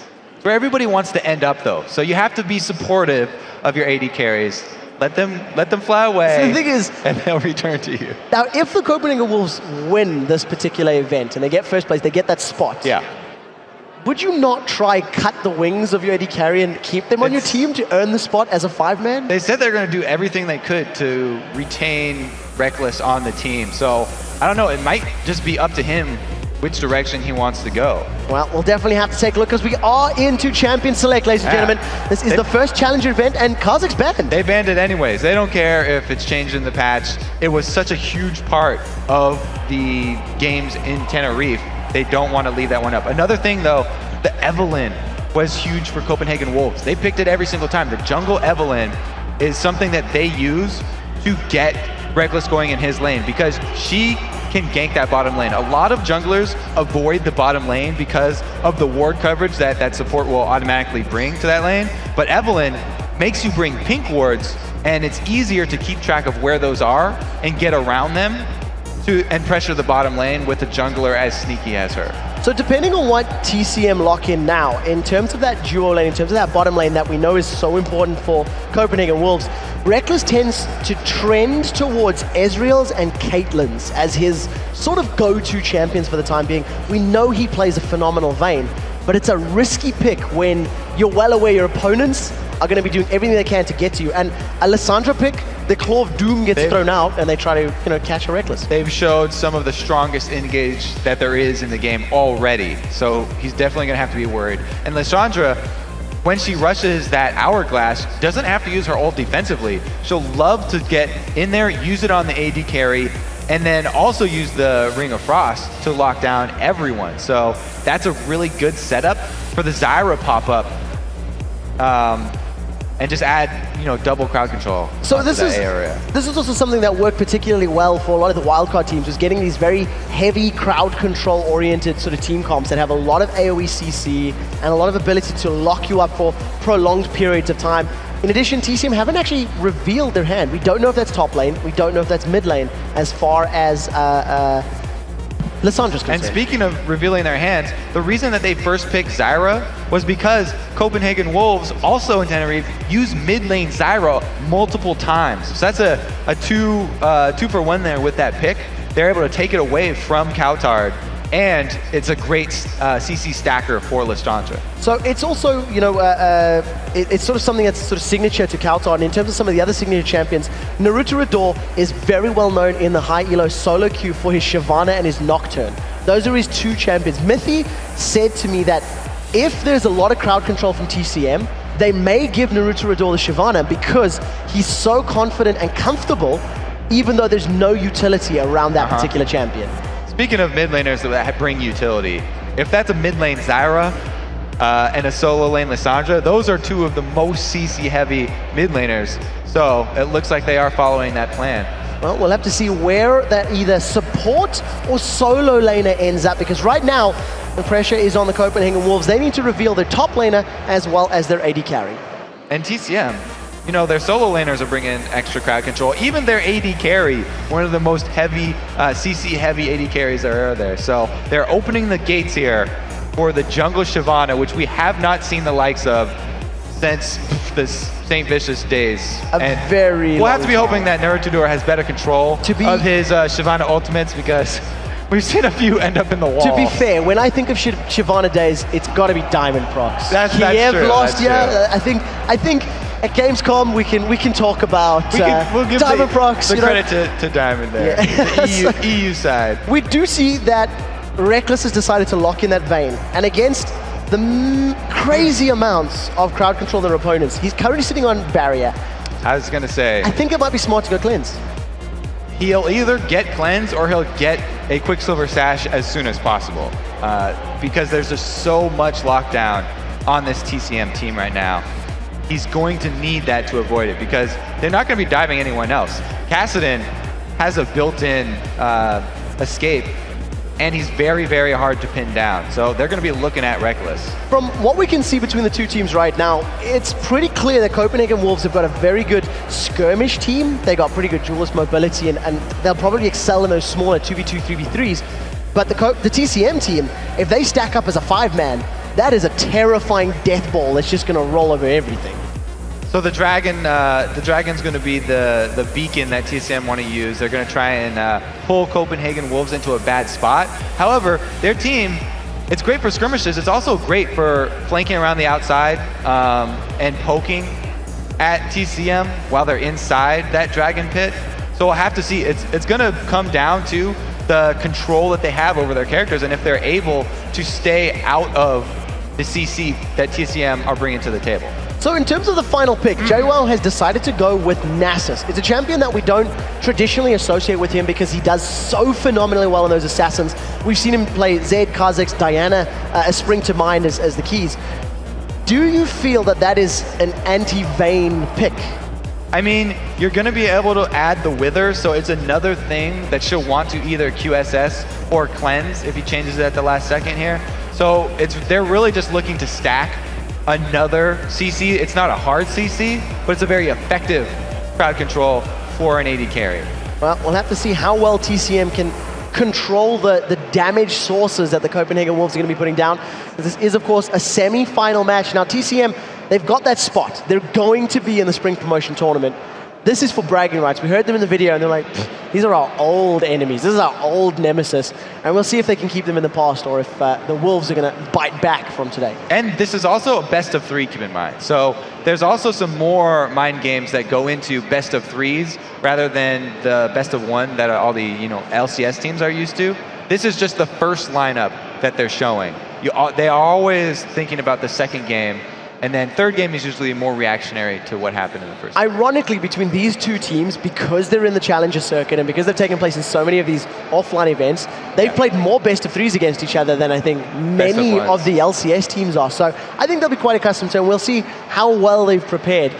There's one matchup that I am interested in. Youngbuck has got his Renekton, and I think that is arguably his most famous champion. That's definitely a classic champion you just associate with the name Youngbuck. And he's going up against a Nasus. If TCM can get a head-to-head matchup, that's not a regular matchup that we see basically in any scene. It definitely has the kill potential there for Youngbuck, though. And he's confident in, like I said, all of the 1v1 top lane matchups. It's the 1v2 situations that he usually has a bit more trouble with. So we'll have to see if they're able to pull off that combo. And the classic rivalry here, if you follow the League of Legends lore, between the brothers, Renekton and Nasus. Well, we'll have to see in which direction it goes. As it stands, it does look like TCM are considering some lane shenanigans, as they got a bit of a party in the mid lane, but nobody has really settled into their home. Reckless is also maintaining a defensive posture near the top half of the map, so we may see the Copenhagen Wolves going for a lane swap. We'll have to see as we're only 1 minute into this matchup. Now, it's interesting also that TCM have brought the teleport on Lissandra because their jungler does not have a lot of ganking potential, because there's no CC on Shyvana and she didn't bring exhaust either. They're actually going to bring that threat with the mid teleporting in. So top lane, he really doesn't have to worry about Shyvana coming or even the Nasus that's already in his lane. It's only going to be him watching out for the teleports. Well, we'll have to see how effectively the Belgian Beast can make that teleport work for him. Both teams moving around this mid area. They both warded one another's red buffs respectively. Copenhagen Wolves slightly more efficiently as they've managed to land it in the grass as opposed to underneath the spawning point. But a very tentative start for both of these teams. No one really even grouping and invading. It was playing safe. Well, Copenhagen Wolves do make the switch up, and they are going to invade on this red here. A little late invade. Nasus was able to see them coming in through that tri-bush, but he wasn't able to do anything about it because it was 3 members. Well, a very nice counterplay here from Copenhagen Wolves. You tend to see these junglers sort of trading buffs at the LCS where they'll stick to one half of the map. But as it stands, Young Buck with the aid of Kautard are going to be able to secure the bottom or their red buff and deny that from Naruto, who actually hasn't even considered going for an invade. And I like this move because the 2 versus 1 situation that he usually has trouble with, it's those first few seconds up there that get you into trouble where you take a lot of harass trying to get a couple minions. So he's just avoided that entirely, grabs up the money and the experience from the red buff instead. Meanwhile, we had Shook actually leave one of the small lizards at that red camp for Naruto. So his next red spawn is going to be a little bit delayed, but there's an increased experience on those small lizards. So Shook's a little bit behind. Well, we'll see how well that pans out for him these next couple of minutes. The fact that he's got double buffs and is posturing towards the bottom half of the map. He may be considering picking a fight here with Matroko and Barney. No love for the big purple dinosaur in this game. But for the time being, it does look like it's going to be that sort of 2v2 defense. As you can see, Naruto is mimicking the posture towards the top lane. 3.10, definitely seeing more of those 2v2 sort of jungler babysits than we are of the pressure. Yeah, so the whole point of Copenhagen Wolves with this 2 versus 1 switch is to deny Nasus the Q stacks. A solo lane Nasus likes to max that Q so that he can get the damage in the end game, as opposed to the jungle Nasus that likes to max Spirit Fire just for wave clear and jungle clear. In this situation, by switching up the 2 versus 1, they're sort of changing JWoww's focus, and he's going to have to put more points into that Spirit Fire just to keep the tower alive. Well, we'll have to keep tabs on JWoww's siphoning strike stacks. We've seen some of them getting as high as 250 odd in some of the EU LCS matches. We'll have to see whether or not he can get to that same position, because Vayne, even though Reckless has decided to go with Barrier, a Nasus with a heavily farmed Q can basically 2-shot most Vaynes once we get to that very late game. We do see down in the bottom lane, there's a lot of fighting going down as Young Bucks, with the aid of Shook, is able to pick up first blood on Barney D. Basically just comboing the stun and the knockup. Oh yeah, double red buffs there from a very scary duo lane of Jarvan and Renekton.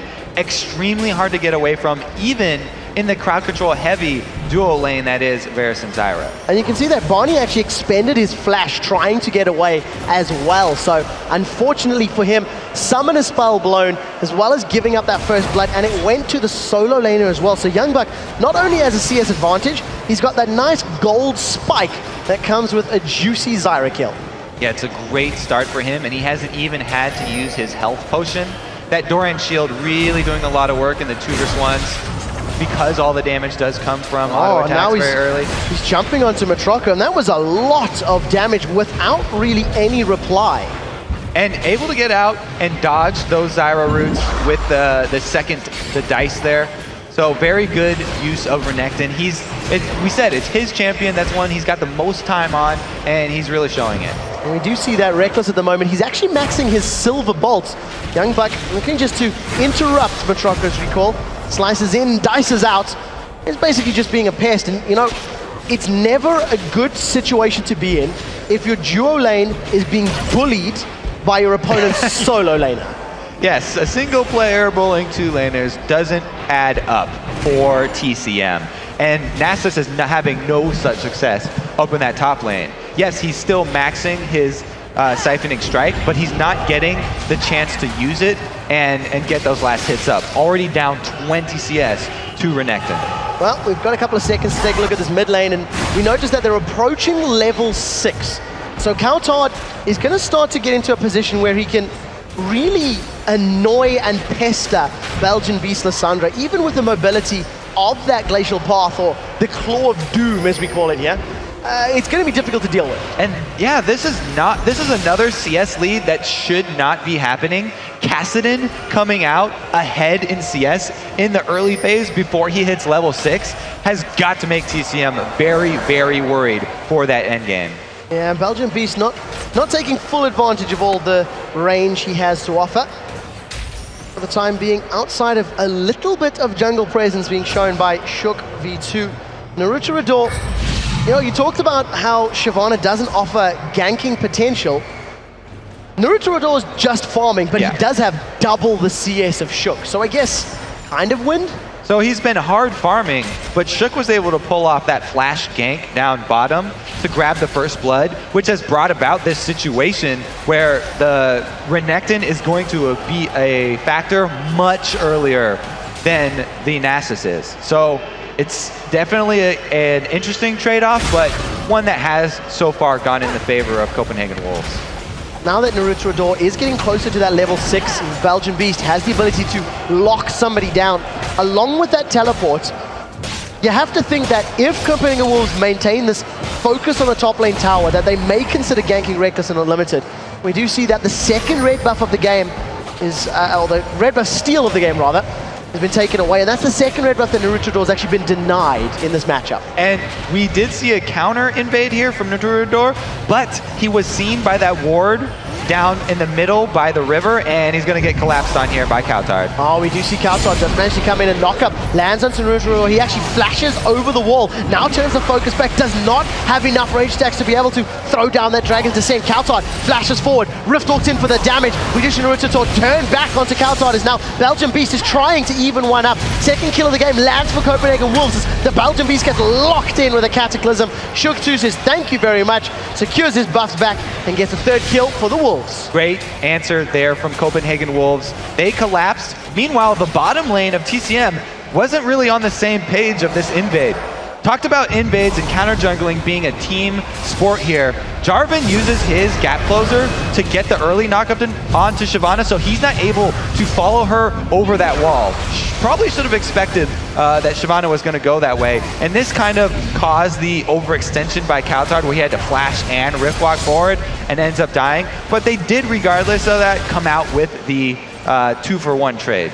So at the end of the day, advantage still sits in the hands of the Copenhagen Wolves. They have got a significant farm lead in their top lane as well as in their AD carry. You can see that Reckless is just he's doing better in that 2v1 thanks to the fact that, well, basically his opponent hasn't got first blood. He hasn't had to worry about the ganks from Shyvana, whereas the bottom lane for TCM has had to worry about the ganks from Jarvan and has actually died to the ganks of Jarvan. So this CS lead for Reckless was brought about because of the discrepancy of early jungle presence. This is one case where you actually are allowed to blade the jungler. We'll have to see whether or not Naruto can bring it back and make a bit more of an impact in this mid game. Now that the first tower has fallen, you can see that Reckless has backed off. He's picked himself up that Cutlass and attack speed dagger, and on his Vayne, he's actually maxing his Silver Bolt first. That is the W. And I guess when you're facing a Vayne and a Shyvana who are naturally pretty beefy in the hit point total, I can see that making a lot of sense. Nasus definitely going to be a large HP champion as well as Shyvana, so he's going to be able to melt whatever target he isn't right in front of him. As Vayne, you don't want to be diving to the back line, especially if you're against something like a Lissandra, Zyra, Varus combo. You just want to be able to melt the tanks that are in front of you and tumble backwards. So he's really adapting to the opponents that are in front of him. Not only maxing Silverbrooks, but also going to rush that Blade of the Ruined King. And Copenhagen Wolves just with great timing and map awareness, really. Realizing JWoww was up top, he's got no teleport to get involved in a dragon, anything. And the 5 members of the Copenhagen Wolves just walk into the pit, secure the first dragon of the game, and there's absolutely no reply here from TCM. They had a little bit of vision, but they really didn't know exactly when it started, and then they couldn't actually see in the pit as it was going on. Right, and they are behind right now, but it seems like the juicy siphoning strike stacks were just too much for JWoww to ignore. And he's actually, even with that free time up there that he got in exchange for the dragon, he's only got 63 extra damage on his siphoning strike, so it's not hitting substantially harder. Well, he is 30 CS behind his opponent, Youngbuck, who's doing very well. Naruto hanging out in the bush, but Shook 2 is probably very aware of that. You can see he's hanging out in the mid lane with his Cataclysm and his Flash available. So this is a good counter gank opportunity for Copenhagen Wolves, because a Shyvana ganking a Kassadin is normally a futile attempt here. They actually just go to call him out there. But I don't know, Kautard lost quite a lot of health for not a lot of time gained there. Yeah, it looked like Shook wasn't entirely committed to that. He could have jumped over the wall and knocked up Shyvana, but I think they were a little more afraid of Lissandra. Yeah, they could have actually just wasted a bit more of Shyvana's time as long as Kautard was ready with his Riftwalk to get away from that Lissandra and not get locked down. Like we said before, this Shyvana brings absolutely no control to the fight, especially against a Kassadin, where she can't even get the knockback on her ulti. Teleport's coming down the bottom lane. Matrocco is the focus. Kautard comes in, but the Force Pulse actually misses. He doesn't manage to get the slowdown. They've traded 1-for-1. Both AD carries are dead. Now it's down to the mid lane as this Barney D just gets dropped down. We see Kautard in the back line. His Riftwalk is available. He jumps in for some damages. Shook 2 now joins the party. Cataclysm is available. He knocks everybody's here. Nobody up. The Claw of Doom comes out, and we do see a Riftwalk away from Kautard. Naruto adores with his flame breath, and those double Doran's rings just pick up a kill onto Unlimited. They end up trading 1-for-2 advantage TCM. Mid laners with teleport, sad day for the AD carries here as both of them go down, and then the junglers arriving meant that TCM actually had the upper hand and able to get 2 kills out of that. Meanwhile, since Nasus has been behind and is not shoving that lane, just trying to get siphoning strike stacks, Young Buck has rotated to the mid lane and getting a lot of damage onto this turret. He's dropped it down to below half right now. He's got a 50 CS advantage, and he's put actually a lot of damage there onto Naruto just with that brief stun and some auto attacks. And Young Buck is just working himself towards that Sunfire Cape. Copenhagen Wolves with a 3,000 gold advantage. And even though they've got the top tower down, they seem to be happy to just stall this game out and give Reckless more time to farm. He's decided to go for triple attack speed dangers as opposed to finish that Blade. I imagine he wants Blade and Zeal at the same time. That's one of the things, the drawbacks of the Blade of the Ruined King rush is that you have a lull in your power before you're able to make the combine cost and turn the Cutlass into the full Blade of the Ruined King. So a small stopgap for that is the extra dagger that he can turn into any of the attack speed items that Vayne will want to build after this. They vary in popularity depending on region. Some people prefer the static shiv like North America, whereas a lot of Korea love the Phantom Dancer as well as Europe. And there we go, the Flash Initiate. Flash Cataclysm, Matrocco and Bonnie D are locked inside. The Condemned slams Matrocco into the wall, and 2 immediate kills for Copenhagen Wolves. They extend their gold lead. Naruto Adore and Belgian Beast are trying to reply with a tower. It's taking them a little bit of time. They will get their first tower of the game. They're able to answer with the turret. And look at the top lane.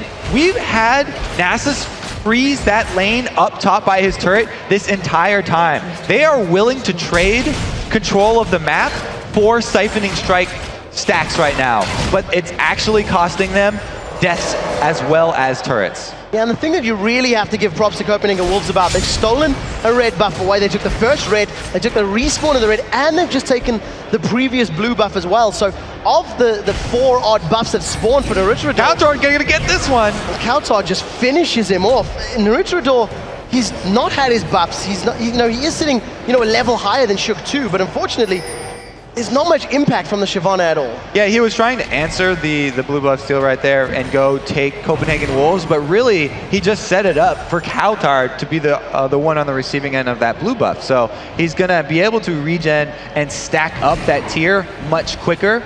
At this point, Kautard has 3 kills without building any ability power. He only has his ramping up items, and they're just at the mana phase. Once he gets those blasting wands to turn that into a Seraph's Embrace and a Rod of Ages, then he's going to hit a huge power spike. Or first the Archangel Staff, and eventually into the Seraph's Embrace. So you're trying to imply that he hasn't had a huge impact already, but he's doing so much work right now.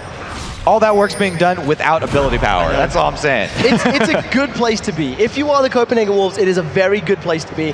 Even Reckless has been basically uninterrupted in his farming right now, approaching 16.5 minutes. He's picked up 140 CS. Blade of the Ruined King completed. He's got that attack speed dagger. And we tend to see more of the Phantom Dancers on this side of the pond, but we'll see if Reckless is still sticking to the traditional build.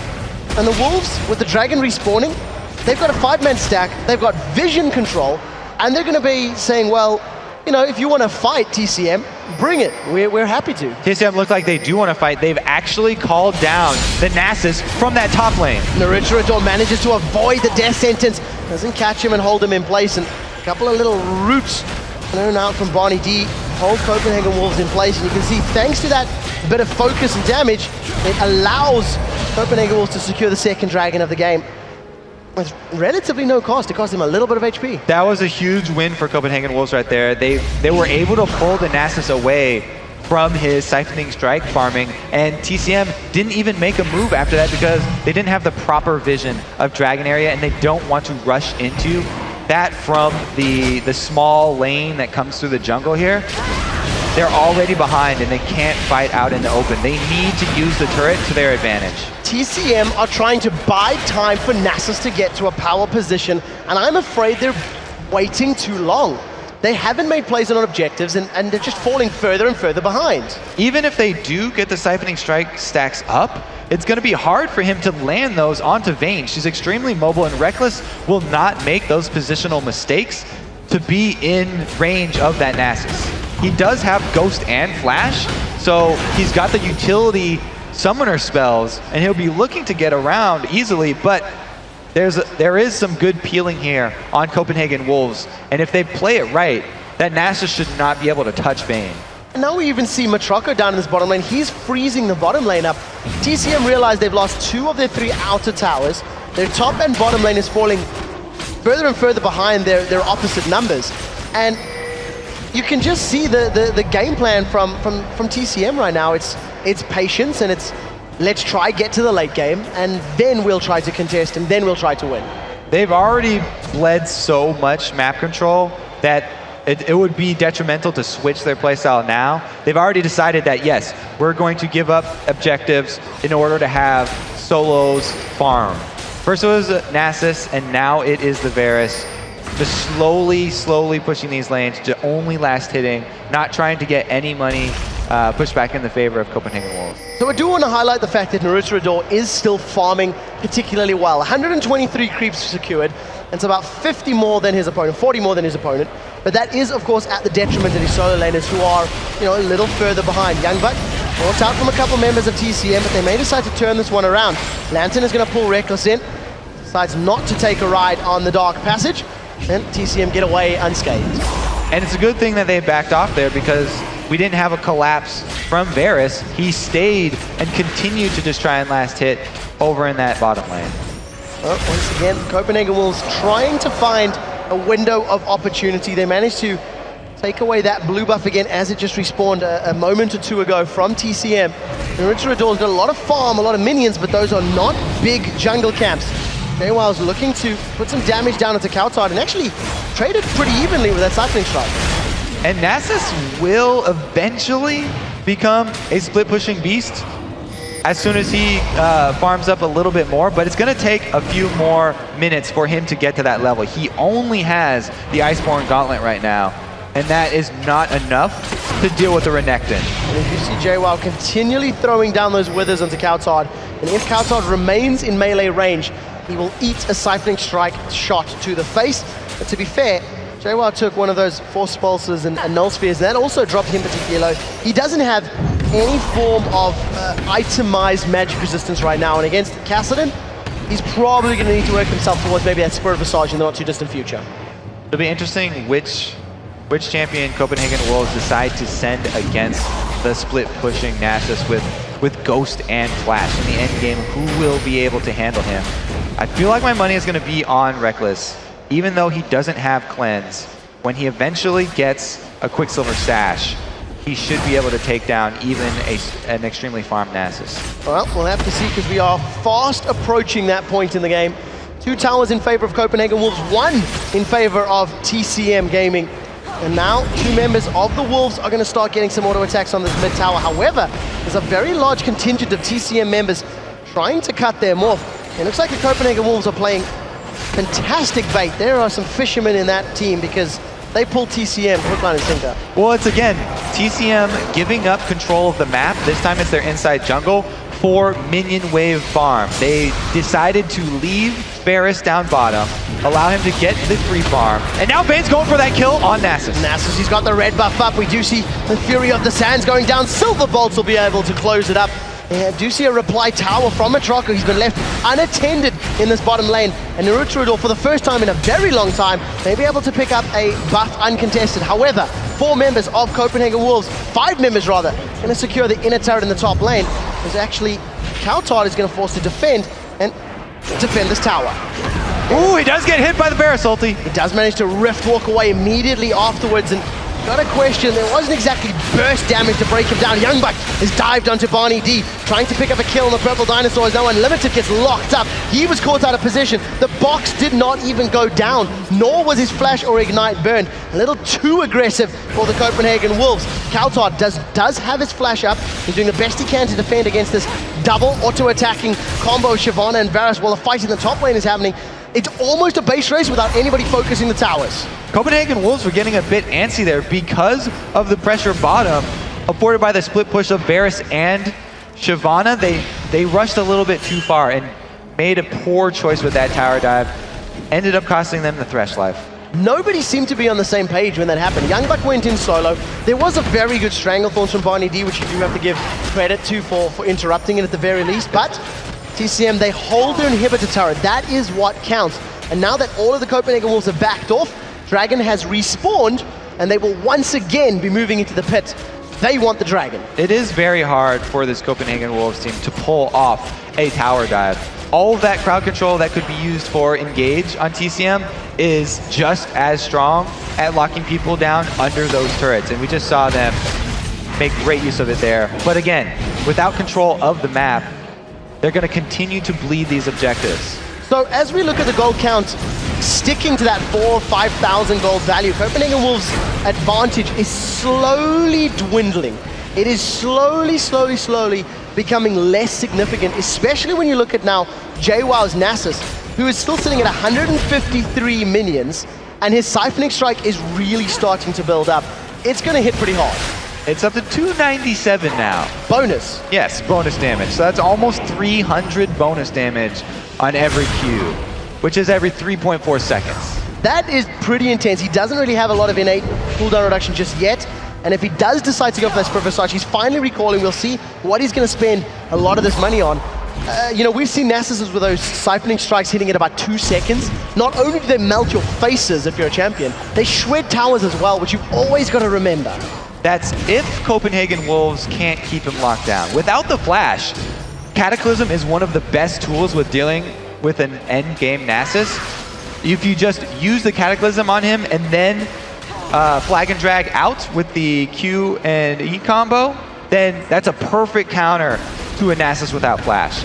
Doesn't matter how farmed he is, if he's not getting off those constant Siphoning Strikes, then it's a whole bunch of money that you've wasted funneling it to that top laner. So the key is going to be on Copenhagen Wolves forcing a skirmish to get the flash, and then following that up later with a team fight to pick up the kills. We'll see if they can pull that one off. And we just saw 5 minutes ago how effective Reckless build is against even an extremely farmed Nasus. With maxing the Silver Bolts and rushing the Blade of the Ruin King and going full attack speed, he takes down even very large, high health targets very quickly.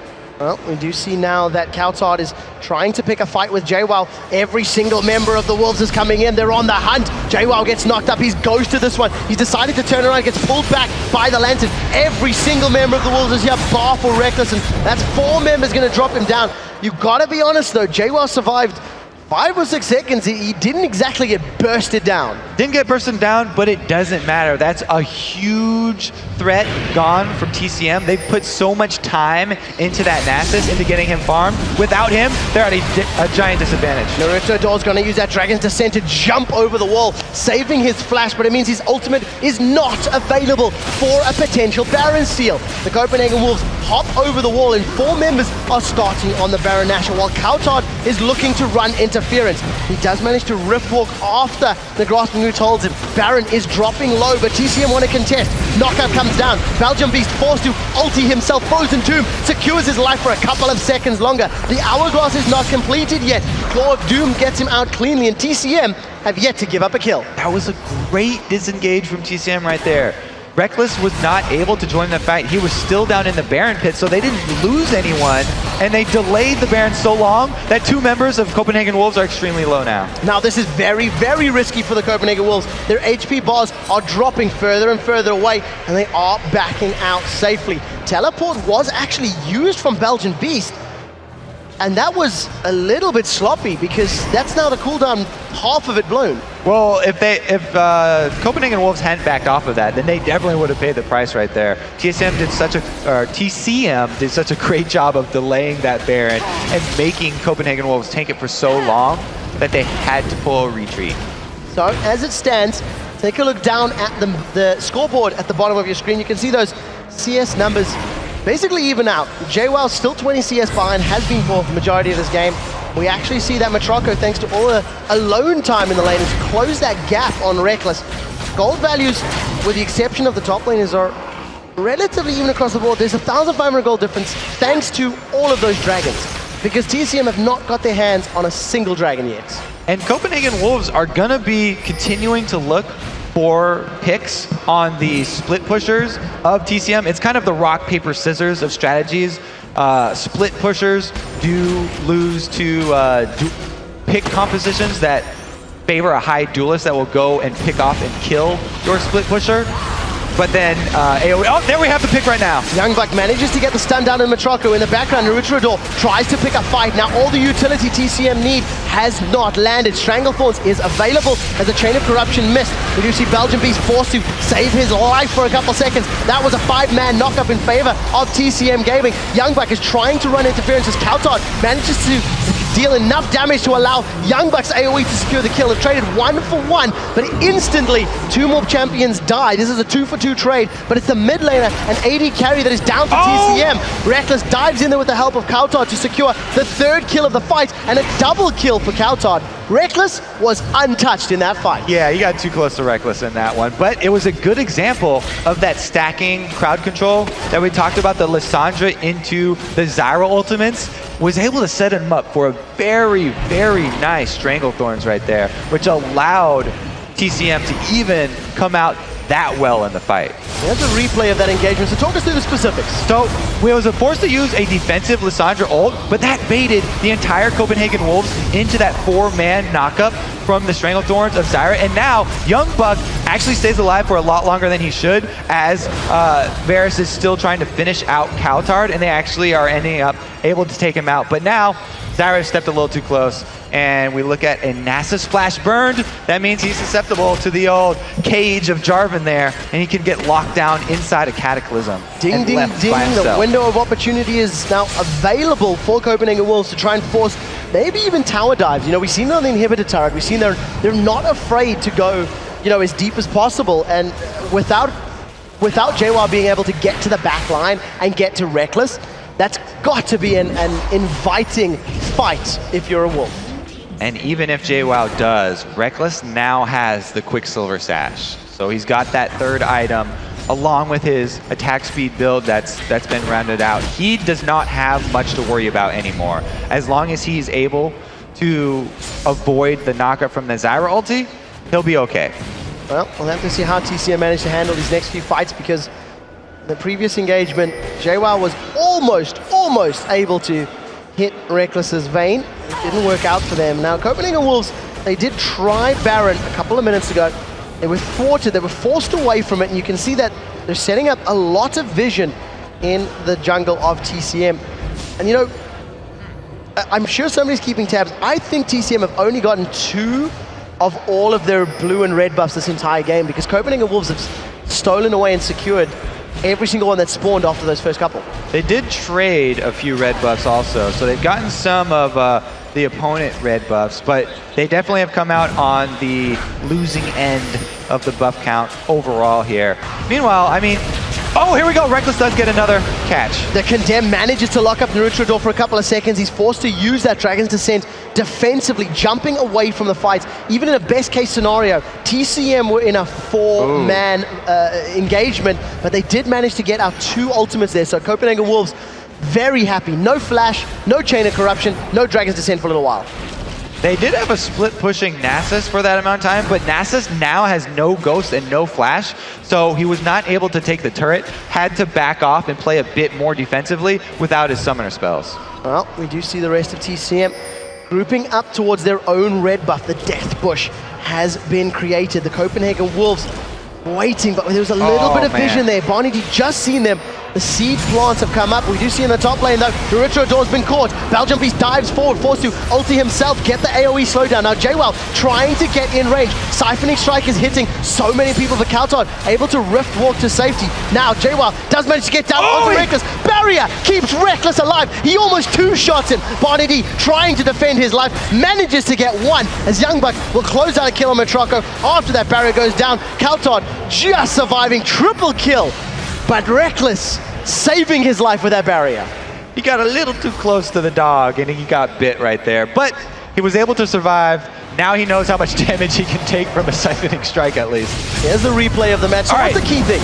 So the Death Bush does work out. They're able to take out one of the tanks immediately. It was a very good job by Lissandra to stay alive as long as she did with her invulnerabilities, but Reckless's damage on Nasus, able to take him out before he goes down to the Siphoning Strikes. And without the second tank, there's nothing left in the TCM midline, and their backline just crumbles. So with that very convincing ace, Copenhagen Wolves secure the inhibitor turret as well as the inhibitor at 33 minutes. Now Naruto Ador is trying to pick a fight. He's managed to get the shutdown kill onto Reckless. That's a massive chunk of change in his back pocket. Naruto Ador pulled off to the side thanks to Unlimited's death sentence. Now Naruto Ador's split. He wants Thresh. The rest of TCM still thinking about Youngbuck, but this is going to be a difficult ask, especially with Kaltod now back in the mix.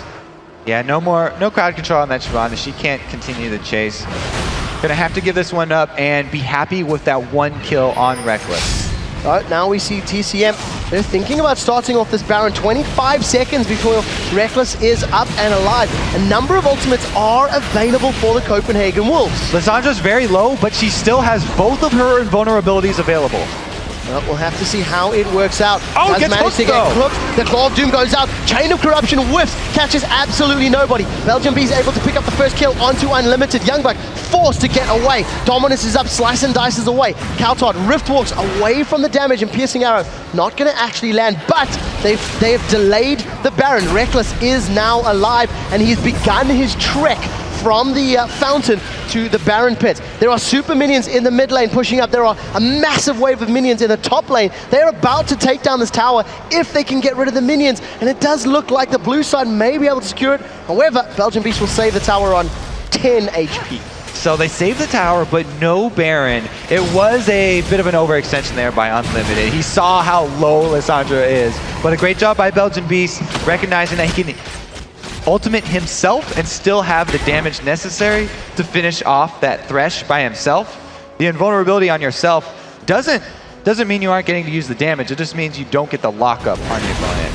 So in terms of the super minions now pouring through this mid lane, TCM have been very content to freeze lanes and to farm lanes up throughout the match, and I think they're not going to be too unhappy with a single inhibitor down. However, they cannot afford to lose a fight, the top tower, and the top inhibitor, because that top tower is incredibly low.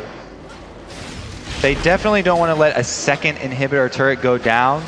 It's very easy to push a side lane in with super minions to take out Nexus turrets, whereas it's fairly easy to defend against one.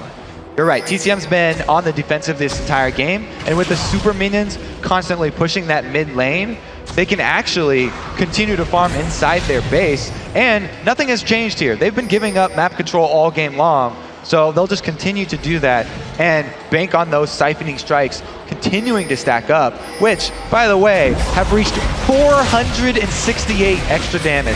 Well, we'll have to see if he can make it stick. He does have his flash available. Baron is going to be secured as that just gets shredded by the Copenhagen Wolves. If any crowd control lands, Somebody may be in trouble as Kautard is the first to initiate. Now there's no long-range arrow or long-range CC from Copenhagen Wolves. Barfor throwing themselves out. That's Kautard with a flash forward. He picks up Bonnie D on the retreat, and just with his damage alone, that is a very scary Kautard. With a 5v4 situation and no Stranglethorns, this should be a quick and easy tower.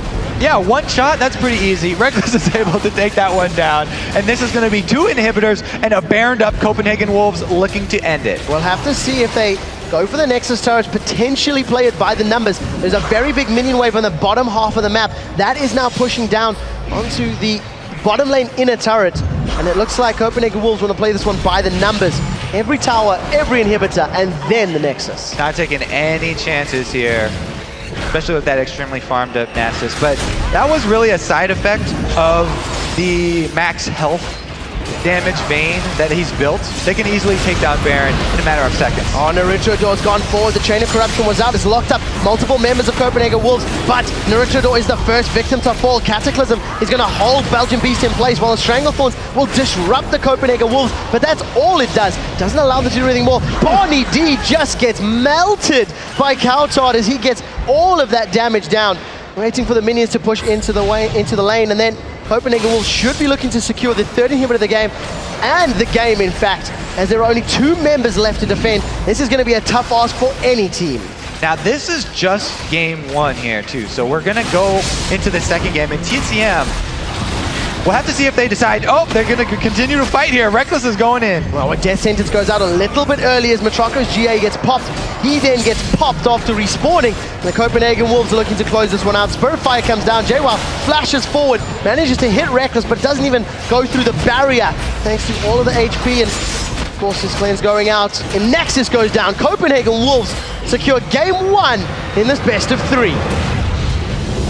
Congratulations, but you can tell that they're thinking to the next game already. Would they like to deny Reckless the Vayne, or would they want to deny Kautard the Kassadin this time? They already tried to take away that mid Zyra and weren't actually able to capitalize with it. So they're gonna have to change it up. Yeah, you've got to question the decision making in-game as well. You know, fair enough, they fell behind early thanks to the first blood, and Nasus not really being able to farm up as well as they were hoping. But they gave up so much CS, so many objectives. Their blue buff and red buff control in particular was not good at all. You'd think they could ward up and maybe defend against invades as opposed to just saying, hey, we'll leave it, you can have it. Now, freezing a lane like that, or slow pushing it, if you just, as some people call it, if you just last hit the minions, is a very risky strategy. Yes, you can get a lot of farm onto a single champion on your team, but you give up your map control for the other areas of the map because the other team is going to have a one-man advantage. And if you just let them have that the entire game, then they'll gain more resources across the map with the dragons and the turrets down bottom than you will with the solo farm that you're focusing onto that one champion, which in this case was Nasus. Even something like Nasus, who scales very well with those free last hits, it's just not worth it if you don't have wave clear on the rest of your team to stall out at least your opponents from taking more objectives. And we have to highlight the fact that Naruto-Dor Shyvana, he was incredibly well farmed, over 200 CS by the end of that game. It was a Shyvana, and to be very fair, did not have the impact in team fights that they were hoping for. You know, we've seen a couple times where the crowd control did stack and did land effectively, but it just wasn't enough time for Nasus and Shyvana to deal the damage that I think the TCM roster had hoped that it would deal. Yeah, it's a very interesting combination that they decided to go with, stacking Nasus and Shyvana on the same team when Reckless is already going to go Vayne against that Nasus and go a max health damage build. He's already got the tools to deal with a jungle Shyvana, no matter how farmed she is. And you can see there, he never dove in to the back line. He was always just dealing with the front line of TCM and taking down whoever was right in front of him. I'm very interested to see how they deal with Vayne, because that Nasus was last picked on behalf of TCM. All right, guys, we do have to take a very short break, but when we return, the Copenhagen Wolves will try to make it 2 in a row and win a trip to Thursday's finals. Don't go anywhere. The European LCS Challenger Series. We'll be right back.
best of 3, I think is the best match decider for me, because we just get to play on both sides. We get the both first pick and the second pick. We can just try something in the first match and let's see how it works, and then go play 2-game series if we lose.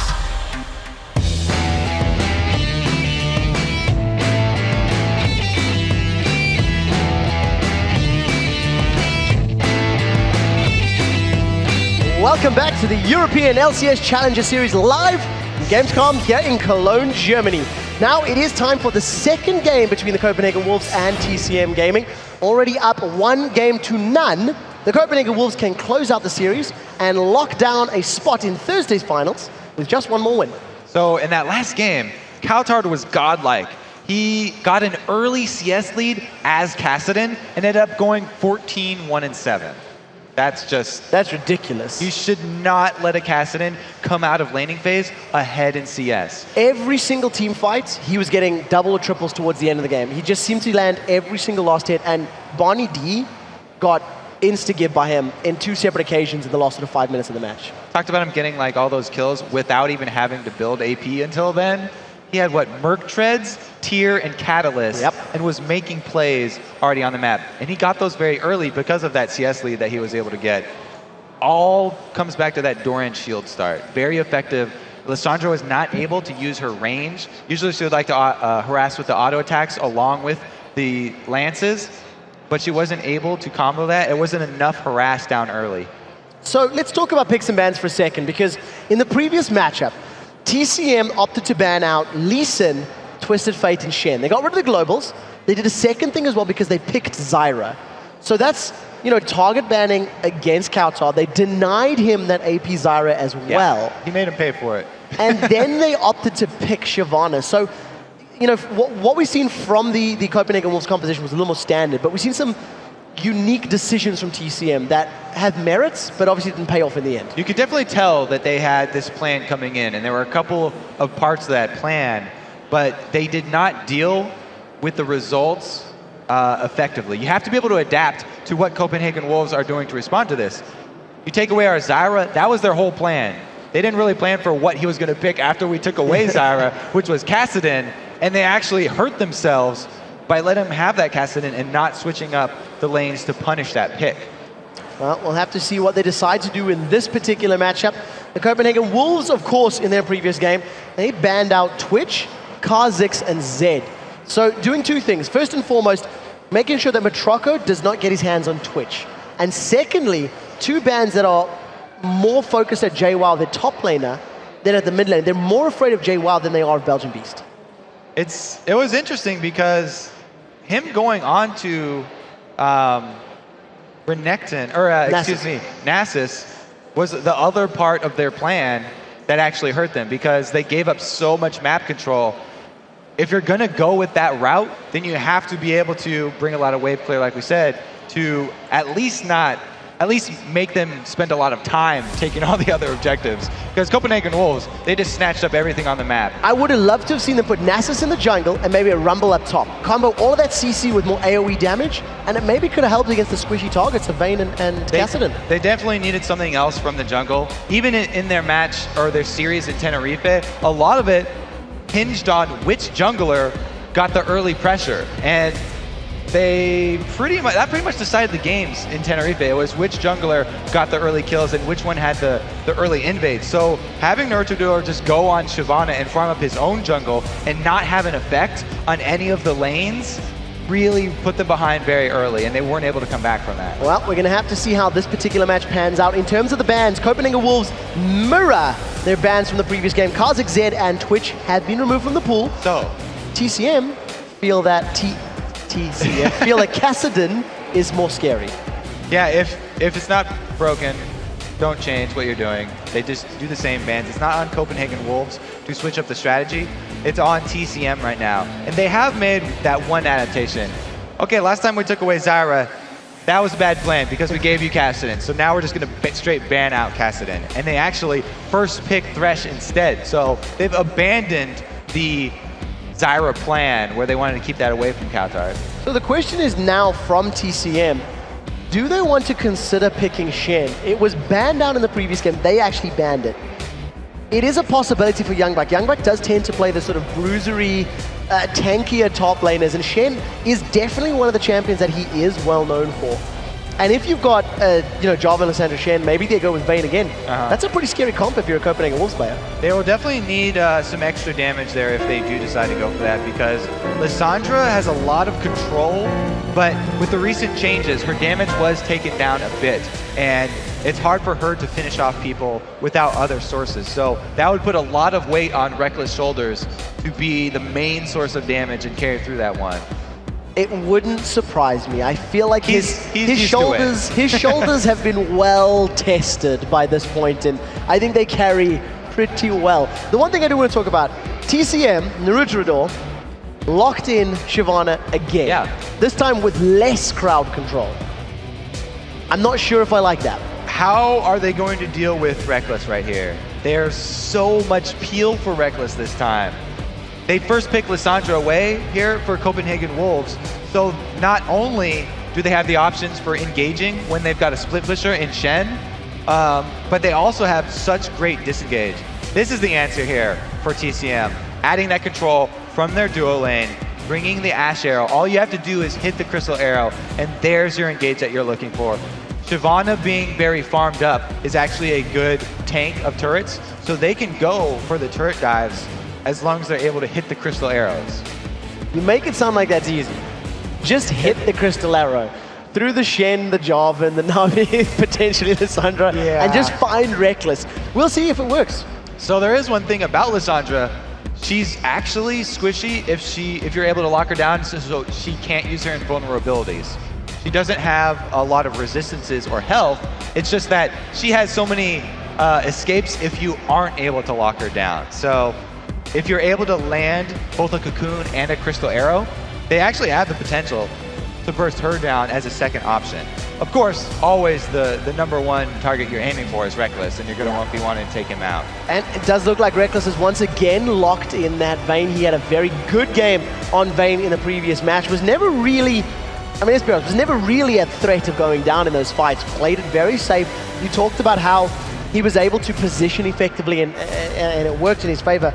Going to be a little bit more difficult now against an Ash Arrow, against an Elise, and against Requiem. I think now, if TCM decide to sort of tunnel vision on Reckless, it'll be slightly easier for them to actually get to him and maybe have more of an impact. Yeah, Elise definitely more mobile than Nasus, and it also gives them the potential for another way of picking off someone from Copenhagen Wolves. If you can land one of those straight cocoons, then that's an easy go signal for TCM here. And now that they have Karthus also, they have a good end game answer that's going to get guaranteed damage onto Reckless no matter where he is. A Requiem, if Reckless does not build some magic resist, is going to be half his life near the end game. So all they really have to do is add on Elise over there to execute after that, and that could be their game plan. Well, we'll have to see how effectively JWoww can make that Elise work for him in this game, because a lot of pressure is going to be on him finding and poisoning that Vayne in the back line. This is, of course, the European LCS Challenger Series Promotion Qualifier, if I get that right. And Copenhagen Wolves are 1-0 up. And over on the B stream, KMT are currently taking on AT. They're about to get into their second game as well. We're loading up into this one. This time around, TCM on the blue side, and we'll see if they can control the jungle more effectively, because they simply didn't do it at all in the previous game. And we said before, TCM are not playing for that spot in the promotional tournament, but Copenhagen Wolves are. So they're not going to let up at all. They're going to come full at TCM here and hope to grab that spot right now. They don't even want to take it to 3 games. Well, we'll see if they can do it. Copenhagen Wolves have definitely done that in the past.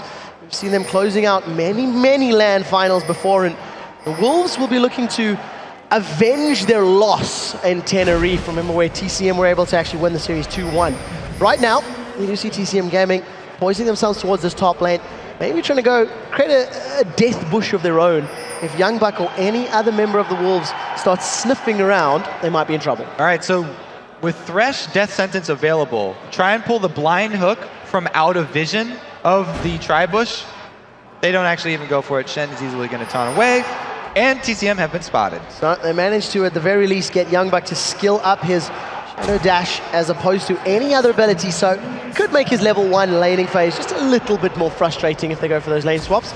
Just to give you guys a quick update, in case you are not dual streaming this, which you should be, KMT are victorious over AT in their very first game of the series. That is the old Nexus lineup, so I'm sure you guys will recognize many of their names. There's, of course, Joe and Jason bringing you all of that action. Now, the other thing that I like about that last lock-in of Ashe as the AD carry for TCM is that Ashe is very strong against those split-pushing teams. Because of the ability to catch people out with Crystal Arrow, you can hard engage as long as you're able to hit that. You can either go for the split pusher and land that Crystal Arrow onto Shen and go to the source of the global and make him pay for it there, or you can force the Stand United out of him by engaging on the 4-man team. Well, we'll have to see how that works out. TCM could also use that in a defensive situation or aggressive in a lower number position where they could throw Arrow out, get Elise to jump on there and close it out with Requiem. It all stems from them landing that ability. As it stands, Naruto Adore, he's starting on his red buff this time around as opposed to the blue. It does look like Kaltard and Youngbuck are actually going to donate a very early blue buff to Kaltard. They definitely want to get some lane superiority against that Karthus. Youngbuck definitely seems to be a fan of not going to his 2 versus 1 lane at the start and spending his time in the jungle. The second time in a row that he has gone to lane late because of helping with a buff. And here's the counter invade. Naruto Adore gets thrown up into the air by that Aqua Prisoner with the red buff of Shook. They managed to get a lot of good damage onto Naruto Adore. Knockup does land as well. Exhaust immediately comes up, but here comes Reckless. He's only level 1. Instant flashes from both teams. They're going to think about diving, but unfortunately not going to back that, or not going to work that time round. A couple extra summer spells blown on the side of the Wolves though. This level 1 so well played by Copenhagen Wolves. Let's run through how they got 3 of the buffs off the map. They had Jarvan. They rotated their AD carry and support up top first, and so they were able to help Jarvan at his red, plus assist with the invade. There's no way that TCM are going to be able to defend that blue, being at a man disadvantage. But the key was that they had Shen and Lissandra take the blue early, with Shen tanking it, so that Lissandra could also collapse with a blue buff and full HP. We'll have to see how much that actually affects Youngbuck, because he is only sitting on those 2 CS right now in his 2v1 lane. The longer they can delay Youngbuck Shen level 6, the happier TCM are going to be. They don't want that global presence available. However, if we jump to the mid lane, does look like a fight's going down. Kaltard manages to root up Belgian Beast and Naruto Adore. Basically walks away from that gank. Lissandra is never going to be scared of a Shyvana gank. Not only can she get away, but she can also just root both of them in place, as you just saw there. There's no hard CC at all in this combination, and Kaltard is right at home. Well, he manages to fend that one off, got a small CS advantage over that Karthus. And you have to imagine that once Kaltard gets closer to level 6, there is actual burst potential. Wall of Pain is not going to affect somebody who's flying through the air with that Claw of Doom. He does have the burst potential, and he's the one with the jungler that you actually have to be scared of.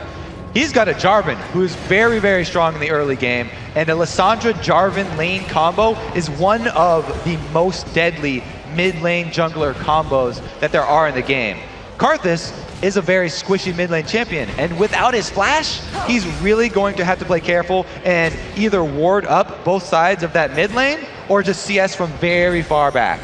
Well, Copenhagen Wolves are trying to set up a gank there. They managed to taunt Madrago. He does not manage to catch the Dark Passage and forced to flash while Barney D threw the lantern out. So a little bit of miscommunication between the two of them. Not an optimal escape. Definitely would like that cooldown back because Ashe has no innate escape. But from now on, it's going to be Thresh playing half of a screen back so that they will have that built-in escape. And next time, he's going to punch his ticket and take that ride on the Dark Passage.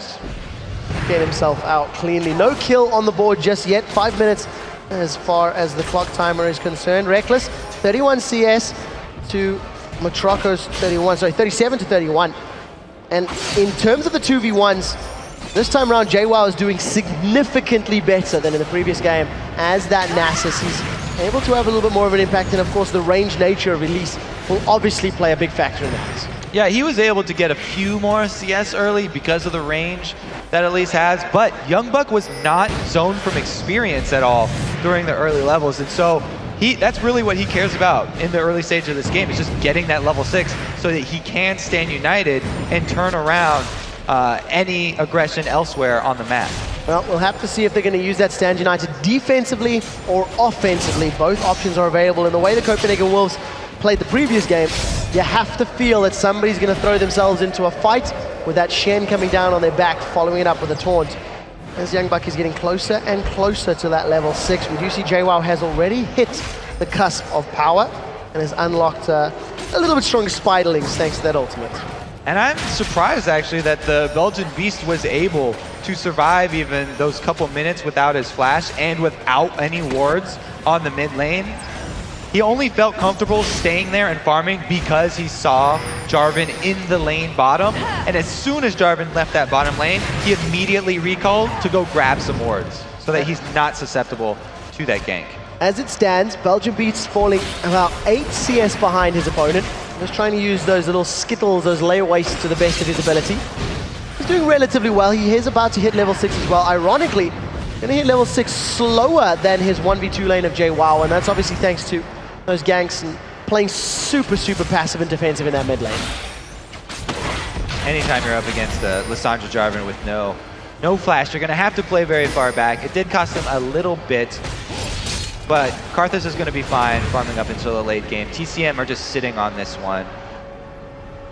Well, as it stands right now, you can see that Shook, he just picked up his red buff. You do see that Unlimited has decided to recall and spend some of that money that has been passively generating in his back pocket. And we do see Naruto once again extending that CS lead. He's currently at 40. It's basically the same as his solo laners right now, whereas Shook 2 is only sitting on 23 CS. The problem I still see is that Naruto, even with an immense amount of farm, is not a very big threat if a team is mobile. If Shen is gonna, taunt away, or Jarvan pulls himself to safety, or the Claw of Doom comes down, Shyvana's just gonna stand there with the tail in her hand saying, well, what do I do now? Copenhagen Wolves just have so much potential to kite TCM through a team fight in the mid game. When they do meet up, not only do they have the Lissandra, which is the queen of crowd control from the mid lane, but their support is Nami, who will be adding speed buffs to people, and the giant tidal wave, which can actually land if you use it defensively. Pretty hard to use it at long range trying to engage. But if TCM are the ones diving in, then it will be pretty easy. Well, we'll have to see how that pans out, because as it stands, there are no kills on the board. There has been no real sense of aggression outside of a little bit of an invade from the Copenhagen Wolves. There's the Stand United. Stand United comes down. Reckless is going to be able to stay alive long enough for Youngbuck to arrive, but no flash taunt coming out as Naruto immediately backs away. But Ignite was burned by JWoww, and they got the Stand United out. So success in favor of TCM. Yeah, that's definitely a good win there. Trading Ignite for Stand United, take that one any day. A flash away from Naruto as well. He was afraid of that Aqua Prison. If he'd been locked up in the air, could have been the potential for a condemned follow-up stun. This game as well, there are no teleports available for our mid laners, so like we've seen in the previous game. So we've got to keep that in mind, that if you want to go somewhere, you've got to take a walk, use that Requiem or that Stand United. It's the only insta-global presence we're going to have. And another thing that TCM gained out of that aggression up top was that Shen had to leave his lane while it was pushed forward, which allowed Matraco to freeze it there. And it's enabling him to sort of catch up to Reckless in CS, which he desperately needs right now, since Youngbuck has done such a good job in the 2v1 situations. And another thing that we are seeing from TCM, their 2v1 lanes have not been anywhere near as successful. Reckless is significantly further ahead as far as CS is concerned, and you have to think that Shook's ganks have been a lot more impactful in denying Matraco a farm and really making his life difficult. We do see that Naruto gets locked in, gets stunned up, rooted in place. First blood is secured by Kautar after just perfect synchronization between himself and his jungler. Not sure what TCM are continuing to look for in this Shyvana pick. They're not gaining any early game presence, and they're actually getting such an early game deficit that they can't gain anything late game that they may be looking for with her. She's a good tank buster now after the rework. When she can apply that debuff, just her auto attacks will be taking off percentage health, but they haven't even been able to make use of that, as they're too far behind when we do get to the end game. Shook 2 does get caught by a cocoon. Tidal wave goes up. Blue buff is still standing. They throw up JWoww into the air with the Aqua Prison and an insta-flash away. Shook does not want the fight, but here comes Reckless. He tumbles to the side of the Enchanted Crystal Arrow, survives the damage through the exhaust. Lane wastes are going down. Equalizer is available. This should be enough to kill Shook. Instead, JWoww gets the last hit, and the Requiem doesn't manage to secure anyone, but a 1-for-2 trade. That's why everyone fears the solo lanes of TCM. 2 members chasing off the Copenhagen Wolves right there, and they came out of it with 2 kills for 1. Very good exchange. Well played by them. Naruto Adore continues to steal some of that CS in the mid lane as TCM look to bounce back as far as the towers are concerned. They managed to wrap up their first tower of the game and even the score at 1-1 with the Copenhagen Wolves.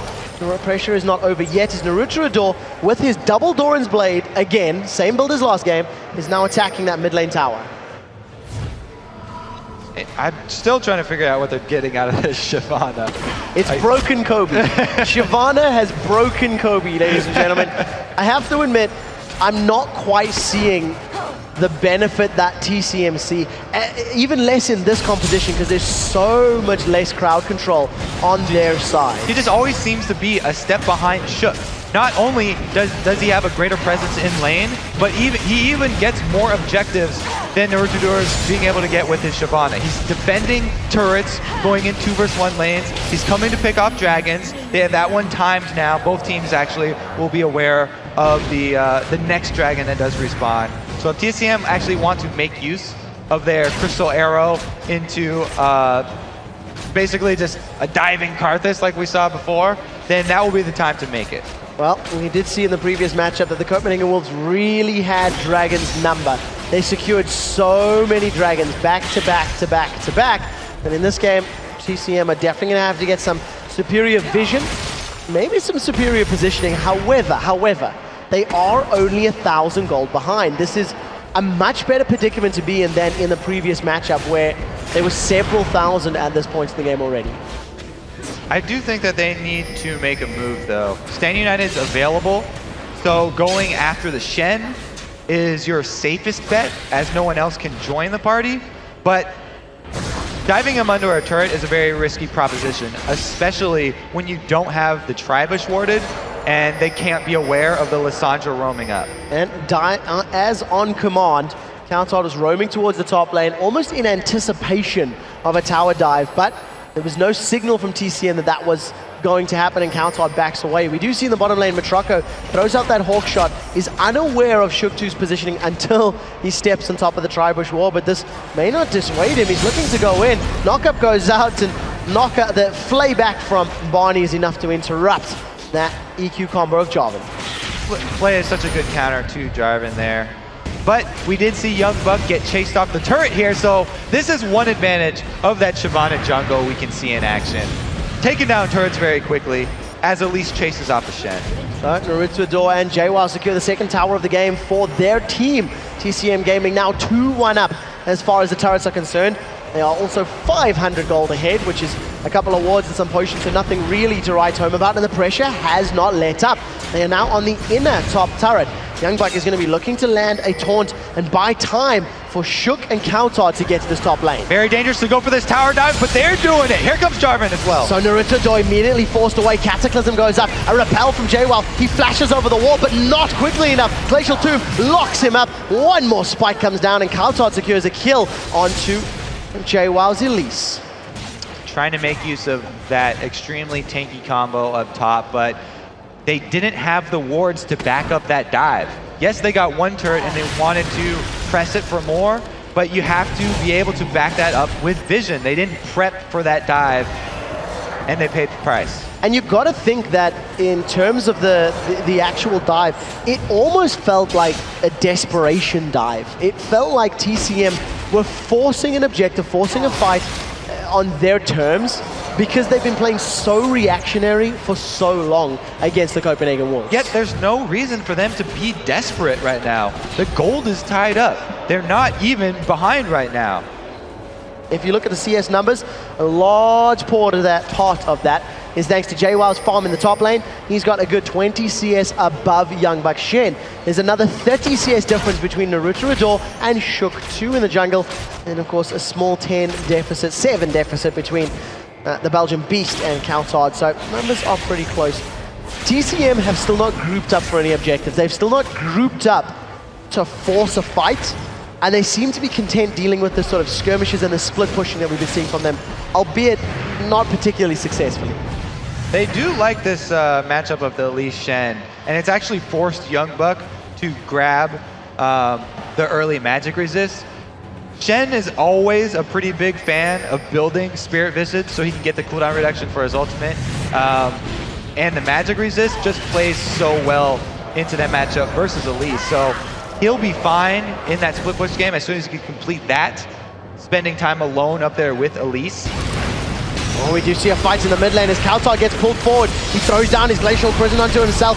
Manages to survive a little while longer. Now the Zhonya's Hourglass is done. Belgian Beast is the first victim to fall. Requiem is available, starts being channeled. Nobody's low enough to go down just yet. As Shook 2 is able to survive. I take that back as Nami was in fact dropped thanks to the Requiem. Now Reckless has joined the party. He's picked up a kill onto Matroka. They end up trading 3 for 2. But JWoww gets the top inner turret. At the end of the day, that's an advantage for TCM. And that was just great use of Coutard's 5 seconds of invulnerability. Even though Lissandra not that tanky champion, they were waiting around. First through the Zhonyas, also through the self-ulti there. Good job delaying. Well, we'll see how well this pans out for the time being. Reckless mirrored his build from the previous game. He is extremely overextended right now. If he can catch Naruto Rador, he may be able to kill him. But for the time being, JWoww is hunting. Gonna jump to the small golem, sings his fangs down, and with the explosive spider is gonna be enough to pick up a kill. That's Reckless just being on the wrong side of the river. Deep in enemy territory there, and we saw the power of that Elise. Spell penetration build right there just blew up Reckless. This is a good time for TCM to make their move. And this is something that we highlighted during the preamble for this game of how important it was going to be for JWoww to actually set kills up, and more importantly, find those kills onto Reckless. Well, he's demonstrated it now, albeit Reckless was half HP and on the wrong side of the river. And we'll see if we can do the same thing in a team fight where it's going to be just a little bit harder. Just a little bit. It'll be easier if Lissandra's not there to peel for him, though, taking a lot of harass. The Cocoon lands, followed up with a death sentence. The Flay is going to land that last tick of damage, while Belgian Beast has single-handedly fended off against Unlimited and Shook. There's that weakness of Lissandra that we talked about. The inability to get off her invulnerability spells during CC means she can be bursted down very quickly. Good job stacking those stuns from TCM. And TCM are going to put some damage down onto this dragon, secure themselves a dragon in this matchup. They now have a gold lead, a fairly sizable one actually at 18 minutes, 3,000 gold in about 6 minutes from the last time that we actually looked at it. It's all stemmed from being able to find those picks, find those kills, and it doesn't look like they're going to let up on the pressure.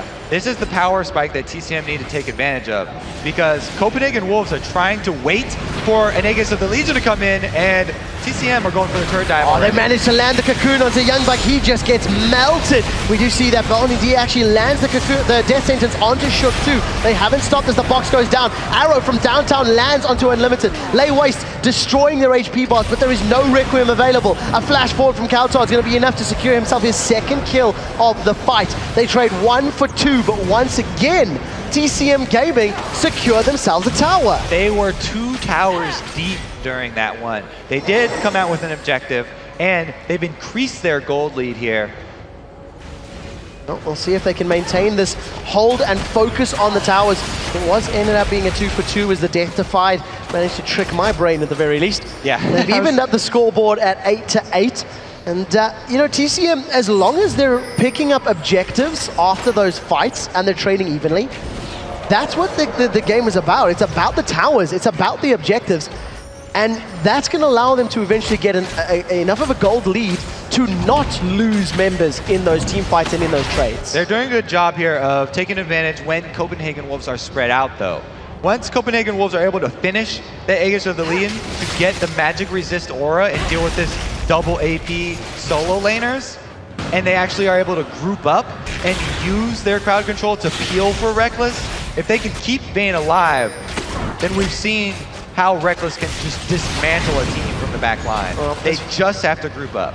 As far as the items are concerned, you do have to feel that Matraco is further ahead as far as the 80 carry builds are concerned. Infinity Edge plus Zeal plus Vamp Scepter, and there's no Zeal or similar finish yet for Reckless. So there is a slight deficit. However, in a straight 1v1, if Matraco gets condemned into a wall, that's bye-bye Ash. Reckless would definitely love to play that duel out. A good Vayne can actually tumble the Crystal Arrow, and if you're able to pull that one off, you don't even need the condemn into a wall, and he could win that duel. Well, it sounds like you're questioning Reckless, Kobe. We'll have to see if the duel happens, because for the time being, it is still a 2v2. Both of the teams have resorted back to this sort of straight-up head-to-head as we're in this fairly late mid-game. I mean, TCM have got 4 towers down. Dragon's not on the map just yet. It's going to be a couple of minutes because TCM secured the previous one. And it really is just a matter of time before TCM say, we would like your buffs, or we would like your last inner turrets, because they have the ability to siege. They have the ability to actually fight under a tower with that very powerful Shyvana and the Enchanted Crystal Arrow. They do have the option always of going for those turret dives, and that is one of the benefits that they do get from that Shyvana. The jungle Shyvana here become an extremely beefy tank. And maybe that's the point, is to soak up turret damage while they go for the Crystal Arrow initiation and force Stand United to be used defensively. There one! There's the Crystal Arrow, but it lands before the Dragon Strike comes out, so Shook too gets stunned up, but he gets stunned up while dragging himself to that flag. Manages to stay alive, and I guess the pause button is on for a little while. However, Kaltod wants to play. Belgian Beast and JWoww coming in from the side. Tidal Wave goes down. It throws up Shyvana in the air and absolutely nobody else. We do see that the entire team of Copenhagen Wolves is grouped up nice and tightly. This is really the first time that we've actually seen a potential 5-on-5. Yeah, but with the reliable engage for both teams down right now, they both actually have to back off. Jarvan would not want to go in head first with just Cataclysm when his combo is down from the EQ. Well, we'll have to see how long TCM or the Copenhagen Wolves decide to wait. That Crystal Arrow is not too much longer away from being available, and you know, we did see both of the teams posturing and battling and having that sort of standoff in the Baron pit in the previous game. It's a possibility to bait the Copenhagen Wolves there. If TCM sets up a Ring of Vision in the red buff, they could pull the Wolves towards them, and that could be the go signal. Pull them in, land an arrow, and go, go, go. Either team stands a lot to gain from a bad engage by the other team. If they can clear out Vision and force the other team to walk into their hands, Kaltard has to use the Glacial Path to get away. And he does manage to get away with that Claw of Doom. Actually throws down the prison on Naruto. Maybe a little bit antsy of that Dragon's Descent, was afraid of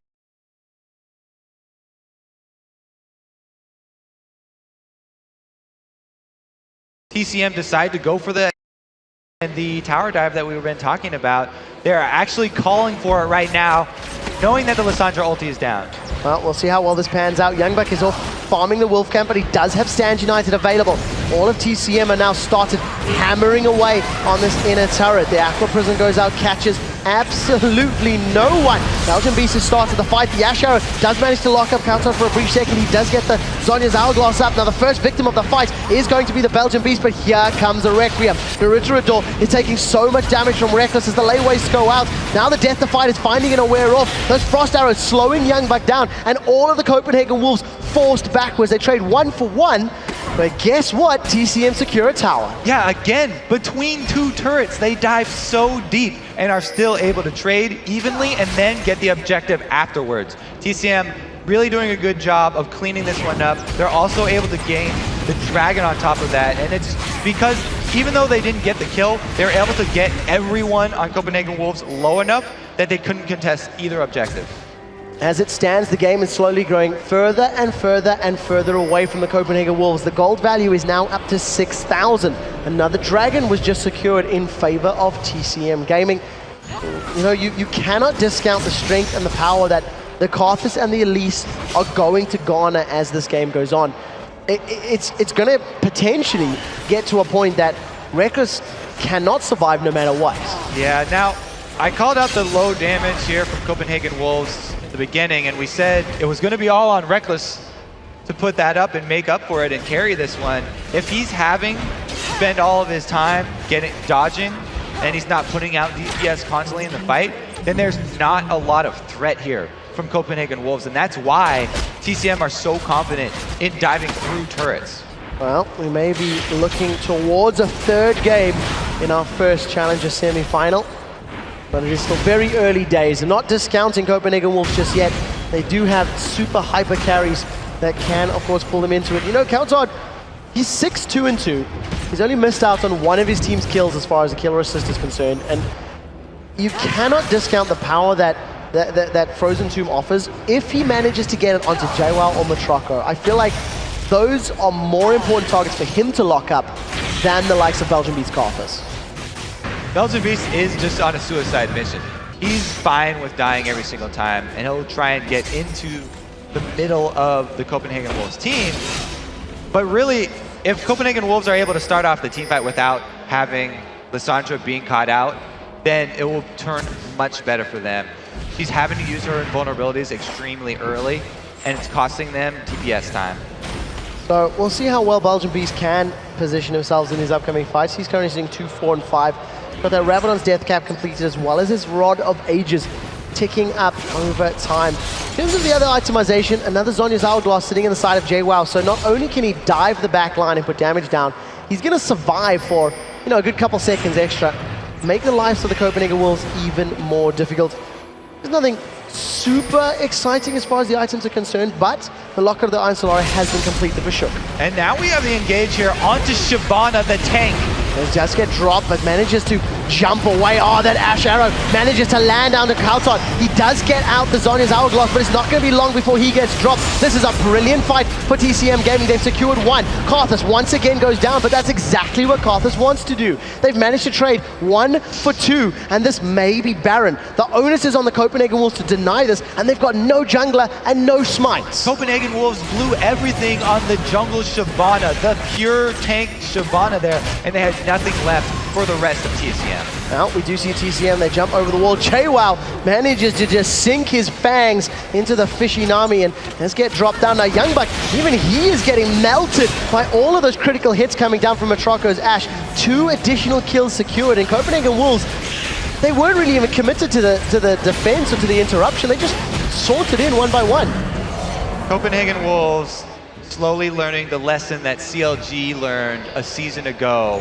2 threats is not enough. So here's the catch onto Shyvana, but they burned everything, and a good Crystal Arrow means that they can capitalize again, not giving Kautard enough time to be able to get off another spell rotation, having to use both the vulnerabilities right there very early, and Karthus going down again.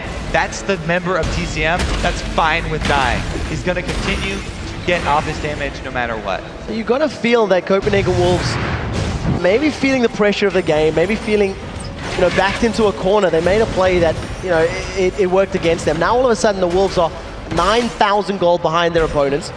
It's basically a mirror of the previous game, and TCM have all the initiation tools in the world. They have the ability to pick any fight they want, and it's now up to the Wolves to either find a mistake or to make a pick actually work. You know, you can't throw yourselves at Shyvana, not kill her, and then, you know, cry about it. That was a poor call, unfortunately. It just backfired on them. Probably going to have to go with somebody squishier if they are going to blow everything, and it will be a misposition from TCM. But in order to make that happen, they would have to regain control of their side of the map. They only have some defensive wards here up at each of their own buffs to work with, and that's not enough, especially since with the Baron buff, TCM have by far and away the upper hand in the team fight. Well, Dragon will be respawning in the not too distant future, at least as far as TCM are concerned. They're going to be warding this one up. It's something that TCM maybe, I don't want to say slacking on, but it's something that we've not seen a significant amount of, considering how many towers they've got down and considering the power that their composition has at finding picks. you would expect him to have more vision control. JWoww does get taunted up, the tidal wave comes down. JWoww does manage to get off the Zhonya's hourglass. The bubble throws up Carthus into the air. Belgian Beast is the first victim of the fight. Requiem will be up in a couple seconds, but he's not going to have time to channel it. Reckless forced to use barrier, and he is still alive. The only victim of the fight has been Carthus so far, as JWoww was able to get away to safety. A double bubble from Unlimited throws up Naruto and Matroco, followed up by a double taunt, but they've managed to kill Reckless, and TCM are able to clean house right now. Shook2 forced to run with his tail between his legs, and TCM get a 4-for-1 trade. Copenhagen Wolves were able to find a squishier target, but they still came out behind. Ash able to walk straight into that team fight and destroy Reckless. Starting off with that great crystal arrow on the target that they want to hit is perfect. This team fight was all Ash. Now he walks into the backline, and they're going to be able to go on Nexus Turrets from this. TCM are looking to finish this one up. Matroka's got the attack damage, he's got the attack speed, and they're going to carry on chasing. They get one Nexus Turret down, realize the death time is down to a couple of seconds, and they start to back away. Beginning of this game, I said, can they land the arrow through everybody and find it? The answer right there was yes. That arrow was superb, and it just let Reckless, it cost him so much life, he was no longer a factor in the prolonged team fight. And then Matroco was able to walk into the rest of Copenhagen Wolves because Reckless was on the retreat, and they don't have any other threats. This is the lesson that I was talking about that CLG learned last season. 2 threats means that TCM can focus Lissandra as they've been doing, and that just leaves Reckless by himself as the lone source of damage that they really have to worry about. With a full tank Jarvan, a full tank Shen, it's not much else that they have to deal with, and Copenhagen Wolves really haven't had another answer here. And Matroco is being super cheeky there, trying to use the crystal arrow on the dragon. Waited for the last couple of seconds. There is a little bit of splash damage on that arrow, but it was optimistic at best. For the time being, the mid inhibitor is down, and now the Copenhagen Wolves will see whether or not they can hold where TCM Gaming was unable to in the previous game. It's basically a mirror of that situation where now the Wolves, they need to make a play happen. They need to find a way back into this game. Naruto, Randy and Zomi completed. He's picked himself up that Bilgewater Cutlass. And a less negative view on Shyvana in this game. It does appear that that HP and that tankiness is kind of what the TCM squad needed. They're able to run all over Copenhagen Wolves because she's so tanky and because there are so few threats on Copenhagen Wolves. Well, we'll have to see whether or not adding more damage means that TCM change up their jungler. Because right now it looks like we are going to a deciding game. It does look like we're going to a game 3. Kautar jumps forward. They've caught out JWoww. He's taunted. JWoww is dead. Now Reckless is sitting from the backline trying to get as much damage down as possible. Stand United comes up onto Shook2. He is going to survive, but not long as the Requiem closes him out. Reckless is forced backwards. There's no barrier nor a flash available. A Flay holds Young Buck in place, and Barney D manages to land the last auto attack to secure themselves the 3rd kill of the game. A 2-for-3 trade and a tower for TCM. The Belgian Beast jumps right in there, able to zone 4 people, get out the guaranteed damage, and then the Requiem. All of that pressure allowed Ash to follow that one up. She was auto-attacking the entire fight, and with the last Whisper added on top of her crit combo of Phantom Dancer plus Infinity Edge, she melted right through these targets. It was a good initiate, and they were again able to take out JWoww before the fight even started, but 5 vs 4, they didn't have anything left once again. Ash, again, auto-attacking the entire time.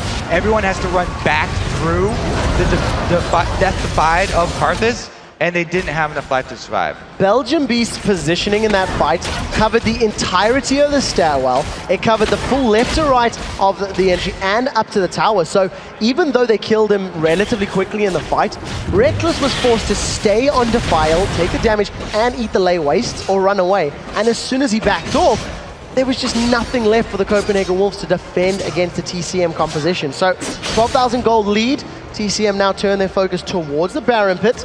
We'll see if they're going to ward this one up and either force a team fight or secure themselves a Baron and then decide to start sieging the last standing turrets in the lanes. Now that there's also a Void Staff on the Belgian Beast, there's not a lot you can do to mitigate that damage. Even with the Quicksilver Sash here, Reckless is going to have a hard time. Look at the burst from that Elise. Yeah, Kautar just forced totally backwards from there. JWoww He's got a lot of ability power. Does have that Negatron cloak build up as well. Reckless forced to use the Quicksilver Sash thanks to eating an Enchanted Crystal Arrow. So QSS is on cooldown, and there is that minute-and-a-half window where if they manage to land any other CC, that is going to be scary. TCM Gaming starts off the Baron. This is going to be a 4-man Baron for the time being, as that Death Sentence file just a little short. They can take it down so quickly, though. Karthus plus the percentage damage of a DPS Elise burns it down very fast. Oh, take a look at those frost shots coming out of Metroko. They're slowing everybody down. No Crystal Arrow available. Youngbug forced to flash. Volley lands to slow as well. Now Richardor gets up in range. He throws down the Randian's Omen. Cataclysm locks up Metroko and Belgian Beast, but the first victim to fall is Shook, and that's not a very tanky job, and he just got decimated by the DPS of TCM. There is a Requiem standing and available for Belgian Beast, but he's slowly running out of mana, so the longer this engagement goes, the more likely we are to see a Karthus suicide and just get all of those free spell casts. 2 inhibitors down mean that this is crunch time for Copenhagen Wolves. Baroned up, TCM is coming for the game. Oh, we do see that Kaltod forced to use that Claw of Doom to safety, trying to heal up on the Fountain before coming backwards. This is a 4 versus 5 defense, but we do see Reckless instantly exhausted. He is going to go down. Jwal basically able to solo him with some auto attacks from the background. Ash Arrow goes wide, not able to secure the kill on Kaltod. However, the Volatile Spiderling plus some additional poison is, and TCM Gaming even up the series at 1-1. We are going to a deciding match. We are going to Game 3 in the first semi-final of the Challenger Series tournaments. Congratulations to TCM. They went with tons of damage in all 3 lanes, which enabled them to run that jungle Shyvana, even though she lost out in the early game with the ganks and even getting behind on dragons as well. Able to make his presence felt in the end game there. And adding on that Blade of the Ruin King meant that she was not only a huge tank, but also a threat that you can't ignore. Yeah, the amount of damage that can come down on hit as well, and it really worked out. You can see TCM, they were jovial, they were excited after that victory, and stern looks here from the Copenhagen Wolves.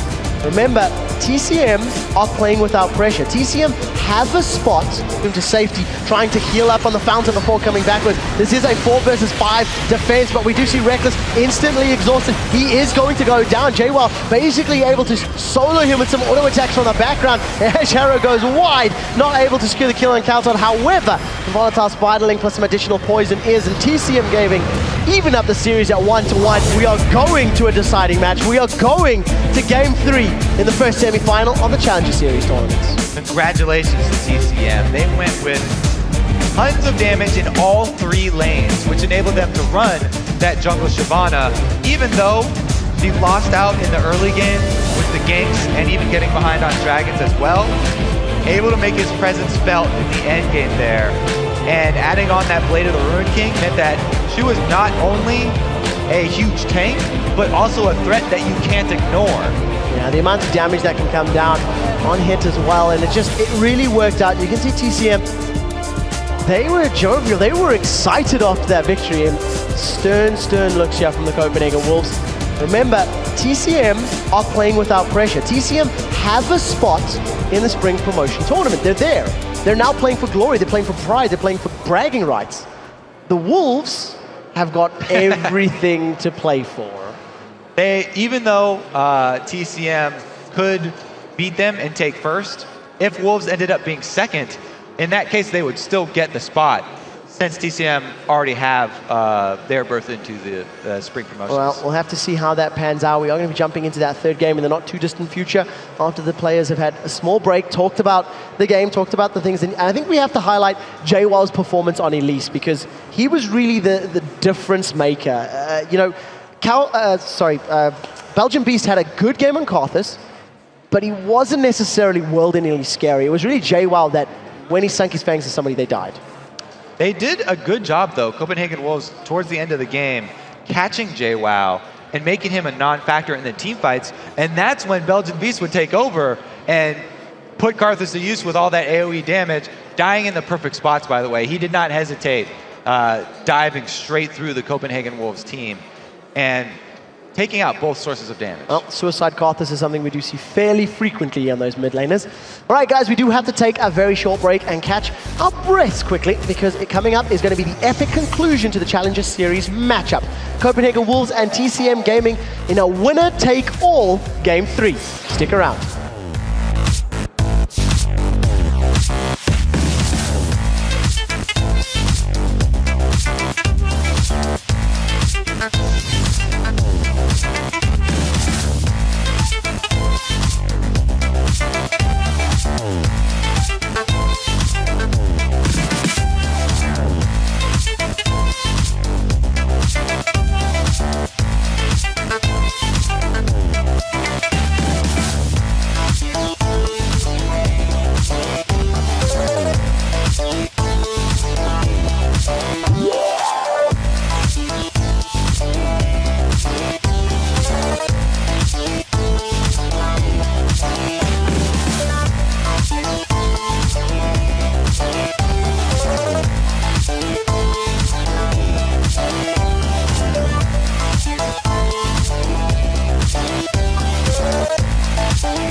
Match in best of three, it really helps.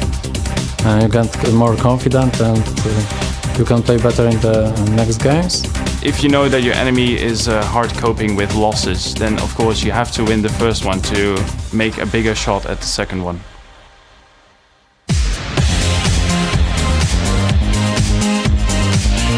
Welcome back to Gamescom and the final match between the Copenhagen Wolves and TCM Gaming.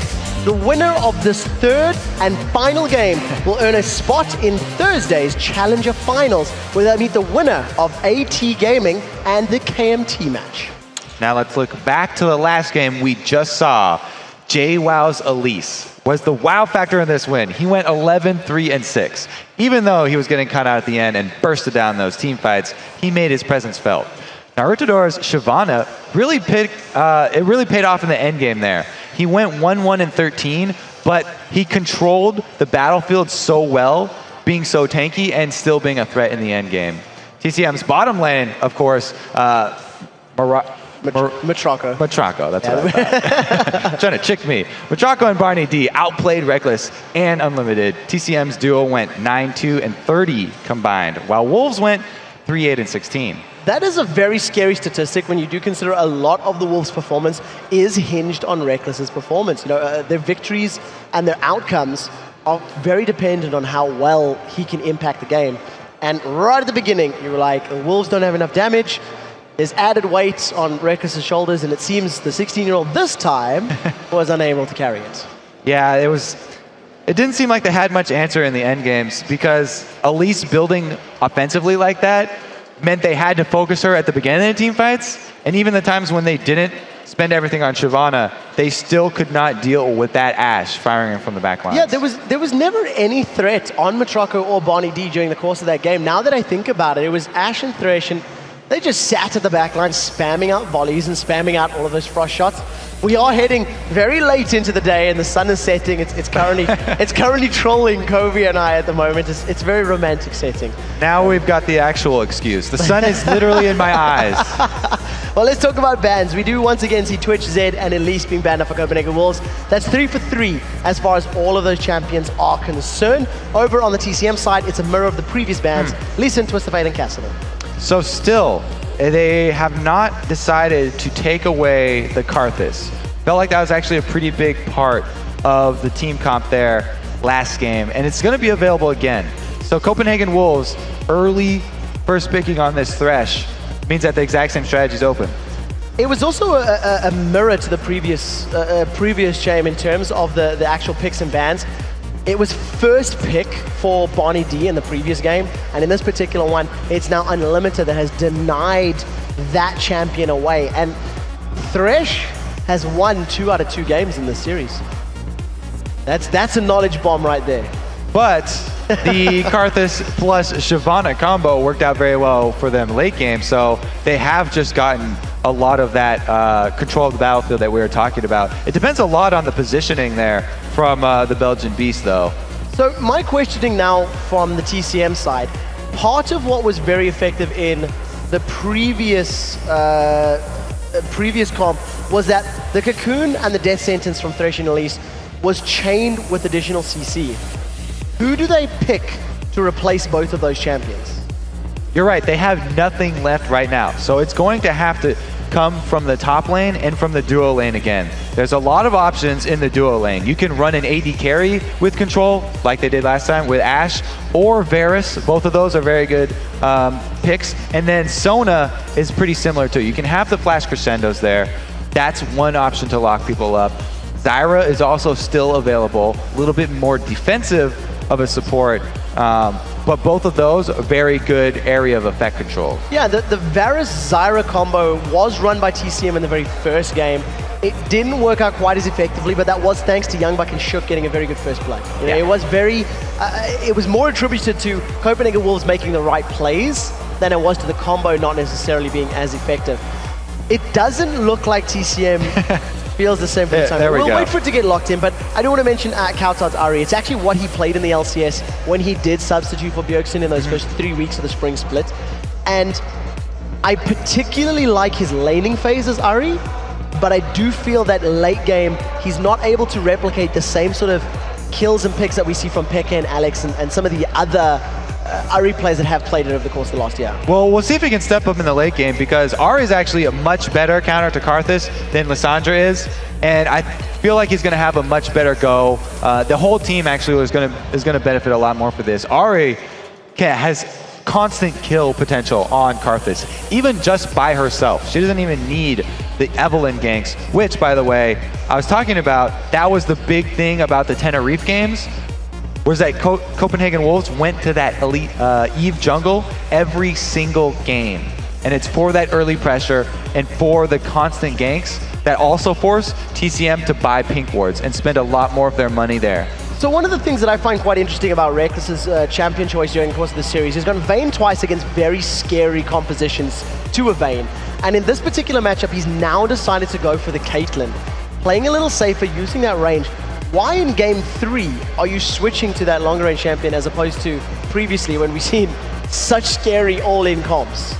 Well, they're going to have a lot of early game pressure this time around with the jungle Evelynn, constant threat, and then roaming Ahri as well.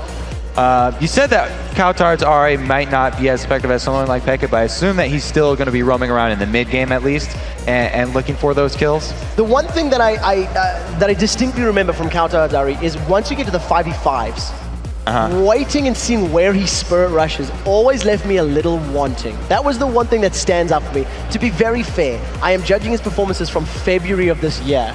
So this is a long time ago that I'm thinking about this, and we'll see how it works out. I do want to highlight one thing that just happened. Kha'Zix has been banned in both of the previous games. Yep. Was not banned this game in favor of Elise, and JWoww is going to get his insect back. So there's similar champion roles there with Elise and Kha'Zix. Since he builds Elise so offensively, diving in to finish off champions, it's exactly what he's going to try and do on Kha'Zix. That was also a big champion in the Tenerife games, but this is 3.10 Kha'Zix, so you don't automatically upgrade the Void Spikes and get tremendous wave glare and damage all at the same time. So one of the things we have been seeing from some of the Kha'Zixes that we've seen in the competitive play, they tend to evolve their Q first nowadays and spam them up. Talk to me about what sort of impact that could have if he's able to actually catch anyone from Copenhagen Wolves alone. So the Q evolution is the execute bonus to that damage. So not only is he going to get extra damage from isolation, but the lower you are, it's going to help him finish you off so he gets the resets on his jumps. The thing that Copenhagen Wolves have done this time, though, is they've brought that third threat. The jungler is now going to be another threat in Evelynn. So they're going to have much more to worry about than just Reckless and Kautar. Well, we'll see what sort of an impact Shook is going to be able to have on this particular matchup, because in Tenerife, it was immense. In Tenerife, it was a lot of focus, a lot of pressure. And in terms of the ganking patterns, outside of the LCS, we do tend to see junglers focusing fairly frequently in the duo lane. In the LCS, less so. If you have a straight-up 2v2 matchup, it takes a long time before we're able to actually do something like that. Well, especially since the support is going to be the likely one carrying pink wards. It's easy to ward behind you, which is what you need to do against Evelynn. And they're one of the few lanes that will have a lot of opportunity to see the Evelynn ganks coming. However, that being said, there's 3 different ways she can get into those bushes. If she comes through the lane and you haven't pink warded side bushes, it can be just as devastating. Well, we'll see how this works out. To everybody that's just joined us all the way over from Stream B, I'd like to welcome you guys to the 3rd match between the Copenhagen Wolves and TCM Gaming. This is the decider game to determine who will face off against KMT in the grand finals on Thursday. KMT did go 2-0 in their semi-final match. Copenhagen Wolves were able to pick up game 1 of the series. TCM replied in game 2.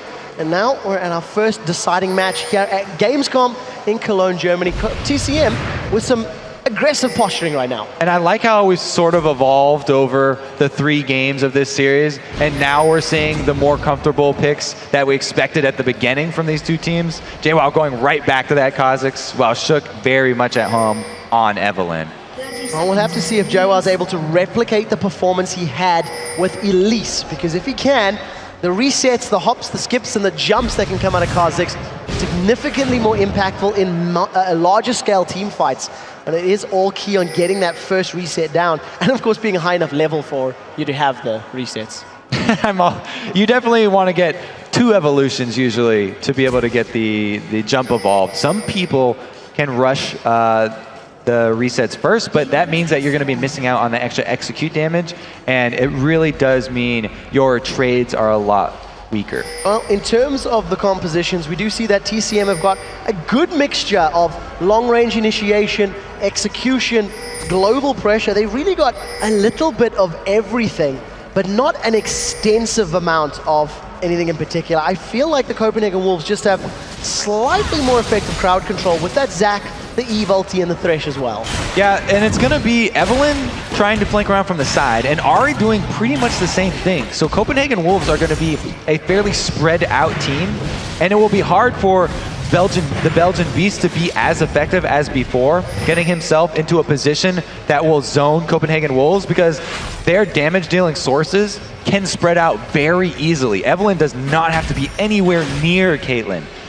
And of course, don't forget that Evelyn can just shake off that slow of the wall of pain thanks to her Dark Frenzy. The one thing I do want to talk about in the first sort of 3 minutes of the game, we've not seen an evade or a buff steal from the Copenhagen Wolves.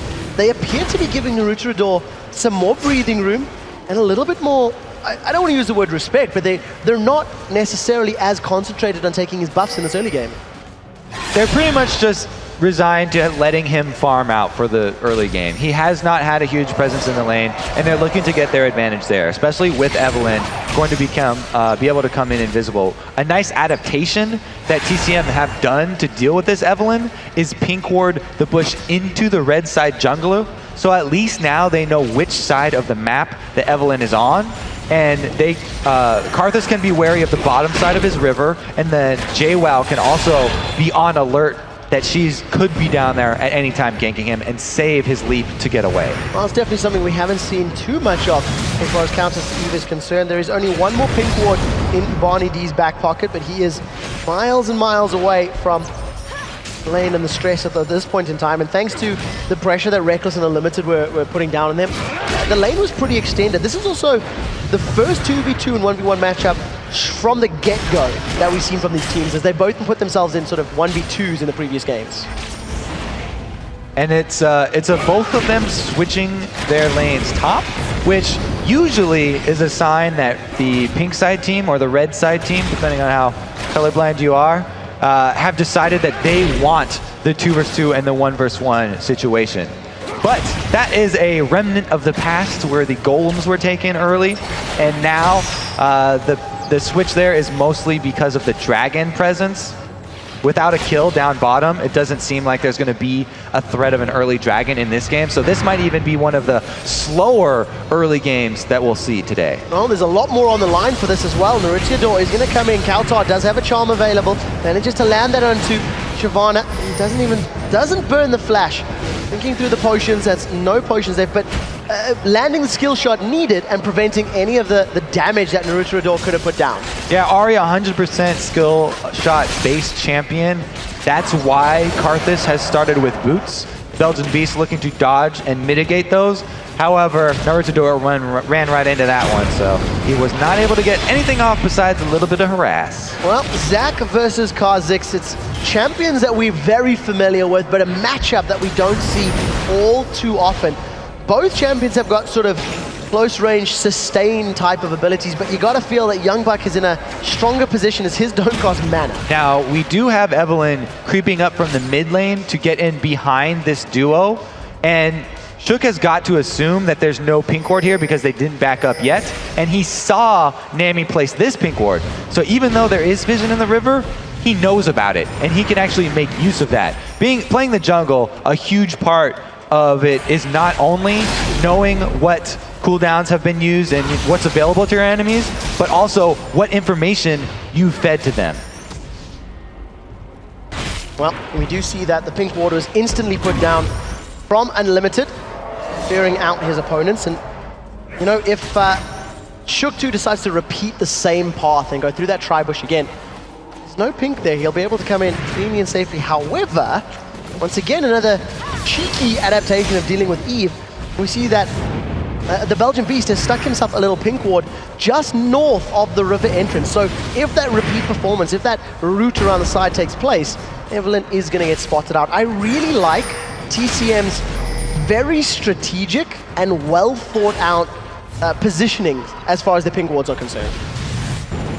It's the same idea of middle and top warding both of the respective entrances to the river. It's just the only adaptation here is that they're using pinks instead of greens because the jungler is Evelyn. Well, for the time being, Copenhagen Wolves and TCM still trying to find a way into this match. Shook 2 does have his Agony's Embrace, doesn't manage to land, nor does the Charm Belgian Beast with those boots.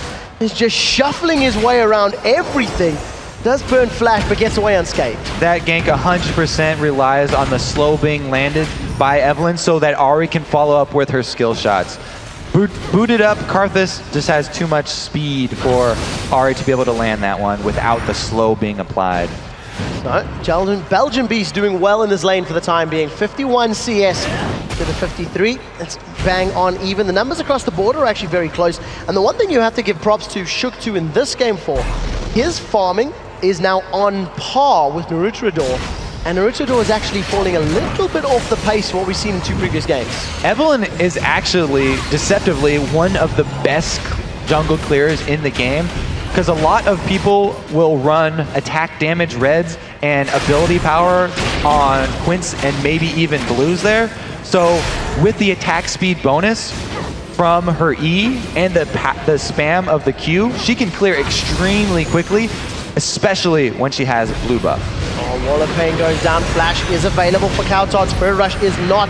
Is forced to pop that flash. So successful ganks in the mid lane. Both solo laners now without that flash available. One thing that we do have to highlight that we haven't mentioned just yet, Kautot does have summon a teleport, and we'll have to see how effectively he can make use of that. Without the flash, though, and without the Spirit Rush, it's going to be a while before he does use it. These repeat ganks here by Naruto-Dor middle have slightly paid off, just in relieved pressure on the rest of the map. And I guess, you know, you touched on the fact that Ari is a pretty good counter to Karthus, so all that additional love and attention that Naruto-Dor is placing in the mid lane just makes Kautot second guess. Do I want to dive in? Do I really want to throw everything I have at a kill? Because where is that sneaky Shyvana? How close is Naruto-Dor to really making my life a misery? Exactly. He's been saving his charm to deal with the gank, so he hasn't gone offensive and he hasn't made the Belgian Beast pay in this matchup, which he normally should be. Well, for the time being, all the lanes continue their farming, continue CSing as best as possible. In the early game, presence that Caitlyn offers in lane is really paying dividends. You can see that Reckless has got himself 84 CS to the 58 of Matraka. That's nearly a 30 advantage, which before 10 minutes in the clock is a very good number to have at this level of the game. Now, the pink ward down at Dragon means that they're confident there's no vision inside of it, but the pink ward up by the river saw them lead in towards the Dragon, so TCM are able to fire an arrow, a warning shot at least. And that was really good communication from the Copenhagen Wolves. They knew the arrow was coming down, and it had obviously been called by Reckless and Limited, and instantly the 3 members of the Wolves that were on the Dragon peeled off, rolled away, basically prevented any negative. And Limited takes a couple extra tower shots. He wasn't really looking forward to those. Now that top lane, talking about the early presence of Caitlyn. Oh, here we go again mid. This charm lands, however, Orbit Deception goes out. Spirit Rush backwards. There's absolutely no damage onto either of these champions, but the Requiem goes down. Shook is able to walk away, and yeah, that hurt, but a little bit early. The charm pulls Naruto-Dor backwards. He's forced to flash away. Copenhagen Wolves pick up a clean 1-0. Yeah, huge win for Copenhagen Wolves right there. This time the slow does land, allowing for the charm to hit. Some good aggression up top as well. A very nice flay pulls Matrako backwards, and Reckless is just tearing through them. Barney D down to about 180, 200 HP. Matrako forced to 300 himself, and they just continue trading. Young Buck is down that bottom lane. He was hit by Requiem, but it doesn't even look like he was. Now the top lane up here, you were talking about the Caitlyn presence in lane. I wanted to shout out the supports, because this support matchup is a classic one. Very, very highly valued supports, and it's because of the crowd control that they do offer. However, it's skill-based for both of the champions, so a lot of the lane pressure that you get is when either the Nami can land the Aqua Prison or Thresh's Death Sentence. And we've just had Unlimited bet a little bit higher percentage hit rate on the Death Sentences than Barney D on the Aqua Prisons. And it's obviously paying off in CS numbers for their respective AD carries. I mean, Matrako... Oh, the arrow! Goes up. They've caught Reckless. He gets knocked up into the air by the wave, thrown up in the air by the prison. Exhaust goes down. This is going to be a kill for TCM Gaming.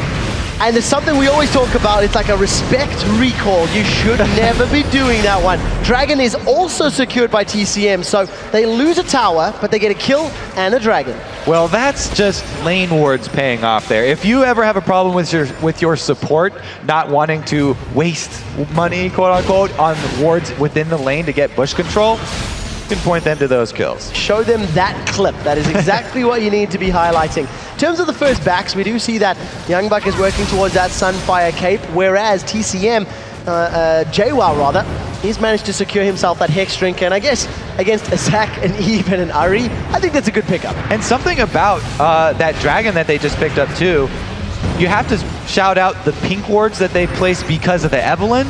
sort of got a side bonus there of continually clearing out Copenhagen Wolves' vision of the dragon, so they really had no idea. And that allowed TCM to get both of those objectives at the same time. You also could argue that those objectives are more important for TCM to secure because of the added expense of buying those pink wards. So if they do start to fall behind towers and dragons, well, they're 2 towers down, you can see the gold deficit is already like 1,200 actual difference before you start factoring 5, 6, 7, 8 times 75 gold difference for those pink wars. Yeah, the Vision War, like many other wars, extremely expensive, and you need dragon funds to be able to keep up.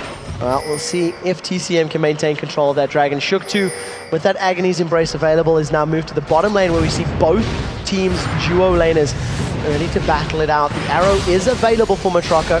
Bonnie D is shortly going to get that tidal wave up. We haven't had much time to actually look at this top lane. Young Buck, he's only 9 CS behind, but we have seen him forced fairly low multiple times. This is actually really good for JWoww. He's kept up very well in CS and is almost at that level 11. And we do see the Let's Bounce coming up. Young Buck is going to get self-division packed. We do see Kautar jumping in. Now the passive is down for Zac, so at the very least, if Naruto wants to continue fighting or set that one up again, they may be able to actually pick up a kill. That's another dangerous recall spot for JWoww, but because there's no vision in that, Kautar's not going to check it and he'll be fine. Oh, the bubble throws Reckless up in the air. Pulled over Peacemaker goes down. Ace in the hole is available, but Barney D should be able to body block. Auto attacks going down for Reckless as we do see that Unlimited continues throwing out those chains auto attacks. Now Reckless wants to stay around because he has Ace in the hole and he wants to be able to finish someone off. But on the other side, there's a Karthus, so he has to be worried about his own health because that Requiem could come in and finish him off. Well, we'll see how efficiently Reckless can farm up that HP. He does have that Bloodthirster, so lifesteal is going to be very, very high on these last couple of minions. Plus 50 per auto attack, plus 120 on the headshot. I think he's fine. Those right are now. juicy. Definitely helps as far as the sustain is concerned. Over on the other side, Matroko, with his Ashe, he's picked up that pickaxe early again, and he's gone for the Vamp Scepter, so falling a little behind as far as damage is concerned. And we also have seen some good communication, though, by Copenhagen Wolves. They called Eve back because there's a pink ward in the side bush, but called down Ahri. And here comes Ahri. The Spirit Rush goes in. Matroko's charmed up. Kautar is exhausted, so most of his damage does get reduced, but a perfectly executed 3v1 tower dive results in next to no health being lost across the board. All 4 members of Copenhagen Wolves now turn their focus to the tower, the last outer tower for TCM. So, Kautar's mid-game roaming Ahri, check. In fact, he does make use of it. Great job there. And that's what you lose when you lose an inner turret, especially against a roaming assassin like Ahri. You're going to pay for it in the side lanes. And you have to talk about how accurate Kautar's charms have been. He's managed to land so many. Typical. The second I say it. But to be fair, that wasn't a very crucial one. That was just for damage.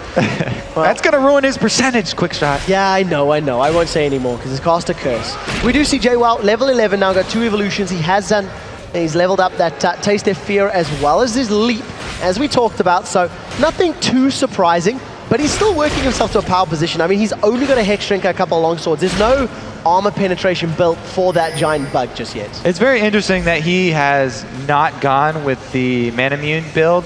And he's actually built 4 lane going with that Hex Stringer to get the early magic resist because of the lack of mana regen that he has from not going that build. He started with that Flask, so definitely some forethought there, and I like the adaptation here. Definitely an experienced Kha'Zix player.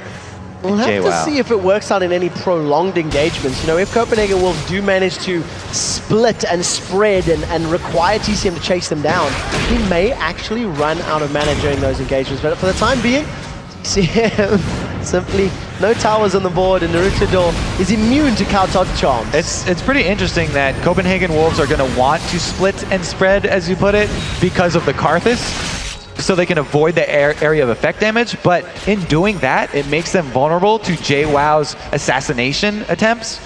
And with that leveled up Q, he does get the 45% we get the 45% isolation anyway. He's also going to be having the execution damage. I wish the best of luck to our cameraman when the fights break out, because there is so much mobility on so many of these champions that they are going to be flying all over the screen. It's really going to be watching the Crystal Arrow, because when Copenhagen Wolves spread out for the Karthus, if the Crystal Arrow from Matraco lands on any of those 3 targets, the Evelyn, the Ahri, or the Caitlyn, then the TCM will easily be able to capitalize on them and jump for it. Well, that's where your eyes need to be focusing, ladies and gentlemen. This is once again the deciding game in the Challenger Series Promotion Tournament Qualifier semi-final. The winner gets to take on KMT. We do see that Countodd once again throwing the charms. I think I've messed it up. I talked about his charms, and I've cursed him. I've ruined his ability to land that skill shot. That's really bad, because that's what Copenhagen Wolves are looking for. They want picks in this matchup. They are trying to catch members of TCM off guard. Well, we'll see if they do manage to They've land got the it. vision. The charm does manage to land it. Actually pulls Naruto onto the trap. Now the Ash Arrow does catch out Unlimited, but it's not really who they want. A very good box locks up the entry into the side for Copenhagen Wolves. They've managed to pick up 2 as the Requiem comes down. Not going to be able to pick up any kills as JWoww has not got the recess. Ace in the hole gets channeled. That goes up the backside. JWoww does manage to get a kill. He manages to escape with his life. They end up trading 3 for 2, and the Dragon is still standing. Very, very nice play from JWoww there. Able to get the gold back in their favor, but because of the HP that Zach survived with, they can actually tank out the Dragon after this. That charm onto Cupcake. Cupcakes are usually something to go after there, but also the Kiss from Ahri, just too tempting, and he's able to jump right on that one. Thresh was hit with the arrow, but still able to get his box, so it was a decent fight for Copenhagen Wolves. But again, very good positioning from the Belgian Beast, able to get inside and land so much damage with his passive up. Also getting off the Requiem, enabling TCM to clean up.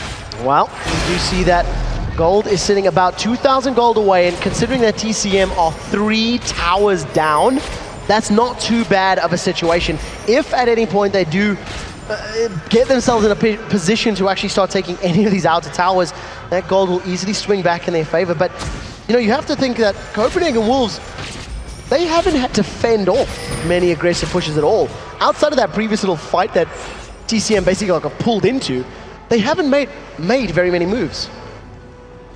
TCM are waiting for the late game. They were waiting for that level 11 on Kha'Zix at first, and then they're waiting for the Karthus to ramp up. Karthus, by the way, his Rod of Ages and his tier are both finished, so he's continually scaling up in power. They're okay with waiting until the late game, because Ashe is not, you know, a traditional hyper carry, but her power in the late game comes from her ability to engage and catch members of Copenhagen Wolves out. So they're fine with just farming it up as long as they can delay this Copenhagen Wolves teams and not get picked off, then they should be okay. But again, looking at the gold difference, you have to also take into account that pink ward tax, which has been weighing heavy on TCM. Yeah, we do see that JWoww is currently sitting 2-0. He's got that Last Whisper and that Brutalizer completed, so that is a metric ton of armor penetration that's going to go through. There isn't too much armor stacked up across the majority of the Copenhagen Wolves, but it's something that is going to be very scary to deal with right now. Ash Arrow is available if they want to use it. However, Ash is miles and miles away as the rest of the Copenhagen Wolves are stacking sort of towards this top lane. Ooh, Ahri does get the charm off, but so much damage already taken from Shyvana. Naruto Adore is just going to be able to zone Countodd out completely, and Countodd forced to use that Spirit Rush completely defensively. He realized that he'd bitten off a little more than he could chew. He saw the Kha'Zix coming in for the isolation, and he wanted to get miles away from JWoww, but he couldn't get far enough. So top lane kill does manage to land. JWoww able to tower dive that one. You can see the tails of Ahri spawning from the bottom of the tower. Belgian Beast does get locked up completely. And 3 members of the Copenhagen Wolves able to just invade this one. Requiem comes down, Unlimited does survive. Ash Arrow comes up. Is it going to catch? Flies way wide. Now JWoww, if he can find anybody, that's very low health targets, and he'll be able to just fly through the air to secure them. They've caught Bonnie D. He manages to just get dropped instantly, and now Shook is way overextended. Ace in the hole goes out. One more hate spike secures the kill, and that is a dead Evelyn as JWoww just pops him and jumps away. And that was 4 on 5. Ashe has been split pushing this bottom lane the entire time. She's about to get it to the turret wave, but Ahri's here to answer. Spirit Rush will be up in 5 seconds. So if Ashe sticks around, then she would be able to pounce on her. Good recall here. Copenhagen Wolves are going to be able to recall. That was running very close. You know, Ashe at this moment in time, 40 creeps behind, no items completed until this very second IE. But that is a fairly late Infinity Edge when you consider their opponent has got basically a fully stacked Bloodthirster and a Lost Whisper. It's not too bad, as Evelyn's the only one building real armor here, so at least she can land the crits. And aided by Ashe's passive, the first shot there is going to do plenty of damage. So at least she has gotten the most important item in Ashe's arsenal. Well, definitely going to be working towards some additional attack speed. When Matroko has played Ashe in previous games, Phantom Dancer was the next point of call for him. There's a natural progression, and thanks to the tower that was being secured in the bottom lane and some kills, considering that now JWoww is 4-0, that gold value is still actually decreasing. It's now below 2,000 total, and you know, it's definitely a position that TCM are going to be fairly happy about. I think they're fairly comfortable the longer this game goes, based on their composition. They are indeed, for all the reasons we just went over. The Karthus ramping up is about to take effect too. He just spent a bunch of money on his boot upgrades, so he hasn't actually turned that tier into an Archangel Staff yet. But he will get a nice boost when he does as well, because there's a punch of mana on that Rod of Ages as well. Yeah, and in terms of the Home Guard boots at this stage in the game already, when you consider the TCM are 4 towers down and their mid lane, they're already at the inhibitor turret, they cannot afford to get pushed that far back. And you know, Belgian Beast's positioning in and around the inhibitor stairs in previous game was really, really good. He finds ways to die in optimal positions. And I think they're happy with JWoww being the one in control of most of the kills here. Last game it was Elise. He's performing basically the same role here, and he's going to have to do the same thing he did last time and actually avoid the engage here from Copenhagen Wolves. As long as he doesn't get charmed, they're going to have a very, very scary threat from the side. Yeah, and in every single game in this series... Oh, he goes for Ahri. Has drawn 2 target bans. Kaltard is alive for a little while. Spirit Rush goes up. Here comes Young Buck. JWoww stealths up. Pink Ward goes down to reveal him. Reckless has joined this party as well, but look at Naruto. He is closing in. Reckless actually 90 caliber netted towards JWoww. Realize, oh, maybe this isn't the smartest idea, and backs away instantly. It was a nice attempted bait there from Kaltard, though, trying to draw in JWoww and then dropping the Pink Ward as he Spirit Rushed away. They weren't able to lock him down, though, because you get multiple activations of that ultimate on Kha'Zix. And with the extra speed boost, he was able to get his way out.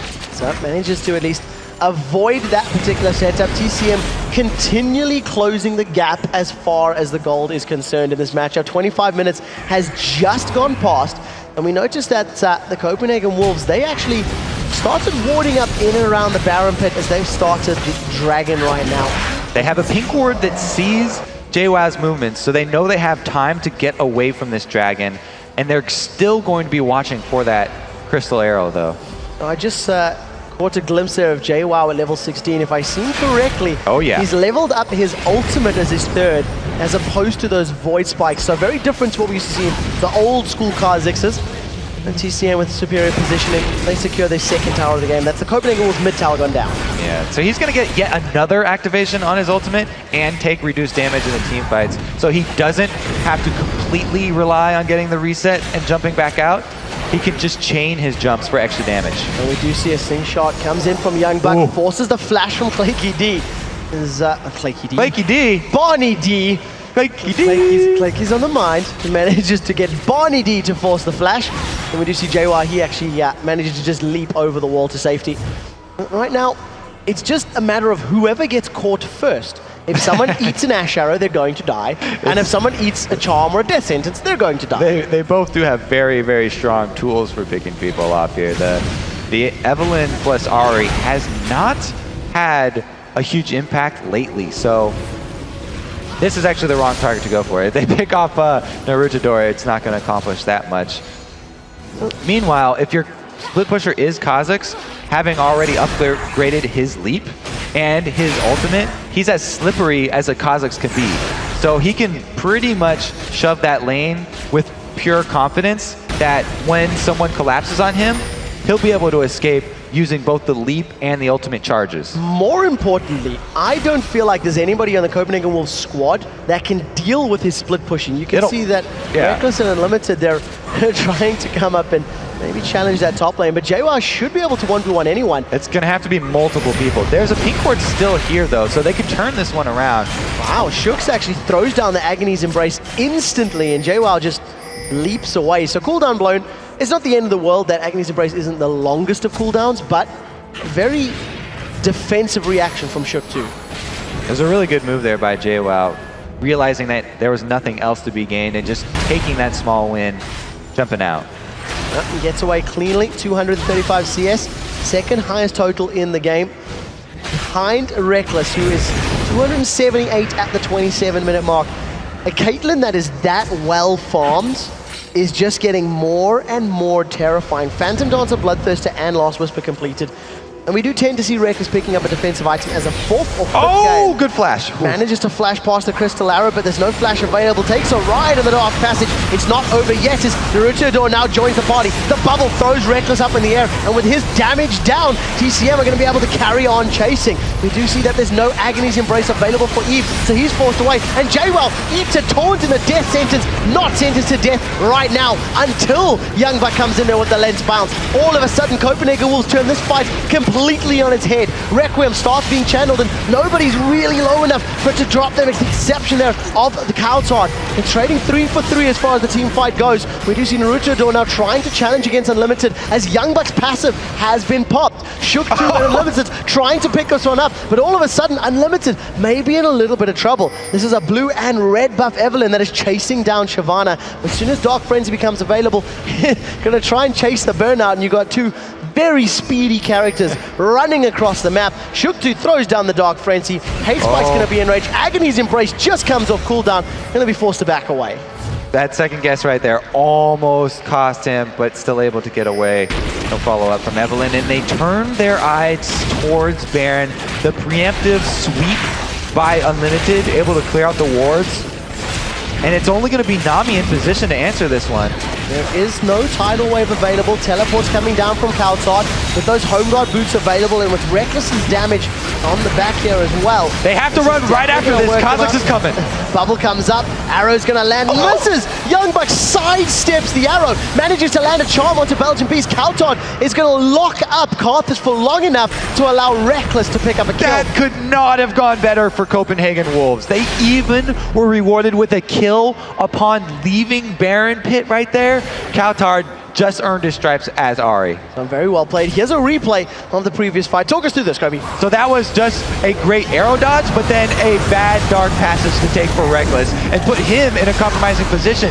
But it also baited in the whole team into this tiny passage inside the jungle, which opened everything up for Copenhagen Wolves to answer. It was JWoww being overextended and taking tower hits while the rest of his team was leaving through that jungle passage. And because JWoww stuck around, took those tower hits, they had to turn back around, which bought time for Zac to reinitiate. And he does not even mind reinitiating on top of that Karthus ulti because he's so tanky and he had that passive to rely upon. So managing to work out for the best at the end of the day for Copenhagen Wolves. They still maintain a mere 2,000 gold lead. It is very, very small. This game is by no means over between these two teams. And you know, as long as Matraka can land an arrow, someone will die. That's the drawback of all those kills going to JWoww. He got a little overconfident there. Got out in front of his team, got into tower range, and then got charmed and paid for it. Something that we actually didn't see as much of in Super Week in the EU LCS was exhausts against those assassins. Unlimited throws out the death sentence, doesn't manage to catch anybody, but the Copenhagen Wolves have got positioning to challenge for this blue buff, and they managed to secure that one fairly safely. They just had a shoulder bump TCM away. I actually really like that support point. A lot of supports have been trending towards those ignites in lane for the kill potential, but exhaust cannot be overrated against a team with an assassin like Kha'Zix. I think it was Crepo in an interview who was shouting out, why are the sports not taking exhaust anymore, especially when you're running against multiple assassin teams? It can mean the difference in an endgame team fight, which is actually where you're going to get the win, not in those lane phase kills. Well, for the time being, that's exhaust onto JWoww, secured them a kill previously, and TCM actually have 2 exhausts on their side. So if they want to deal with Evelyn, Ari, and potentially Reckless, they can at least deal with 2 of the 3. JWoww, 275 CS, he's recalling in the top lane. That tower is still standing, considering the exorbitant amount of time that JWoww spent farming there and pushing the wave. He has not managed to put much damage on that tower at all. TCM still only 2 towers to their name. They haven't been able to take advantage of any of the kills or the wins that they've had as far as objectives are concerned. But neither have Copenhagen Wolves here. It's going to be very hard for Copenhagen Wolves to crack that inside line of inhibitor turrets because TCM always have the Crystal Arrow in their pocket.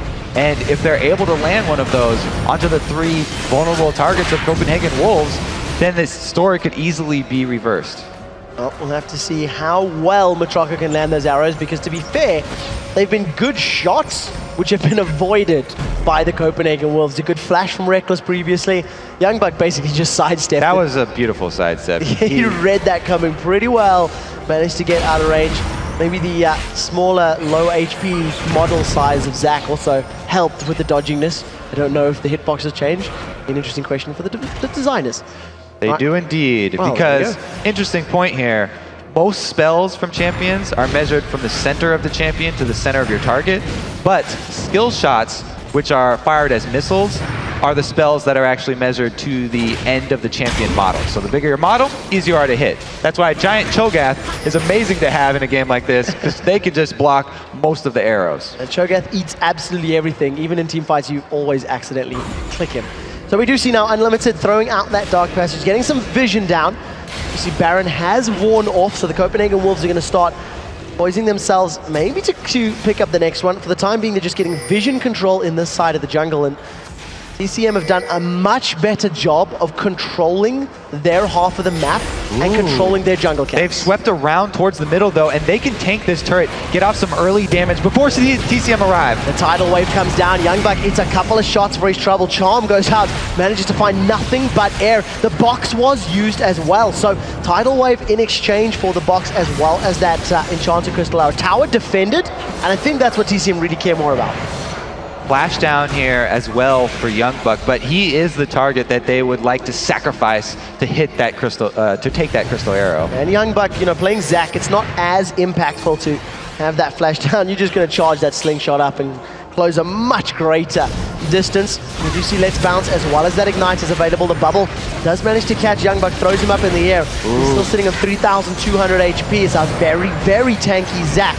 Now, with the Crystal Arrow and the Nami's Tidal Wave being down, the threat for TCM's engagement is not there. Copenhagen Wolves, you can see, Reckless was taking 3 or 4 shots at a time now at the turret because he's not scared of that hard engage. However, they have to keep in mind the timer of this Crystal Arrow. It's very low at this stage of the game. If Copenhagen Wolves pull the same thing, that's going to be available very soon. Oh, they managed to catch Matraka, but nobody else follows up. However, Copenhagen Wolves have just melted the Belgian Beast. Karthus drops, he throws out the Requiem. The Wolves are on the retreat. JWoww once again finds himself overextended. He's dived way too deep. Naruto evens the kills up 1-1, but that's a jungler for a mid laner, and JWoww is miles away. He's forced to leap into CW territory and recall to try help defend. Mirrored positions right there. Shook very deep as an assassin in the TCM team, but not able to get away, whereas JWoww used the second jump. Ash Arrow comes out, Matraka gets pulled forward, the Charm and the net holds him in place. There's no ways Matraka gets away from that one. Copenhagen Wolves secure the inhibitor turret and the inhibitor. 10 seconds left on Belgian Beast, and Matraka will only be up in 45 seconds. Great presence of mind there by Copenhagen Wolves to take advantage of that window where the cooldowns were up.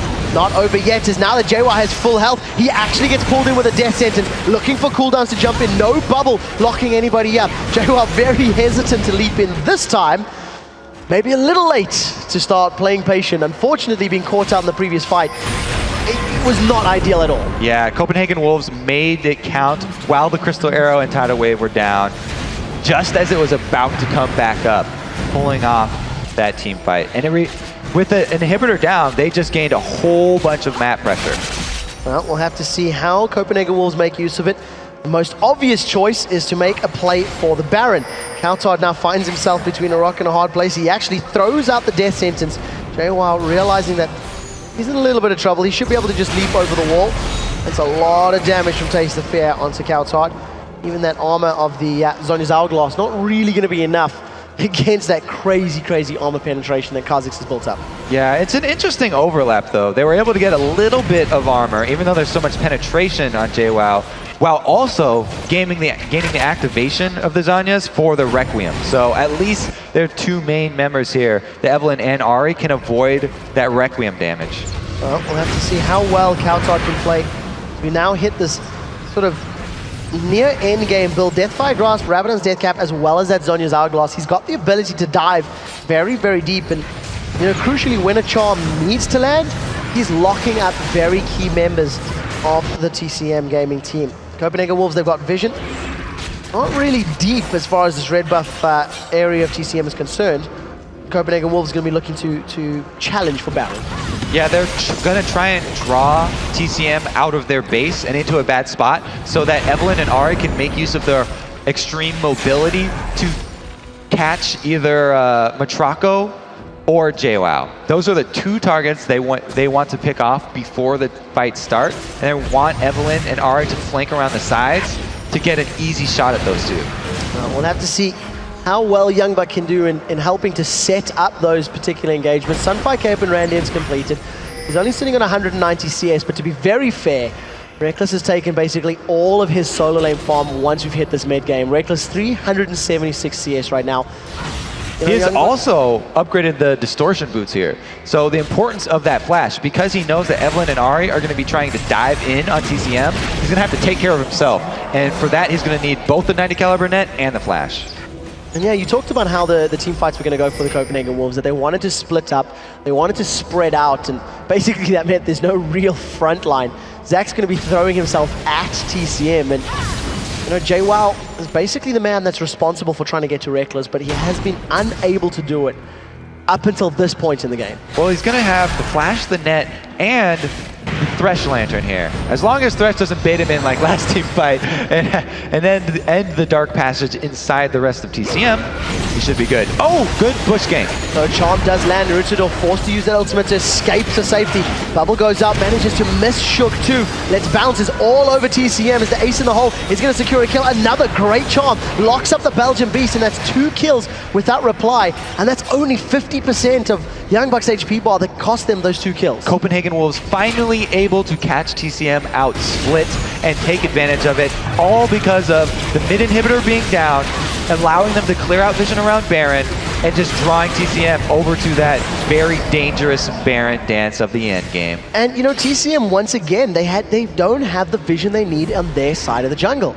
The more that we watch the TCM roster, the more I realize that once they lose control of the jungle, they don't really know how to get it back, how to reclaim possession of what is technically theirs. Well, it's a very difficult thing to do when you're up against a team that Copenhagen Wolves are running that's focused on picking people off. Because if you go checking bushes as a support trying to get wards down, they'll have so many answers to grab you.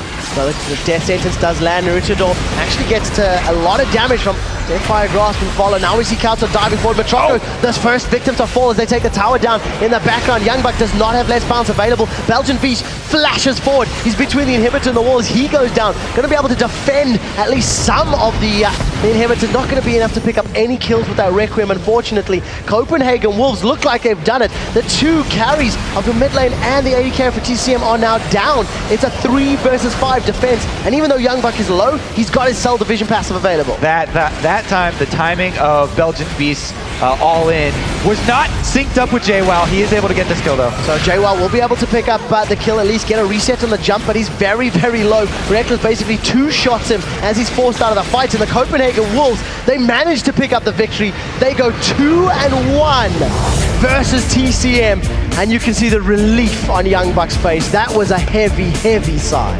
So they get their vengeance that they've been waiting for since Tenerife. Congratulations to the Copenhagen Wolves. Well played pick. Yeah, very good game at the end of the day. They're going to be facing off against the all-Polish roster of KMT in the grand finals on Thursday. Remember that TCM, they already have a spot in that spring promotion tournament later in the year. So for the time being, they're not going to be able to get the bragging rights of saying they won the Challenger event at Gamescom. but they will be back. They will be facing either KMC or the Copenhagen Wolves once we get to that stage. And they have that all-important chance to get into the LCS in the promotion tournament. Yeah, that's the most important thing. And, we keep talking about how the bottom 3 LCS teams, which was SK Gaming, Meat Makers, and whoever's going to lose in this weekend's playoffs, they will be able to pick which team they feel they have a better chance. And I think it's going to be a difficult choice because TCM and Wolves have both looked phenomenal in all of the events they've taken part in. Yeah, very, very difficult. Choose your poison, I guess. It depends on which team comp you really want to match yourself up against, because these two teams have very distinct styles. And I guess that's what most of it's going to ride on. There's going to be another very big question which the Copenhagen Wolves will have to answer as the year goes forward. What do they do with or without Reckless? That's going to be very difficult because right now their strategy revolves heavily around him, especially when they only run those 2 threats like we saw in their loss earlier. Well, I definitely think they'll be learning from the mistakes they've made. Guys, we've got to take a very short break, but when we return, we will be joined by the Copenhagen Wolves Young Buck. Then we're going to break down the brackets heading into the second day of Gamescom. Don't touch that browser, because League of Legends Challenger Series will be right back.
Welcome back to day one of Gamescom 2013. Right now, I'm happy to be joined by the Copenhagen Wolves' top laner, Young Buck, just pulled out a 2-1 against TCM. Now, tell me going into this match, what kind of preparation were you doing? Because you were beat by them 2-1 not so long ago in Tenerife, so it must have been a hard matchup.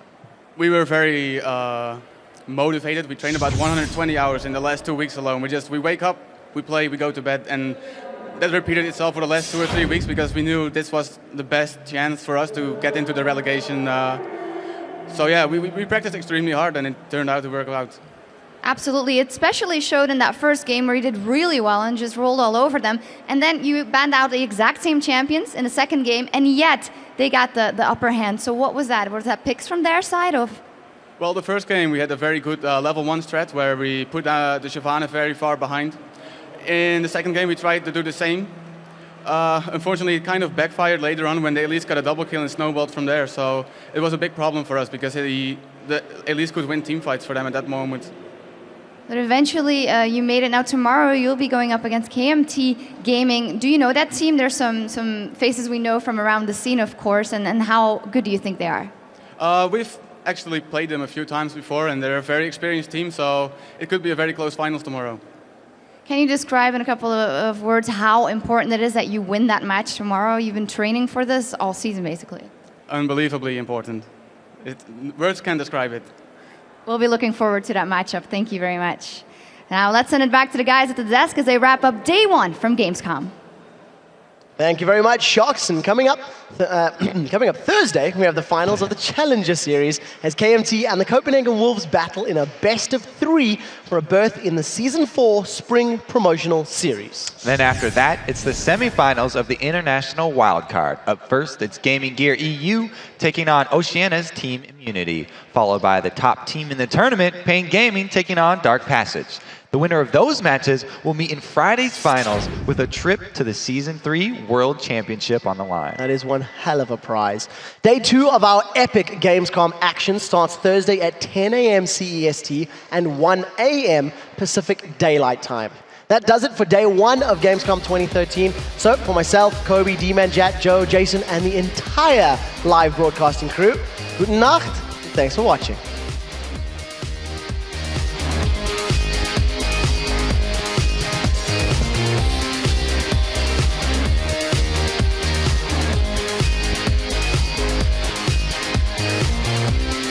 Now, J-Wild does manage to get down on the Reckless. Barrier keeps Reckless alive. Chain of Corruption comes in crescendo use, but look at that, let's bounce. They managed to catch Dark Passage in complete look there. Piltover comes in, that's BRT picking up 1, picking up 2, picking up 3. It's a triple kill for BRT. Can we get the pentakill, BRTT? Oh! Yeah, there's the pentakill on the bounty. Pain Gaming victorious, they are 3-0 and top of the league.